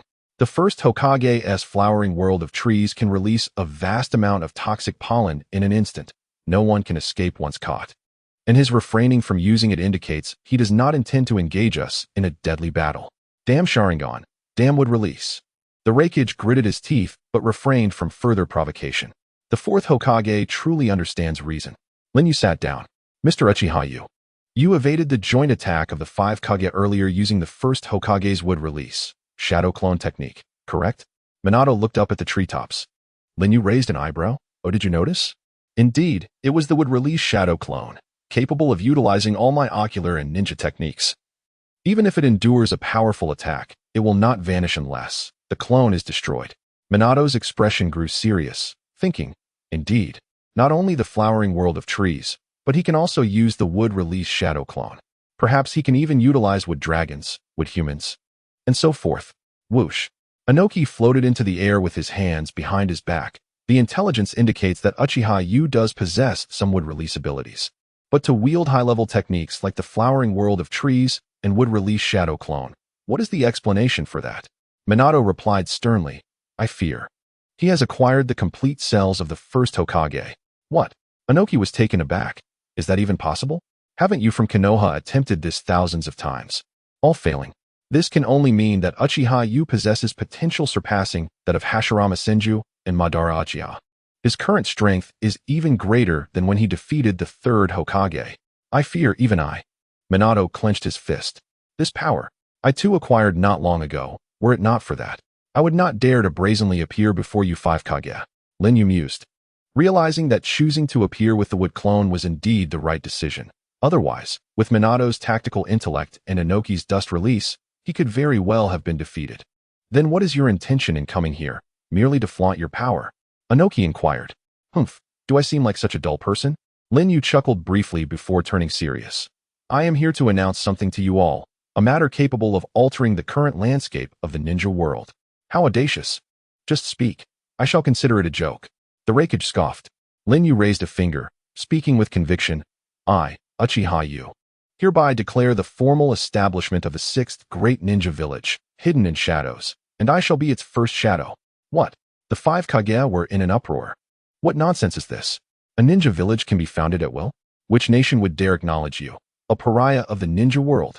You wish to stand on equal footing with us, a defector ninja? Do not dream. The Raikage shouted. Raikage, It seems your hearing is as impaired as your arm. I am declaring an established fact, not an airy fantasy. Lin Yu asserted. Established fact? You mean to say, your hidden in shadows has already been founded? Inoki asked. Precisely, just half a day ago, while you were en route to the 5 Kage summit. I reduced the village of Takigakure in the land of waterfalls to ruins and established my ninja village upon its remnants. Lin Yu stated casually. Whoosh. The 5 Kage gasped again. Impossible. Takigakure is among the strongest of the 5 great hidden villages, bolstered by the power of tailed beasts. Its overall strength surpasses even that of Amigakure, guarded by Hanzo the salamander. How could it be destroyed just like that? Difficult to believe, is it not? But regrettably, that is the truth. It should have spread throughout the 5 great nations and your respective villages, with only you Kage remaining in the dark. Lin Yu remarked. At this moment, the 4th Kazekage Raza crossed his arms. He indeed has no reason to speak falsely about such matters. At the time he mentioned, I did see a massive explosion of light within the borders of the land of waterfalls, precisely where Takigakure is located. Consequently, the other Kage had to concede that Takigakure had indeed been obliterated by Lin Yu. So what? The land of waterfalls is but a small nation. Even if he has established a village, what right does he have to stand alongside the 5 great nations' ninja villages? The Reikage remained dismissive. Indeed, is Hanzo the salamander weaker than the Kage? Yet he still did not obtain the title of Kage. Uchiha Yu, in the end, you are merely indulging in self-satisfaction. Inoki remarked. However, Lin Yu chuckled at this moment. What is so amusing? The Reikage inquired. Well, I anticipated it would come to this, which is why I brought something interesting to show you. Saying this, Lin Yu bit his finger, dipped it in blood, and formed seals. Pig, dog, rooster, monkey, goat. Summoning technique. Bang! An overwhelming and terrifying chakra emanated from the white smoke of the summoning technique. The Reikage's eyes widened in shock. This chakra belongs to the 8 tails. But it's not over yet. Lin Yu formed seals once more. Bang! Beside the chakra of the 8 tails, another massive chakra emerged, rivaling that of the 8 tails. As the smoke dissipated, the true form revealed itself, leaving everyone astonished. That is, the 7 tails from Takigakure. The 7 tails and the 8 tails, the 2-tailed beasts, second only to the 9 tails in power, are now under Lin Yu's command. You all are so fond of using tailed beasts to maintain the balance of power, seeking Jinchuriki at every turn. It needn't be so complicated. Zing! The Sharingan beneath Lin Yu's mask erupted with formidable ocular power. The 7 tails and 8 tails opened their mouths wide. Whoosh! The terrifying chakra of the tailed beasts coalesced into the tailed beast ball. He could actually control 2 tailed beasts simultaneously with his ocular power. Boom! Boom! The 2-tailed beast balls were launched at once, soaring above the heads of the 5 Kage, heading towards the distant mountains. Rumble! Rumble! A pillar of explosive light surged hundreds of meters high, flattening the entire mountain, and the earth trembled incessantly. The proud Kage were left speechless at that moment. Lin Yu looked down from his elevated position and declared, Now, I, Uchiha Yu, am I worthy of the title of Shadow? After a long moment of shock, Inoki, the Tsuchikage, was the first to speak. Uchiha Yu, who exactly are you, and what is your purpose? Without hesitation, Lin Yu replied, I, Uchiha Yu, am not a deity. Merely a mortal who wishes to challenge the divine. As for my purpose, if one must insist, it is freedom. Inoki questioned, Freedom? The freedom you speak of seems more like your own reckless indulgence, which would bring disaster to this ninja world. Perhaps, Lin Yu replied with a knowing smile. But your perspective is too narrow. You cannot see that everything you hold dear, everything you protect, is insignificant in the face of true calamity. When real disaster arrives, none of you will be spared. True disaster? Minato Namikaze narrowed his eyes and asked, Mr. Uchiha Yu, do you know something? Could you share what you know with us? Perhaps it would help us understand your motivations better, and maybe our future policies will change accordingly. Hokage, are you going to listen to his nonsense? The Reikage frowned and interjected. Lin Yu gazed deeply at Minato, contemplating. The celestial beings of the Otsutsuki clan would eventually descend, their power capable of annihilating the entire ninja world. To combat them, it was crucial to gather the tailed beasts and become the 10 tails Jinchuriki. However, due to the lack of necessary elements at present, he had established the hidden village to create a buffer and amass strength, making it easier to seize the elements from the 5 great nations in the future. This was Lin Yu's true motive and purpose. But should he reveal it here? No. It was not out of fear of them knowing, but rather, what difference would it make? Would the Kage willingly offer the tailed beasts of their respective villages? Would they be inclined to trust the words of someone deemed an enemy of the ninja world? Even if they did, they would never be willing to entrust their power. Humanity is inherently selfish. Lin Yu was selfish too, so there was no need to condemn anyone, nor to provide further explanation. Verbal deception was Naruto's privilege. Lin Yu was not interested in such tactics. Everyone should speak with strength. Adhering to the rules of this ninja world, it was simply a matter of winners and losers. Lin Yu raised his head and addressed Minato and the Kage awaiting his response. I have nothing to say to you. Minato's expression shifted slightly, and he inquired, then will you continue to launch attacks on the various nations and ninja villages as before? Lin Yu chuckled. There is nothing to conceal from you. What I could seize has already been obtained. Until the next item I desire manifests, I do not intend to act, for sometimes a facade of peace is quite significant. Provided you do not provoke me. Indeed, should war erupt, causing the deaths of Jinchuriki and delaying the resurrection of the tailed beasts. Lin Yu would remain uncertain of when he could become the Ten Tails Jinchuriki. His appearance during the Kage summit served two purposes. Firstly, to elevate the reputation of his hidden village for future development, and secondly, to inform the Kage that he would not undertake major actions for a while, to prevent them from using the excuse of subjugating him as a pretext to start a war. Why should we believe you speak the truth? The Raikage exclaimed. Because you have no other choice, Lin Yu replied. Mr. Uchiha Yu, I still wish to believe you, said Minato, to the astonishment of those present. Oh, is that so? Lin Yu's gaze deepened. Minato was well aware that Uchiha Yu had previously intimidated Danzo, which led to Danzo ceasing his impeachment against him and his targeting of Kushina. Although Minato had the means to resolve matters himself, he dared not take risks regarding Kushina's safety. Thus, Minato knew he owed Uchiha Yu a debt of gratitude. Uncertain of why he had chosen to assist him from the shadows, he nonetheless felt compelled to repay that debt. Consequently, Minato solemnly declared, I, Minato Namikaze, on behalf of the Hidden Leaf Village, acknowledge Mr. Uchiha Yu and his hidden village, as well as the title of Shadow. At that moment, the Wind Shadow Raza also proclaimed, the Sand Village also recognizes Uchiha Yu, the hidden village, and the title of Shadow. For Uchiha Yu has never caused any trouble on the land of our Wind Country. Then the Stone Village recognizes him as well, for the same reasons as the Wind Shadow. Anoki stated, though internally reluctant to acknowledge it. However, Lin Yu's strength and control over two-tailed beasts were formidable deterrents. Since Lin Yu had not caused trouble in the land of Earth previously, Anoki seized the opportunity to save face while also granting Lin Yu a favor. Seeing the three Kage express their acknowledgement, the Raikage and Mizukage wore grim expressions. Both held deep grudges against Lin Yu, having even lost an arm due to him. Lin Yu looked at the conflicted Yagura and, with a slight smile beneath his mask, retrieved an item from the Kamui space, the exploding blade, Mist. He addressed Yagura. Yagura, this blade, Mist, is a trophy from my journey to the Mist Village. It means little to me, but it is of utmost importance to your village. Yagura raised his gaze, coldly replying, What? Do you intend to buy me off? Buy you off? You misunderstand. I am merely presenting you with a choice. One option leads to nothing, even the risk of losing more. The other option at least allows a powerful ninja blade to return. As the leader of a village, I trust you can make the right decision. Lin Yu said with a smile.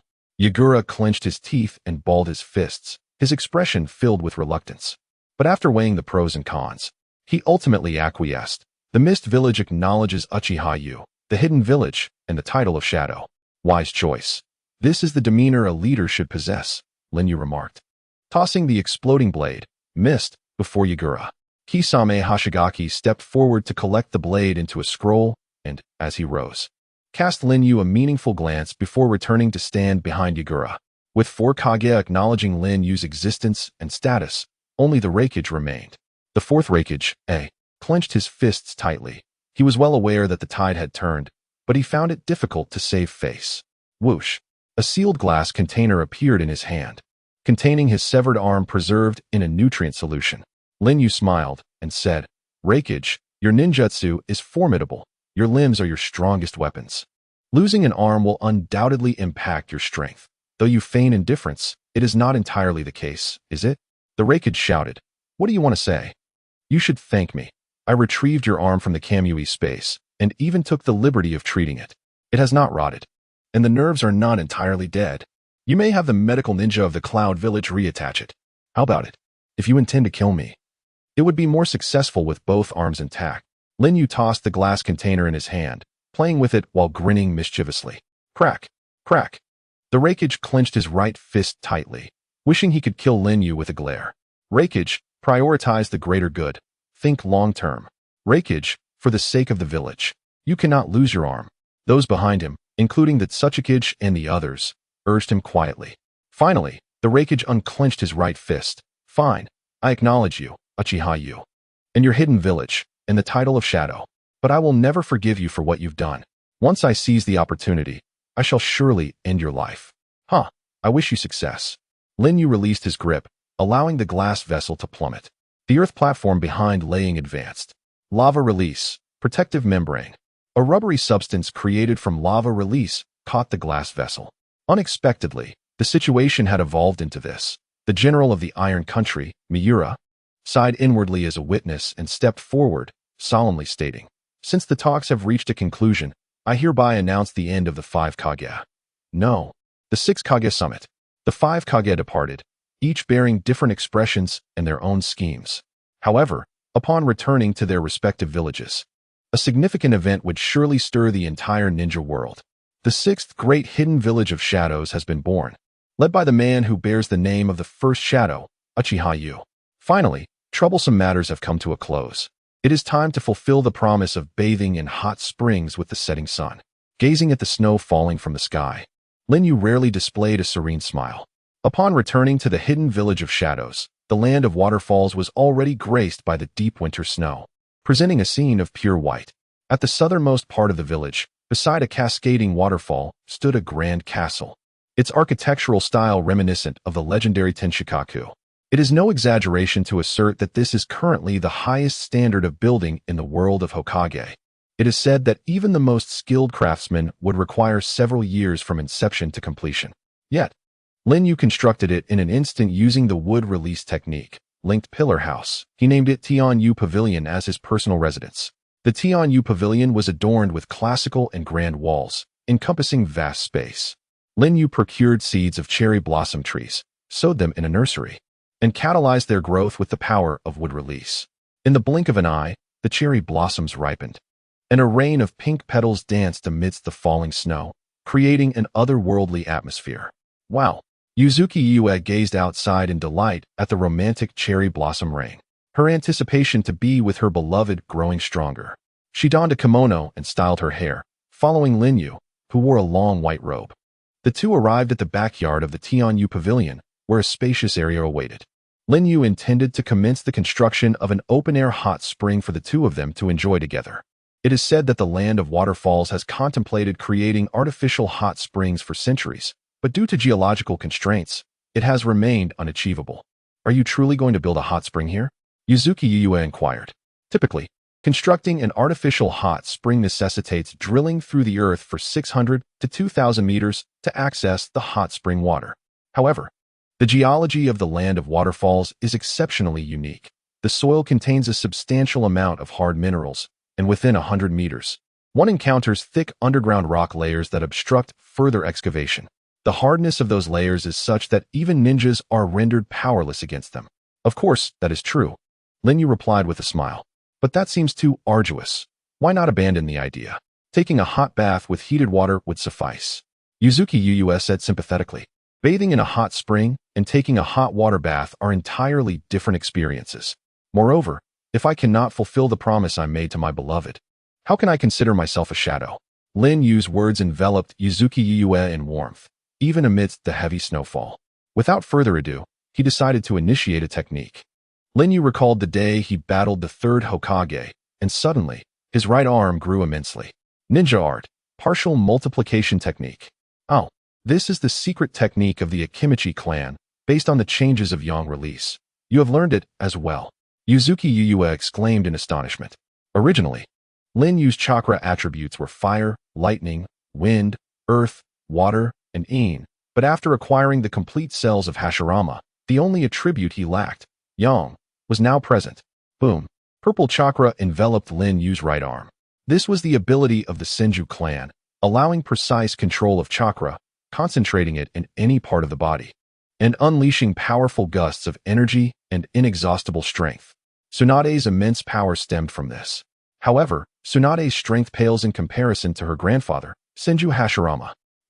The multiplied fist, imbued with monstrous strength, struck the ground. Crack!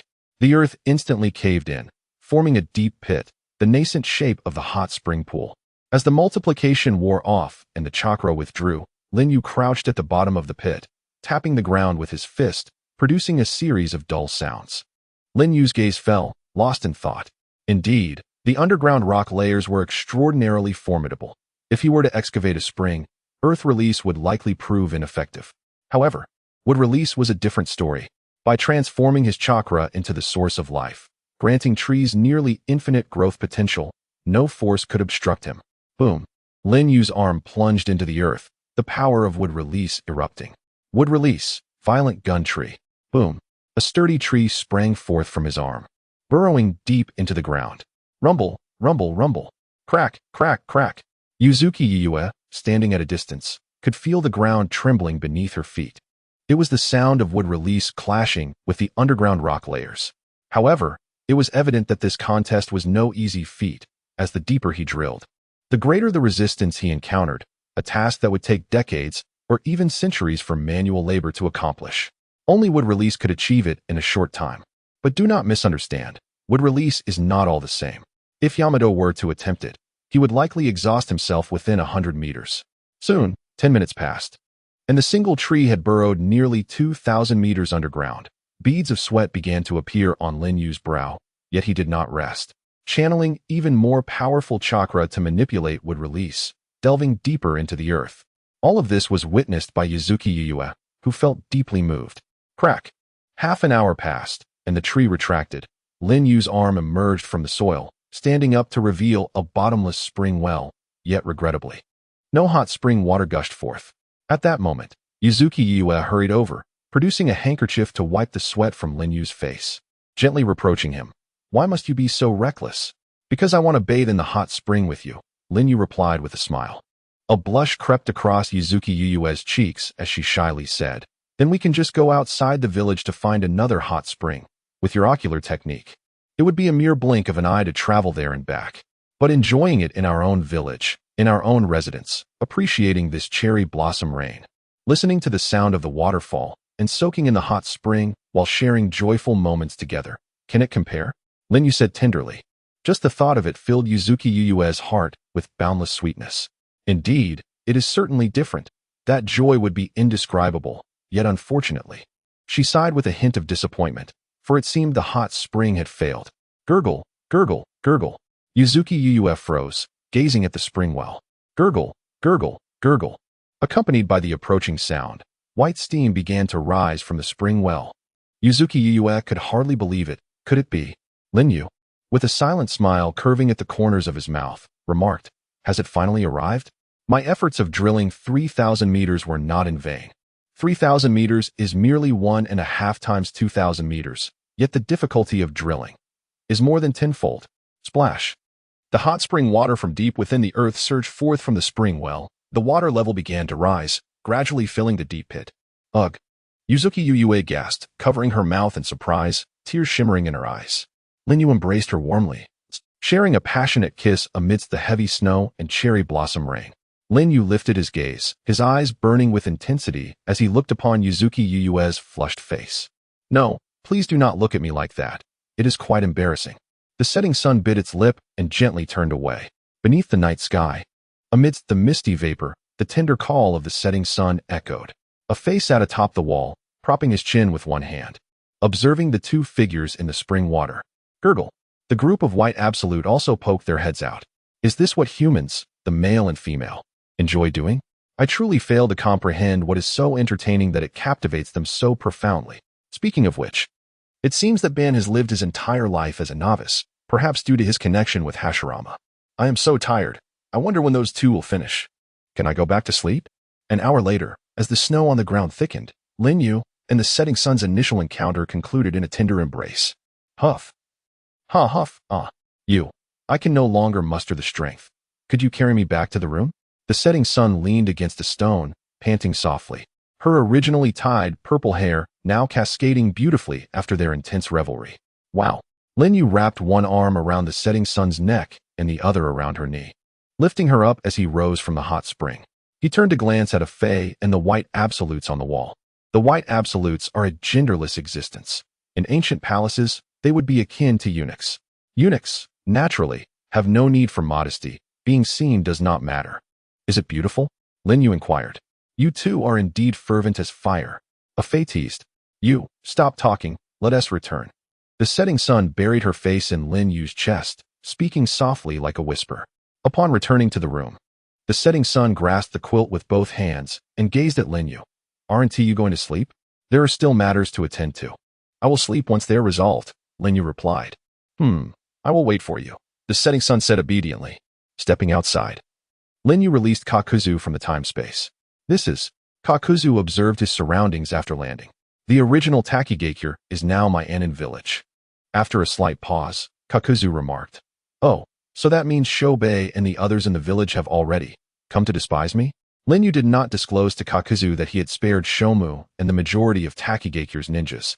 He wished to maintain a more ruthless image to avoid unnecessary troubles. Hate. Why should there be hate? In the world of ninjas, it is the strong who are revered, and not all powerful beings embody the benevolence of the first Hokage. In fact, compared to the first Hokage, I believe Uchiha Madara's philosophy aligns more closely with the essence of the ninja realm, Kakuzu stated. Kakuzu, are you willing to stay in this village and work for me? Lin Yu inquired. Kakuzu had already guessed that during their confrontation, Lin Yu had deliberately left him a heart. This was not a mistake, but a calculated decision. He did not kill him, intending to use him for his own purposes. Though Kakuzu still harbored some questions. Mr. Uchiha Yu, what exactly does someone of your caliber require me to do? Could you be direct with me? Kakuzu asked. The village lacks an accountant. Lin Yu replied. Accountant? What is that? Kakuzu was puzzled. It seems the term accountant does not exist in the world of Hokage. It refers to someone who manages finances. For a village to prosper, it must have the support of wealth. I wish to entrust the financial affairs of the village entirely to you, Lin Yu elaborated. Kakuzu's dark green pupils brightened. You wish to entrust me with such an enticing. No, such an important position. Are you serious? Lin Yu affirmed. I believe that under your management, the village's finances will be impeccably organized. Gulp. Kakuzu swallowed hard. May I make a request? Oh, is it regarding compensation? Lin Yu asked. It is well known that one must provide remuneration for services rendered. Kakuzu replied. It is not such a trivial matter. I wish to see money grow like a snowball, so if I am to manage the finances, I must oversee every expenditure in the village. About that. Lin Yu stroked his chin. Kakuzu continued. If not, how can we accumulate wealth? I intend to eliminate all unnecessary extravagance, and this must be written into the village regulations. Any act of squandering money should be punishable by law. If you agree to this, I will take on the position. Kakuzu concluded, though he nervously watched Lin Yu. Logically, facing a powerhouse like Lin Yu, Kakuzu should not have made demands. Yet he seemed to possess an unusual obsession and infatuation with money. Lin Yu gazed at Kakuzu, thinking, I never anticipated. His love for money exceeds even his own life. In the original work, Kakuzu, as a member of Akatsuki, also held the reins of financial power, and under his management, the wealth of Akatsuki flourished. However, if Kakuzu were to discover that the money he had painstakingly accumulated was spent by Conan on explosive tags for a mere 10 minutes of art, he might very well rise from his grave in indignation. Lin Yu nodded. Very well, I accept your terms. Kakuzu, from now on, in matters concerning finances in this village, your authority will surpass even mine as Hokage. Upon hearing this, the 75-year-old Kakuzu revealed a childlike smile. All right, Mr. Yu, in light of your trust, I am willing to contribute all my savings of 1,076, 534, 200 Ryo to the village. This figure astonished even Lin Yu. His own bounty was merely 100 million Ryo, yet Kakuzu possessed enough wealth to buy 10 of his own heads and more. How astonishing. Lin Yu replied, there is no need to contribute everything. Please keep some for yourself. No way, Kakuzu declared emphatically. Then I shall thank you on behalf of the village, Kakuzu. Thus, Lin Yu accepted with a clear conscience. Girdle, the white absolute responsible for negotiating with the feudal lord of Takigakure returned. How did it go? Lin Yu inquired. The feudal lord has granted permission for you to establish the village, but what? He has objections regarding the village's name. He insists that each country must have a corresponding village name. This is Takigakure, so it cannot be called Anin Village. He wishes to change it to New Takigakure, Lin Yu mused. He has reminded me that a nation's name must correspond with its villages, so let him rename Takigakure to Dark Country. Late at night, within the Takigakure feudal lord's residence, the lord was engaged in a game of shogi with his advisor. My lord, do you think that Uchiha Yu will agree to change the village's name to New Takigakure? The advisor asked. Whether he agrees or not, he must comply. These ninjas, with their fire-spitting and water-spewing abilities, love to flaunt their power. If I do not show them a bit of authority, they will surely ride over me in the future. The feudal lord of Takigakure was a man with a prominent beer belly, sporting a small mustache, and wearing an outfit resembling a fan. However, according to rumors, Uchiha Yu did not seem like someone who would simply bend to others' wishes. The advisor expressed concern. What does the development of a ninja village require? It requires funding. Without funds, who would be willing to risk their lives for him? From whence does this funding originate? Is it not derived from the national treasury? The amount they can acquire from me hinges entirely on their compliance. The daimyo, concealing half of his face with a small fan, grasped a chess piece and proclaimed with authority, do these mere ninjas dare to assault the residents of a daimyo? Whether it be the land of Waterfall or the new land of Waterfall, they are merely pawns in my game. The relationship among all nations and ninja villages is one of this nature, and great powers are no exception. With a swift motion, he knocked the strategist's king piece aside.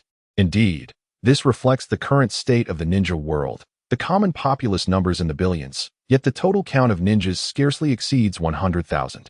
Such a stark disparity in numbers ensures that ninjas will never ascend to positions of power. Prior to the emergence of the ninja clans, every great nation maintained armies numbering in the millions, with even smaller nations boasting hundreds of thousands of soldiers. Military expenditure constituted a staggering burden, and in the event of war, casualties would be unquantifiable, the costs too high. It was only with the advent of the ninja clans that the demands of warfare were significantly alleviated. Nations began to employ them as instruments of war, substituting them for traditional armies, thereby drastically reducing military expenses and personnel losses. Having tasted the benefits, nations placed increasing importance on the existence of ninjas, granting them a nascent space for survival. Thus, the outcome of wars pivoted from the might of armies to the ability to hire more formidable ninja clans.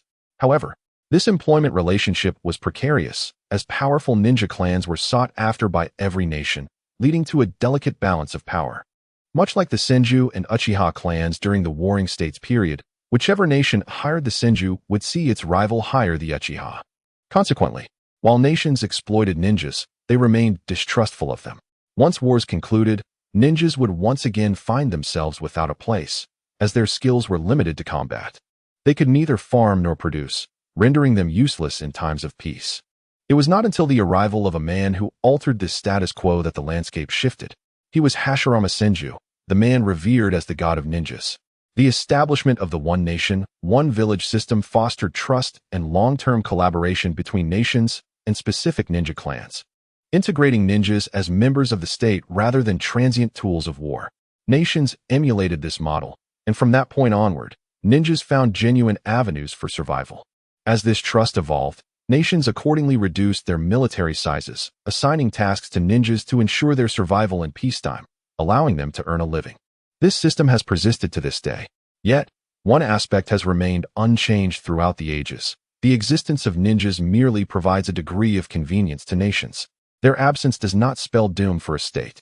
Consider this. Ninjas are but powerful humans, flesh and blood, vulnerable enough that a single shuriken could end their lives. Should a nation choose to disregard casualties and assemble hundreds of thousands, even millions of soldiers equipped with superior gear to launch an attack, would a ninja village possess the capacity to resist?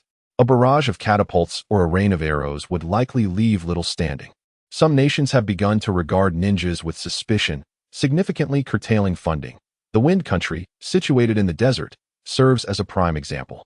Furthermore, to prevent potential insurrections by ninjas, many nations have recently reinforced their military structures. This is both a precaution and a warning. Thus, the status of ninjas remains precarious, as they seek survival in the interstices of power. The narrative of Naruto does not emphasize this aspect, predominantly focusing on the ninjas themselves, revealing only a small fraction of the ninja world. Beneath the vast shadows lies the helplessness and pain of ninjas. This also underpins the audacity of the daimyo of the Land of Waterfall to confront Uchiha Yu. Yet, it seems this daimyo has forgotten a crucial fact. The Land of Waterfall no longer possesses a formidable army. My Lord Daimyo, Uchiha Yu requests an audience, claiming to have matters of utmost importance. At this moment, the daimyo's personal guard reported. The daimyo paused, hand poised over the chess piece, and replied, "Inform him that if it pertains to the name of the ninja village, there is no need for a meeting. This matter is non-negotiable. Immediately change it to New Land of Waterfall. Otherwise, bear the consequences." Understood. The guard withdrew. Boom, boom. Moments later, a thunderous noise erupted, quickly settling into silence. What transpired? The daimyo and his strategist hurried to the entrance and were met with a startling sight. Thousands of soldiers guarding the daimyo's residence lay defeated, shattered armor and weapons strewn about. Lin Yu approached, treading lightly through the snow, dragging the very guard who had just reported. "My Lord Daimyo, is this the army tasked with guarding your residence? How woefully weak they are." The soldiers were not dead, merely unconscious. The daimyo's face went pale, yet he maintained his composure, stating, "You Uchiha Yu, how dare you? Do you have any notion of where you are?" Lin Yu replied indifferently, "Indeed, I am aware that this is the esteemed residence of the Land of Waterfall's daimyo. Consequently, I duly announced my arrival prior to coming here. However, I too have my principles. If one treats me with respect, I shall reciprocate generously. Should one show me disrespect, I will not hesitate to act ruthlessly." With that, Lin Yu cast the bloodied guard at the daimyo's feet. The daimyo recoiled in terror. "You Uchiha Yu, did you come regarding the name of the ninja village? I too believe that the name Dark Hidden Village is rather fitting, so I will permit you to use this name instead. Are you satisfied now?" His demeanor softened. Indeed, those in positions of great power often prioritize their own lives. Had he possessed the fortitude of a true sovereign, he would not merely be a hereditary daimyo of a small nation. My Lord Daimyo seems to have misunderstood something. I concur with your assertion that the name must be unified under the one nation, one village principle, Lin Yu remarked, revealing a knowing smile. The daimyo seemed perplexed. "So, you agree to my proposal?" "I agree, however." Lin Yu smiled, then proclaimed astonishingly, "The order must be reversed. Henceforth, the Land of Waterfall shall be renamed the Land of Darkness." Boom. The daimyo of the Land of Waterfall was utterly dumbfounded. Behind him, the strategist rushed forward, indignant. "Absurd. The Land of Waterfall has a history spanning hundreds of years. This name is deeply engraved in the hearts of millions of its citizens. How can it be changed because of you?" "Silence. Who are you to speak?" With a flicker of his Sharingan beneath the mask, Lin Yu's eyes glimmered. Thud. The strategist collapsed, convulsing, foam escaping his mouth, expiring mere seconds later. The daimyo, terrified beyond belief, stammered, "See, changing the nation's name. Such a monumental matter requires the consent of the people. Even I cannot unilaterally decide. My Lord Daimyo, I trust you will find a way to address the concerns of your citizens. I am not unreasonable. I grant you 3 days to resolve this matter. If you succeed, we shall adhere to the one nation, one village principle and embark on a fruitful collaboration. If you fail, I fear many will covet your position as daimyo, even if it is merely the title of a small nation. I await your favorable news." With that, Lin Yu vanished into the vortex of divine might, leaving the daimyo slumped on the ground, his ornate hat askew, revealing his sweat-drenched forehead. Throughout the history of the ninja world, there have been those who dared to assassinate daimyos. Yet, never before has a ninja audaciously utilized force to coerce a daimyo, especially one affiliated with a ninja village. Undoubtedly, this marks the unprecedented occasion in the history of the ninja world where the leader of a ninja village dares to overtly coerce the daimyo of his own nation with force. No one has ever had the audacity to act in such a manner, except for Hayato. 3 days later, the Land of Waterfall was renamed the Land of Darkness, once again causing a sensation within the ninja realm. For the first time, a nation's name has aligned itself with a ninja village. The daimyo of the Land of Waterfall publicly declared that the former Takegakure village had attempted a coup, nearly succeeding. And it was a ninja named Uchiha Hayato who single-handedly quelled the rebellion. In recognition of his merit, he decided to change the country's name. The populace naturally believed in their esteemed daimyo, harboring no dissenting opinions, and even considered him a wise leader.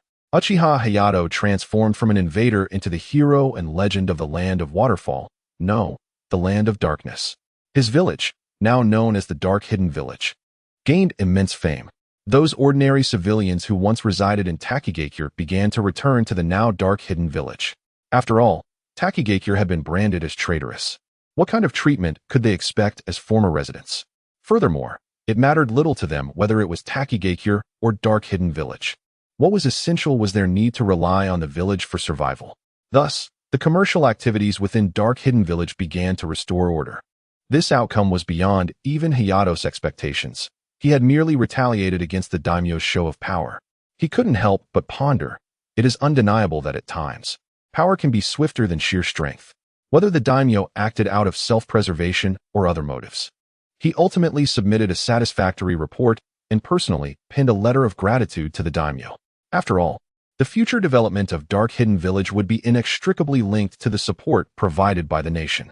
The daimyo, occupying a position of high authority, was astute enough to accept the current circumstances as if the events of 3 nights prior had never transpired, having witnessed Hayato's terrifying prowess. He had too many matters to rely upon Hayato for. 2 days later, the daimyo's office sent a substantial construction fund for the village, an impressive sum of 500 million ryo, half of which was contributed by Kaku, demonstrating the daimyo's sincerity. The funding was one aspect. The daimyo also sent a batch of orphans to address the dire shortage of living resources in Dark Hidden Village. Hayato personally oversaw the selection, retaining hundreds of children possessing chakra-using talents, while the rest received a sum of money before being sent back. These orphans represented the first wave of fresh forces for Dark Hidden Village. Once they matured, they would become the backbone of the village. This was a gain from their own territory, but it also attracted external benefits. Due to the burgeoning reputation of Dark Hidden Village, it drew people from other villages and nations seeking to pay homage. Among them was a slender woman with red hair, cradling an infant girl still in swaddling clothes, who demanded to meet Uchiha Hayato. Upon her arrival, she knelt before him, beseeching, "Please, allow my child to stay. Stand up and explain what has transpired," Hayato instructed. The woman remained kneeling, pulling aside her garment to reveal countless vicious bite marks. Hayato narrowed his eyes. "What?" The woman explained, "I hail from Kusagakure. I possess a special bloodline. Anyone who bites me absorbs my chakra and heals their wounds. They killed my husband and abducted me while I was pregnant. I endured humiliation for the sake of my child, but it seems this child has inherited my cursed bloodline. I cannot survive much longer. They seek to take this child from me. I escaped with my life. I implore you, grant her refuge." Hayato gazed at the red-haired infant in her arms and inquired, "What is this child's name?" "Her name is Rin," the woman replied. "Indeed?" Hayato asked, "Why do you trust me?" The woman responded, "After fleeing to this nation, I heard of your heroic deeds and deemed you a trustworthy protector. Truthfully, I have no other choice." Hayato signaled to Yuzuki, who stepped forward and gently took the infant from the woman's grasp, looking at her with compassion. "You should stay too," Hayato offered. "Having entrusted my child, I can find peace in this world." Blood trickled from the woman's lips as she collapsed to the ground. Yuzuki leaned down to check for breath, shaking her head. "Has she poisoned herself?" Hayato murmured, "Bury her with dignity. Raise this child well, and when she matures, I shall personally teach her the ways of the ninja." A fae approached Hayato, stating, "That ability, that red hair, it cannot be mistaken. She is of the Uzumaki clan. Rin Uzumaki, the girl from the original tale who loved Sasuke. Who could have imagined this twist of fate would bring her to Hayato's side? Fate is indeed a curious thing. Yet, the intrigue of fate does not end there. That evening, the enigmatic Kage of the Mist, Kaigetsu, arrived at the village. "You arrived sooner than I anticipated," Hayato remarked. "I witnessed your impressive presence at the 5 Kage summit, seeing my own Mizukage. I realized that following you is the true path," Kaigetsu replied. "A wise decision," Hayato acknowledged. Ironically, having just returned the explosive blade, Hmatsu, to Kirigakure, Kaigetsu arrived with 5 ninja blades, excluding Samahata and Raijin's Fong, to pledge allegiance. Yagura would surely be furious upon learning of this. "What of Kisame?" Hayato inquired. "He has also left the village. However, he intends to join the Akatsuki," Kaigetsu replied. "As expected, Kisame chose this path," Hayato mused. "And this is Suigetsu, my brother. The one you mentioned last time. I brought him along, for Yagura would certainly not let him go if he found out. Kaigetsu revealed a small figure hiding behind him. Suigetsu had light blue hair, sharp teeth sucking on his fingers, and innocent eyes gazing up at Hayato. Following K-Rin, now Suigetsu? Additionally, I have brought a rather troublesome group waiting at the village entrance, Kaigetsu added, suddenly adopting a serious demeanor. Oh, we must see what this is about, Hayato replied, raising an eyebrow. Upon reaching the village entrance, Hayato encountered a group of individuals bearing hairstyles passed down from ancient times. Adorned with two red hearts above their brows, their expressions filled with mania. The Kagaya clan of Kirigakure. Hayato's gaze deepened. Ku. Lord Uchiha Hayato, upon hearing of your exploits, we believe you are the war god sent by the heavens to guide us. We are willing to eradicate anyone who obstructs your path. Come, grant us a mission. Let us fight. The leader exclaimed with a laugh. Ku. The clan members behind him echoed his maniacal laughter. The Kagaya clan, a naturally warlike people. Unlike the Uchiha clan's thirst for battle, the Kagaya clan finds their existence solely through combat. They are a group of born madmen. When their desire for battle goes unfulfilled, they will betray and revolt, even if they know it leads to their demise. Hayato, of course, would not allow such individuals to remain in the village, for he did not wish to incite conflict at this stage. Therefore, the Kagaya clan would inevitably cause unrest if their desires remained unsatisfied, just as they did in Kirigakure. Do you seek battle, then? With a flick, the double Sharingan beneath his mask erupted with brilliance. Susanoo, activate. Crash, crash, crash. The colossal sword swung, and blood and flesh flew. The power was overwhelming. Ku. The Kagaya clan, until their last breath, extolled the virtues of power. Yet, alas, the combat prowess Lin Yu sought was not of the deranged variety. How resolute he is. Zuki Mangetsu revealed his sharp teeth and smiled in admiration. Let us proceed. Lin Yu turned away, cold and indifferent. Suddenly, the wail of an infant echoed from the mound of corpses. Lin Yu halted, drawn towards the sound. There, a fragile life cried in its swaddling, with silvery hair, a delicate visage, and the Kagaya clan's distinctive red markings. As Lin Yu unwrapped the swaddling, he glimpsed a nameplate hanging at the child's waist, inscribed with the name, Kagaya Kamaru. Could this truly be fate? Deep beneath Konoha, at the headquarters of the Root organization, Danzo sat in his chair, his customary cane resting beside him. The rise of the hidden darkness village had become an inevitable tide, with Uchiha Yu emerging as the sixth shadow of the ninja world, on par with the five Kage. They were now actively recruiting defectors and exiled ninjas from various hidden villages. We must seize this opportunity to implant our wedge, he said. Yue, do you understand why I have chosen you, an inexperienced child?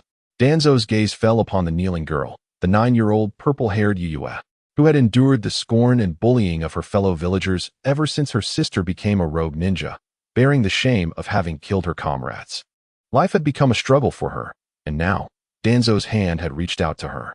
The essence of Root was darkness. When an innocent girl's heart becomes tainted, she possesses the potential to become one with the shadows. Within the ranks of Root, many children bore this dark potential. Young Yue articulated words that starkly contrasted with her tender voice. I understand, for my sister was seduced by the shadowy Uchiha Yu, leading to the death of her comrades and her defection from Konoha. She hesitated before continuing. Lord Danzo wishes for me to persuade my sister to return to Konoha. Wrong. Danzo interjected, emphasizing, your sister, Yue Sayaka, can never return to Konoha. The moment she chose to betray the village, she was forever affixed to its pillar of shame. Thus, Yue, your sole mission is to infiltrate the hidden darkness village as the sister of the Konoha traitor, and by any means necessary, earn Uchiha Yu's trust, ultimately finding the opportunity to eliminate him and retrieve his eyes for me. Yue clenched her small fists. Can I truly accomplish such a task? He is a being even the Hokage cannot contend with. Danzo replied, fear not. Every formidable individual has weaknesses, often becoming complacent with those they trust most. At that moment, striking him down will be effortless. Yue, there is no need for haste. You may wait until you have matured, using your beauty as a weapon. After all, like your sister, you are a gem of great allure. Though young, Yue understood Danzo's intentions. He wanted her to seduce him. The female ninjas of Root had all undergone such training. Yet for this conservative girl, it was a daunting proposition. Nevertheless, Danzo possessed an uncanny understanding of human nature. He dangled an irresistible bait. Yue, should you succeed, Konoha will grant your sister a reprieve. Yue froze in shock, ultimately yielding. But will he not suspect me? Danzo assured her, I have arranged everything for you. Yue, due to your sister's crimes, you have faced discrimination and abuse in the village. In your desperation, you chose to defect from Konoha. Even his gaze darkened, suddenly sharp. During your defection, you killed your childhood friend, Tsukikage. Yue's pupils froze in shock. That is my own affair. It has nothing to do with hate. Danzo disregarded her protest. This is not merely your affair. It is Konoha's affair. For Konoha, such a trivial sacrifice is necessary. I have brought you a target. With a thud, several members of Root tossed the bound Tsukikage onto the ground. Clang. Danzo threw a kunai before the stunned Yue, commanding her, kill him with your own hands. Yue's eyes trembled violently, her emotions surging. No, I cannot do it. Danzo shouted, do not forget. It was Root that provided you refuge when you were at your wit's end. To survive in Root, you must possess the potential for darkness. Now, let me see if you hold that potential. It will determine your sister's fate. Yue gasped for breath, her mind spiraling into chaos, collapsing to the ground, clutching her heart. Yue, the voice called out to her. She looked up. Hate. Yue, don't. Tsukikage pleaded.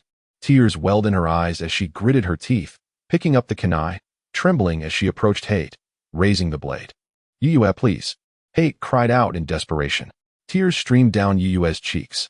Forgive me, Hate. Oh, crack. The blade pierced. Blood surged from beneath Tsukikage.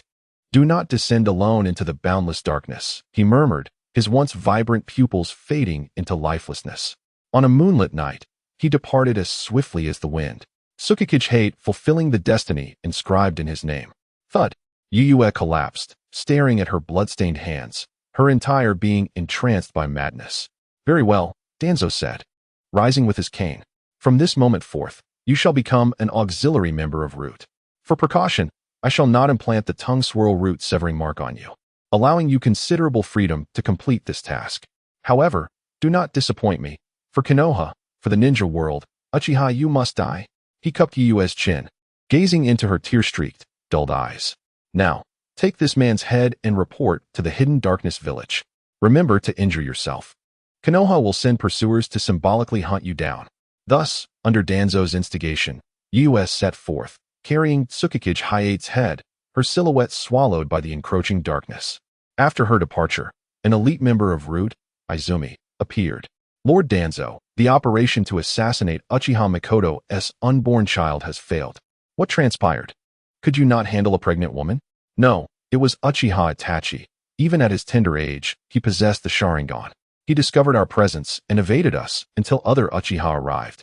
Uchiha Itachi, son of Uchiha Fugaku, had awakened the Sharingan at merely 5 years old, a feat unprecedented in Uchiha history. Danzo's gaze deepened with contemplation. Though the mission failed, we did eliminate 3 Uchiha members and extracted their Sharingan. Izumi presented a vessel containing precisely 6 3-tomo Sharingan. Your identities were not compromised. Rest assured, Lord Danzo. It is foolproof. 6, just enough to replenish the eyes I expended in my battle with Lin Yu. Danzo unwrapped the iron plates and bandages from his arm, preparing to reinstate the 6 eyes he had consumed while employing his Anaji. He covered his bandaged right eye, his gaze profound. There is still the right eye, but the ordinary Sharingan can no longer suffice. I must obtain a Mangeki Sharingan. Sister, I have endured enough from that village. They beat and scold me every day. I escaped, and I want to be with you. Shiyuan, it's all my fault for letting you suffer.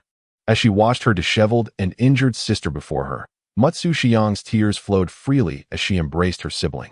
Lin Yu stood a short distance behind, his Sharingan glimmering beneath his mask. What of the Konoha ninjas pursuing her? Before they fell into our hands, they all took their own lives, replied Ah Fei. Lin Yu narrowed his eyes. So, interrogation is out of the question.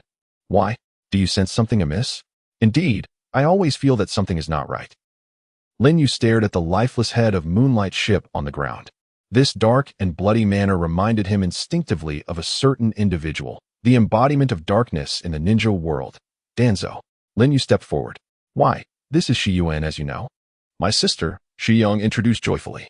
Upon seeing Lin Yu, Matsu Shiyuin instinctively exhibited a fearful expression. "Do not be afraid, he is now your brother-in-law," Shiyang said.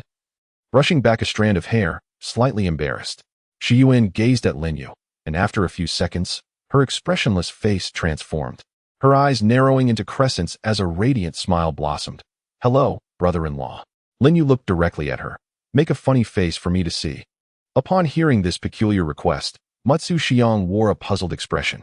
After a moment of contemplation, Shiyuin indeed pulled at the corners of her eyes, stuck out her tongue, and made a silly face. Lin Yu's Sharingan scrutinized the base of Shiyuin's tongue. He found no trace of the tongue vortex sealing technique that was implanted to prevent the leakage of information. "Why did you kill him?" Lin Yu pointed at the head of Moonlight's ship on the ground, causing Shiyuin to retract her silly face. "Why?" Xiang exclaimed, a hint of urgency in her tone. "Ship obstructed my departure from the village. If I had not acted, unnecessary entanglements would only arise. I no longer wish to have any ties to Konoha. Brother-in-law, do you think what I did was right?" Shiyuin tilted her small face, a mixture of innocence and a morbid demeanor dancing across her features. To adults, she would seem like a child whose heart had suffered severe trauma, resulting in a warped personality. Lin Yu gazed deeply at Matsu Shiyuin for a moment before extending his hand with a smile. "Shiyuin, welcome to the Hidden Shadow Village." Shiyuin reached out her small hand, but hesitated, pulling it back. "My hands are dirty. I fear I might soil my brother-in-law's hands." "Shiyuin, your brother-in-law does not mind such things," Xiang reassured her. "Has she changed?" The once gentle and strong Matsu Shiyuin has now plunged into darkness. Lin Yu did not deliberately set out to do anything, nor did he ponder too much. He had merely acted on impulse, altering Xiang's fate, leading to this outcome, something he never anticipated. After all, he was just a boy. Yet, he had no regrets about taking Xiang away. Can one truly expect the world to unfold as desired? Life is replete with occurrences beyond one's control, even for the strong. When faced with problems, one must simply resolve them. To be candid, had Lin Yu not observed the world of Naruto from an outsider's perspective, had he not witnessed the true essence of Shiyuin as a compassionate and dutiful kunoichi for her village, he might have been deceived by Danzo's grand scheme of infiltration. Lin Yu firmly believed that a person's character could not warp to such an extent in such a brief period. Thus, he had seen through Danzo's conspiracy. He understood that he had indeed compelled Xiang to betray Konoha, which was intolerable for Shiyuin, who cherished her village deeply. Yet, Danzo had exploited this weakness and magnified it. Had Shiyuin not killed Moonlight's ship, perhaps misunderstandings could have been resolved through explanation. However, judging by Shiyuin's current demeanor and actions, she had evidently descended into darkness. That was not something easily resolved with mere words. If Shiyuin were to discover her exposure, she might even choose to end her own life. He lamented not having taken Shiyuin away during their last visit to Konoha. Lin Yu felt a pang of regret, but then he reconsidered and understood. The timing had truly been immature. The Hidden Shadow Village was not yet established. Bringing along a naive little girl into such a situation would have been unwise.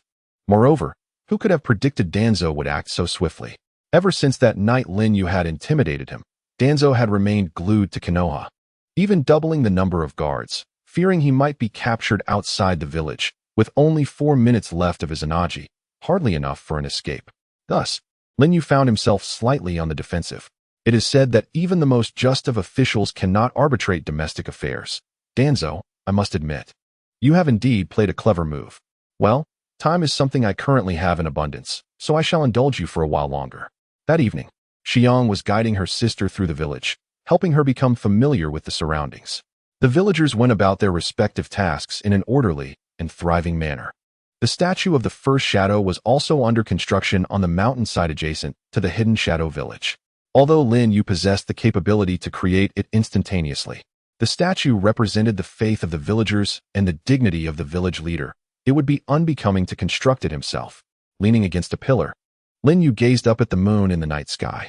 Almost a year had passed since his arrival. In that time, he had fought in numerous battles, and thus far, he had yet to taste defeat. In the current ninja world, could anyone still pose a threat to him?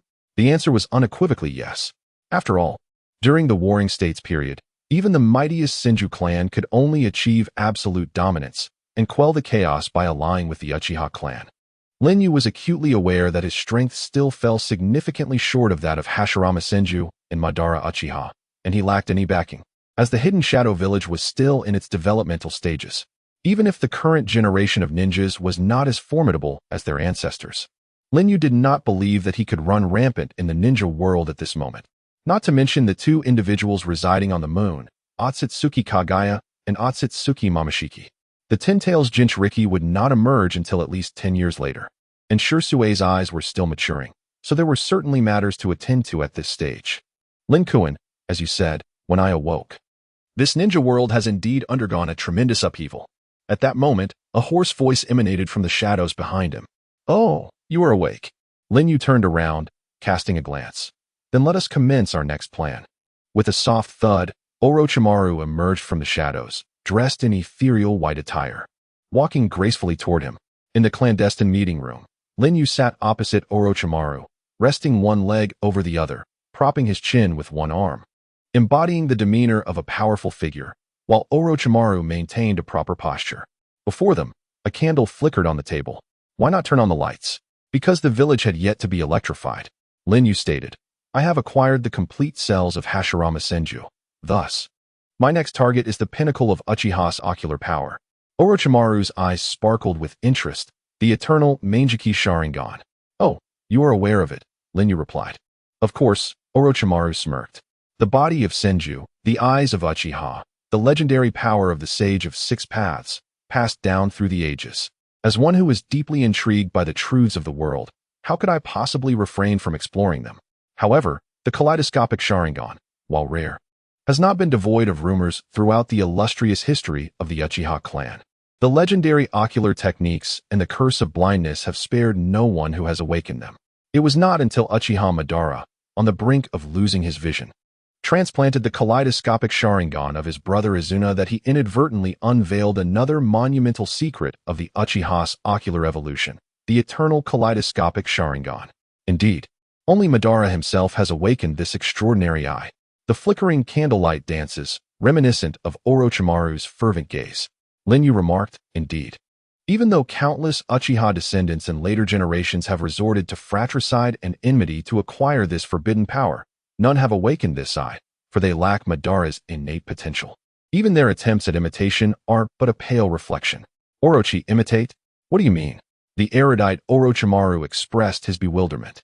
It refers to the absurdity of attempting to replicate that which cannot be imitated, resulting in a grotesque failure, Lin Yu elaborated. Ho ho ho. It seems you occasionally utter novel expressions that do not belong to this world, Orochimaru remarked with a knowing smile. Now, let us not dwell on trivial matters and return to the main topic. Lin Yu shifted his posture, crossing his legs and propping his chin on one hand. Your potential, Yukuin, is not inferior to Madara's. I have always held this conviction. Thus, you possess the qualifications to awaken the eternal kaleidoscopic Sharingan. However, Orochimaru paused. Lin Yu astutely interjected. However, my father has long perished on the battlefield, and I have no brothers, do I? Indeed, even if one's potential suffices, awakening the eternal kaleidoscopic Sharingan necessitates two conditions. First, the transplantation of another's kaleidoscopic Sharingan. Second, that the donor must be a brother or father. Lin Yu, Uchiha Obito, is an only child, devoid of siblings, which condemns him to never awaken the eternal kaleidoscopic Sharingan. This eye requires not only talent, but also fortune. The candle flickered again, and Orochimaru fell into deep contemplation. Lin Yu boldly proclaimed, Orochimaru, this is the second plan I wish to discuss with you. Is it possible for you to transform two Uchiha clansmen, who share no direct blood relation, into brothers? Orochimaru's eyes widened in astonishment. The candle extinguished. Lin Yu snapped his fingers, reigniting the flame. Ho ho ho ho ho! Orochimaru suddenly burst into raucous laughter. Lin Yu remained unfazed. The mad scientist always harbored a certain wildness. This was his passion. After laughing, Orochimaru spread his hands and said, Yukun, you have led me into an entirely new domain. With you, I never find myself bored. Now, tell me, which Uchiha prodigy have you chosen to turn into your brother? Lin Yu's gaze deepened. Uchiha Shirsuei. Orochimaru's pupils narrowed. Shirsuei?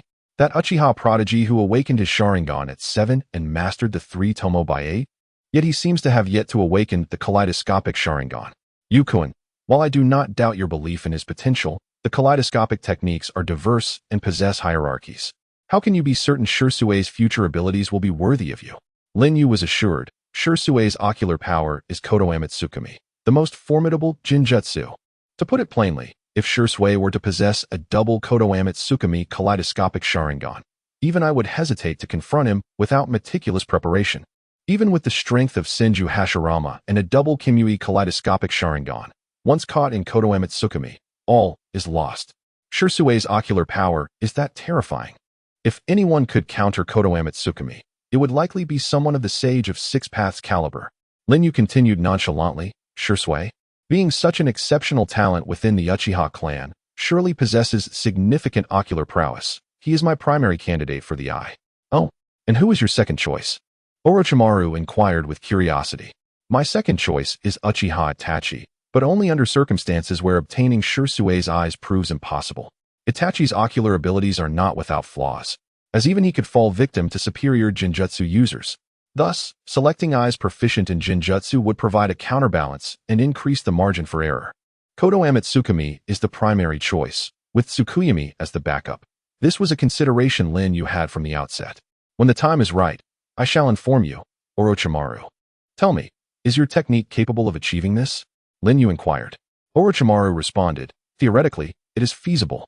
Yet the specific methodology requires further research to ascertain how long will it take to find a method? Lin Yu pressed. Orochimaru pondered, if there are sufficient test subjects. About a month. You mean living subjects, correct? Lin Yu's gaze sharpened. Indeed, great achievements are often accompanied by sacrifice. In the past, there was Kabuto, a genius in medical ninjutsu, who could allow my test subjects to be reused. Alas, he is no longer here, Orochimaru lamented. Lin Yu fell silent. Orochimaru's experiments possess a bloody and brutal aspect, yet they are necessary. So, in the name of progress, shall we capture innocent lives to serve as Orochimaru's guinea pigs? While Lin Yu adheres to a pragmatic worldview, he cannot bring himself to commit such heinous acts. Does this imply that finding a medical ninja capable of replacing Kabuto as an assistant would alleviate the need for numerous test subjects? Lin Yu inquired from a different angle. That could be said, but such medical ninjas are not easily found, Orochimaru replied. Lin Yu rose, swiftly releasing two individuals from the Kamui space.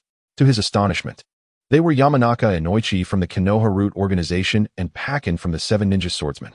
During previous battles, Lin Yu had absorbed them into the time-space, continuously applying Jinjutsu to them and providing sustenance to prevent their demise, all in anticipation of utilizing them one day. Use these two subjects for now. I will find a way regarding the medical ninja, Lin Yu stated. Ho ho ho. This scenario feels strikingly familiar, Orochimaru mused, recalling the events involving Yamato. Lin Yu exited the conference room, deep in thought. The current strongest medical ninja is undoubtedly Tsunade, but taking too grand a step could lead to complications. Thus, the only individual Lin Yu could think of whose medical skills rival Kabuto's and is practical is Tsunade's apprentice and assistant, Shizune. Very well, let us capture Shizune. Lin Yu resolved. Since the fourth Hokage, Minato Namikaze, returned to Konoha from the Land of Iron, Tsunade had once again left the village, embarking on a journey with her beloved apprentice Shizune. At this moment, within a gambling den in the Land of Fire, Tsunade was reveling in the excitement. Tsunade, it's about time we should leave, Shizune urged from the side. No, I must at least lose all this money first, Tsunade replied, rolling up her sleeves. Fully engrossed in the game. Indeed, this is an adult matter. Young ladies should refrain from meddling. The gamblers at the table protested, unwilling to let their prized catch escape. At this moment, Shizune was indeed a mere 16-year-old girl, gazing at Tsunade, who was engrossed in gambling. Shizune sighed inwardly. It seems that the royalties from Lord Jiraiya's novel reprint have dwindled. Tsunade-sama, may I go next door for a soak in the hot spring? Shizune inquired. Oh, go ahead, Tsunade replied without turning her head. Thus, Shizune ventured alone to the hot spring. One might wonder where the adorable pig, Tun-Tun, that Tsunade always carried with her had gone. At this time, it had yet to be born. Wrapped in a white towel, Shizune arrived at the hot spring pool. Lord Jiraiya was anxiously worried upon hearing that Orochimaru had defected to the Hidden Rain village, while Tsunade was indulging in high-stakes gambling. The dynamics between these three prominent figures were truly perplexing. Shizune murmured to herself as she prepared to shed her towel and immerse herself in the steaming waters. Oh, Miss Shizune, considering the events that are about to unfold, it would be prudent not to remove that cloth just yet, A languid male voice suddenly resonated from behind her. Startled, Shizun spun around, stepping onto the surface of the water, her guard raised as she stared at the long-haired masked man perched on the wall. Alarmed, when did he arrive? I was completely unaware of his presence. Who are you? Shizun demanded. I am someone who needs you. Come work for me. Lin Yu said, leaping down from the wall, approaching Shizun at a leisurely pace. In a state of heightened alert, Shizun unveiled a unique concealed weapon designed as a wrist guard beneath her sleeve. Secret projectile, she exclaimed. With a flurry of deadly, venomous needles, she aimed at Lin Yu. However, they all struck the wall behind him. Shizun gasped. They penetrated through. Could it be? This ability, it can't be. But there was no time to ponder as Shizun formed hand seals and shouted, Ninjutsu. Poison mist. A dense cloud of toxic fog erupted from her mouth, quickly enveloping the area. Oh, poison. Indeed a formidable skill against ninjas, Lin Yu remarked as he emerged from the mist. Sweat dripped down Shizun's face. Damn it. This means he really is. Are you Uchiha? She cautiously inquired. Heh. The Konoha folks are always so perceptive, Lin Yu replied, essentially confirming his identity. Did you not promise before the 5 Kage that you would cease your reckless actions? So soon after becoming the shadow. Are you already planning to break your word? Shizun questioned, her composure intact, though the ripples on the water's surface betrayed her unease, her chakra becoming slightly erratic. Heh. Are you familiar with quantum mechanics, Schrodinger's cat? Lin Yu said with a playful smile. What cat? Shizun was utterly confused. Things only exist when observed. In other words, if not observed, they do not exist. My actions towards you are the same. If undetected, then they have not occurred at all, Lin Yu explained. Nonsense. Shizun retorted angrily. Even if you can let attacks penetrate, with this poison mist around, you cannot easily nullify the penetration. Oh, you've deduced that conclusion quickly. Indeed. You are Tsunade Heim's prized pupil, with comprehensive skills that rival a Jonin, Lin Yu praised. As Shizun maintained the poison mist's density, she silently hoped, Tsunade-sama. Please discover the situation here soon. Unfortunately, this poison mist is insufficient to harm one with senju cells like me. Lin Yu surged forth from the mist, reaching for Shizun's arm. In a moment of desperation, Shizun exclaimed, Ninjutsu. Tongue needle. This was her unique weapon, a toxic needle ejected directly from her mouth. Nearly impossible to evade. Yet, how could the Sharingan be underestimated? Lin Yu's observational skills allowed him to perceive even the swiftest of attacks. Effortlessly dodging all her poison needles, his hand successfully making contact with Shizun's shoulder. It's over. Kamui. With a whirl of power from his right eye, Shizun was instantly drawn into a dimensional vortex. Splash. The white towel that had enveloped Shizun fell onto the water's surface. In the gambling den, Tsunade was left with a mere 100,000 Ryo as her stake. Indeed, I am cursed to lose every bet. Tsunade mused, revealing her cards. The gazes of the surrounding gamblers were akin to those awaiting slaughter. However, when Tsunade unveiled her cards, everyone, including Tsunade herself, was dumbfounded. How could it be possible? The one who always lost at gambling had actually won. Though she had won money, Tsunade's brow furrowed deeply. Her losing streak meant that when she began to win, something ominous was afoot. How peculiar. The dejected gamblers pushed heaps of cash towards Tsunade, urging, Tsunade, keep playing.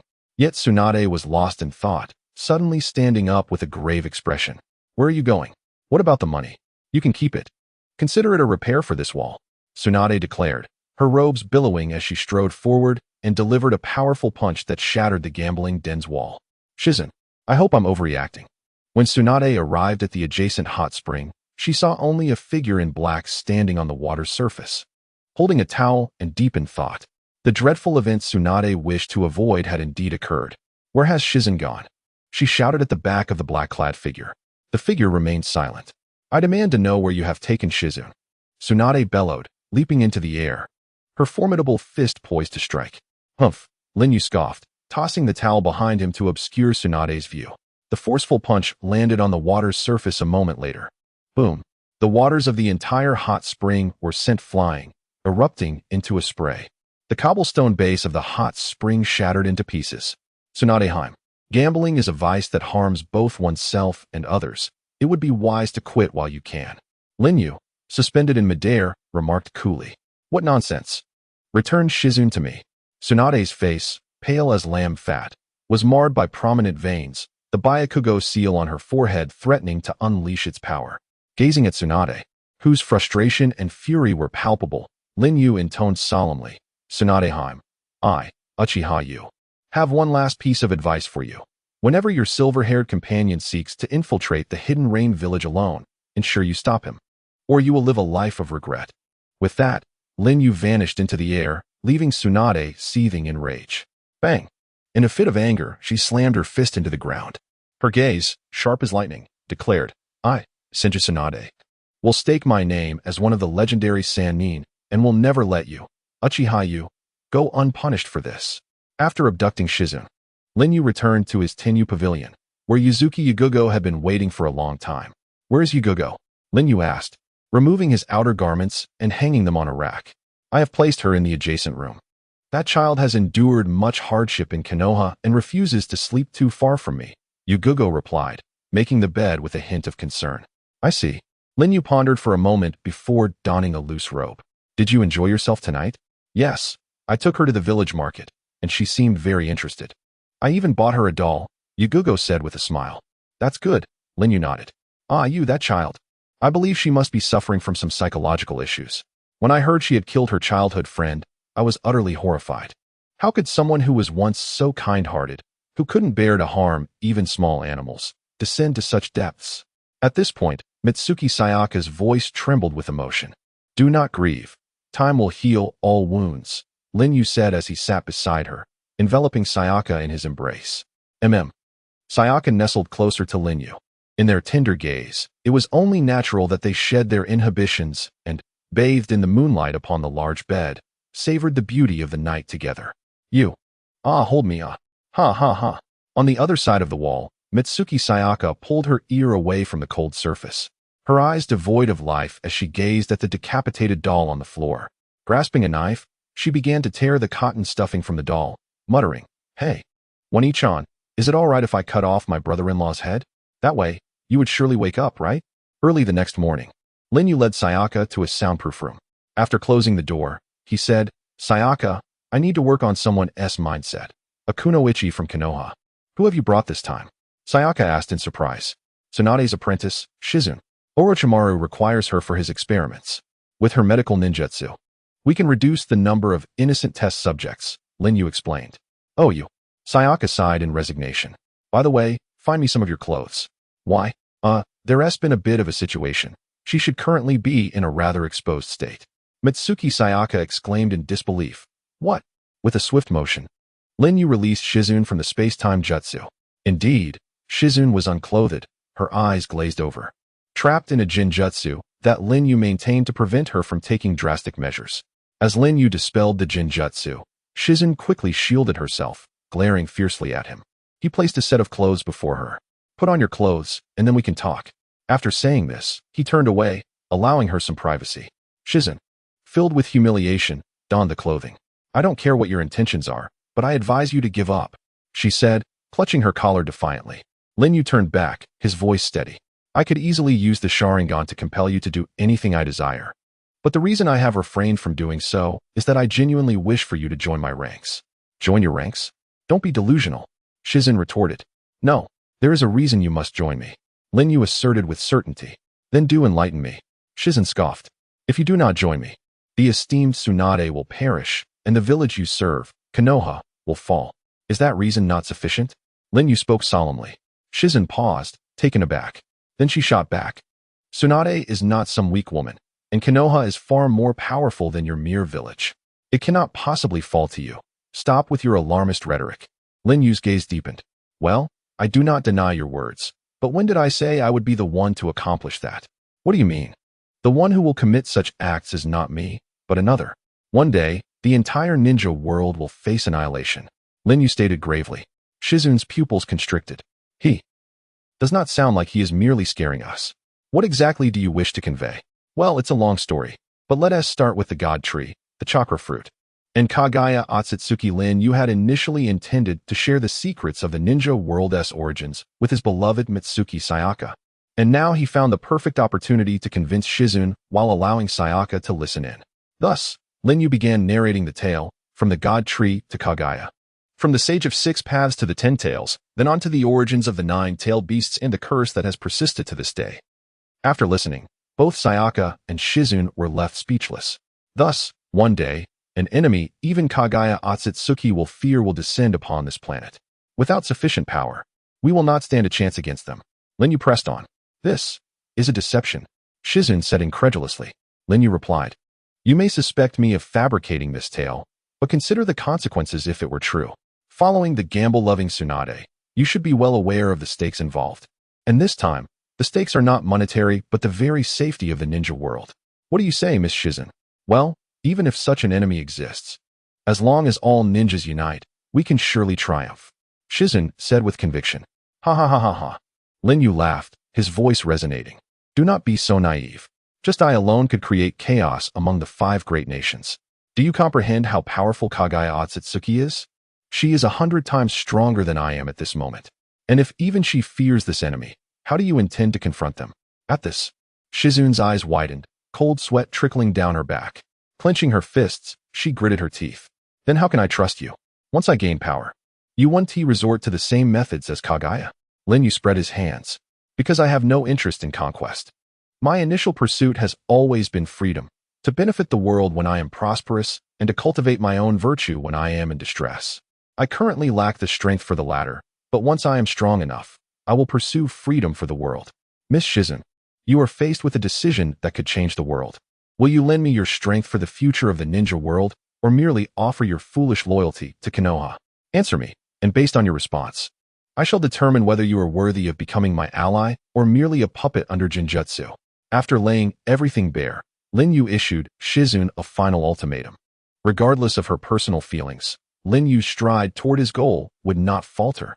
The time he granted her was limited. Tick-tock, tick-tock. The clock moved steadily. Shizune curled up on the bed, hugging her knees, her head buried deep in thought. The fabric of her clothing was wrinkled from her grip. After a long while, she lifted her head. What do you want me to do? Beneath his mask, Lin Yu's lips curled into a smile. It seems you have made your decision. Come with me thus. Lin Yu led Shizune and Sayaka to Orochimaru's laboratory. Orochimaru, Shizune exclaimed, staring at the familiar figure in shock. Oh, Yukuin. You have truly given me another grand surprise, Orochimaru said with a hoarse, beguiling voice. Miss Shizune, what you must do is assist Mr. Orochimaru in the pursuit of the truth of this world. Of course, this truth is intimately connected to my purpose, Lin Yu informed her. As Shizune watched Orochimaru operating on a test subject, she clenched her fists, her thoughts entangled. I'm sorry, Lady Tsunade. I apologize to everyone in Konoha. I do not know if my choice is correct, but to bear the weight of sin and remain unnoticed in the darkness is the way of a ninja. If I am wrong, I shall atone with my life.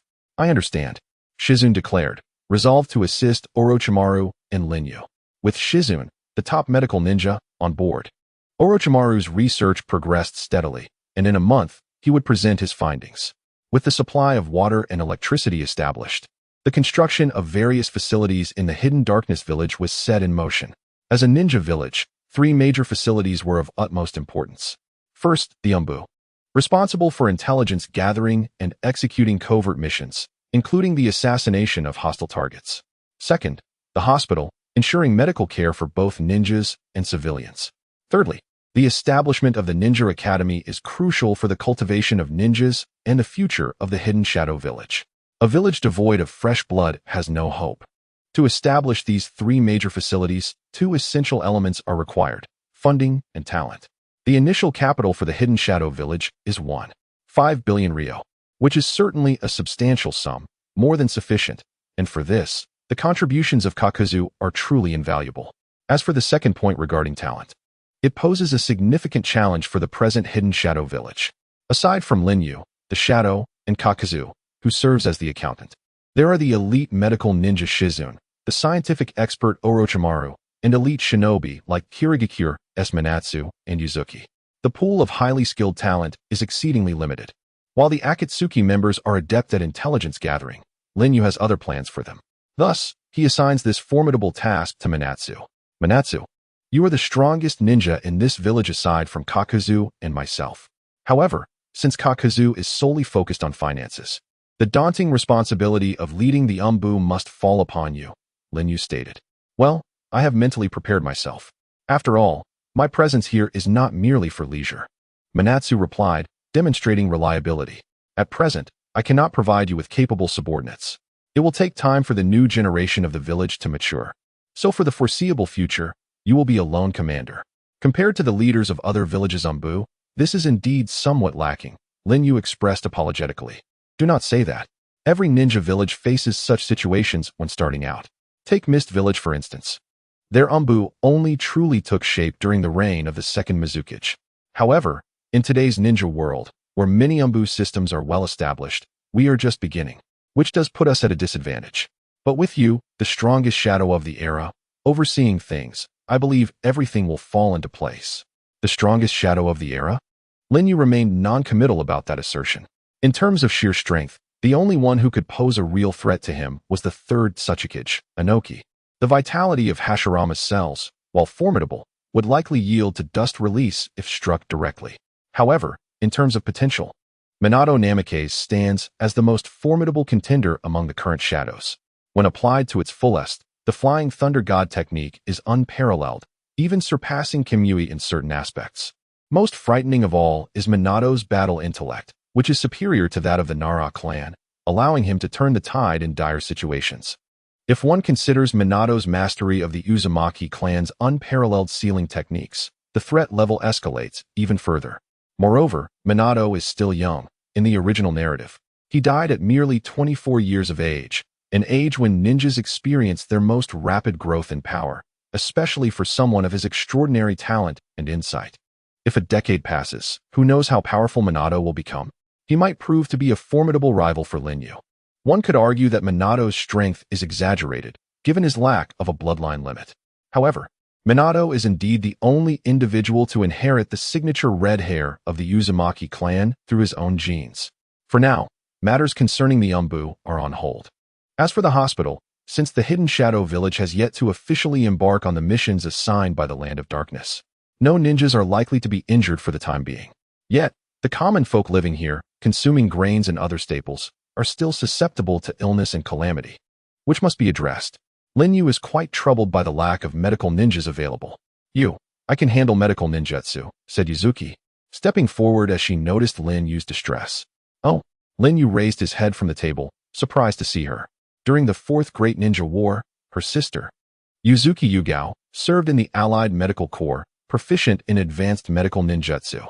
Although she may not rival Tsunade or Shizune, her skills far exceed those of ordinary medical ninjas. So it is not surprising that Yuzuki possesses similar talents. Allow me to serve as the temporary head of the hospital. As long as we don't experience a flood of patients, I believe my skills are adequate, and my status should positively impact your image, Yuzuki reasoned thoughtfully.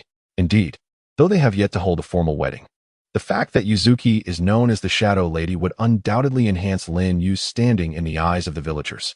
Lin Yu expressed his gratitude. Yuzuki, your willingness to step up at this time is a tremendous help to me. Not at all. I worry that my limited strength makes it difficult to be of significant assistance, she replied. That is not the case. The world is never short of strong individuals. What is truly scarce are those who can support one another, Lin Yu said. I will quickly identify and cultivate talented youths among the village children who possess an aptitude for medical ninjutsu to form a medical team and alleviate some of your burdens. Yes, in the future, our village will surely thrive, Yuzuki said with hope. Thus, the issue of the hospital was temporarily resolved. Finally, we arrive at the most critical matter, education, specifically the Ninja Academy. The timeliness and quality of education directly impact when the Hidden Shadow Village can emerge as a true contender alongside the 5 great ninja villages.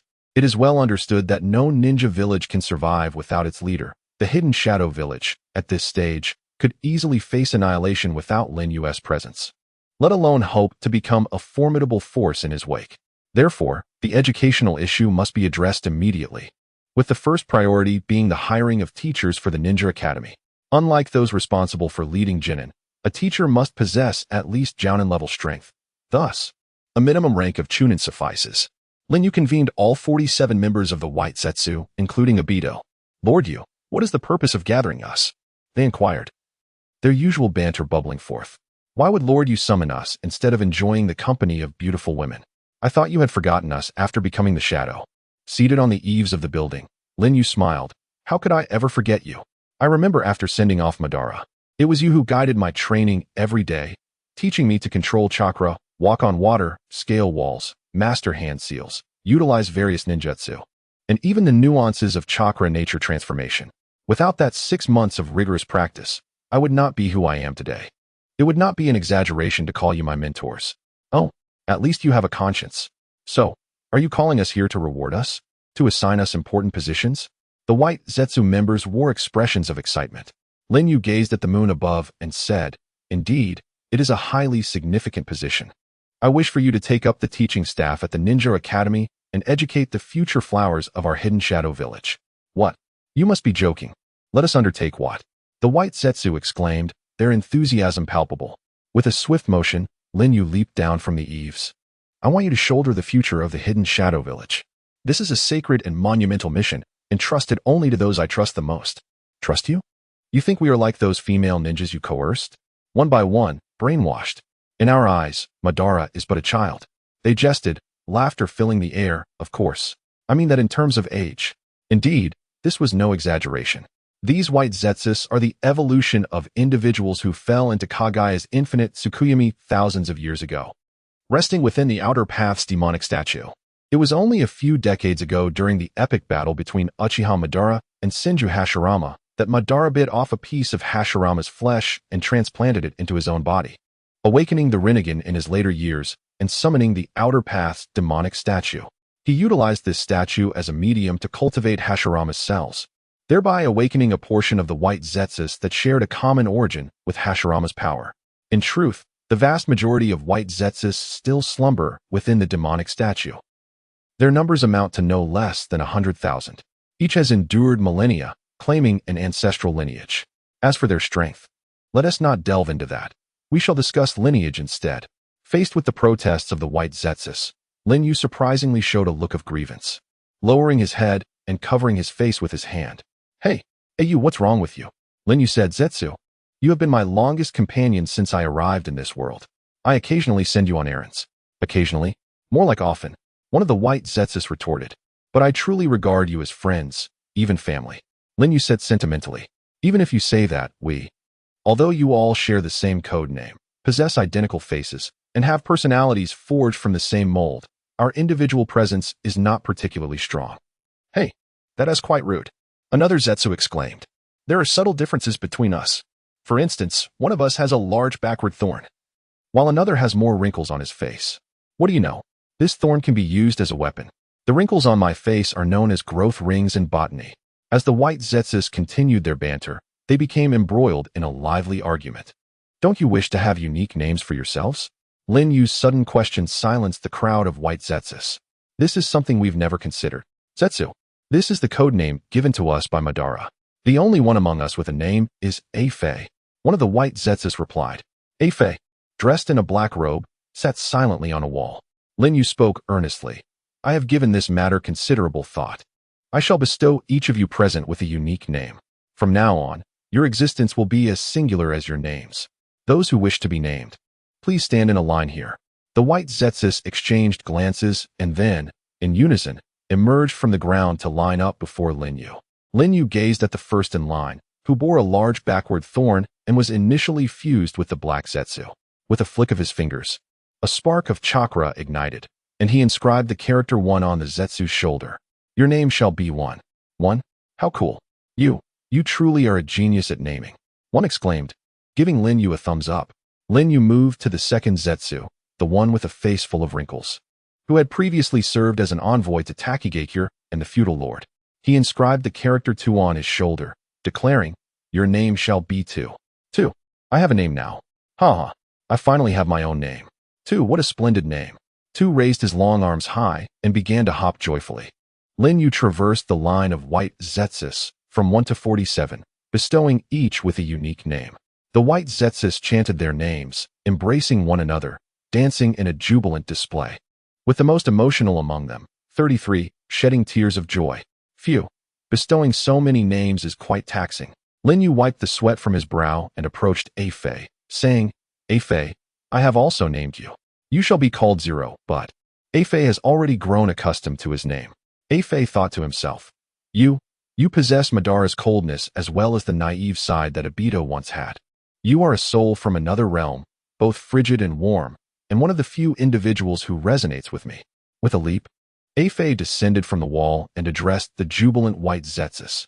Everyone, the ninja school is crucial to the future of the Hidden Darkness Village.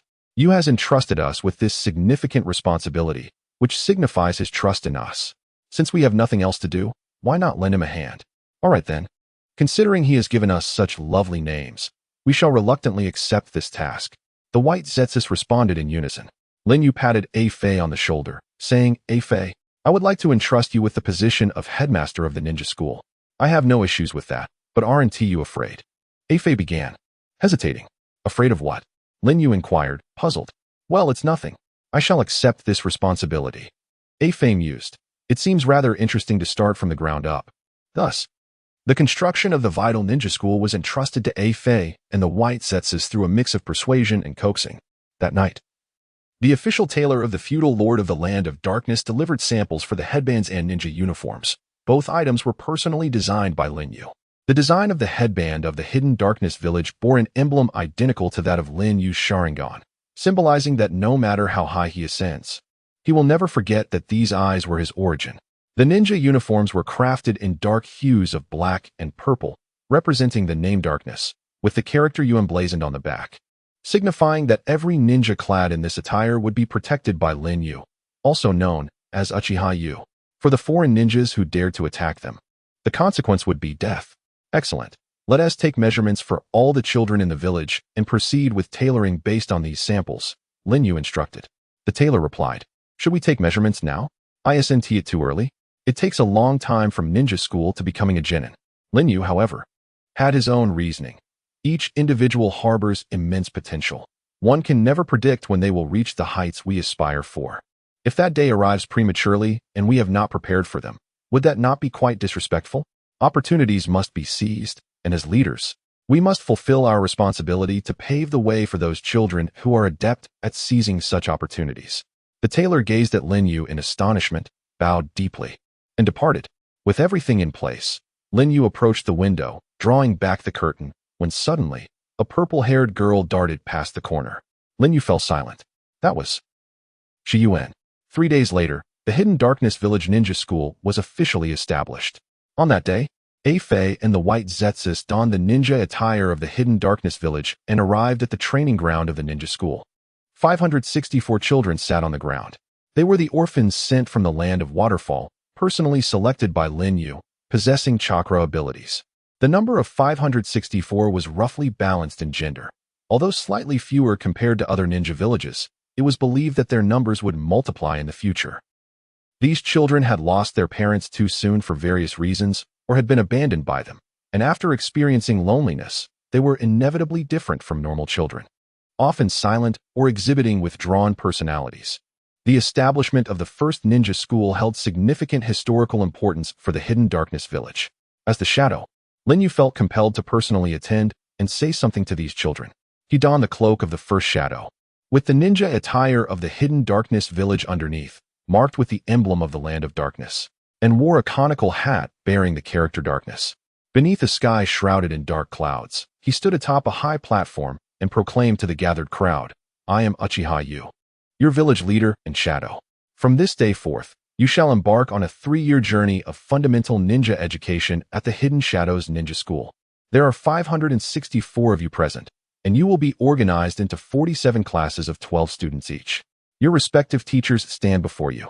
Children, behold the figures before you. I refuse to be taught by these pale beings. I wish to be personally instructed by the Lord Shadow. A discordant voice suddenly pierced the air.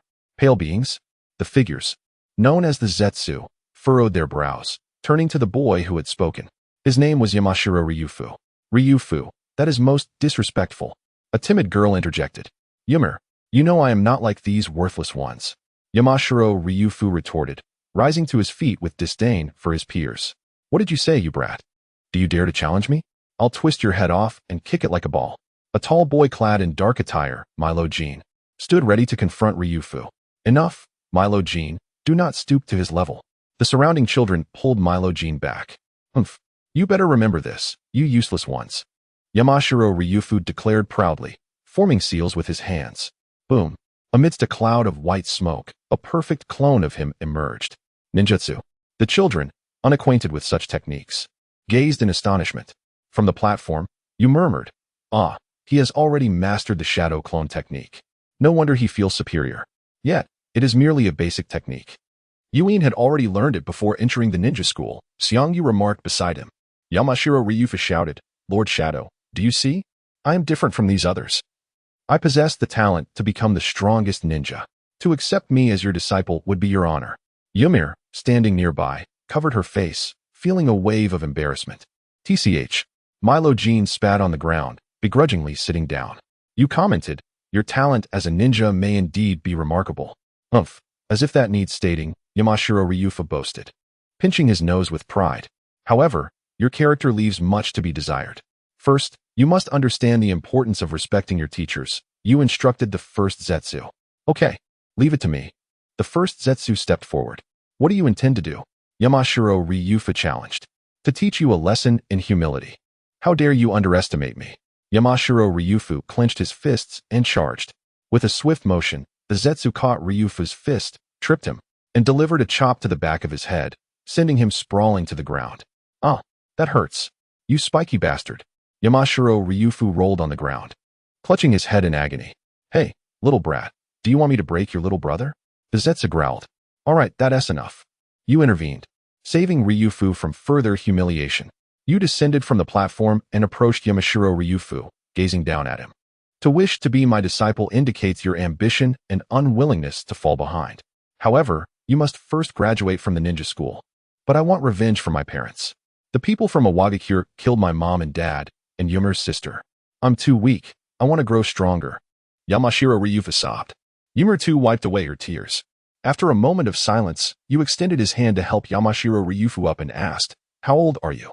10. Ryufu replied, "Here's the deal. Within 3 years, if you, Ymir, and Milo Jean all become Chunin, I will personally teach you all ninjutsu." Really? Yamashiro Ryufu was taken aback. Did I hear that correctly? Ymir echoed in disbelief. Me? Am I not mistaken? Milo Jean pointed incredulously at his own face. You heard correctly. The 3 of you will be placed in the same class upon your graduation from the ninja school. Only if all 3 of you achieve Chunin status within 3 years will you receive my guidance. I want to have to say it, but what about them? Yamashiro Ryufu began. Rather than individual prowess, I value teamwork more. From this day forward, you 3 will progress together. If one lags behind, the others must help him. This is my test for you. Upon hearing this, Yamashiro Ryufu, Ymir, and Milo Jean exchanged glances before stepping forward and stacking their palms together. You better not drag me down. Yamashiro Ryufu warned, a bandage on his nose. Humph. Don't think you're impressive just because you know the shadow clone technique. I will surpass you in no time. Milo Jean shot back defiantly. Why you two? Please don't argue, Ymir gently urged. Observing this scene, other children felt a mix of envy, emotion, and a tinge of inferiority. You surveyed all the children and declared, opportunities are equal for everyone. I will closely monitor your growth. As long as you work hard, there will always be a chance to shine. Hidden Shadows Village will never overlook an exceptional ninja. Soon, you will each be assigned to your respective classes. The heights you can achieve from this starting line depend entirely on your efforts. I have high hopes for you all. As the ceremony for the establishment of the ninja school concluded, Yu and Xiangyu strolled through the gentle rain. Yu. It appears that Xiang Yan's name is absent from the class assignments. Xiangyu observed, standing tall with fingers hooked at his waist. Indeed, that child has long surpassed the ninja school's level. Keeping her there would hinder both her growth and that of the other children. You nodded in agreement. What are your plans for Xiang Yan? Xiangyu inquired. With a distant gaze, you replied, from this day forth, I will personally guide Xiang Yan's training. In the depths of night, at the foot of a great waterfall in Hidden Shadows Village, Yu and Xiang Yan stood facing each other above the water's surface. Draped in purple attire and shorts, Xiang Yan's slender legs were wrapped in white cloth, and she sported a small ninja blade at her waist. Her innocent brown eyes gazing earnestly at the man before her. Xiang Yan, from this moment on, I will officially guide you in honing your ninja skills, you announced. Understood. Brother-in-law, Xiang Yan nodded. During training, you should not call me brother-in-law. Got it, master. Hearing her utter that title stirred a complex emotion within you. But he merely nodded. Let us begin. Showcase the skills you have acquired at the ninja school. I will use this to assess your abilities. Swish. Swish. Xiang Yin swiftly drew 2 shuriken from her ninja pouches and hurled them toward you. You activated his Sharingan, tracking the trajectory of the shuriken. Ah, a dual shuriken throw, aimed precisely at my brow. Her shuriken technique is quite refined. Clang, clang. You effortlessly tossed a shuriken of his own, knocking both of Xiang Yin's weapons from the air. Splash. Xiang Yin unsheathed her ninja blade and charged across the water, her speed remarkable. In the blink of an eye, she closed the distance and leaped, aiming to strike Yu's shoulder. Yu remained rooted, slightly shifting his body to evade the blow. Swish. Xiang Yin swung her blade horizontally. Yu leaned back, skillfully avoiding the strike. Ya. Ha. Hiya. Xiang Yin gritted her teeth, exerting all her strength into her attacks, while Yu moved with grace, evading her every move effortlessly. The swordsmanship was swift, yet the movements were overly broad. The time it took to retract his strike was ample for the enemy to take his life.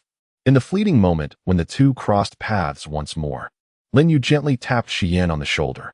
Unable to halt her momentum, she took several large strides forward, splashing water everywhere. Gasping for breath, Xian tightly gripped her ninja blade as she struggled to regain her footing. Lin Yu cast a glance at Xian's retreating figure, closed his Sharingan, and retrieved a bell to hang on his waist. Once more, until you can touch this bell, he declared, with a fierce shout. Xian turned and launched another assault on Lin Yu. Flash, flash, flash. Your target is the bell, but do not focus solely on it. Pay attention to my footwork. Reduce your movements. The blade is a lethal weapon. Precision trumps power. Your steps are erratic. Do not look back. 10 minutes later, Xian collapsed onto the water's surface, utterly exhausted. The torrential rain soaked her violet hair, and the surface of the water rippled gently. Xian gazed into the reflection on the water, where Lin Yu approached, extending a hand to assist her. Suddenly, her expression shifted, and she lunged with her blade towards Lin Yu's face. With a deft motion, he caught the blade between 2 fingers. In that moment, the sound of rain seemed to cease, and Xian's trembling eyes reflected a hint of panic. Are you trying to break my mask to see my true face? Lin Yu asked with a calm smile, loosening his grip. Xian lowered her blade, sitting wearily on the water's surface. As the rain resumed its relentless patter, she looked up and asked, Why do you wear a mask? Aren't you a shadow? Shouldn't a shadow reveal their true face? I am a shadow, Lin Yu replied. My true form and strength are concealed beneath the veil of darkness. My appearance is reserved for only the closest of comrades, while my power is known only to the mightiest foes. Xian, if you wish to see my true visage, I could remove my mask right now. He reached for his mask. Don't, Xian interrupted, her youthful face set with a stubbornness beyond her years. I will remove my master's mask with my own hands, one day. Then I look forward to that, Lin Yu replied, lowering his hand. Can you still move? Xian steadied herself with her ninja blade. Shall we continue striking the bell? Your last strike was quick and precise. If you had aimed for the bell instead of my mask, you would have surely hit it. So you are qualified, but next time will not be so easy. For I will activate my Sharingan. Now, let me teach you a jutsu. Jutsu? Xian tilted her head. If it's basic techniques like transformation or shadow clone jutsu, there's no need, as I've mastered them at ninja school. Lin Yu smiled. It's not that simple. I wish to teach you an A-rank lightning release technique, which incorporates advanced form transformation. Lightning release, A-rank. Xian's eyes widened with excitement. A-rank jutsu, that's forbidden, an extremely high-level technique, usually mastered by elite jonin or even kage. Indeed, Lin Yu confirmed. Your sister possesses lightning chakra. As her sister, you should be able to wield lightning release. Did you teach this technique to my sister? Xian asked curiously. Your sister specializes in lightning blade technique and, combined with lightning blade, Fong, she is already powerful enough and does not need to learn this technique. But our ninja school teachers say that all jutsu must be mastered starting from the basics. That is the case for mediocre ninjas. Those with talent need not adhere to such rigid paths. If you can master this technique thoroughly, other lightning release techniques will come easily. As he spoke, Lin Yu approached the waterfall, preparing to demonstrate. Xian's eyes widened in anticipation. Lin Yu slowly formed hand seals, ensuring Xian could clearly see the sequence. Rat, horse, monkey, horse, rabbit, rat. After completing the seals, he raised his right palm, holding his right wrist with his left hand. A fierce lightning chakra coalesced in his palm, emitting a sharp hiss. Crackle, crackle. Arc after arc of electricity erupted from the center, revealing the terrifying energy contained within. With a gentle flick of his hand, Lin Yu severed the cascading waterfall, which took several seconds to return to its original state. Xian covered her mouth, her eyes wide in astonishment. Incredible. Is this truly a rank jutsu? What is its name? This jutsu is called Chidori. The principle involves gathering massive amounts of lightning chakra in the palm, then striking with astonishing speed to obliterate the enemy's defenses. However, it requires a high level of control over the form transformation of lightning release to execute. The ultimate form of Chidori is Raikiri, an S-rank technique capable of splitting thunder from the skies. For now, focus on mastering Chidori. As Lin Yu spoke, the lightning dissipated from his palm. Xian set down her ninja blade, her face taut with concentration as her small hands formed the seals with determination. With a flash, electric light sparked in her palm. Ah! She exclaimed as her small body was unexpectedly propelled backward, her palms tingling with burns. When performing jutsu, seals serve as a buildup of energy, akin to winding a spring. Once the seals are complete, it signifies that the spring is fully wound, making it difficult to contain the power. Thus, as a beginner, avoid gathering too much chakra during the sealing process. Xian contemplated this advice, then focused and formed the seals once more. This time, the lightning did not explode forth, and she remained grounded. Indeed, continue to practice, hundreds, thousands of times. The day you master it, I shall present you with a gift. Lin Yu said casually, "Oh, do you truly see me as a child? That gift will be like a lollipop to coax me into working hard, but rest assured, I will practice diligently, for my sister." At that moment, Xian could not fathom how that gift would change her life forever. Are you saying that Inoki from a Wagakure wishes to hire Akatsuki to deal with me? Lin Yu gazed at the illusion of Pain's Deva path before him. A high-level jutsu, the lantern body technique, allowed for chakra transmission and remote communication. Indeed, Mr. Yu, Pain's Deva path replied respectfully. After the meeting of the 6 shadows, it became apparent that the shadows acknowledged the existence of the hidden dark village, yet none desired to see it flourish. Thus, they covertly conspired against it. Due to the verbal non-aggression agreement among the 6 shadows, Inoki, Tatsuchikage, sought out the infamous Akatsuki to confront Lin Yu. Humph. A fitting scheme from that two-faced old man, Lin Yu mused with a chuckle. Mr. Yu, how should Akatsuki proceed? Will they confront a Wagakure? Pain's Deva path inquired. Lin Yu rhythmically tapped his fingers on the table. No, there's no need for that. Akatsuki operates as a mercenary organization, prioritizing reputation above all. They cannot engage in underhanded tactics, or they risk tarnishing their name, a loss that would not be worth the gain. He paused, his gaze turning profound. Moreover, I, Uchiha Yu, once saved the leader of Akatsuki from Hanzo of the Salamander. In the ninja world, that isn't a secret. Inoki must be aware of this. Yet he still hires Akatsuki to eliminate me. This likely serves as a test. Pain's Deva path realized. He seeks to uncover the true relationship between you and Akatsuki? Lin Yu nodded, affirming, indeed, as I suspected, this matter involves the likes of Hanzo the Salamander and even Tuanzo. They seek to uncover our every secret. Pain, the god of the 6 paths, solemnly inquired. Then, Mr. Yu, how should we proceed? Should I decline this commission? Lin Yu replied with a smile. There's no need for that. When business presents itself, why not seize the opportunity? Moreover, this is an excellent chance to elevate Akatsuki's reputation. Nagato, let us engage in a battle for the 5 great nations to witness. Pain, taken aback, questioned, a performance? You do not mean to deliberately lose to me, do you? Lin Yu shook his head, responding gravely. No, the Uchiha bloodline forbids me from holding back in combat. Nagato, it's time to demonstrate your true strength to the ninja world. A defeat at my hands would still be a mark of honor. After a lengthy silence, Pain asked, then, where shall we choose as our battlefield?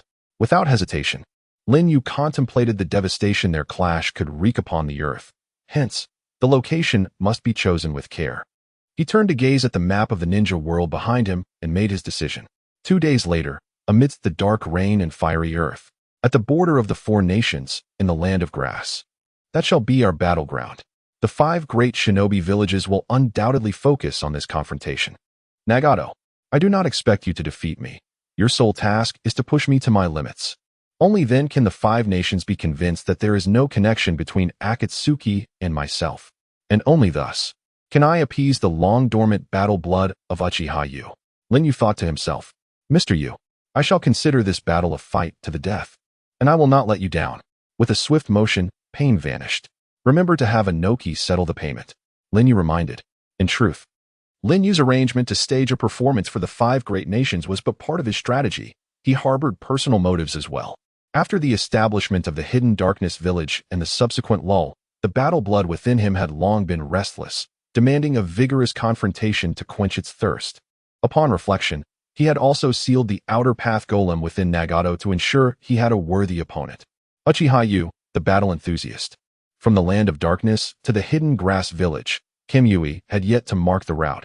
It would take a day's journey to arrange matters in the village. Lin Yu summoned the captain of the Umbu of the hidden darkness village, Kirigakure Mangetsu. What are your orders? Mangetsu inquired. Lin Yu briefed him on the impending clash with Nagato.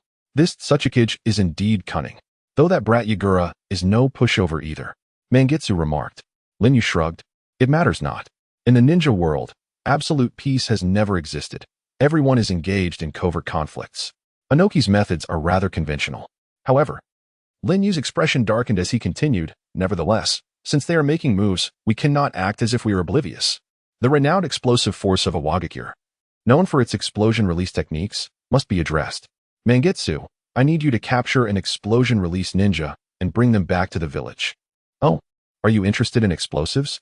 Mangetsu asked, surprised.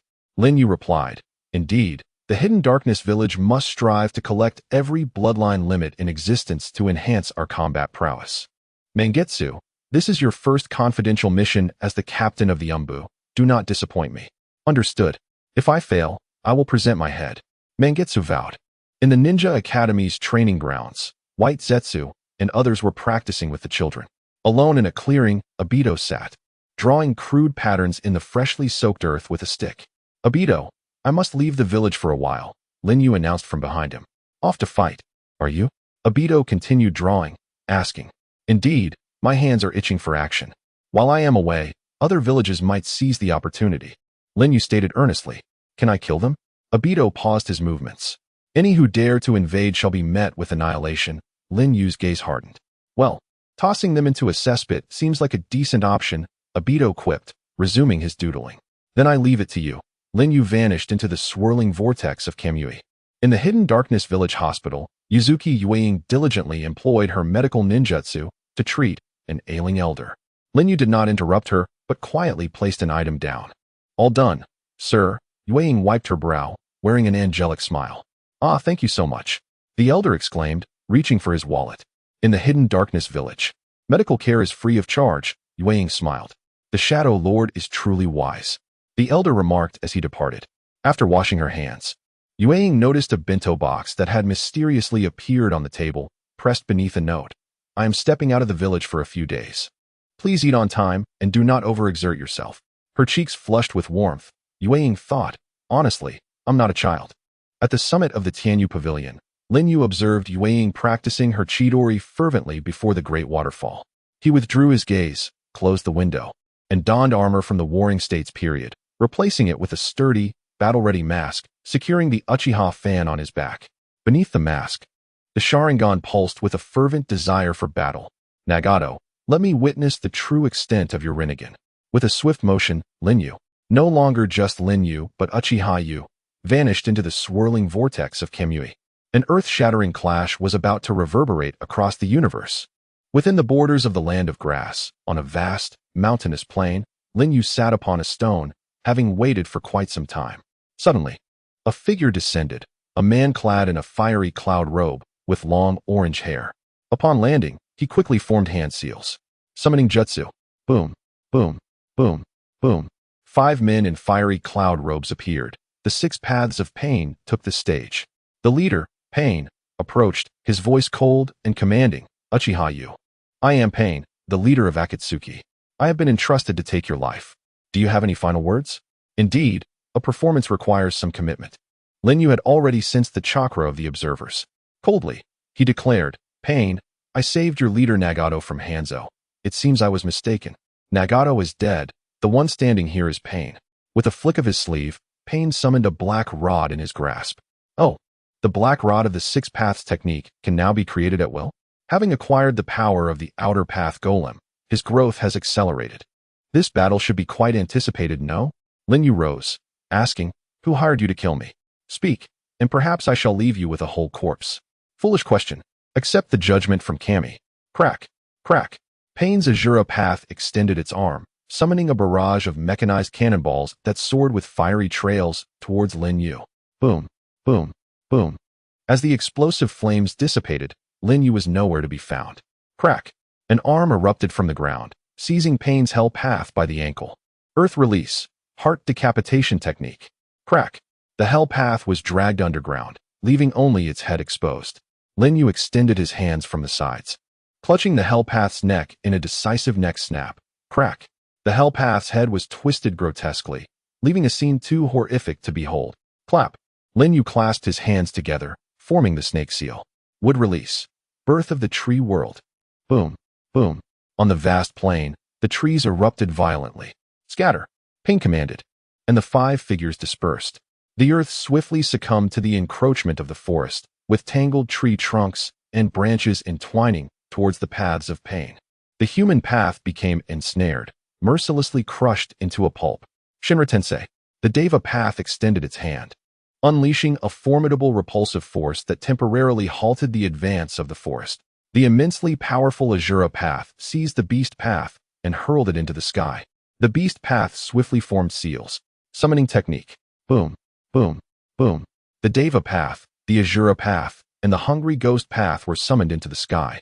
Alongside a colossal monstrous bird, the four paths stood atop the great bird, gazing down at the dense forest below. The hell path was the first to be vanquished. It was no mere coincidence. Mr. Yu, indeed, understood the capabilities of the Six Paths of Pain and had no intention of holding back. The Deva path said solemnly. Lin Yu stood atop the towering tree, his gaze fixed upon the monstrous bird above, the corners of his mouth curling beneath his mask as he formed the seal. Fire release. Great fire annihilation. Roar. An overwhelming wave of flames engulfed the sky. It was my first encounter with such an extravagant fire release. Even in the sky, one could not escape its wrath. However, the Deva path lamented. The hungry ghost path stepped forward. Hungry ghost path. Seal technique. Absorption. Whoosh. A semi-transparent shield manifested before the hungry ghost path's hands. The immense wave of flames from the great fire annihilation seemed to vanish into an abyss, dissipating swiftly. Oh dear. Indeed, all ninjutsu is rendered meaningless before the Rinnegan. How shall we proceed now? Boom. The Yatagarasu Susanoo was unleashed. Lin Yu's eyes transformed into kaleidoscopes, marking the monstrous bird in the sky. Due to the diminutive size of Pain's target, precise marking from a distance proved challenging. Whoosh. Within Susanoo's left hand, a pitch-black Magatama coalesced. Susanoo artifact, 9 Shaka Divine Might Magatama. This is quite troublesome, the Deva path declared gravely. Whoosh. The Magatama soared skyward.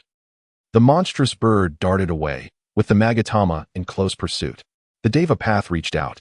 Shinra Tensei. Whoosh. A powerful repulsive force erupted. Yet it bore no effect on the 9 Shaka Divine Might Magatama. I see.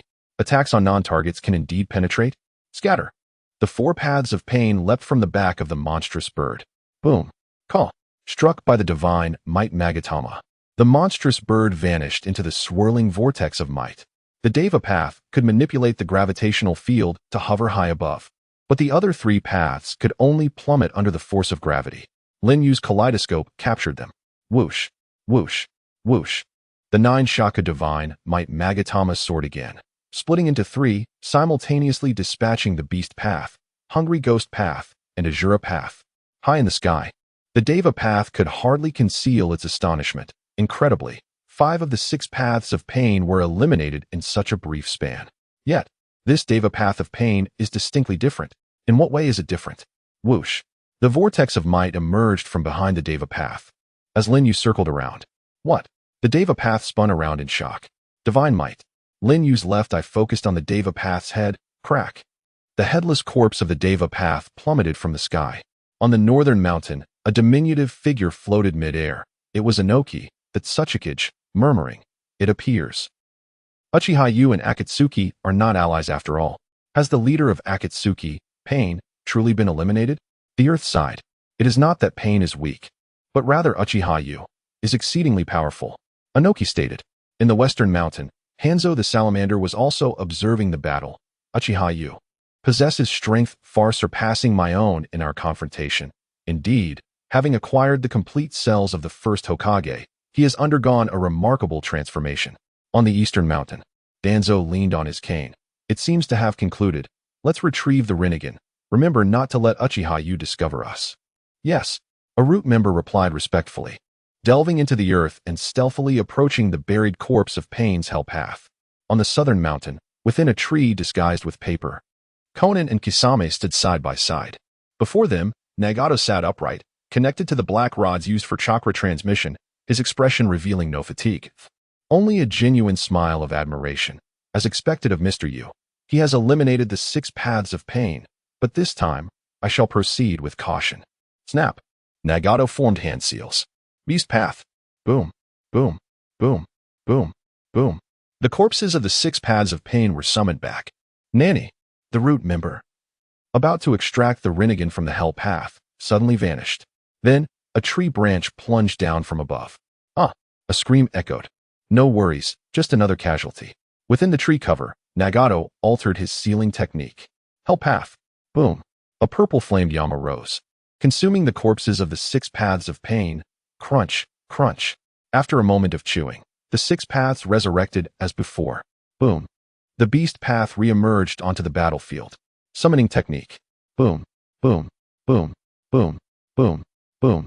The 6 paths of pain made their reappearance. What? How is this possible? Anoki, Hanzo, and Danzo were all taken aback by this sudden turn of events. The Deva path stood up. Uchiha Yu, this time, I shall not repeat the same mistakes. Whoosh. The 6 paths arranged themselves in formation, with the Hungry Ghost path and Azura path at the front, the Beast path and Human path behind, and the Hell path in the center, with the Deva path guarding beside it. Now this resembles a proper formation. Lin Yu chuckled, thinking, otherwise, I would have been compelled to confront your true body, Nagato.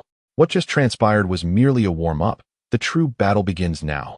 The Deva path surveyed the surrounding trees, pondering.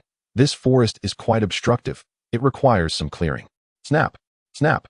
The Hungry Ghost path pressed its hands against the ground. Hungry Ghost path, devour. Devour and seal technique. Absorption are both abilities of the Hungry Ghost path, yet their principles and effects differ. The seal technique. Absorption reverses the chakra flow within the body, nullifying the ninjutsu of the opponent before it, with the absorbed chakra dissipating within the body as if trapped in an endless marsh, regardless of chakra nature.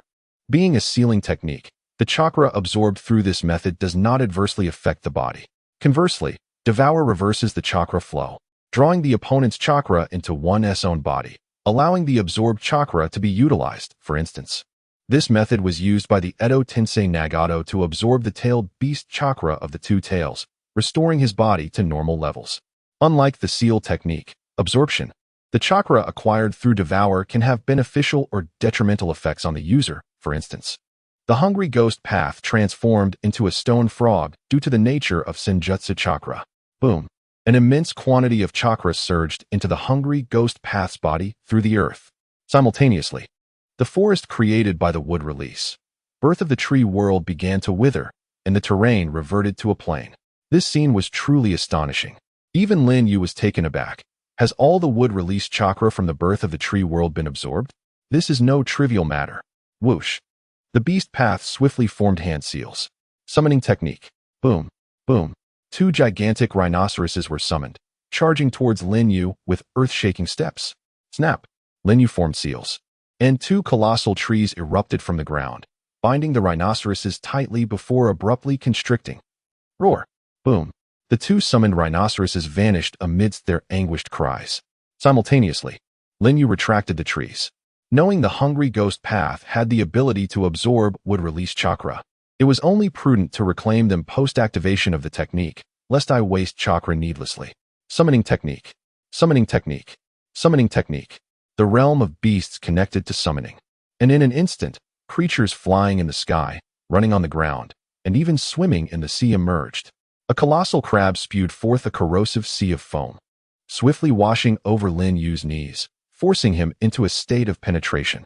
Another gigantic crab continuously unleashed foam like a water cannon, blocking Lin Yu's movement. Thunderous roars echoed as the enormous monstrous bird reappeared, relentlessly dropping explosive eggs from the sky. Three hellish three-headed dogs surrounded Lin Yu, their eyes glinting with menace. Is this a zoo? Lin Yu's face, hidden beneath a mask, wore a comical expression, but it was quickly replaced by a fierce fighting spirit. Exactly. With a mighty roar, Susanoo rose to withstand the corrosive foam, and Lin Yu swiftly formed hand seals. Summoning technique. A great cloud of smoke enveloped the area, and the eight tails descended. Let us use monsters to combat monsters. Lin Yu's eyes transformed into kaleidoscopes, commanding the eight tails to unleash a barrage of tailed beast bombs. The sky's monstrous bird, the lobsters, and crabs were all obliterated by the tailed beast bombs. However, the hellish dogs were different. They possessed the ability to infinitely split and miraculously survive the explosion. Lunging forward to bite the eight tails. Roar. The eight tails bellowed in fury, its 8 octopus tails ensnaring the 3 dogs, pouring forth a torrent of black ink to drench them. Sealing technique. Million anger of the flowing servant. With a crack, the 3 dogs were encased in solidified ink, rendered immobile. Lin Yu gazed at the distant pane's 6 paths, murmuring, "Let us unleash a strike."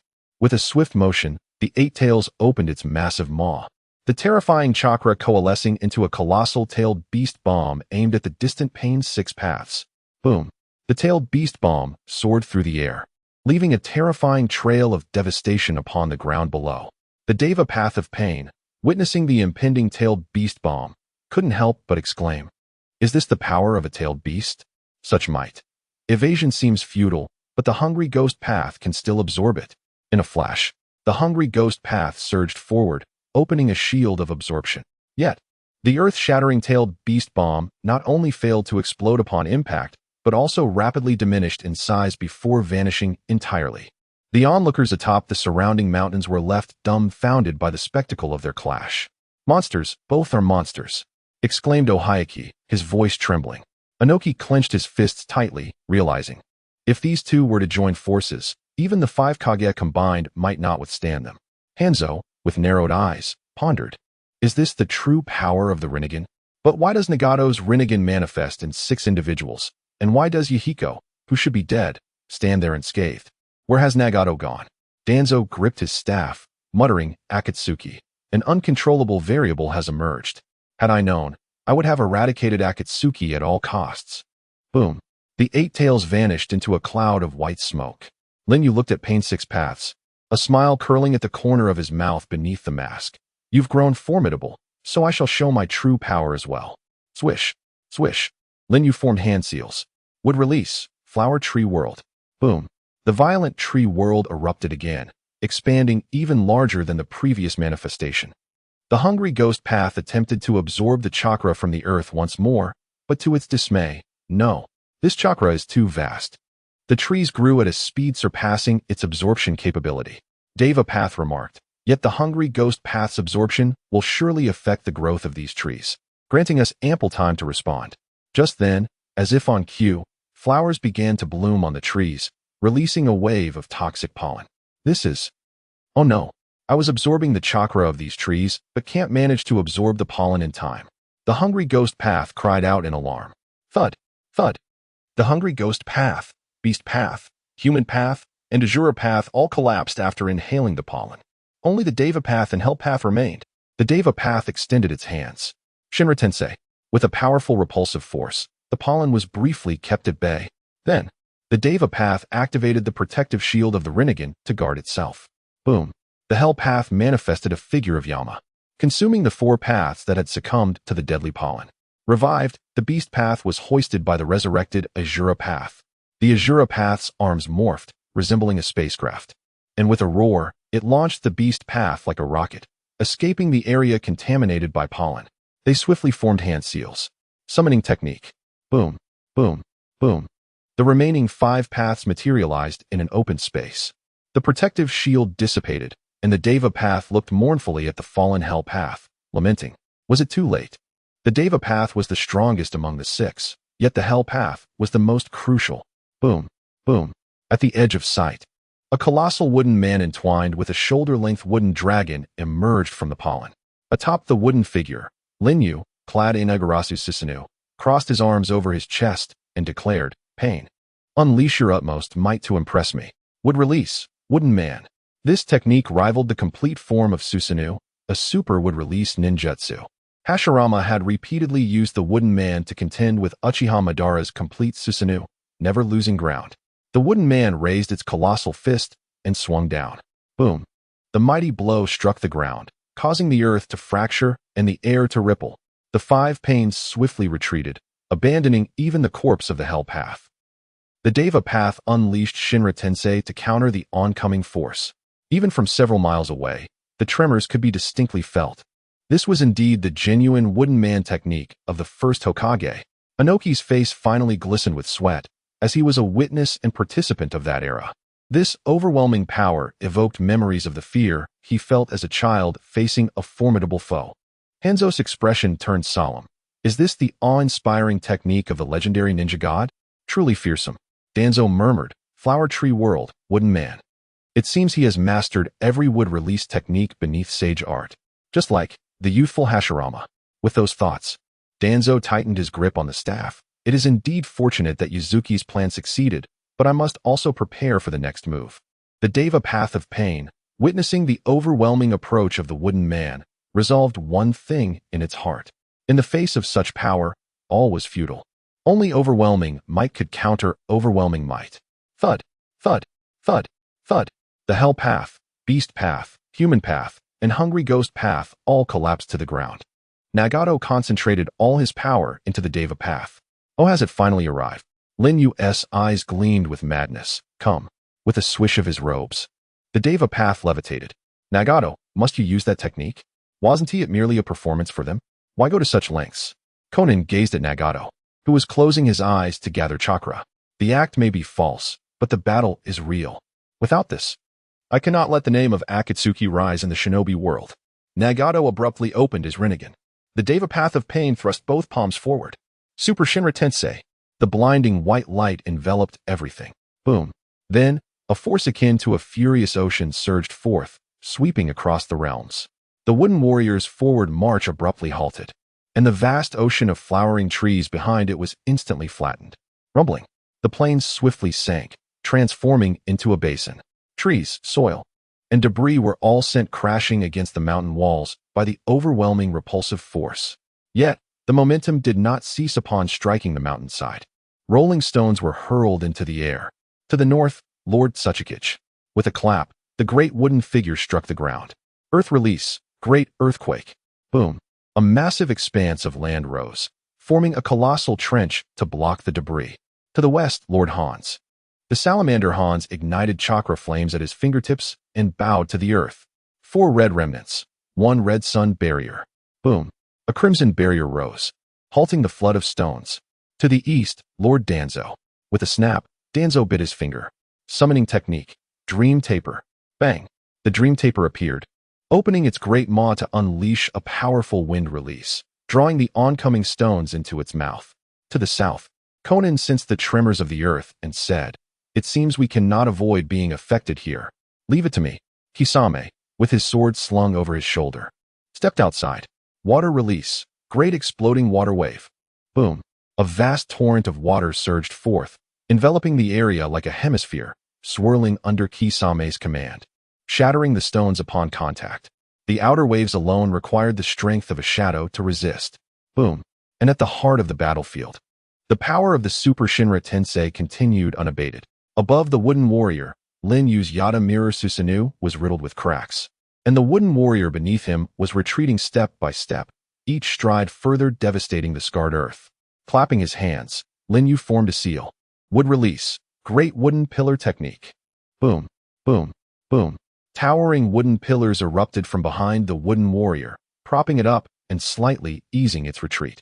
Crack, crack. The Yada Mirror Susanoo continued to fracture, on the brink of collapse. Should I abandon my defense and directly activate the penetration mode? Lin Yu's expression grew serious. But then he thought, no? If the wooden warrior and Susanoo are destroyed by Pain's strike, Where would my face be in the future? Veins bulged on Lin Yu's forehead as he clasped his hands tightly to his chest. Would release. Infinite Forest Realm. Infinite Forest Realm means an endless birth of trees, continuously sustaining the growth of the forest without concern for chakra consumption. Theoretically, as long as chakra does not run out, the forest will never cease to grow. Boom, boom, boom. In the vacuum created by the wooden warrior's resistance, countless trees erupted from the earth, forming a buffer zone. The back of the wooden warrior collided with the forest, finally coming to a halt. With a sudden brilliance in his eyes, Lin Yu's gaze transformed into a kaleidoscope, blood vessels bursting forth, his ocular power surging. The near-collapsed Yata Mirror Susanoo once again forged its proud armor. Boom, boom, boom. Thus, a minute passed, and the Super Shinra Tensei finally came to a complete halt. As the dust settled, Pain's Deva Path gazed at the wooden warrior. Only a few hundred meters away, in disbelief. It actually endured? Indeed. The formidable power capable of obliterating Konoha in a single strike was wholly withstood by Lin Yu, who combined would release with the strength of Susanoo. Boom. The wooden warrior fulfilled its mission, kneeling on one knee, still maintaining its proud stance. Swish. The Yata Mirror Susanoo dissipated. Let us engage in a true battle. A smirk crept onto Lin Yu's lips as he grasped the Uchiha fan from behind and leapt down from the wooden warrior's head, charging towards Pain's Deva Path. After the Super Shinra Tensei, the Deva Path's power would remain in a state of vacuum for a time. Not good. The Deva Path hurriedly retreated. The Animal Path, Azura Path, Hungry Ghost Path, and Human Path rose to meet him. The Animal Path quickly formed seals. No way. As Lin Yu dashed forward, his left eye suddenly focused on the Animal Path's head. Kamui. Swish. Space distorted, and the Animal Path's headless body fell to the ground. After eliminating the Animal Path with Kamui, a sharp pain surged through his eye, blood trickling from the corner, his vision momentarily blurred. Lin Yu covered his eyes, and after a brief adjustment, his sight gradually returned to clarity. Lin Yu murmured, "My ocular power is depleted. The kaleidoscope can no longer keep up with the Hashirama body." Suddenly, the Azura Path sprouted 3 heads and 6 arms, its massive hands ripping off its cloak to reveal a fully mechanized body. Directing a fist towards Lin Yu, who stood several meters away. Mechanized rocket fist. Boom, boom, boom. Lin Yu did not activate penetration mode, but instead maneuvered while running, evading the trajectory of the rocket mechanisms. Swish, swish, swish. The mechanized rockets adjusted their course, closely pursuing Lin Yu. A smirk appeared on Lin Yu's face as he abruptly changed direction toward the Azura Path. Then, just before the mechanized rockets struck his back, activated penetration mode. Whoosh, whoosh, whoosh. The rockets passed through him, striking the Azura Path directly. Boom. Amidst the explosive flames, the battered Azura Path crashed heavily to the ground. Crack, crack, crack. Lightning blade coalesced in Lin Yu's right hand, transformed into an inky blackness infused with Kamui's power. Die freak. Lin Yu charged forward. Kamui lightning blade. Crack. Swish. The moment the lightning blade struck, a Kamui vortex appeared, ensnaring the Azura Path in the fabric of time and space. Simultaneously, the Human Path launched a surprise attack on Lin Yu, its method deceptively simple, merely reaching for Lin Yu's shoulder. Yet the effect of the technique was terrifying. Upon grasping the target, the Human Path soul extraction technique could draw the soul from its body. If no external force intervened, the victim would inevitably perish. Understanding the abilities of Pain's 6 paths all too well, how could Lin Yu be unprepared? As he unleashed the Kamui lightning blade on the Azura Path, his peripheral vision had already tracked the Human Path's movements. He swiftly swung the Uchiha fan behind him. Clang! The Human Path's hand struck the fan. Lin Yu stomped the ground, and a tree trunk erupted beside the Human Path, binding it as Lin Yu leapt backward. Fire release, great fireball technique. In mid-leap, he expelled a fireball from his mouth, striking the Human Path and igniting the surrounding trees. With basic wood release and fire release, Lin Yu could execute these techniques without seals, cleverly combining them to eliminate the Human Path. The Animal Path, Azura Path, and Human Path were all vanquished. Only the Hungry Ghost Path remained before the Deva Path. This entity, capable of absorbing all ninjutsu, was no easy foe. With my ocular power depleted, I must reserve Kamui for now. Thus, to defeat him, I must rely solely on taijutsu, but the shared vision of the Rinnegan is also troublesome. Very well then. Lin Yu calculated in his mind, stowing the fan and forming seals with both hands. Ninja art would release shadow clone. Whoosh, whoosh, whoosh, whoosh. 4 would release shadow clones emerged, surrounding the hungry ghost path. You have 2 pairs of eyes, so I will use 4 would release clones to deal with you. Thud, thud, thud, thud. The 4 would release clones launched an assault on the hungry ghost path. However, the hungry ghost path swiftly formed seals. That seal. Lin Yu frowned. The hungry ghost path completed its seals, clapping its hands fiercely. Wind release. Gale palm. Bang. 1 would release clone was sent flying with a heavy blow. The Deva path also formed seals. Water release. Water chaos wave. Whoosh. A powerful jet of water abruptly severed the unsuspecting wooden clone. Truly unexpected. Lin Yu had never anticipated that pain would suddenly employ conventional ninjutsu. However, upon reflection, he realized, I have been overly cautious about the capabilities of the Rinnegan. I nearly forgot that Nagato mastered 6 chakra nature transformations, including the Young attribute. By the age of 10, allowing him to employ thousands of ninjutsu techniques across the 6 elemental styles, as well as all mainstream ninjutsu. The 6 paths of pain are not merely puppets controlled by Nagato. They are ninjas capable of utilizing all forms of ninjutsu. They can use ninjutsu and absorb it as well. Thus, in such a scenario, it requires some clever thinking. Lin Yu calmly analyzed the situation. First, he needed to obscure visibility. Yet, the Preta path can absorb all ninjutsu and chakra, so the mist jutsu would likely be absorbed as well. Therefore, something non-chakra and non-ninjutsu should suffice. Lin Yu retrieved a smoke bomb from his ninja tool pouch. If shuriken can be multiplied through shadow clones, then logically, other ninja tools should be able to do the same. Lin Yu tossed the smoke bomb into the air. Pain thought to himself, a smoke bomb? Is he attempting to obscure visibility with a non-chakra method? But with just one. Suddenly, Lin Yu formed hand signs. Ninja art, smoke bomb shadow clone. Boom, boom, boom. The smoke bomb multiplied midair, producing a staggering 100 bombs. Pain gasped in shock. What? Boom. The smoke erupted, creating a thick cloud. The Preta path formed hand seals, preparing to dispel the smoke with wind-style ninjutsu. But Lin Yu's wooden clone seized the opportunity to launch an attack. Bang, bang. The sounds of fists and feet colliding echoed from within the smoke. Lin Yu recalled the moment when Naruto utilized the Sage Mode's Frog Kata to defeat Pain's Preta path.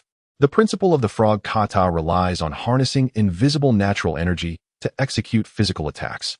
Yet, even physical attacks, in essence, are a form of chakra. Why would they be effective against the Preta path? Lin Yu's thoughts raced. Because even if it's a chakra attack, as long as the Preta path hasn't had the chance to activate its absorption barrier, it would still be effective. Buzz. Purple chakra enveloped Lin Yu's arm as he plunged into the smoke, closing his eyes and using his hearing to detect the sounds of the clones battling. Found it. Lin Yu suddenly leaped up, delivering a powerful punch. Boom. He struck the Preta path's chest, the force of his blow driving it into the ground, causing the earth to crumble beneath. Wood release. Diamond wood technique. A tree trunk erupted from the Preta path's chest, tearing through its form, transforming it into a towering tree. First, with overwhelming strength he inflicted damage, then infused it with wood release power to cause roots to grow within, ripping through its body. A brutally savage wood release technique. Oh, even Pain, devoid of pain perception, let out a chilling scream. Whoosh. As the smoke cleared, Lin Yu charged towards the isolated Pain's Deva path, extending his hand. It's over. Suddenly, a black rod sprouted from the Deva path sleeve, thrusting towards Lin Yu's shoulder. Humph.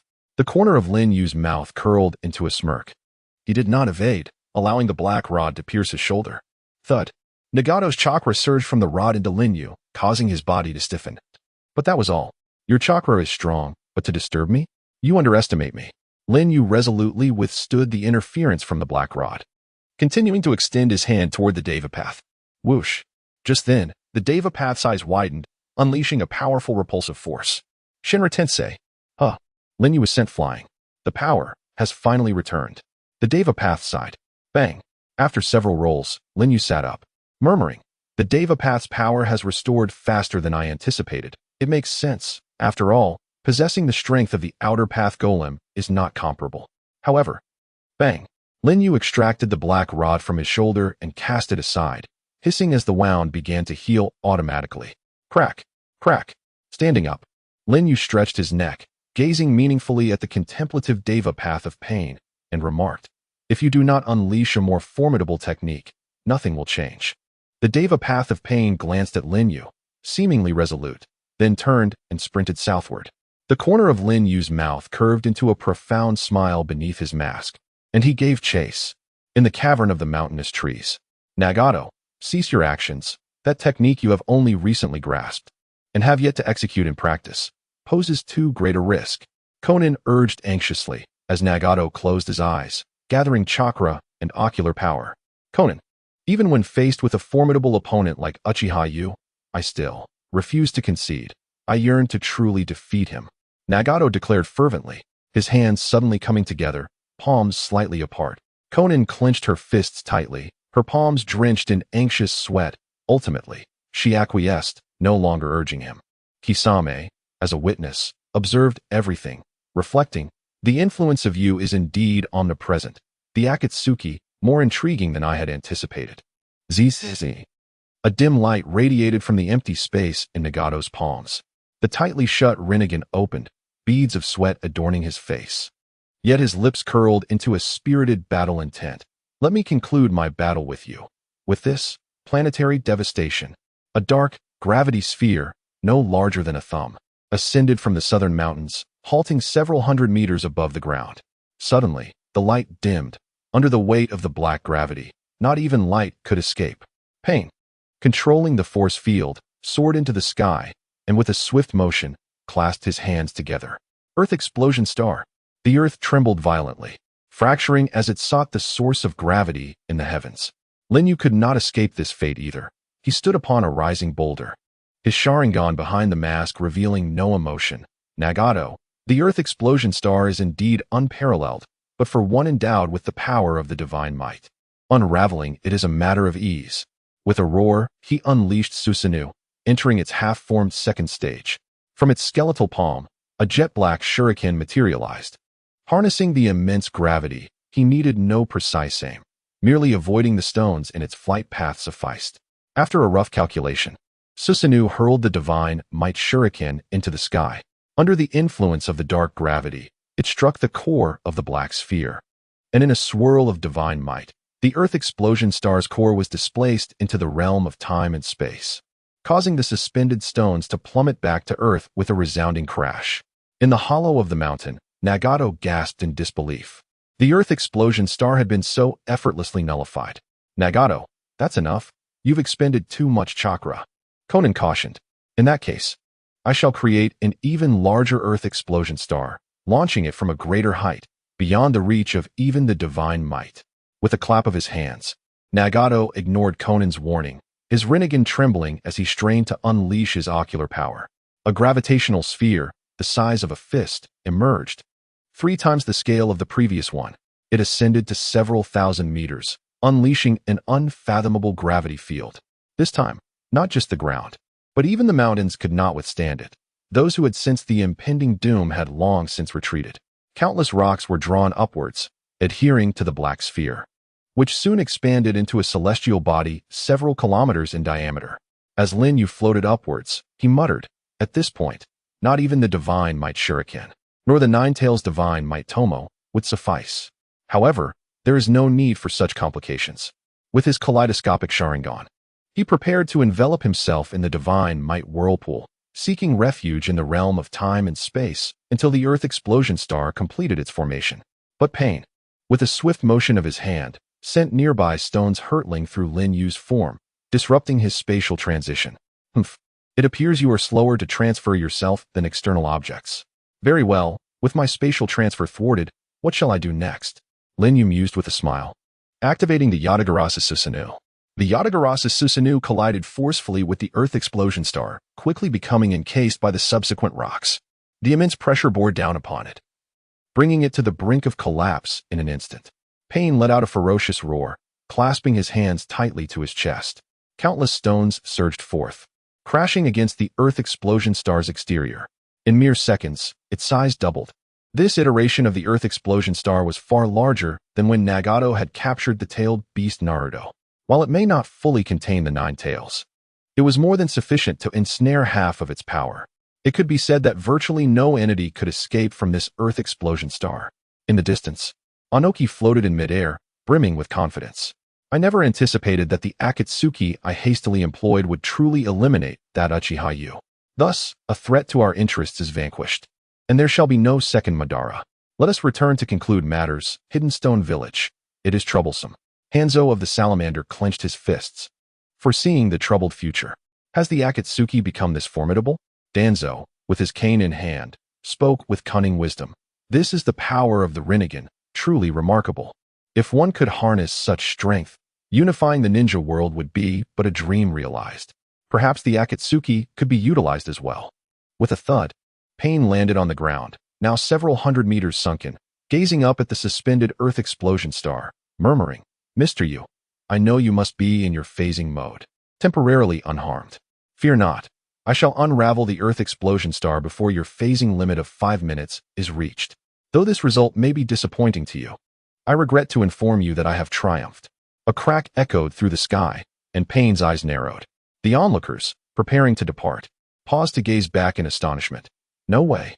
A fissure opened in the Earth explosion star, and the Yatagarasu Susanoo emerged, wielding an enormous dark gray sword that appeared to shimmer with motion. Clearly, this was no ordinary weapon of Susanoo. The blade extended to an absurd length, likely more than twice the size of the Yatagarasu Susanoo itself. With swift motions, he cleaved through the Earth explosion star as if it were mere tofu, causing it to shatter into countless fragments. Yet in the void remained mirror-like rifts, remnants of the sword's passage, which only settled moments later. Rather than merely cleaving the Earth explosion star, it seemed to have severed space itself. Susanoo, third artifact, 10 Directions, Divine Sword. The sword encapsulated the pinnacle of divine might. Wherever its edge touched, space would be cleaved apart, encompassing all within that realm, including the Earth explosion star. Pain gazed at the sky, silent for a prolonged moment before exclaiming, "Mr. Yu, you possess strength beyond measure." The ground trembled as stones rained down with a thunderous roar. Within the Yatagarasu Susanoo, Lin Yu bled from his eyes, stating, "This power, I have never displayed to anyone before. Nagato, you have performed admirably. You deserve praise." Raising the 10 Directions Divine Sword, he unleashed a frenzied assault downward. 10 Directions Divine Slash. The waves of the sword surged forth, each imbued with the force of destruction, capable of obliterating all barriers. Should even the slightest resistance arise, the embedded divine might would trigger, transferring the obstruction to another dimension. This was the most potent Susanoo utilizing the strongest artifact to execute the ultimate sword technique. 10 Directions, Divine Slash. Be obliterated. The overwhelming waves of the sword descended, but Pain did not intend to remain passive. He immediately manipulated the force field, hurling the countless boulders from the disintegrated Earth explosion star skyward. Boom, boom, boom. Yet the boulders were obliterated, the sword waves unrelenting. Pain clasped his hands together, committing to a final gambit. Super Almighty Push. A blinding light illuminated all, causing the earth to sink once more. The oncoming waves of the sword collided with the formidable repulsive force of the Super Almighty Push, finally halting their advance, triggering the divine might's power. Swish, swish, swish. In the sky, dozens of divine might whirlpools resonated, distorting the repulsive field of the Super Almighty Push. It was no longer mere repulsion. It had morphed into a chaotic force field, erupting in all directions. Boom! In midair, the Yatagarasu Susanoo was instantly obliterated, forcing Lin Yu into phasing mode. Pain, too, faced a grimmer fate, as his body was torn apart at a molecular level, as if struck by dust release. However, the chaotic force field did not dissipate with the demise of the heavenly path, akin to a wild stallion that has long escaped control. Boom, boom, boom. Under this chaotic force field, the earth twisted and undulated, perpetually altering its form like clay in the hands of a child. The sky roared with thunder, and due to the disorder of the force field, the climate was also affected. Boom, boom. The thunderous downpour cleansed the earth, while hurricanes wailed in the heavens. This scene of destruction persisted for a full 5 minutes before calming, coinciding perfectly with Lin Yu's critical point of penetrating mode. Had it continued even a moment longer, Lin Yu himself would not have been spared. He adjusted his breathing, surveying the battlefield, reminiscent of a Picasso painting, before shifting his gaze towards the southern mountain. Among the 4 mountains, the southern one was the least damaged, yet it had been nearly flattened by half, leaving only a solitary peak standing. When Lin Yu had been struck by the black rod earlier, he had utilized the chakra flowing into his body to ascertain the approximate location of Nagato. Although not as precise as reverse tracking in Sage mode, deducing from the terrain, he concluded that Nagato's true body lay in that position. Lin Yu murmured, "Nagato, you have the capacity to draw out 80% of my current strength. You truly are worthy of cultivation. Once I acquire the eternal Manjiki Sharingan, your Rinnegan should also reach another realm. At that time, let us engage in a battle once more, not against Pain's 6 paths, but against your true self." Whoosh! Lin Yu vanished into the swirling vortex of Kamui, opting not to return immediately to the hidden village of darkness. For the strain on his ocular power from this battle was immense. He needed to recuperate in the space-time realm, allowing his throbbing eyes to heal. In a hollow tree, Nagato panted heavily, beads of sweat rolling down his cheeks and spine. Throughout this battle, he had recklessly employed the abilities of the Rinnegan's 6 paths, even restarting Pain's 6 paths and executing 2 earth-exploding stars and 2 almighty pushes. Even with the vast chakra of the Uzumaki clan and the outer path residing within him, Nagato had reached his limits. "You have fought valiantly, Nagato," Konan said, her heart aching for him. Nagato replied, "It is I who have lost. In terms of technique application, battle experience, and chakra quantity, I have been thoroughly bested. Mr. Yu's strength is unfathomable, far beyond what I can contend with at this moment. But next time, I shall not be defeated." "Nagato." Konan's expression was somewhat complex. "Let us return. This battle has opened a path for Akatsuki, and soon, powerful individuals will come seeking us. I must prepare myself to the best of my abilities to command their respect." Nagato asserted. "Understood." In a certain area of the land of Earth, the 13th Demolition Squad of Awagakure had just completed a mission when a silver-haired youth, carrying a scroll, obstructed their path. "Who are you?" the leader of the Demolition Squad demanded. "I am Shin, the demolition genius of Awagakure. I have been waiting for you for a long time." As he spoke, Otsutsuki Mangetsu drew forth a blade from the scroll, equipped with an explosive scroll. "This is the exploding blade, Misty Spray. You are one of the 7 ninja swordsmen of the mist." Otsutsuki Mangetsu. Shin exclaimed in surprise. "To correct you, I am a former member of the 7 ninja swordsmen." Otsutsuki Mangetsu replied arrogantly, charging forward. Rumbling. After a fierce exchange, the ground was left scarred from the explosions. But cursed. Thud. The battered Shin collapsed. Gurgle. The ground was blasted into 7 or 8 puddles that coalesced into humanoid forms. Otsutsuki Mangetsu wiped the sweat from his brow, murmuring, "What a troublesome affair. But this should fulfill the task assigned by Lord Shadow." Suddenly, the sky inexplicably began to rain. Otsutsuki Mangetsu felt the raindrops, and his expression grew grave. "This is the secret technique of Kirigakure, Rain Cutter. Have those troublesome individuals arrived?" Rain Cutter is a secret technique that can weaken all ninjutsu and chakra. In this rain, the unique water transformation ability of the Otsutsuki clan could not be utilized. This technique has long been mastered by the Pursuit Ninja Corps of Kirigakure.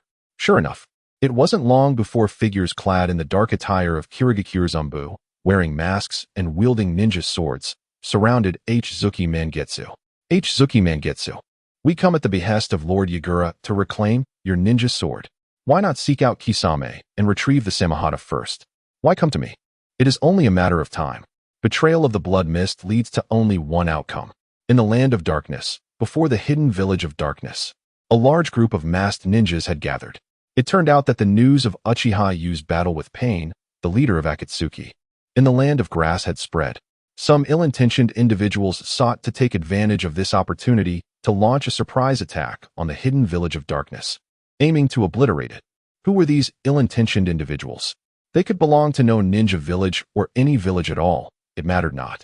To the hidden village of darkness, they were invaders. With Shadow Uchiha Yu absent, this presented a prime opportunity to annihilate the hidden village of darkness. Our orders are clear. Regardless of whether they are ninjas or civilians, young or old, all must be slaughtered. To send a message to the entire ninja world about the fate of those who joined the hidden village of darkness. The leading masked ninja spoke coldly. Indeed, if such a thing were to occur, the hidden village of darkness would be utterly finished, and no one would dare to join. Just then, A peculiar-looking figure appeared before these invaders. Who is this? A mere lackey of the hidden village of darkness? They halted, gazing at the unusual figure before them, their voices laced with disdain. However, this peculiar figure posed a bizarre question. Discomfort? Yes, discomfort. Do you know what discomfort feels like? Well, I guess.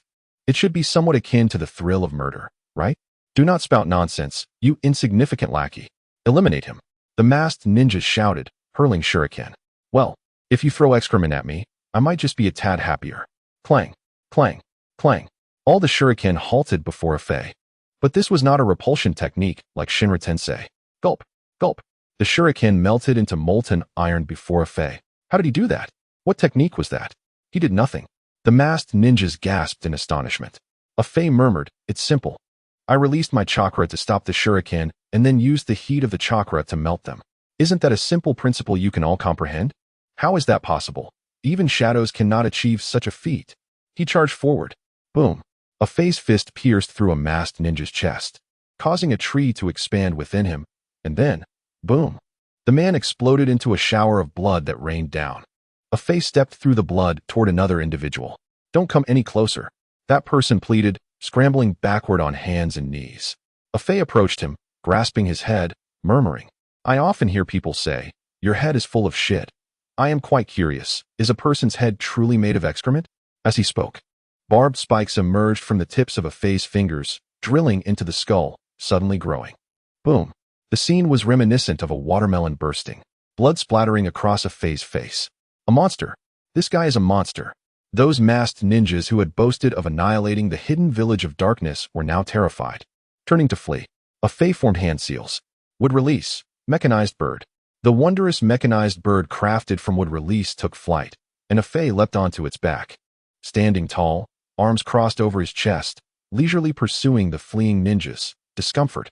What exactly is that feeling? No one dared to respond, merely fleeing with greater desperation. A fei remarked, is the answer to this question truly so difficult to articulate? Suddenly, a series of sharpened wooden branches shot forth from the holes beneath the wings of the mechanical bird. Several individuals in the rear were struck and collapsed. A fei formed a hand seal. Wood release. Insertion technique. The wooden branches sprouted barbs, piercing forth from within, creating a scene too horrific to behold. The mechanical bird continued its pursuit, and a fei inquired, let us pose a different question. Who sent you? It's Danzo. One person stammered in response. Danzo? His subordinates shouldn't lack such resolve. Well, it matters not. Those destined to die will simply have this debt recorded against him. A fei remarked nonchalantly. With a snap, the mechanical bird's mouth opened wide, and a wooden crossbow bolt was launched. A fei declared, this is my invention. Wood release, laxative technique. It may cause some discomfort, but relief will come swiftly. Bang! The bolt flew forth, its tip separating mid-flight, disintegrating into 8 secondary bolts that continued onward. Once again, they split, transforming into 64 tiny third-level bolts, accurately striking the anuses of 64 ninjas ahead. It hurts, it really hurts. They all fell to the ground, writhing in agony as they attempted to extract the branches, which seemed rooted and immovable. A fei raised 2 fingers to his chest. Would release, floral tree realm. Then, the rooted branches quickly began to sprout and flourish, revealing flower buds that emitted a foul stench as they bloomed. The heartrending cries echoed beneath the sky, but within mere seconds, silence enveloped the scene. A fei leaped down from the mechanical bird, standing amidst the corpses as if awaiting something. Suddenly, a swirling vortex manifested, and Lin Yu, upon landing, furrowed his brow, saying, what a terrible stench. Oh, you've returned, a fei replied. What is this situation? Lin Yu asked as he surveyed the grim scene. As you can see, these fellows attempted to cause chaos in the village while you were away, but I have dealt with them accordingly, a fei explained. Did you ascertain the identity of the mastermind behind this? Lin Yu inquired. A fei casually replied, they mentioned it was Danzo. Whether that is true remains uncertain. Lin Yu pondered, approaching a corpse to remove its mask, revealing a face twisted in indescribable agony, suggesting a brutal death. Instead of concerning himself with the manner of death, Lin Yu examined the forehead protector, which bore the insignia of the Leaf Village. This is too contrived, clearly. They intended to smear our reputation and implicate the Leaf Village upon failure. Lin Yu stroked his chin, murmuring, "They harbor animosity towards us, as well as the Leaf Village. Could it be the work of those from the Cloud Village?" Yet, this hardly aligns with the style of the Fourth Raikage, though simplicity of mind does seem to resonate. After a lengthy pause, devoid of clarity, Lin Yu shook his head. "Never mind. They are but ants, mere specks of dust. They are coming."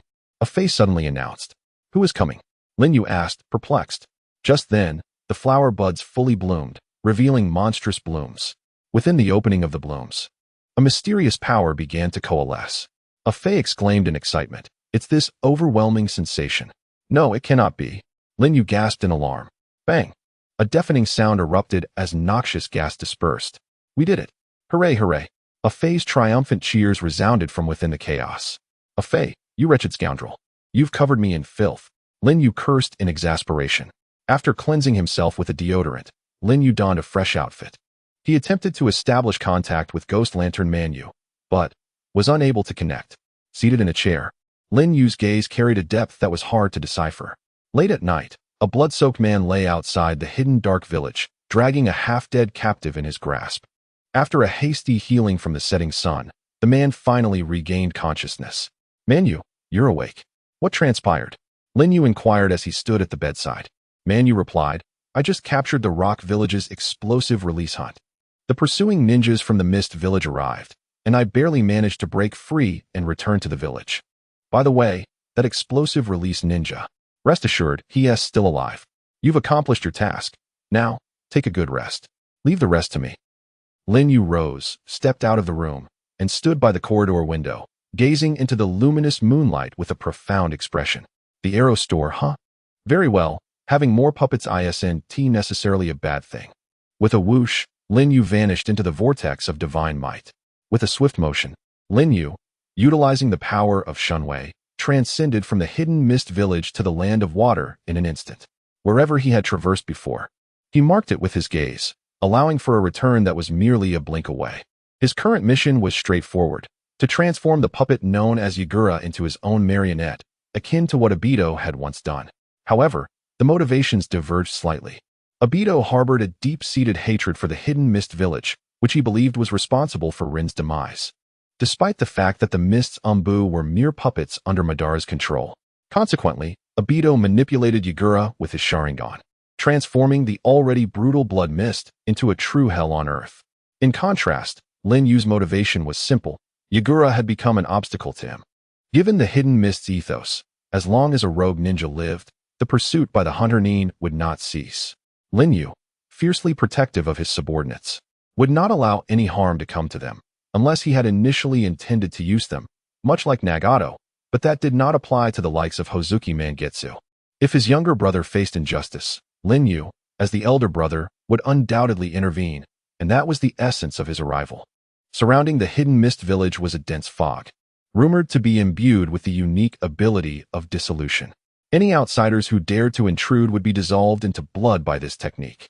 This was also the reason why the hidden mist had not deployed perceptive barriers, confident that invasion was impossible. Unfortunately for them, this was ineffective against Lin Yu. It took him merely 4 minutes to traverse the thick mist, even less than the 5-minute limit of his penetrating mode. After 4 minutes, Lin Yu emerged from the fog, successfully infiltrating the depths of the hidden mist village. He disregarded everything, his gaze fixated on the deep blue tower at the far end, which was none other than the Water Shadow's residence. After marking his target, he activated Shunwei and descended beneath the Water Shadow's mansion, boldly entering through the entrance. For reasons unknown, there was an absence of guards. Ascending the steps, the light dimmed and the air grew increasingly humid.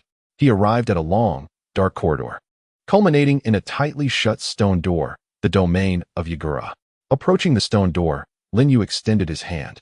Indeed, it was as he felt, power and ever-expanding force. Suddenly, an eerie laughter emanated from beyond the stone door, causing Lin Yu to momentarily halt before pushing against it. The door creaked open, revealing an unsettling sight within. Yagura sat upon a stone chair, head bowed, oblivious to Lin Yu's arrival. His left arm was severed, replaced by a grotesquely large limb, adorned with spikes. It was unmistakably not human. From this arm emanated a horrifying chakra, the chakra of the Three Tails. Lin Yu pondered, what is this? Has the Three Tails resurrected? No. It cannot be so. He quickly gathered his thoughts. Indeed, the chakra of tailed beasts often lingers in fragmented forms throughout the world. The horns of the 8 tails, its tentacles, and the golden and silver horns of the Cloud Village, having once resided within the 9 tails, thus obtaining a portion of its chakra. The 3 tails, having long inhabited the lakes of the Land of Water, made it unsurprising that the hidden Mist Village had dealings with it. During these dealings, acquiring a limb from the 3 tails was entirely plausible. A tailed beast's severed body can regenerate. However, the lost parts still harbor substantial chakra. Lin Yu mused, So that is it. Having lost an arm, he compensates with the limb of a tailed beast to gain a semblance of Jinchuriki power. Although repulsive, it is indeed a feasible strategy. Upon hearing this, Yagura lifted his head. The left side of his face bore spikes akin to those on the monstrous arm, and his left eye had transformed into a crimson orb reminiscent of the 3 tails gaze. Upon noticing Lin Yu at the doorway, Yagura sneered, Uchiha Yu? Lin Yu replied solemnly, It seems you are quite lucid. You must understand why I have come. Yagura retorted coldly, Hozuki Mangetsu, Kisame Hashigaki. The rogue ninjas of the Hidden Mist. They betrayed our village and absconded with its treasured blade. As the architect of the Blood Mist, I shall not permit such transgressions.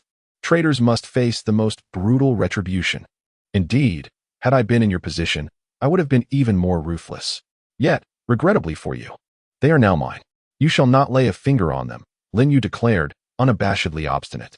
Uchiha Yu, do you believe you can leave here alive today? Yagura's chest swelled as he unleashed the water release. Water severing wave. Lin Yu countered with an equally potent water severing wave, nullifying Yagura's assault. Knowing that you harbor the chakra of a tailed beast, I cannot eliminate you, for I am a perfectionist. Lin Yu remarked, unfazed. Fool! Yagura bellowed. With a rumble, crimson, translucent tailed beast chakra surged forth from him, compressing into a fiery red cloak, 3 tails swaying behind him, transforming him into a diminutive version of the 3 tails. The commotion caused the Water Shadow's mansion to tremble slightly, yet not a tile fell. Lin Yu mused, A room reinforced by seals. With a roar, half-tailed beast Yagura opened his mouth, releasing scalding steam. Indeed, in this confined space, I shall unleash an unceasing barrage of saturated attacks. Your fate is sealed, death. With a swift motion, the tailed beast chakra coalesced in Yagura's mouth, forming a small tailed beast ball. Boom! The tailed beast ball was launched, covering a short distance in an instant. The ensuing explosion filled the confined space. As the blast receded, Yagura shielded himself with the 3 tails arm, bracing against the detonation. Lin Yu, adorned in half of a Susanu's skeletal frame, rapidly repaired and perfected the destroyed portion. Coral palm. Yagura lunged violently, slamming his arm against the Susanu. Crack! Crack! At the point of impact, coral erupted and swiftly spread across the entire Susanu. With a forceful tremor from Yagura's palm, the Susanu shattered into fragments. Clap! Lin Yu clasped his palms together at his chest. Wood release. Thorn killing technique. Several vine-like wooden tendrils sprouted from Yagura's feet, ensnaring him tightly. Damn it! Damn wood release. Yagura seethed with fury. Lin Yu remained calm, altering his hand seals, a character materializing in his palm. He leaped forward, striking Yagura's chest, retracting a chakra thread as he retreated. Wood release. Ear-catching bind. Yagura cried out in agony as the tailed beast chakra within him was swiftly suppressed by the wood release, the tailed beast cloak peeling away to reveal burnt skin beneath. Jinjutsu, Sharingan, full activation. Become my captive, 4th Mizukage, Yagura. With that, Lin Yu's eyes transformed into the mesmerizing pattern of the Manjiki Sharingan, concentrating all of his ocular power into the Genjutsu. Bang! Yagura's eyes widened in shock, followed by intense struggles, until he ultimately lost focus. Thus, the 4th Mizukage Yagura succumbed to Lin Yu's formidable Genjutsu. Though this Genjutsu could not compare to the likes of Kotoame Tsukumi or Tsukuyami, it was not something ordinary means could disrupt. It would compel Yagura to make decisions advantageous to Lin Yu. Before the dazed Yagura, Lin Yu rubbed his slightly swollen Sharingan, recognizing that applying enduring Genjutsu control on a master like Yagura was no trivial feat, necessitating immense ocular power. Lin Yu sensed that as the power of his Manjiki Sharingan intensified, the side effects grew more pronounced. Even with the cells of Hashirama Senju, it became increasingly challenging. After all, the Manjiki Sharingan bore the curse of gradual blindness. Lowering his hands, Lin Yu murmured, "Once, Obito possessed but one eye. Indeed, he turned misfortune into fortune." As the side effects were nearly offset by the cells of Hashirama, were he to have possessed two eyes, he would have surely succumbed to blindness by now. Lin Yu vanished into the swirling vortex of Shunwei, leaving behind the already reduced puppet, Shikura. In the time that followed, everything in the Hidden Mist Village remained unchanged, seemingly indistinguishable from the previous realm of Blood Mist. Only the pursuing ninja forces had ceased their hunt for their own renegade. On a bridge in the village, a girl clad in a blue robe leaned against the railing, her emerald green eyes peering through the mist towards the Water Shadow Manor, reflecting a depth of thought beyond her years. Her right eye was partially concealed by her bangs, hinting at a beauty that cascaded down her back. Unfortunately, by the time her hair reached her waist, she would still be unmarried. She was Terumi Mei, a prodigious talent in the history of the Hidden Mist Village. Possessing chakra of 4 elemental natures, fire, lightning, earth, and water, along with the 2 powerful bloodline limits of dissolution and boiling. At the tender age of 16, she was a strong candidate for the next Water Shadow, holding immense prestige and influence among the younger generation, with Ao, one of her loyal followers, standing behind her. "Ao, don't you think the actions of Lord Water Shadow have been somewhat peculiar lately?" Terumi Mei's melodious voice floated back to Ao. "Indeed. But it must be due to Lord Shikura having transplanted the 3-tailed beast's arm. I've heard that tailed beast chakra can have certain berserk side effects," Ao replied, assuming the reasoning. "Not quite." Terumi Mei shook her head. "It's merely one arm of the 3 tails. It should not affect a master like the Water Shadow. I suspect there is more to it, Ao. Use your Byakugan to inspect the Water Shadow's chakra network." Ao's right eye housed a Byakugan obtained from a member of the Hyuga clan during the Great Ninja War. Hesitantly, he said, "Such an impolite act. If Lord Shikura were to notice." "Not to worry. I will create a barrier to conceal it," Terumi Mei assured him. "Understood, Byakugan." As Ao activated his Byakugan, the veins around his right eye bulged, allowing him to perceive the chakra flow within the Water Shadow's mansion, including Shikura's chaotic chakra flow in his brain. Suddenly, Ao exclaimed, This is... Lord Shikura's brain chakra network is in disarray, possibly controlled by an illusion." "Ah, I knew it." Terumi Mei's delicate hands clenched the railing, her beautiful eyes lost in deep contemplation.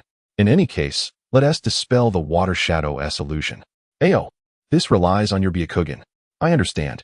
Ao responded earnestly.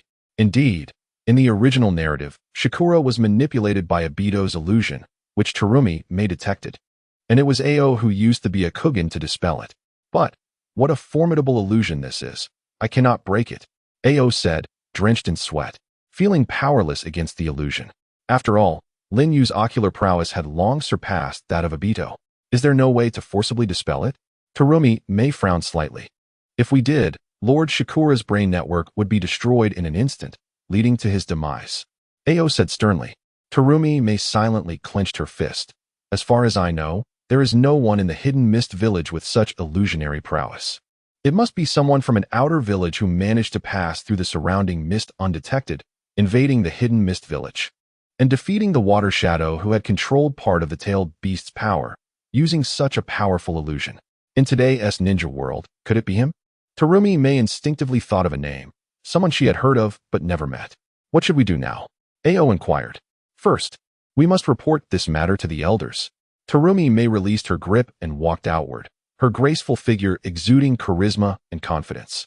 With Shikura under the control of an illusion, he could no longer serve as the Water Shadow, leading the Hidden Mist Village.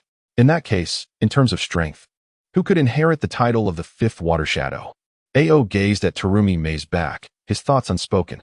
"Yes, I have come to realize that the era of the Blood Mist must come to an end." Terumi Mei's gaze was resolute. "In the hidden village of darkness, at Tianyu Pavilion.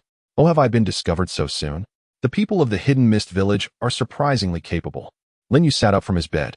"What's wrong, you?" Yuzuki Yukari also rose, her smooth skin on full display. "It's nothing. Another era may be coming to a close. This world, after all, still belongs to the youth." Lin Yu replied with a knowing smile. Yuzuki Yukari propped her chin on one arm, her beautiful eyes glancing at Lin Yu. "That old-fashioned tone, you sound like an old man." "Not at all. Am I not young?" Lin Yu's hand reached out from the covers. "Ah, how annoying." Yuzuki Yukari's cheeks flushed crimson, playfully hitting Lin Yu's shoulder. but he rolled over and pinned her down. I'll make you eternally youthful. Ah, you bad person. Yuzuki Yukari instinctively tightened her legs around Lin Yu's waist. And then, without further ado, a frenzy ensued. As dawn broke at the base of the waterfall in Tianyu Pavilion. Crack! A powerful bolt of lightning exploded, severing the cascading waterfall. And after several seconds, it resumed. Huff, huff. Yuzuki Yukari gasped heavily, looking at her bandaged, bruised right hand. Finally, I've learned it. Yes. After more than half a month of relentless training, she had finally mastered the A-rank ninjutsu known as Chidori. For a 9-year-old girl, this was nothing short of a miracle. Yukari, you are truly remarkable. Yuzuki Yukari gazed at her capable sister, pride shining in her eyes. Then, I should fulfill my promise and give her a gift. Lin Yu murmured as he turned towards Tianyu Pavilion. Entering a room within Tianyu Pavilion, Lin Yu reached towards the wall. Whoosh! An entrance appeared as the wall shifted, and Lin Yu walked straight in, approaching a box. It was a sealed box, accessible only to Lin Yu. Release. Lin Yu dispelled the seal and opened the box. Retrieving a glass container, and returned to the waterfall. Yukari, I promised that when you mastered Chidori, I would give you a gift. This is what I have for you. As Lin Yu spoke, the glass container slipped from his sleeve and was presented before her. What is this? Yuzuki Yukari gasped in astonishment. Inside the container was a Sharingan immersed in a green liquid. This was the left eye that Madara had after transplanting his Rinnegan to Nagato, preserved by Lin Yu after Madara's death. According to Obito, this eye belonged to Uchiha Kagami, the ancestor of Uchiha Shisui, who was a comrade of the third Hokage and Danzo. The other right eye was missing. Indeed, when Lin Yu taught Chidori to Yuzuki Yukari, he had already planned to give her a Sharingan, as the speed of Chidori might make it difficult to see the enemy's counterattack, necessitating the Sharingan for optimal effectiveness. By common logic, Lin Yu should not have passed on a technique with drawbacks to his sister-in-law, even if she seemed intent on killing her sister's husband. Is this appropriate? Yuzuki Yukari's expression was complex. Yukari, whether you accept it or not is your choice, Lin Yu replied. Yuzuki Yukari turned to her sister, who was staring intently at the container, her gaze filled with surprise, yet more composed than one would expect. I want it. After a moment, Yukari said, taking the container from Lin Yu's hands. However, you will need to replace your left eye. Lin Yu stated. It doesn't matter. Crack. To everyone's shock, Yukari directly removed her left eye, her closed eyelid now covered in blood, saying, please transplant it for me, brother-in-law. As the evening sun cast its glow, Yuzuki Yue gazed incredulously at her sister, suddenly realizing a profound truth. Her sister seemed lost in the joy of their reunion, oblivious to the changes that had overtaken her. The coldness that enveloped her was not merely directed at outsiders, but seemed to extend to Yue herself. A sense of unease settled in Yue's heart. Had Yuan truly transformed solely due to the bullying she endured in the Hidden Leaf? Or were there other, more sinister events that had transpired? Lin Yu cast a deep glance at Yuan before turning away. Come with me. We'll proceed with the transplant. Yue, you too. Your medical ninjutsu will be required. In the quiet of the room, Yuan lay on the bed, tranquil after receiving anesthesia. The left eye of Uchiha Kagami had been implanted into her left eye socket, while Yue employed her medical ninjutsu for subsequent care. Her heart weighed down with concern. Would everything be all right? Yuan was not of the Uchiha clan. Could she truly wield the Sharingan? Everything will be fine, Lin Yu reassured her. This Sharingan has been modified using Hashirama's cells. Once the transplant is successful, she will assimilate these cells, making her more compatible with the eye than any member of the Uchiha clan.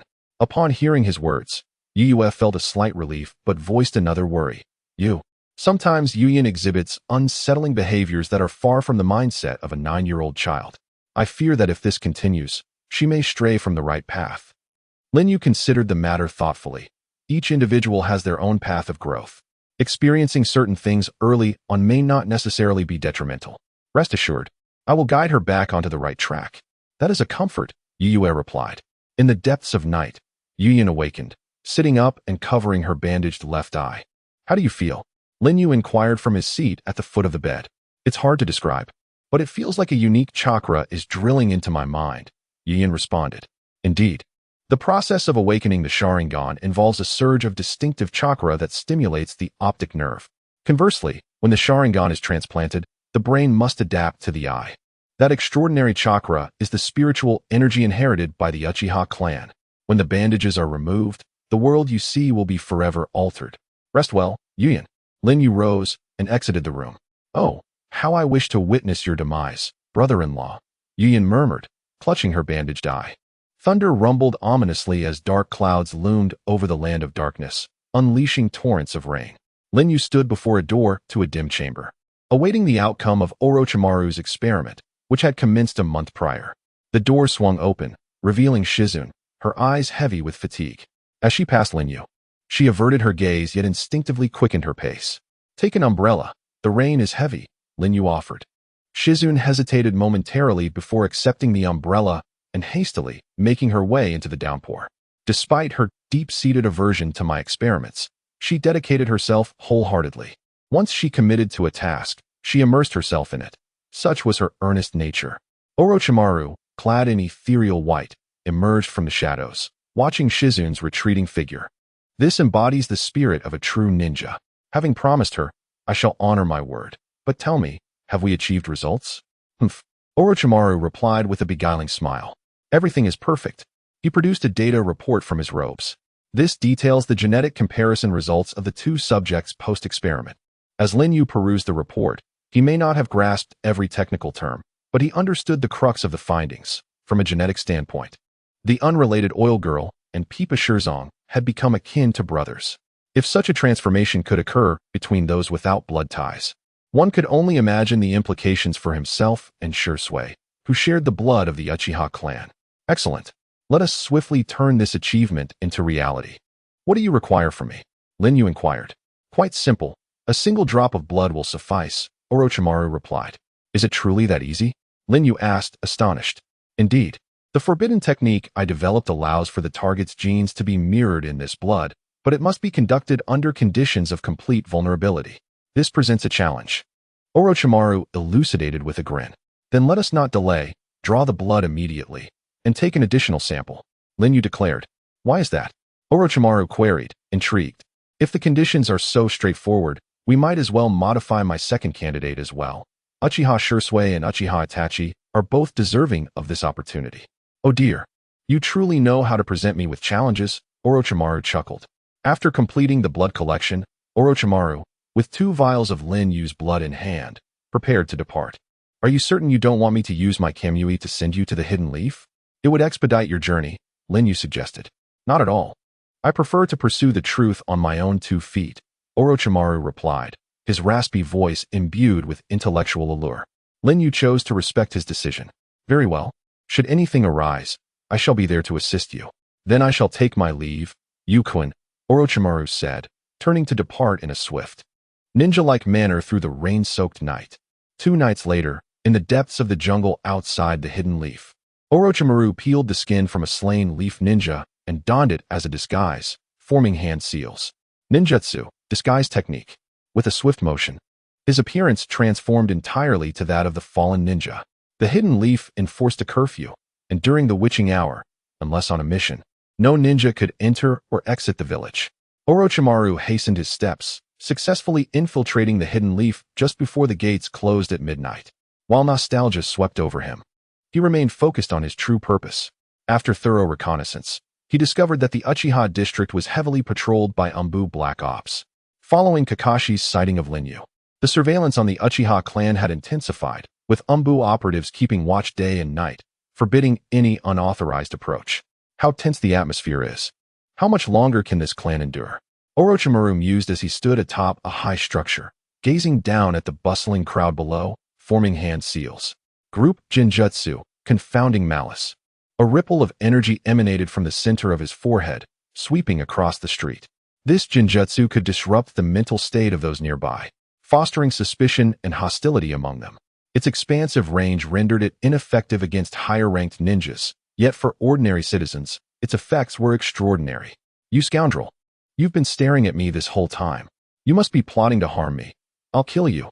Suddenly, the pedestrians halted, and chaos erupted as they began to brawl with one another. Hurry, we must act swiftly. The situation is critical. 10 minutes later, the Leaf's security forces received reports of a large-scale fight and mobilized entirely.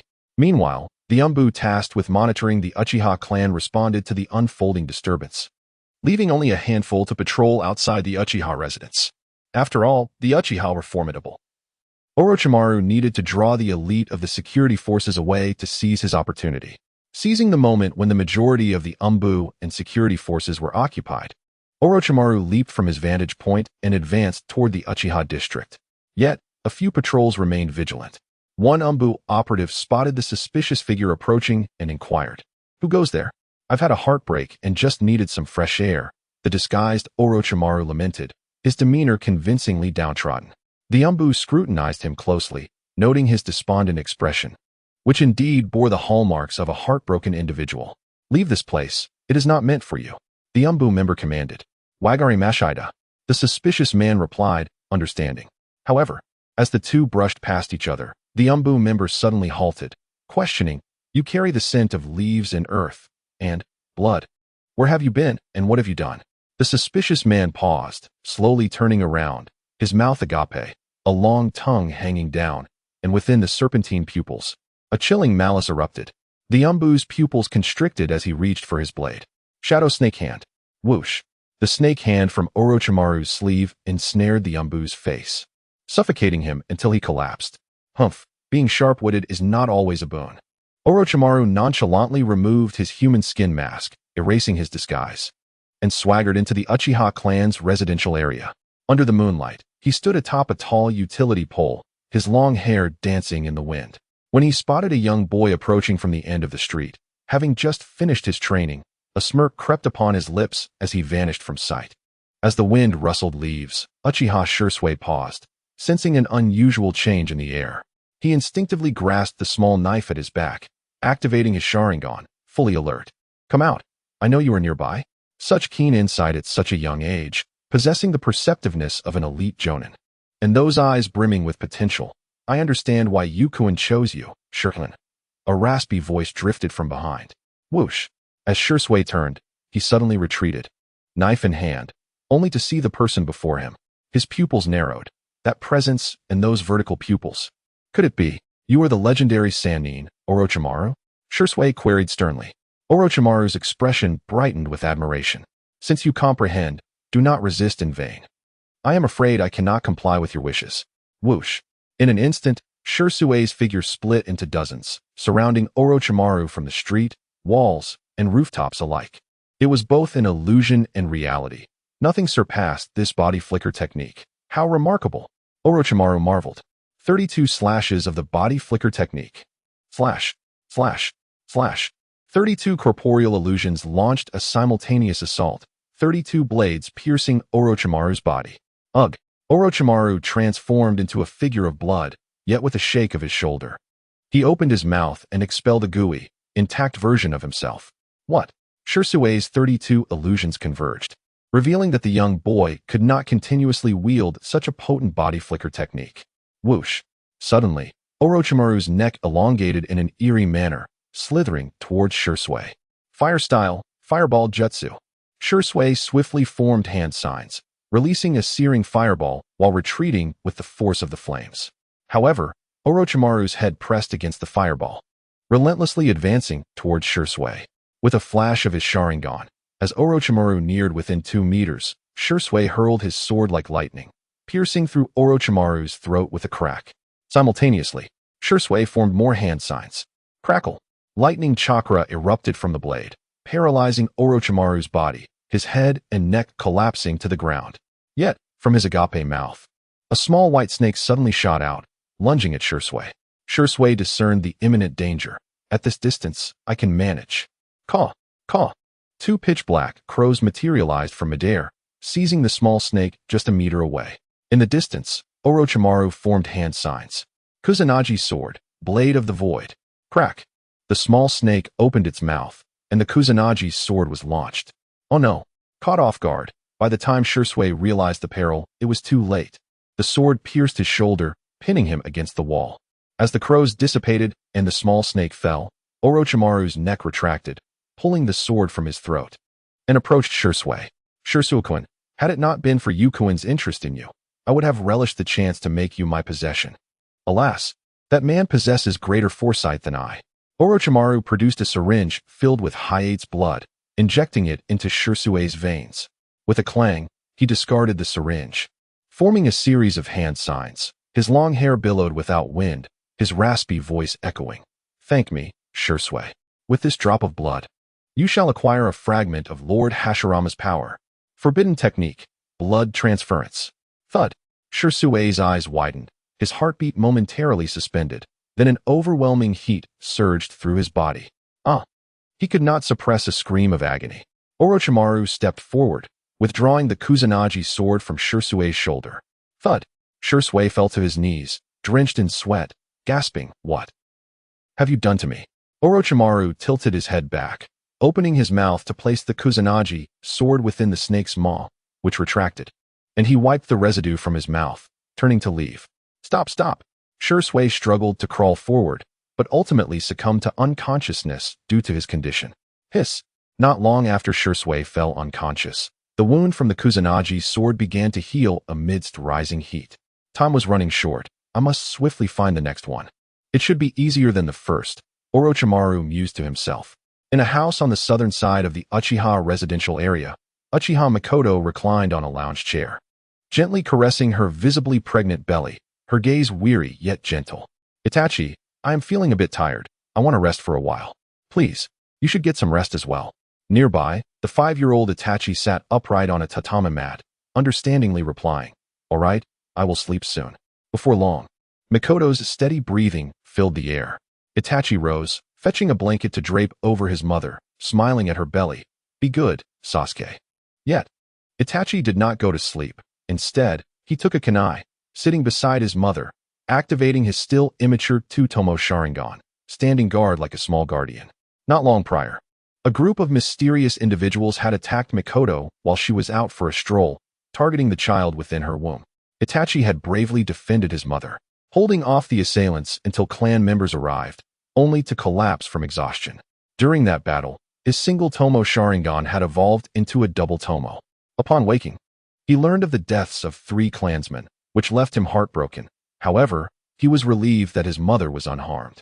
Since then, he had remained by her side, ever vigilant at the slightest disturbance. Itachi gripped his kunai tightly. The sudden brawl. Father and the others have rushed over, but this feels too unnatural, as if someone orchestrated it. I must protect my mother and Sasuke. Whoosh. Suddenly, a shadow with long hair, encircled by snakes, appeared against the paper-sliding door. Whoosh. Almost simultaneously, Itachi launched a shuriken, piercing the door paper. This is... Orochimaru gazed at the kunai, its tip mere millimeters from his forehead, astonishment evident in his serpentine pupils. Humph! Orochimaru chuckled and reached out, pulling the door open. Boom! A powerful fireball surged forth, striking Orochimaru and forcing him back. Itachi, now wielding his kunai, charged outside, his Sharingan swirling, locking onto Orochimaru perched on the eaves.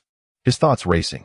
If those individuals intend to harm Sasuke, seeking to challenge my father's limits to instigate an internal conflict, they would likely disguise themselves or wear masks.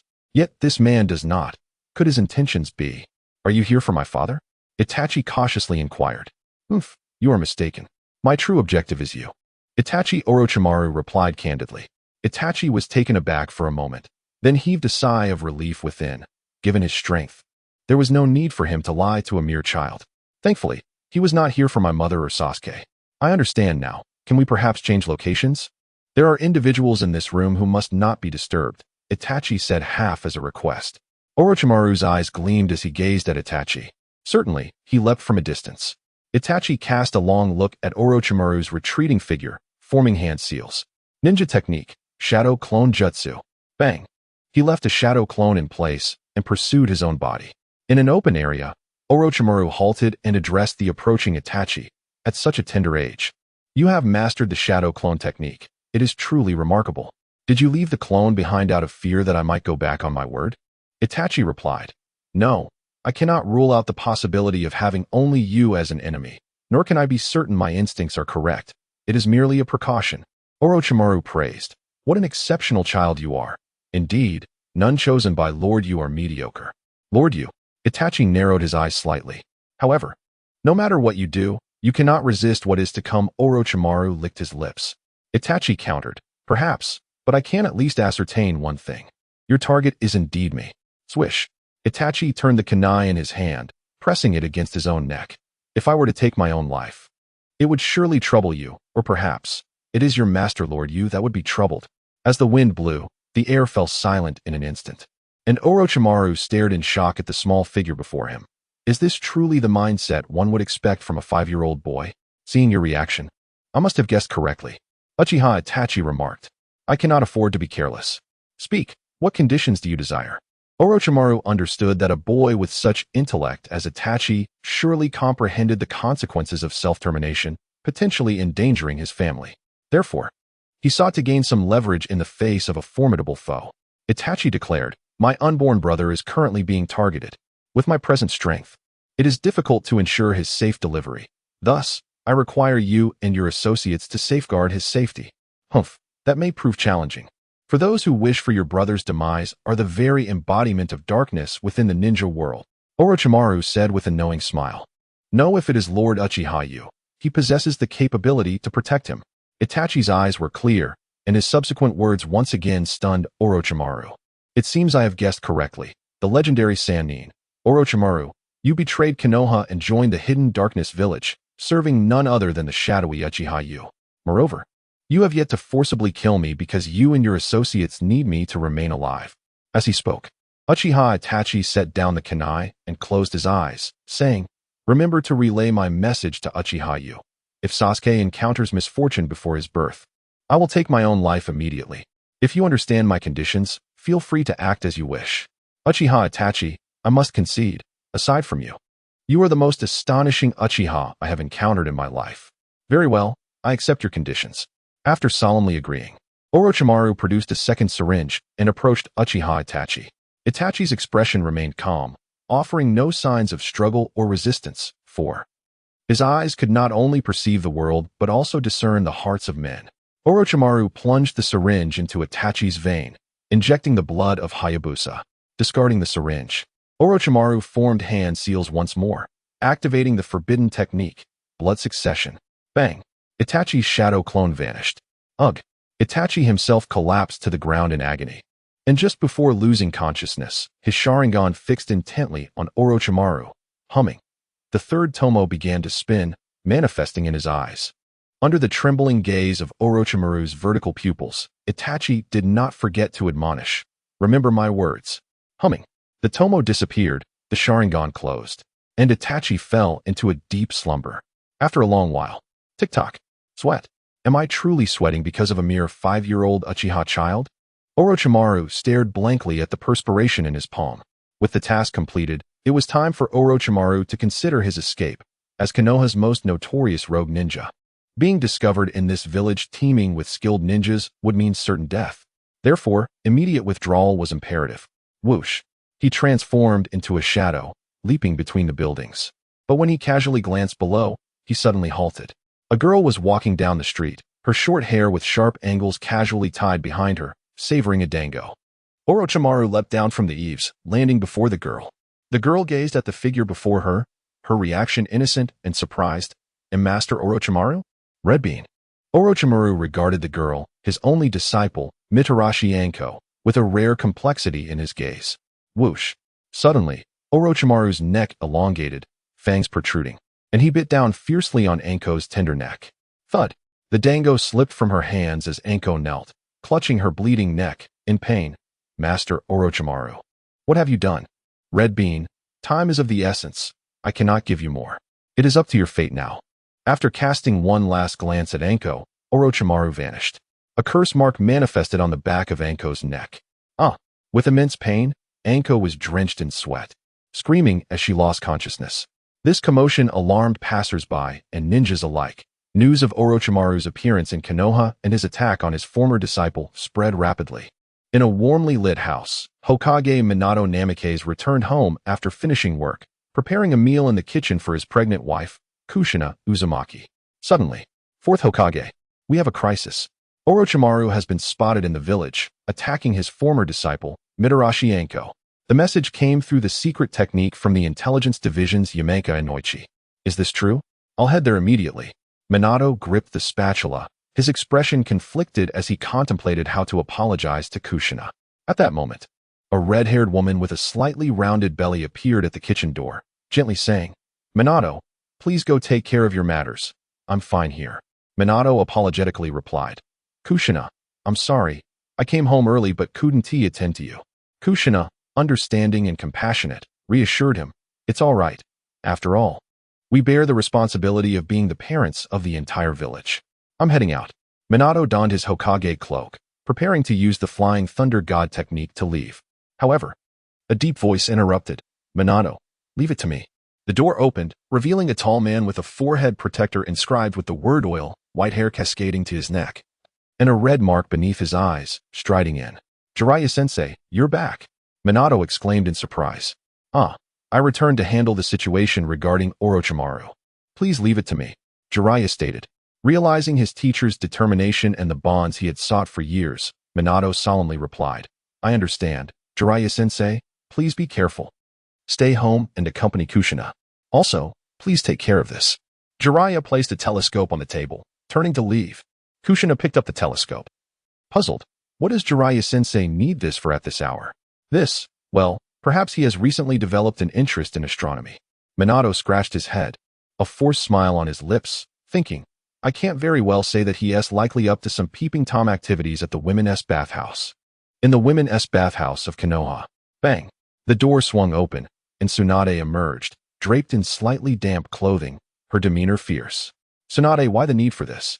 This matter could have been entrusted to the third and fourth Hokages. The speaker is a kunoichi who had trained alongside Tsunade.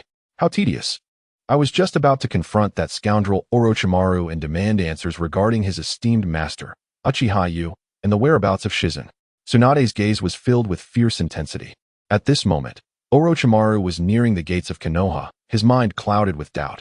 Why hasn't Minato shown up yet? Could it be that he cannot intervene personally? Suddenly, Orochimaru halted in his tracks, for ahead stood Sarutobi Hisashi, adorned in his signature red and white ninja attire and hat, his cloak billowing in the wind. What an unexpected reunion with my former teacher, Sarutobi-sensei. Although Orochimaru's voice was calm, his expression betrayed a sense of wariness, for the strength of his teacher was terrifying. He had not arrived clad in his usual black battle garb, leaving Orochimaru puzzled. Sarutobi Hisashi regarded Orochimaru with a complex expression before letting out a long sigh. Orochimaru, you may leave. This way, we will owe each other nothing. He referred to the time when Orochimaru had pleaded on behalf of Lin Yu. You still remember that trivial matter? What a dull old man. Orochimaru murmured as he dashed towards the Konoha gates. As he passed by, Hisashi lowered his Hokage hat, seemingly to conceal the sorrow in his eyes. With a thunderous crash, the gates of Konoha crumbled, and Hisashi realized that as a Hokage, he had failed. But he knew that if he acted today, Orochimaru would have no chance of escaping alive. He could not bring himself to do it. Such is the burden of a mentor. Before long, Jiraiya approached. Old man, leave this to me, please. Hisashi replied. Mere moments later, Tsunade caught up with Jiraiya. Orochimaru, stop. After departing from Konoha, Orochimaru heard Jiraiya's call from behind and turned to respond. First it was Sarutobi-sensei, now you, Jiraiya, and even Tsunade has come. Is today a teacher-student gathering?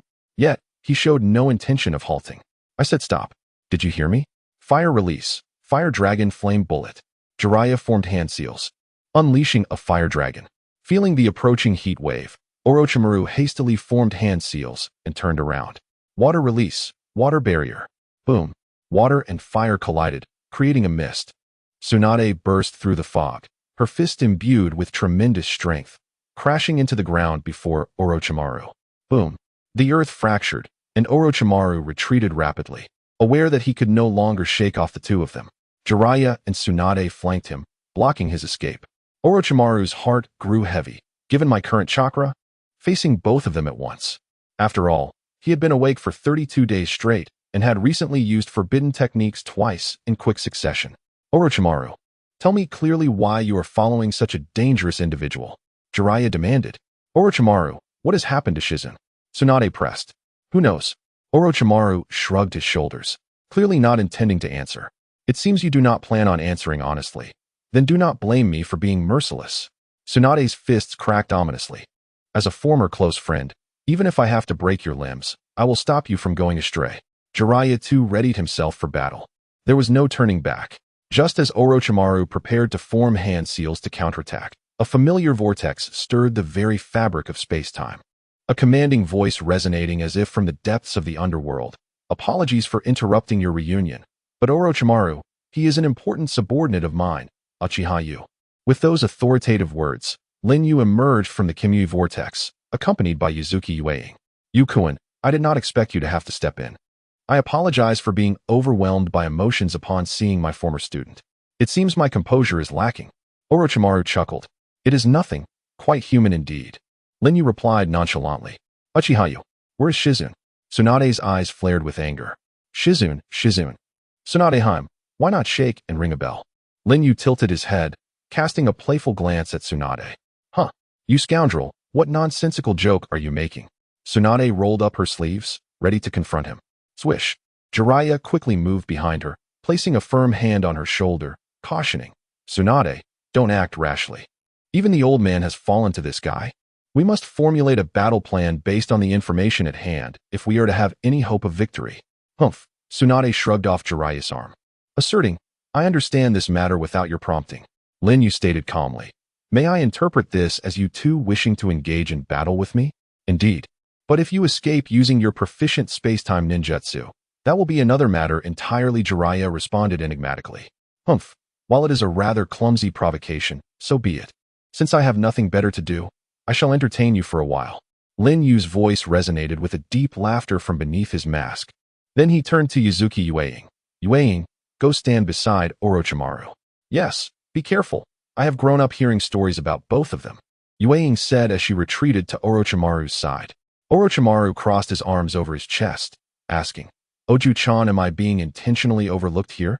Yueying maintained her gaze forward. No. The adults only recount your stories as cautionary tales to me, urging me to learn from your mistakes. Orochimaru laughed. Oh dear, how unfortunate. Jiraiya, shifting his gaze back to Yueying, spoke gravely. It is one thing for Orochimaru, who is already of dubious character, but even Yuzuki Yueying, a skilled Anbu who once upheld the will of fire and achieved great deeds, has fallen to this level. Tsunade, I must speak frankly, I fear for Shizune as well. Do not underestimate my student. That child would rather die than betray Konoha, Tsunade asserted with unwavering conviction, biting her fingertip to form seals. Summoning jutsu, snail. Boom. With a burst of immense, white smoke, the legendary snail sage from the wet-bone forest, a giant snail who had survived since the era of Kagaya, partially materialized. Lady Tsunade, and Lord Jiraiya, it has been a long time. The snail greeted warmly upon appearing. Tsunade rose, asserting, we can catch up later. Right now, I need to settle accounts with that masked individual. Is that Uchiha Yu, the one who abducted Lady Shizune? The snail's small eyes turned towards Lin Yu. Then, you should also come forth, the great toad of Mount Mayaboku, Gamabunta. Crack. Jiraiya bit his fingertip and formed the summoning seal. Boom. With a massive cloud of white smoke, the formidable Gamabunta appeared, wielding a gigantic pipe, adorned with bandages, and brandishing a short sword. Upon appearing, Bunta surveyed the surroundings, exhaling a puff of thick smoke, and remarked, where's that rascal Manda? I could use a snakeskin wallet. Jiraiya replied, regrettably, the opponent we are about to face is not Orochimaru. Huh? Bunta exclaimed in surprise, casting a sidelong glance at Jiraiya. Then why summon me? Is a snail not sufficient? Jiraiya spoke solemnly. The enemy is in existence more troublesome than Orochimaru. The giant toad, Fukusaku, followed Jiraiya's gaze and, after scrutinizing Hayato for a while, took a deep puff from his pipe. Indeed, he carries a most ominous aura. That is the legendary spirit beast of Lord Jiraiya and Lady Tsunade, the Yada. The sun setting on the moon, despite having betrayed Konoha, maintained a reverent respect for the legends of her homeland. Moreover, with the words of the 10,000 snakes, it truly is the Yada, but with you here, it seems the 10,000 snakes will not make an appearance, Orochimaru chuckled, but was disregarded by the moonlit sunset. Hayato's eyes, concealed beneath his mask, swept across the scene. It appears everyone has gathered. Let us commence. With a swift motion, he formed hand seals. That seal is. Boss, it's the iron cannonball. Jiraiya decisively declared. Fukusaku also formed seals. Water release, iron cannonball. The condensed water sphere expelled by Fukusaku collided with Hayato's inferno, exploding into a deluge that extinguished much of the flames. With a swift motion, Jiraiya formed seals, and leaped onto Fukasaku's head. Water release, great waterfall technique. The torrent that fell from his mouth doused the remaining flames, creating a haze of steam that obscured vision, akin to the hidden mist technique. After all, he is the disciple of the third Hokage, with such solid basic ninja skills. Hayato murmured, gazing upwards at the acrid mist that loomed above. Is this the acid mist of the slug? Although I can disregard it in penetration mode. If it spreads while I materialize, I could inhale it. Zing. 3 Tomo, transformed into the kaleidoscope. The Susanu's second form erupted from the ground. The acid rained down upon it, partially melting its exterior and revealing its skeletal structure. Some acid mist seeped through the gaps into the Susanu's interior. Hayato's gaze sharpened. Rumble. The outer layer repaired itself, armor encasing him, rendering the acid's corrosion ineffective. At that moment, the enveloping steam dissipated. Jiraiya and Tsunade gazed at the towering Yada Susanu, their expressions grave, yet they exchanged glances, their long-standing rapport allowing them to swiftly ascertain their strategy. Jiraiya leaped down from Fukasaku's head, formed seals mid-air, and upon landing, struck the ground with both hands. Earth release, Hell Swamp. Suddenly, the ground beneath the Yada Susanu transformed into a terrifying swamp. In the split second before the swamp formed, Hayato commanded the Susanu to leap into the sky. Sink obediently. Almost simultaneously, Tsunade descended from above, unleashing a powerful punch imbued with her monstrous strength upon the Susanu's head. Boom! The third Hokage, Sarutobi Hiruzen, had once struggled in hand-to-hand combat with the Yada Susanu using the multiplication technique, but Tsunade, with her sheer strength, forced the ascending Susanu down into the swamp. Gurgle. The Susanu, caught in the Hell Swamp, had no escape, continuously sinking deeper. The tactical exchanges reached an extraordinary level. Clap. Hayato clasped his hands to his chest. Wood release. Birth of the trees. Rumble. The forest erupted with wild growth, tearing apart the swamp and spreading across the vast land with ferocity, leaving one to wonder where it would end. Countless trunks and vines surged towards Jiraiya and Tsunade, who were forced to retreat. Fukasaku drew his great sword, swinging wildly with such speed that his arms became mere blurs. Yet for every trunk severed, 10 more ensnared him. The more he swung, the more entangled he became, ultimately ensnared by a thick trunk, unable to pull free. Damn it! This is absurd. Fukasaku exclaimed in frustration. Crack! The trunks began to climb the blade, threatening to ensnare Fukasaku's arm. Boss, forget the sword, retreat quickly. Fukasaku urged. What a disgrace. Fukasaku relinquished his sword and, utilizing the toad's remarkable agility, leaped back several times, narrowly escaping the encroaching forest. However, Tsunade and the slug faced a more challenging situation, as the slug, being a crawling creature, could not leap like the toad. Its slick body continuously secreted acid, making it difficult for the trunks to ensnare, but it was only a matter of time. He even obtained my grandfather's wood release power. It must be the work of Orochimaru. Tsunade fumed. Lady Tsunade, quickly hide inside my body. The slug urged, spraying acid forward to slow the advance of the trees. What nonsense. I am Tsunade, she proclaimed boldly, leaping high from the slug's head, executing an elegant backflip. Her long leg raised high as she aimed downward to strike the earth. Taijutsu's secret technique, heaven-piercing kick. Rumble. As her foot struck down, the ground several dozen meters ahead crumbled like a spider's web, halting the advancing trees for several seconds. Tsunade swiftly returned to the slug's head as it scuttled away from the encroaching forest. With the birth of the trees, the ground had transformed into a dense forest.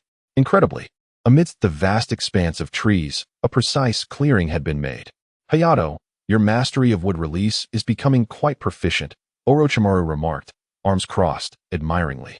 Beside him, the moonlit sunset felt a sense of delight upon hearing this praise, for as the saying goes, while it is easy to fell trees, it is far more challenging to perform delicate work. The vast power of wood release, if it can be precisely contained, speaks volumes about one's skill. Hayato, however, responded nonchalantly, of course. If I cannot reach the level of Senju Hashirama, what kind of status would that be? At that moment, a shadow loomed overhead, prompting everyone to look up. Fukasaku had leaped to a position several dozen meters above. Above Fukasaku, Jiraiya formed hand seals, his chest swelling. Toad oil. Puff. A deep yellow toad oil cascaded down like a waterfall. Hayato's expression slightly tightened. Oh, This forest has been turned to our advantage. Whoosh! The toad oil engulfed everyone, splashing up countless droplets as it spread throughout the forest. Jiraiya formed seals once more. Fire release, toad oil fireball.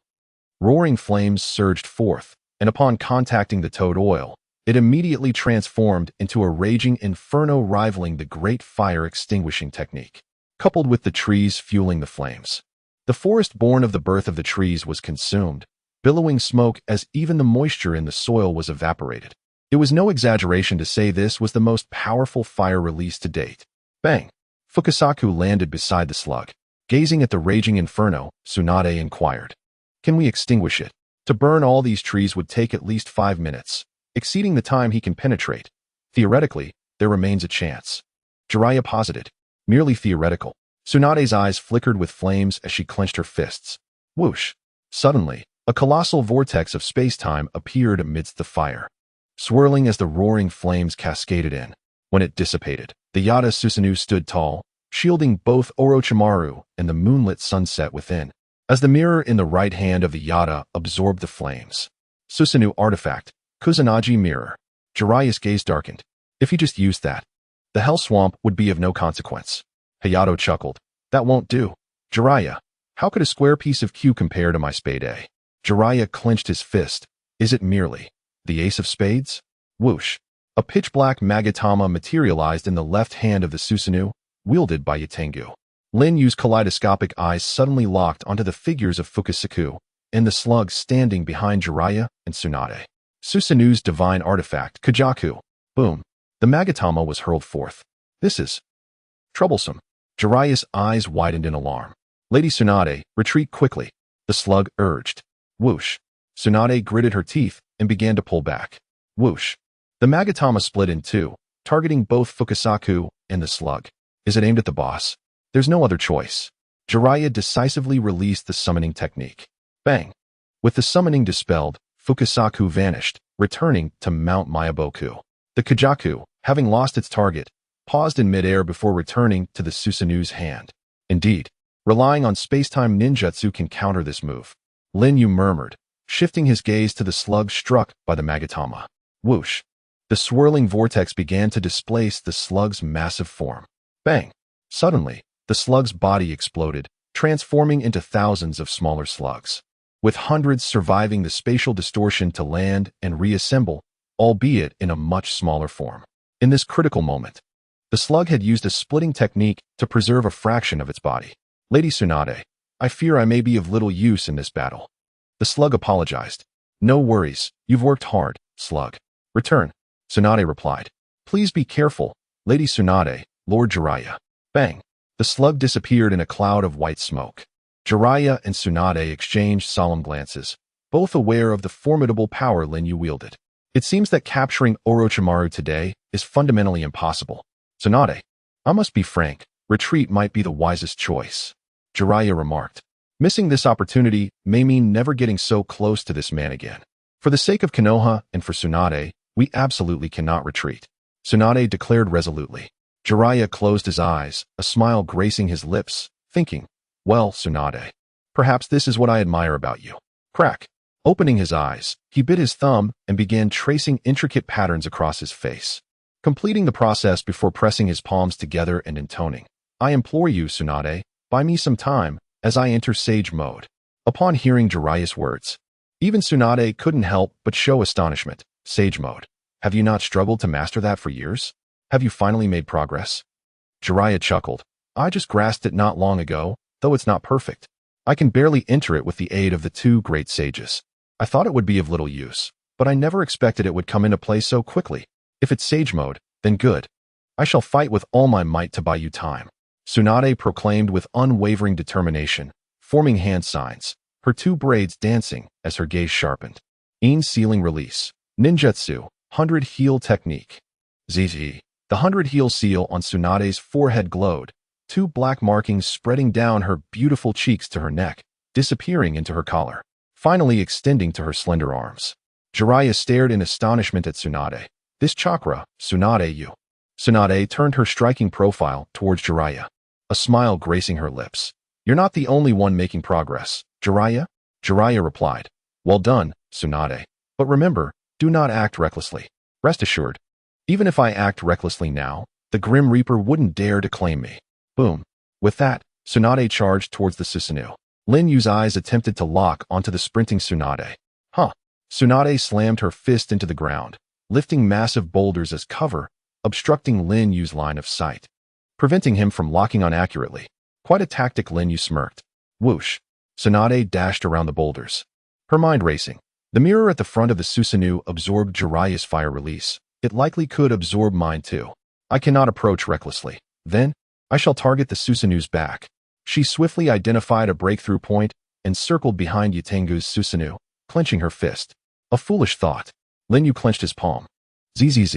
A third arm sprouted from the wrist of the Susanoo's left arm, wielding a great sword, though it was not a divine artifact, merely a common Susanoo weapon.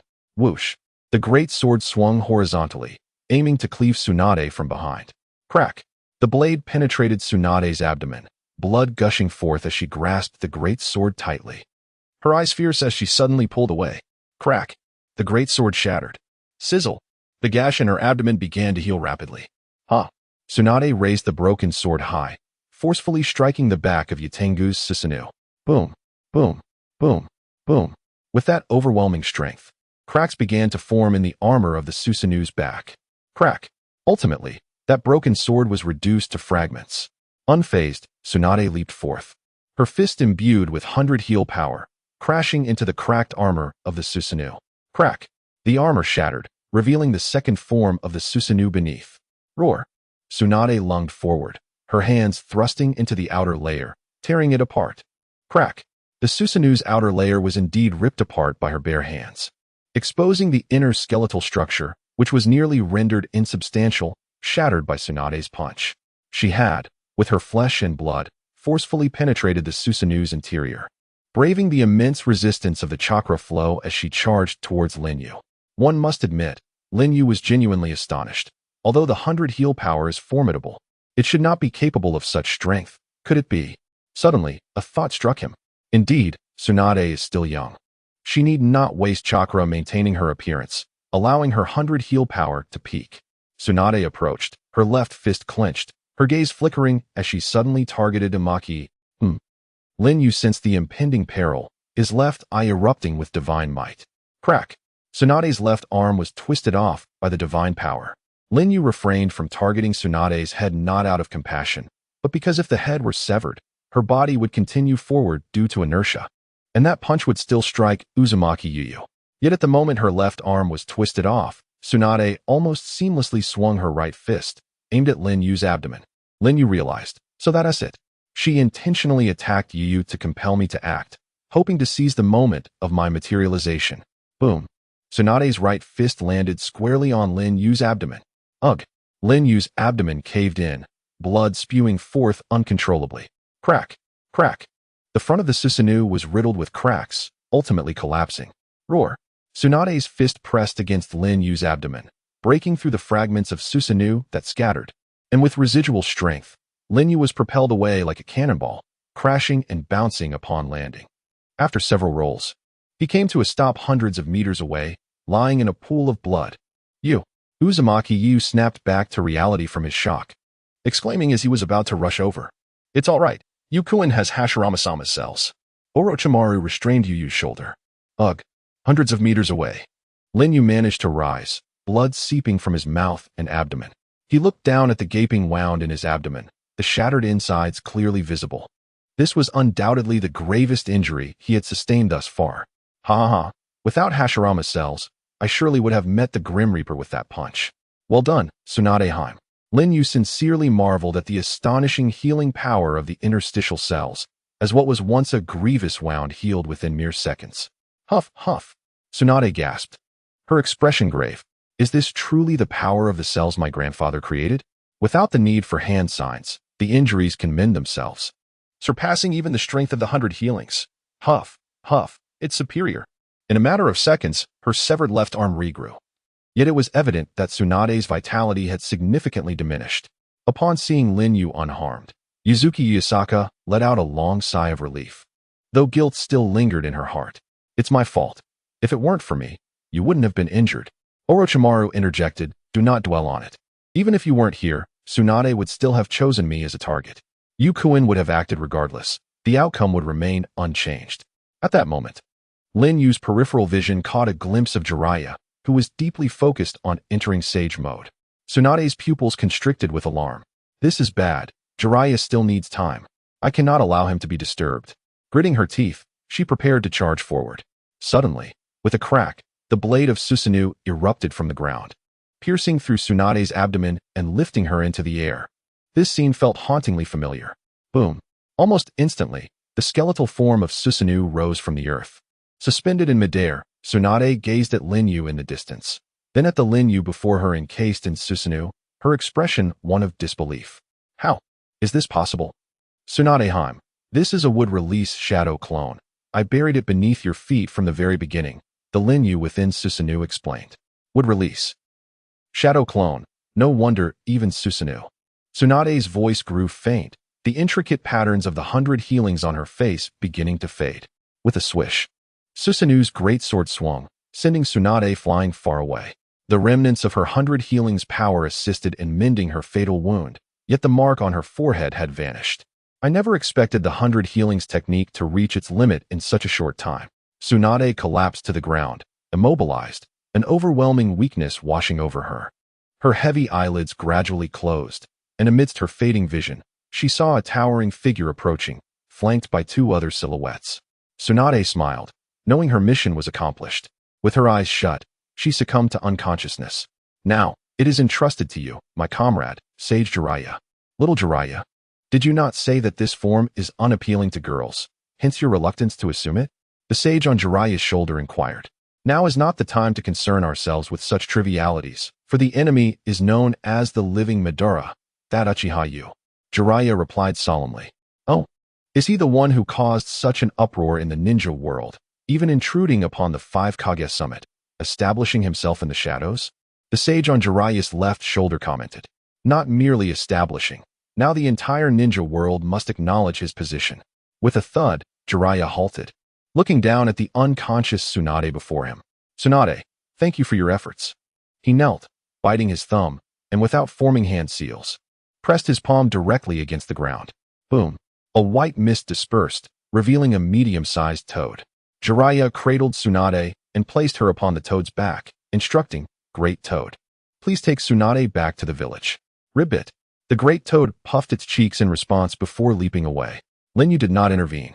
His gaze remained fixed on Jiraiya's sage visage, with frog-like eyes contrasting the slitted pupils, and a slightly protruding nose dotted with toad-like granules. It was said that the more perfected the sage mode, the less pronounced the toad-like traits. Jiraiya's sage mode was not flawless. Yet the 2 great sages on his shoulders could continuously absorb natural energy during battle. Thus, Jiraiya's sage mode possessed no time limit, making it all the more formidable. Moreover, the 2 sages themselves were not inferior to those of the Kage level. Lin Yu murmured.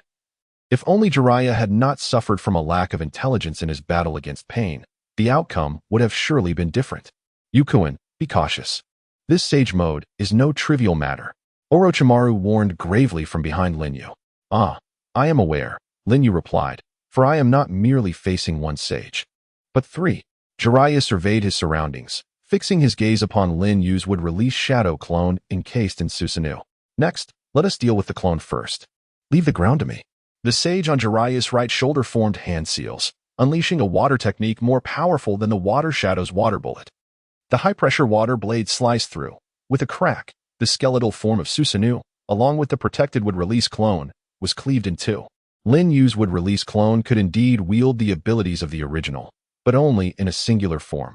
Once Susanoo was activated, it could no longer phase through. The original, however, bore no such restrictions. Jiraiya crouched, placing his hand on the ground, eyes closed in concentration.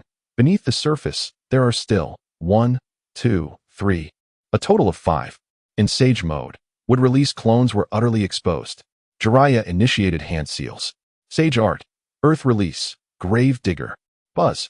Under the influence of Sage Chakra, the earth below became exceedingly dense, emitting a terrifying pressure. Boom, boom, boom. Moments later, 5 sharp stone pillars erupted, impaling the 5 shattered wood clones to the surface. Lin Yu sighed, This is utterly unreasonable.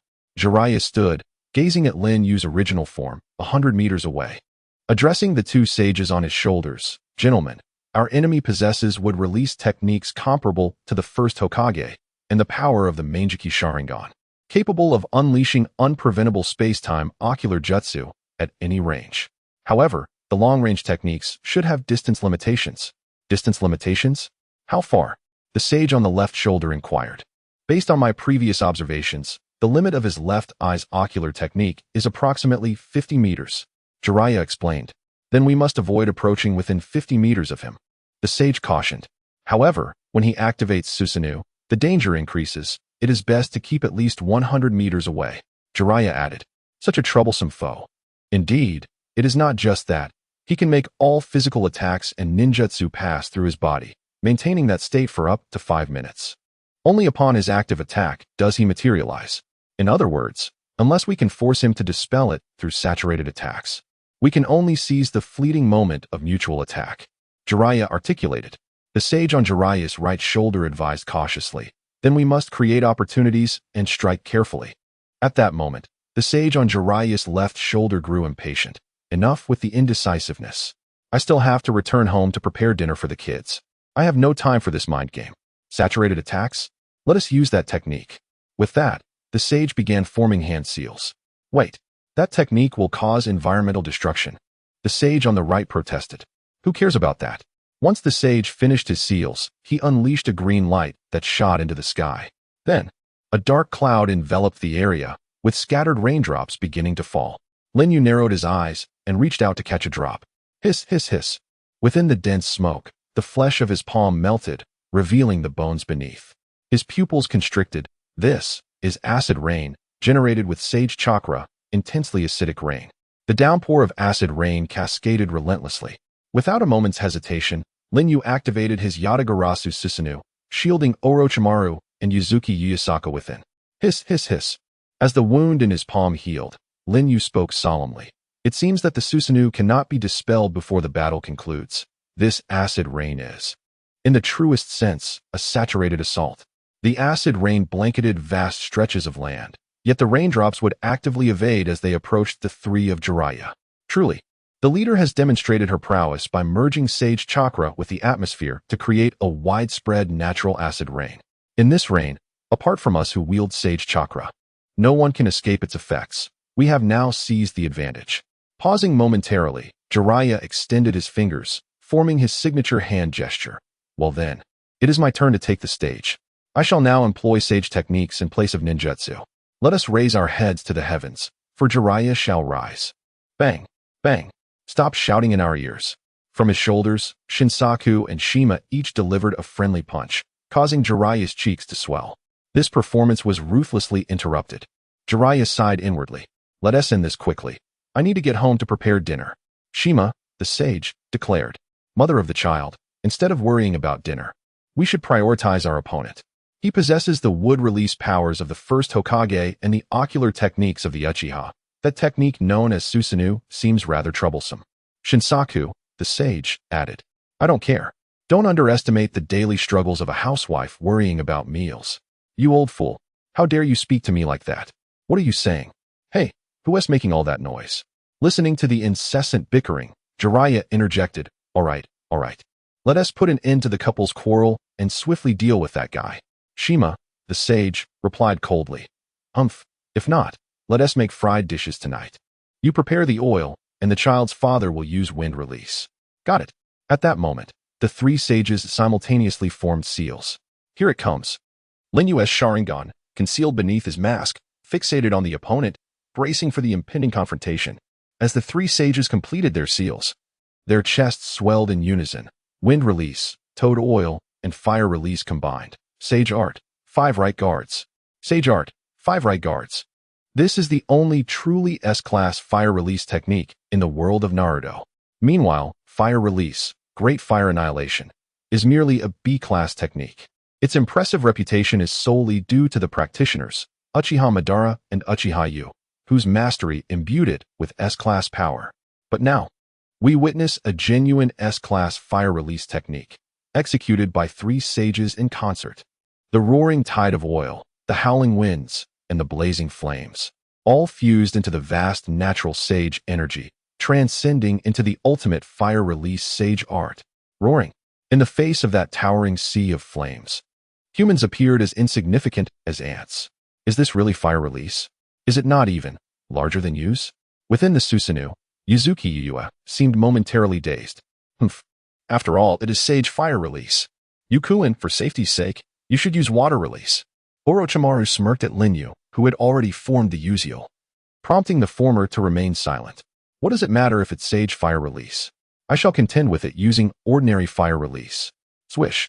Lin Yu declared with fervor, his chest swelling, and for the first time in battle, he called out the name of his technique. Fire release, great fire annihilation. Roaring. Lin Yu unleashed his most powerful great fire annihilation to rival the famed sage fire technique. Boom, boom. The two infernos collided, transforming the battlefield into a hellscape. The searing air rising, and the falling acid rain evaporating instantly. Crackling. The area where the flames intertwined erupted with terrifying roars, as though two-tailed beasts were locked in a fierce struggle. 10 seconds later, the stalemate shattered. 5 right guards ultimately overpowered great fire annihilation, surging towards Susanoo. Just as expected. Although I have lost in the contest of fire release, Lin Yu remains undaunted. Whoosh. The first to engulf Susanoo was the ocean of toad oil, followed by the raging winds swept through, further amplifying Susanoo's already massive frame, rendering it immobile. Roaring. At the moment the flames approached, signs of melting appeared on the exterior armor of the Yada mirror of Susanoo. I must utilize the Yada mirror for absorption. Lin Yu's eyes, aflame with Sharingan, surged with blood. The divine artifact of Susanoo, Yada mirror, coalesced in Susanoo's right hand, releasing a majestic vortex of divine might. Swish. The flames of 5 right guards were drawn into the divine space, yet due to the sheer scale of the inferno, the Yada mirror struggled to absorb it entirely, and the flames continued to affect Susanoo. Though it did not collapse, the unimaginable heat penetrated its shell, reaching the interior. So hot, my skin feels like it's melting. Uchiha was drenched in sweat, his expression pained. Orochimaru gazed at the surrounding fiery tempest, his expression complex. Jiraiya. I never anticipated that the once underperforming one among us would be the first to officially surpass the 3rd Hokage. Swish. Lin Yu formed seals with both hands. Water release. Water barrier. Whoosh. The water barrier surged within Susanoo, acting as a coolant to lower its temperature, thus effectively countering the flame's heat. Through such laborious efforts, 5 right guards was finally fully absorbed by the Yada mirror as it spun. Splash. The acid rain, which had momentarily ceased, began to cleanse the earth once more. The shield in Susanoo's hand was in a precarious situation. It had previously absorbed my toad oil fireball, yet its limits were unexpectedly high, even withstanding 5 right guards. Jiraiya observed Susanoo, which remained unyielding even after consuming 5 right guards, his expression grave. But little Jiraiya, did you notice that before the shield appeared, Susanoo showed signs of collapsing? This indicates that the shield's existence exceeds that of Susanoo itself. Shinsaku, the sage, remarked with keen insight. Understood, in common perception, a technique of higher rank implies greater risk and cost. Jiraiya nodded in agreement. Precisely. As long as we maintain our high-intensity offensive pressure, forcing him to utilize that shield to absorb attacks, he will eventually be unable to withstand it. Alright, prepare the next sage technique. Clap. Do not become complacent. Lin Yu clasped his hands over his chest, forming the snake seal, his gaze icy. Wood release. Flower tree realm descends. Boom. The tree realm erupted, forests sprawling. That wood release technique has an immense range. We must distance ourselves. Jiraiya halted his technique, crouching low to the ground, his limbs transforming into those of a frog, and leaped back swiftly. Yet his movements were swift, but the tree realm spread even faster. Soon, the trees caught up, wrapping around him with their trunks and vines. Utilizing the exceptional danger sense of sage mode, Jiraiya leapt and dodged, narrowly avoiding all the trees. Until the tree realm fully matured, buds blossomed from the trunks, releasing a cloud of toxic pollen. Cough. Cough. Shinsaku, the sage, inhaled a wisp of pollen and immediately began to cough uncontrollably. This pollen is poisonous. Hold your breath. Jiraiya shouted. Shima, the sage, formed seals with her hands. Taking a deep breath. Sage art. Wind release. Sandstorm. Whoosh. The windstorm swept across the ground, dispersing the pollen. Thankfully, Jiraiya had retreated quickly. When the pollen was released, he was already at the edge of the tree realm. Otherwise, even the mightiest wind release would struggle to rescue him from this ocean of pollen. Cough, cough, cough. This accursed pollen is choking me. Shima, the sage, clutched her throat, coughing violently. Big sister, are you all right? As you unleashed your wind style, you must have inhaled a considerable amount of pollen, Jiraiya said with concern. Young Jiraiya, it's of no consequence. To defend against the White Snake Sage and the Dragon Cave, we toads of Mount Maiboku must undergo training to resist toxins. As long as it's not continuous inhalation, there's no life-threatening danger, Fukasaku Sage stated. Jiraiya expressed his relief. Fortunate that you two were here, otherwise, I wouldn't have been able to escape that wood style technique on my own. We were too preoccupied with his D-jutsu and Susanoo, overlooking his ability to wield such potent wood style. It seems approaching him will be exceedingly difficult. However, having witnessed the previous Gomen, he shouldn't dare approach us so easily. Swish. Just as Jiraiya and the two sages were engrossed in their conversation, a vortex of Kamui unexpectedly materialized above them. Lin Yu had transferred the entire Susanoo. Jiraiya, sensing the shift, swiftly retreated. Passively enduring attacks is not in my Uchiha Yu's nature. In midair, Lin Yu's left eye locked onto Jiraiya's head. Not good. Honey, seal off his vision, Fukasaku exclaimed. Shima formed hand seals. Sage art. Wine style, dust storm. Kamui. Crack. Blood splattered amidst the dust. Oh. Just as I anticipated, a miscalculation, Lin Yu murmured. Little Jiraiya, your arm, Fukasaku exclaimed. Ah, it's been twisted off. Jiraiya, clutching his severed arm, was drenched in sweat, yet relieved. But it's far better than having my head twisted off. Against this foe, even in sage mode, a moment's carelessness could be fatal. Damn it. Shima Sage clenched her toad hand. Boom. The Susanoo landed, Lin Yu's formidable presence revealed. I've experienced the power of Sage Jutsu. Now, it's time to conclude this battle.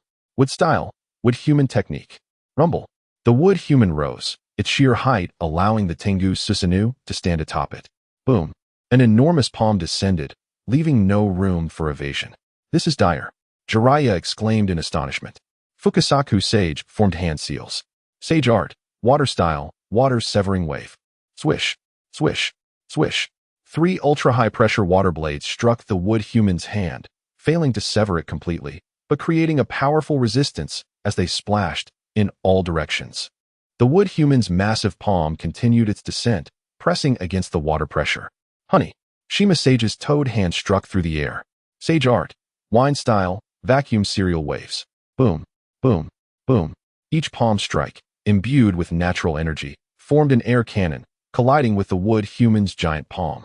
Each impact momentarily halted the palm's descent. Little Jiraiya. Understood.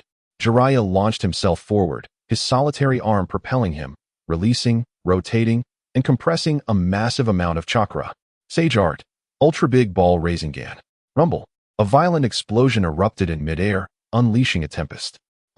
Jiraiya crashed to the ground, tumbling a great distance, his bloody hand supporting him as he rose. Blood seeping from his mouth, the 2 sages on his shoulders panting heavily. The combined power of the 3 sages barely managed to halt the wood human's palm. Lin Yu, gazing at the wood human's destroyed arm, remarked, not bad, but this is the end. Boom. The wood human raised its massive foot, stomping down on the earth. Upon witnessing this, Jiraiya sighed. You two, please leave my shoulders. It was my miscalculation. I completely underestimated his combat prowess. Little Jiraiya, don't speak so discouragingly at this point. Fukasaku Sage encouraged. That's right, don't give up until the very end. Shima Sage added. I am grateful you two. Jiraiya bit his finger, and the 2 sages, Fukasaku and Shima, simultaneously formed summoning jutsu hand seals. Summoning jutsu. Mount Maiboku 3 stalwarts. Clang. The wood human's foot was forcibly stopped by a surge of brute strength. Lin Yu glanced down in surprise. At the base of the wood human's foot, Gamabunta, Gamakin, and Gamahiro, the 3 stalwarts of Mount Maiboku, were struggling to support the wood human's foot with their respective weapons. Bunta, I apologize for summoning you at such a moment, Jiraiya said apologetically. Gamabunta, drenched in sweat, couldn't afford to be angry. More importantly, retreat quickly. We can't hold it for long. Thank you. Jiraiya swiftly retreated. Poof, poof, poof. The three giant toads disappeared in a cloud of white smoke, and the wood human's foot crashed onto the earth. Rumble. The entire area was devastated, as if an earthquake had struck. Jiraiya, fleeing, looked back at the devastation behind him. With every gesture, he possesses the power to crush all of creation. I must admit, ninjutsu and taijutsu in sage mode are no match for this guy. Continuing to fight will only lead to my demise. It seems I must retreat. If ninjutsu and taijutsu are ineffective, then jinjutsu is the only option. Fukasaku Sage suddenly said. But I don't know any jinjutsu. Speaking of you two. Jiraiya suddenly realized something. Yes, indeed. No, I don't want to do that. WH. What's wrong? Jiraiya looked at Shima Sage on his left shoulder. Honey, this battle concerns the future of the ninja world. This is no time to be willful. Fukasaku Sage advised. I don't care. I'm at this age.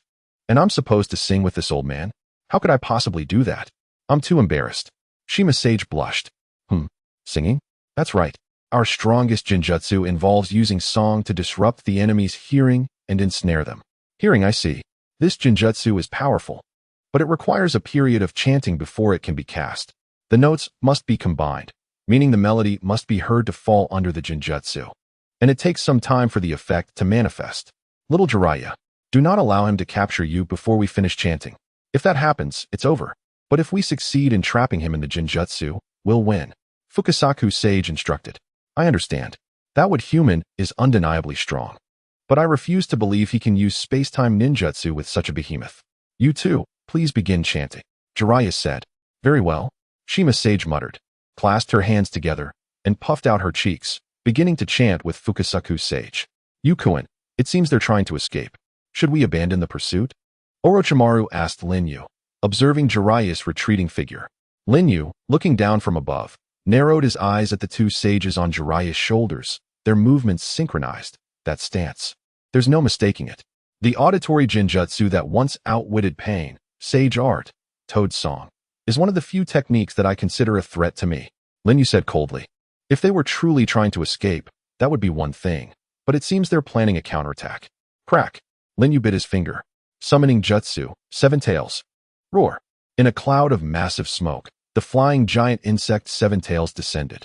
Pursue. Lin Yu's Mangeki Sharingan shone brightly, driving Seven Tails to pursue Jiraiya.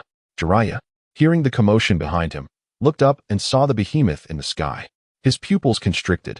There's no mistaking it. That's Seven Tails. Be's easy. Be's easy. Be's easy. In the sky, Seven Tails was concentrating a massive tailed beast ball, preparing to bombard the area below. Fukasaku Sage and Shima Sage both noticed the imminent danger above, but they remained focused on their chanting, entrusting their lives to Jiraiya. How can I allow us to be defeated just as we see a glimmer of hope? Jiraiya gritted his teeth and stopped, his disheveled hair suddenly growing and hardening to the strength of steel. Sage art, infinite hair needles. Swish, swish, swish, swish. The hardened hair shot into the sky like a torrential downpour. He did not intend to deflect the tailed beast bomb with this maneuver. Rather, he aimed to continuously attack, causing the tailed beast bomb to deviate from its path. At this altitude, even a slight deviation could lead to a drastically different impact point. He had to catch up. Whoosh. The 1,000 needles of hair were launched with increasing ferocity. Ultimately, he succeeded. The tailed beast bomb strayed from its predetermined trajectory and exploded several dozen meters away. In that fleeting moment of the explosion, Jiraiya rolled on the ground, forming hand seals with his feet, and struck the earth with one hand. Sage art, earth style, 5 layers of earth wall. Boom, boom, boom. 5 colossal earthen walls rose before him, shielding against the remnants of the tailed beast bomb's blast. Bang! The 7 tails vanished into the air.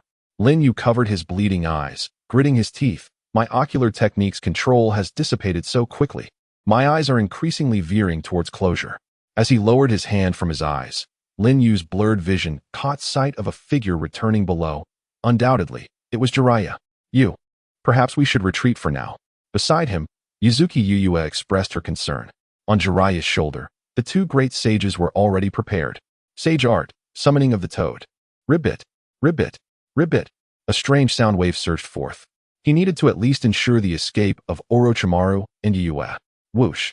Lin Yu unleashed the power of his right eye, drawing Orochimaru in.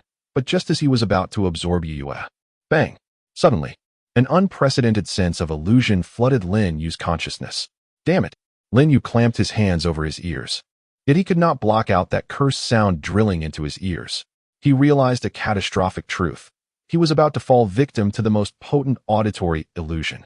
I never imagined that I, Uchiha Yu, would meet my demise here. There is no choice but to sacrifice one of my eyes and activate his Anaji before I am irrevocably trapped in this illusion. Lin Yu's heart bled. His dual divine powers were to be extinguished at this very moment. Yet, compared to losing everything, he could only forsake one for the sake of the greater good. His left eye quivered, his Anaji was on the verge of activation, and Lin Yu resolved to relinquish the long-range divine power of his left eye's Sharingan. Just then, Uzuki Yue unexpectedly stepped in front of him, forming a series of hand seals with her hands clasped before her, then extending forward. Whoosh! A ripple spread forth, and the cacophony that nearly disoriented Lin Yu suddenly ceased to exist. Yu. Lin Yu raised his head, astonished at the sight of Uzuki Yue. She turned to him, smiling radiantly. Do you remember when I mentioned that I, too, possess a bloodline limit? My bloodline limit is called sound release, a technique that can amplify or isolate sound. It is often used for reconnaissance and stealth, a rather inconsequential ability. And I thought it would never come in handy, which is why I never mentioned it to you. Hee hee.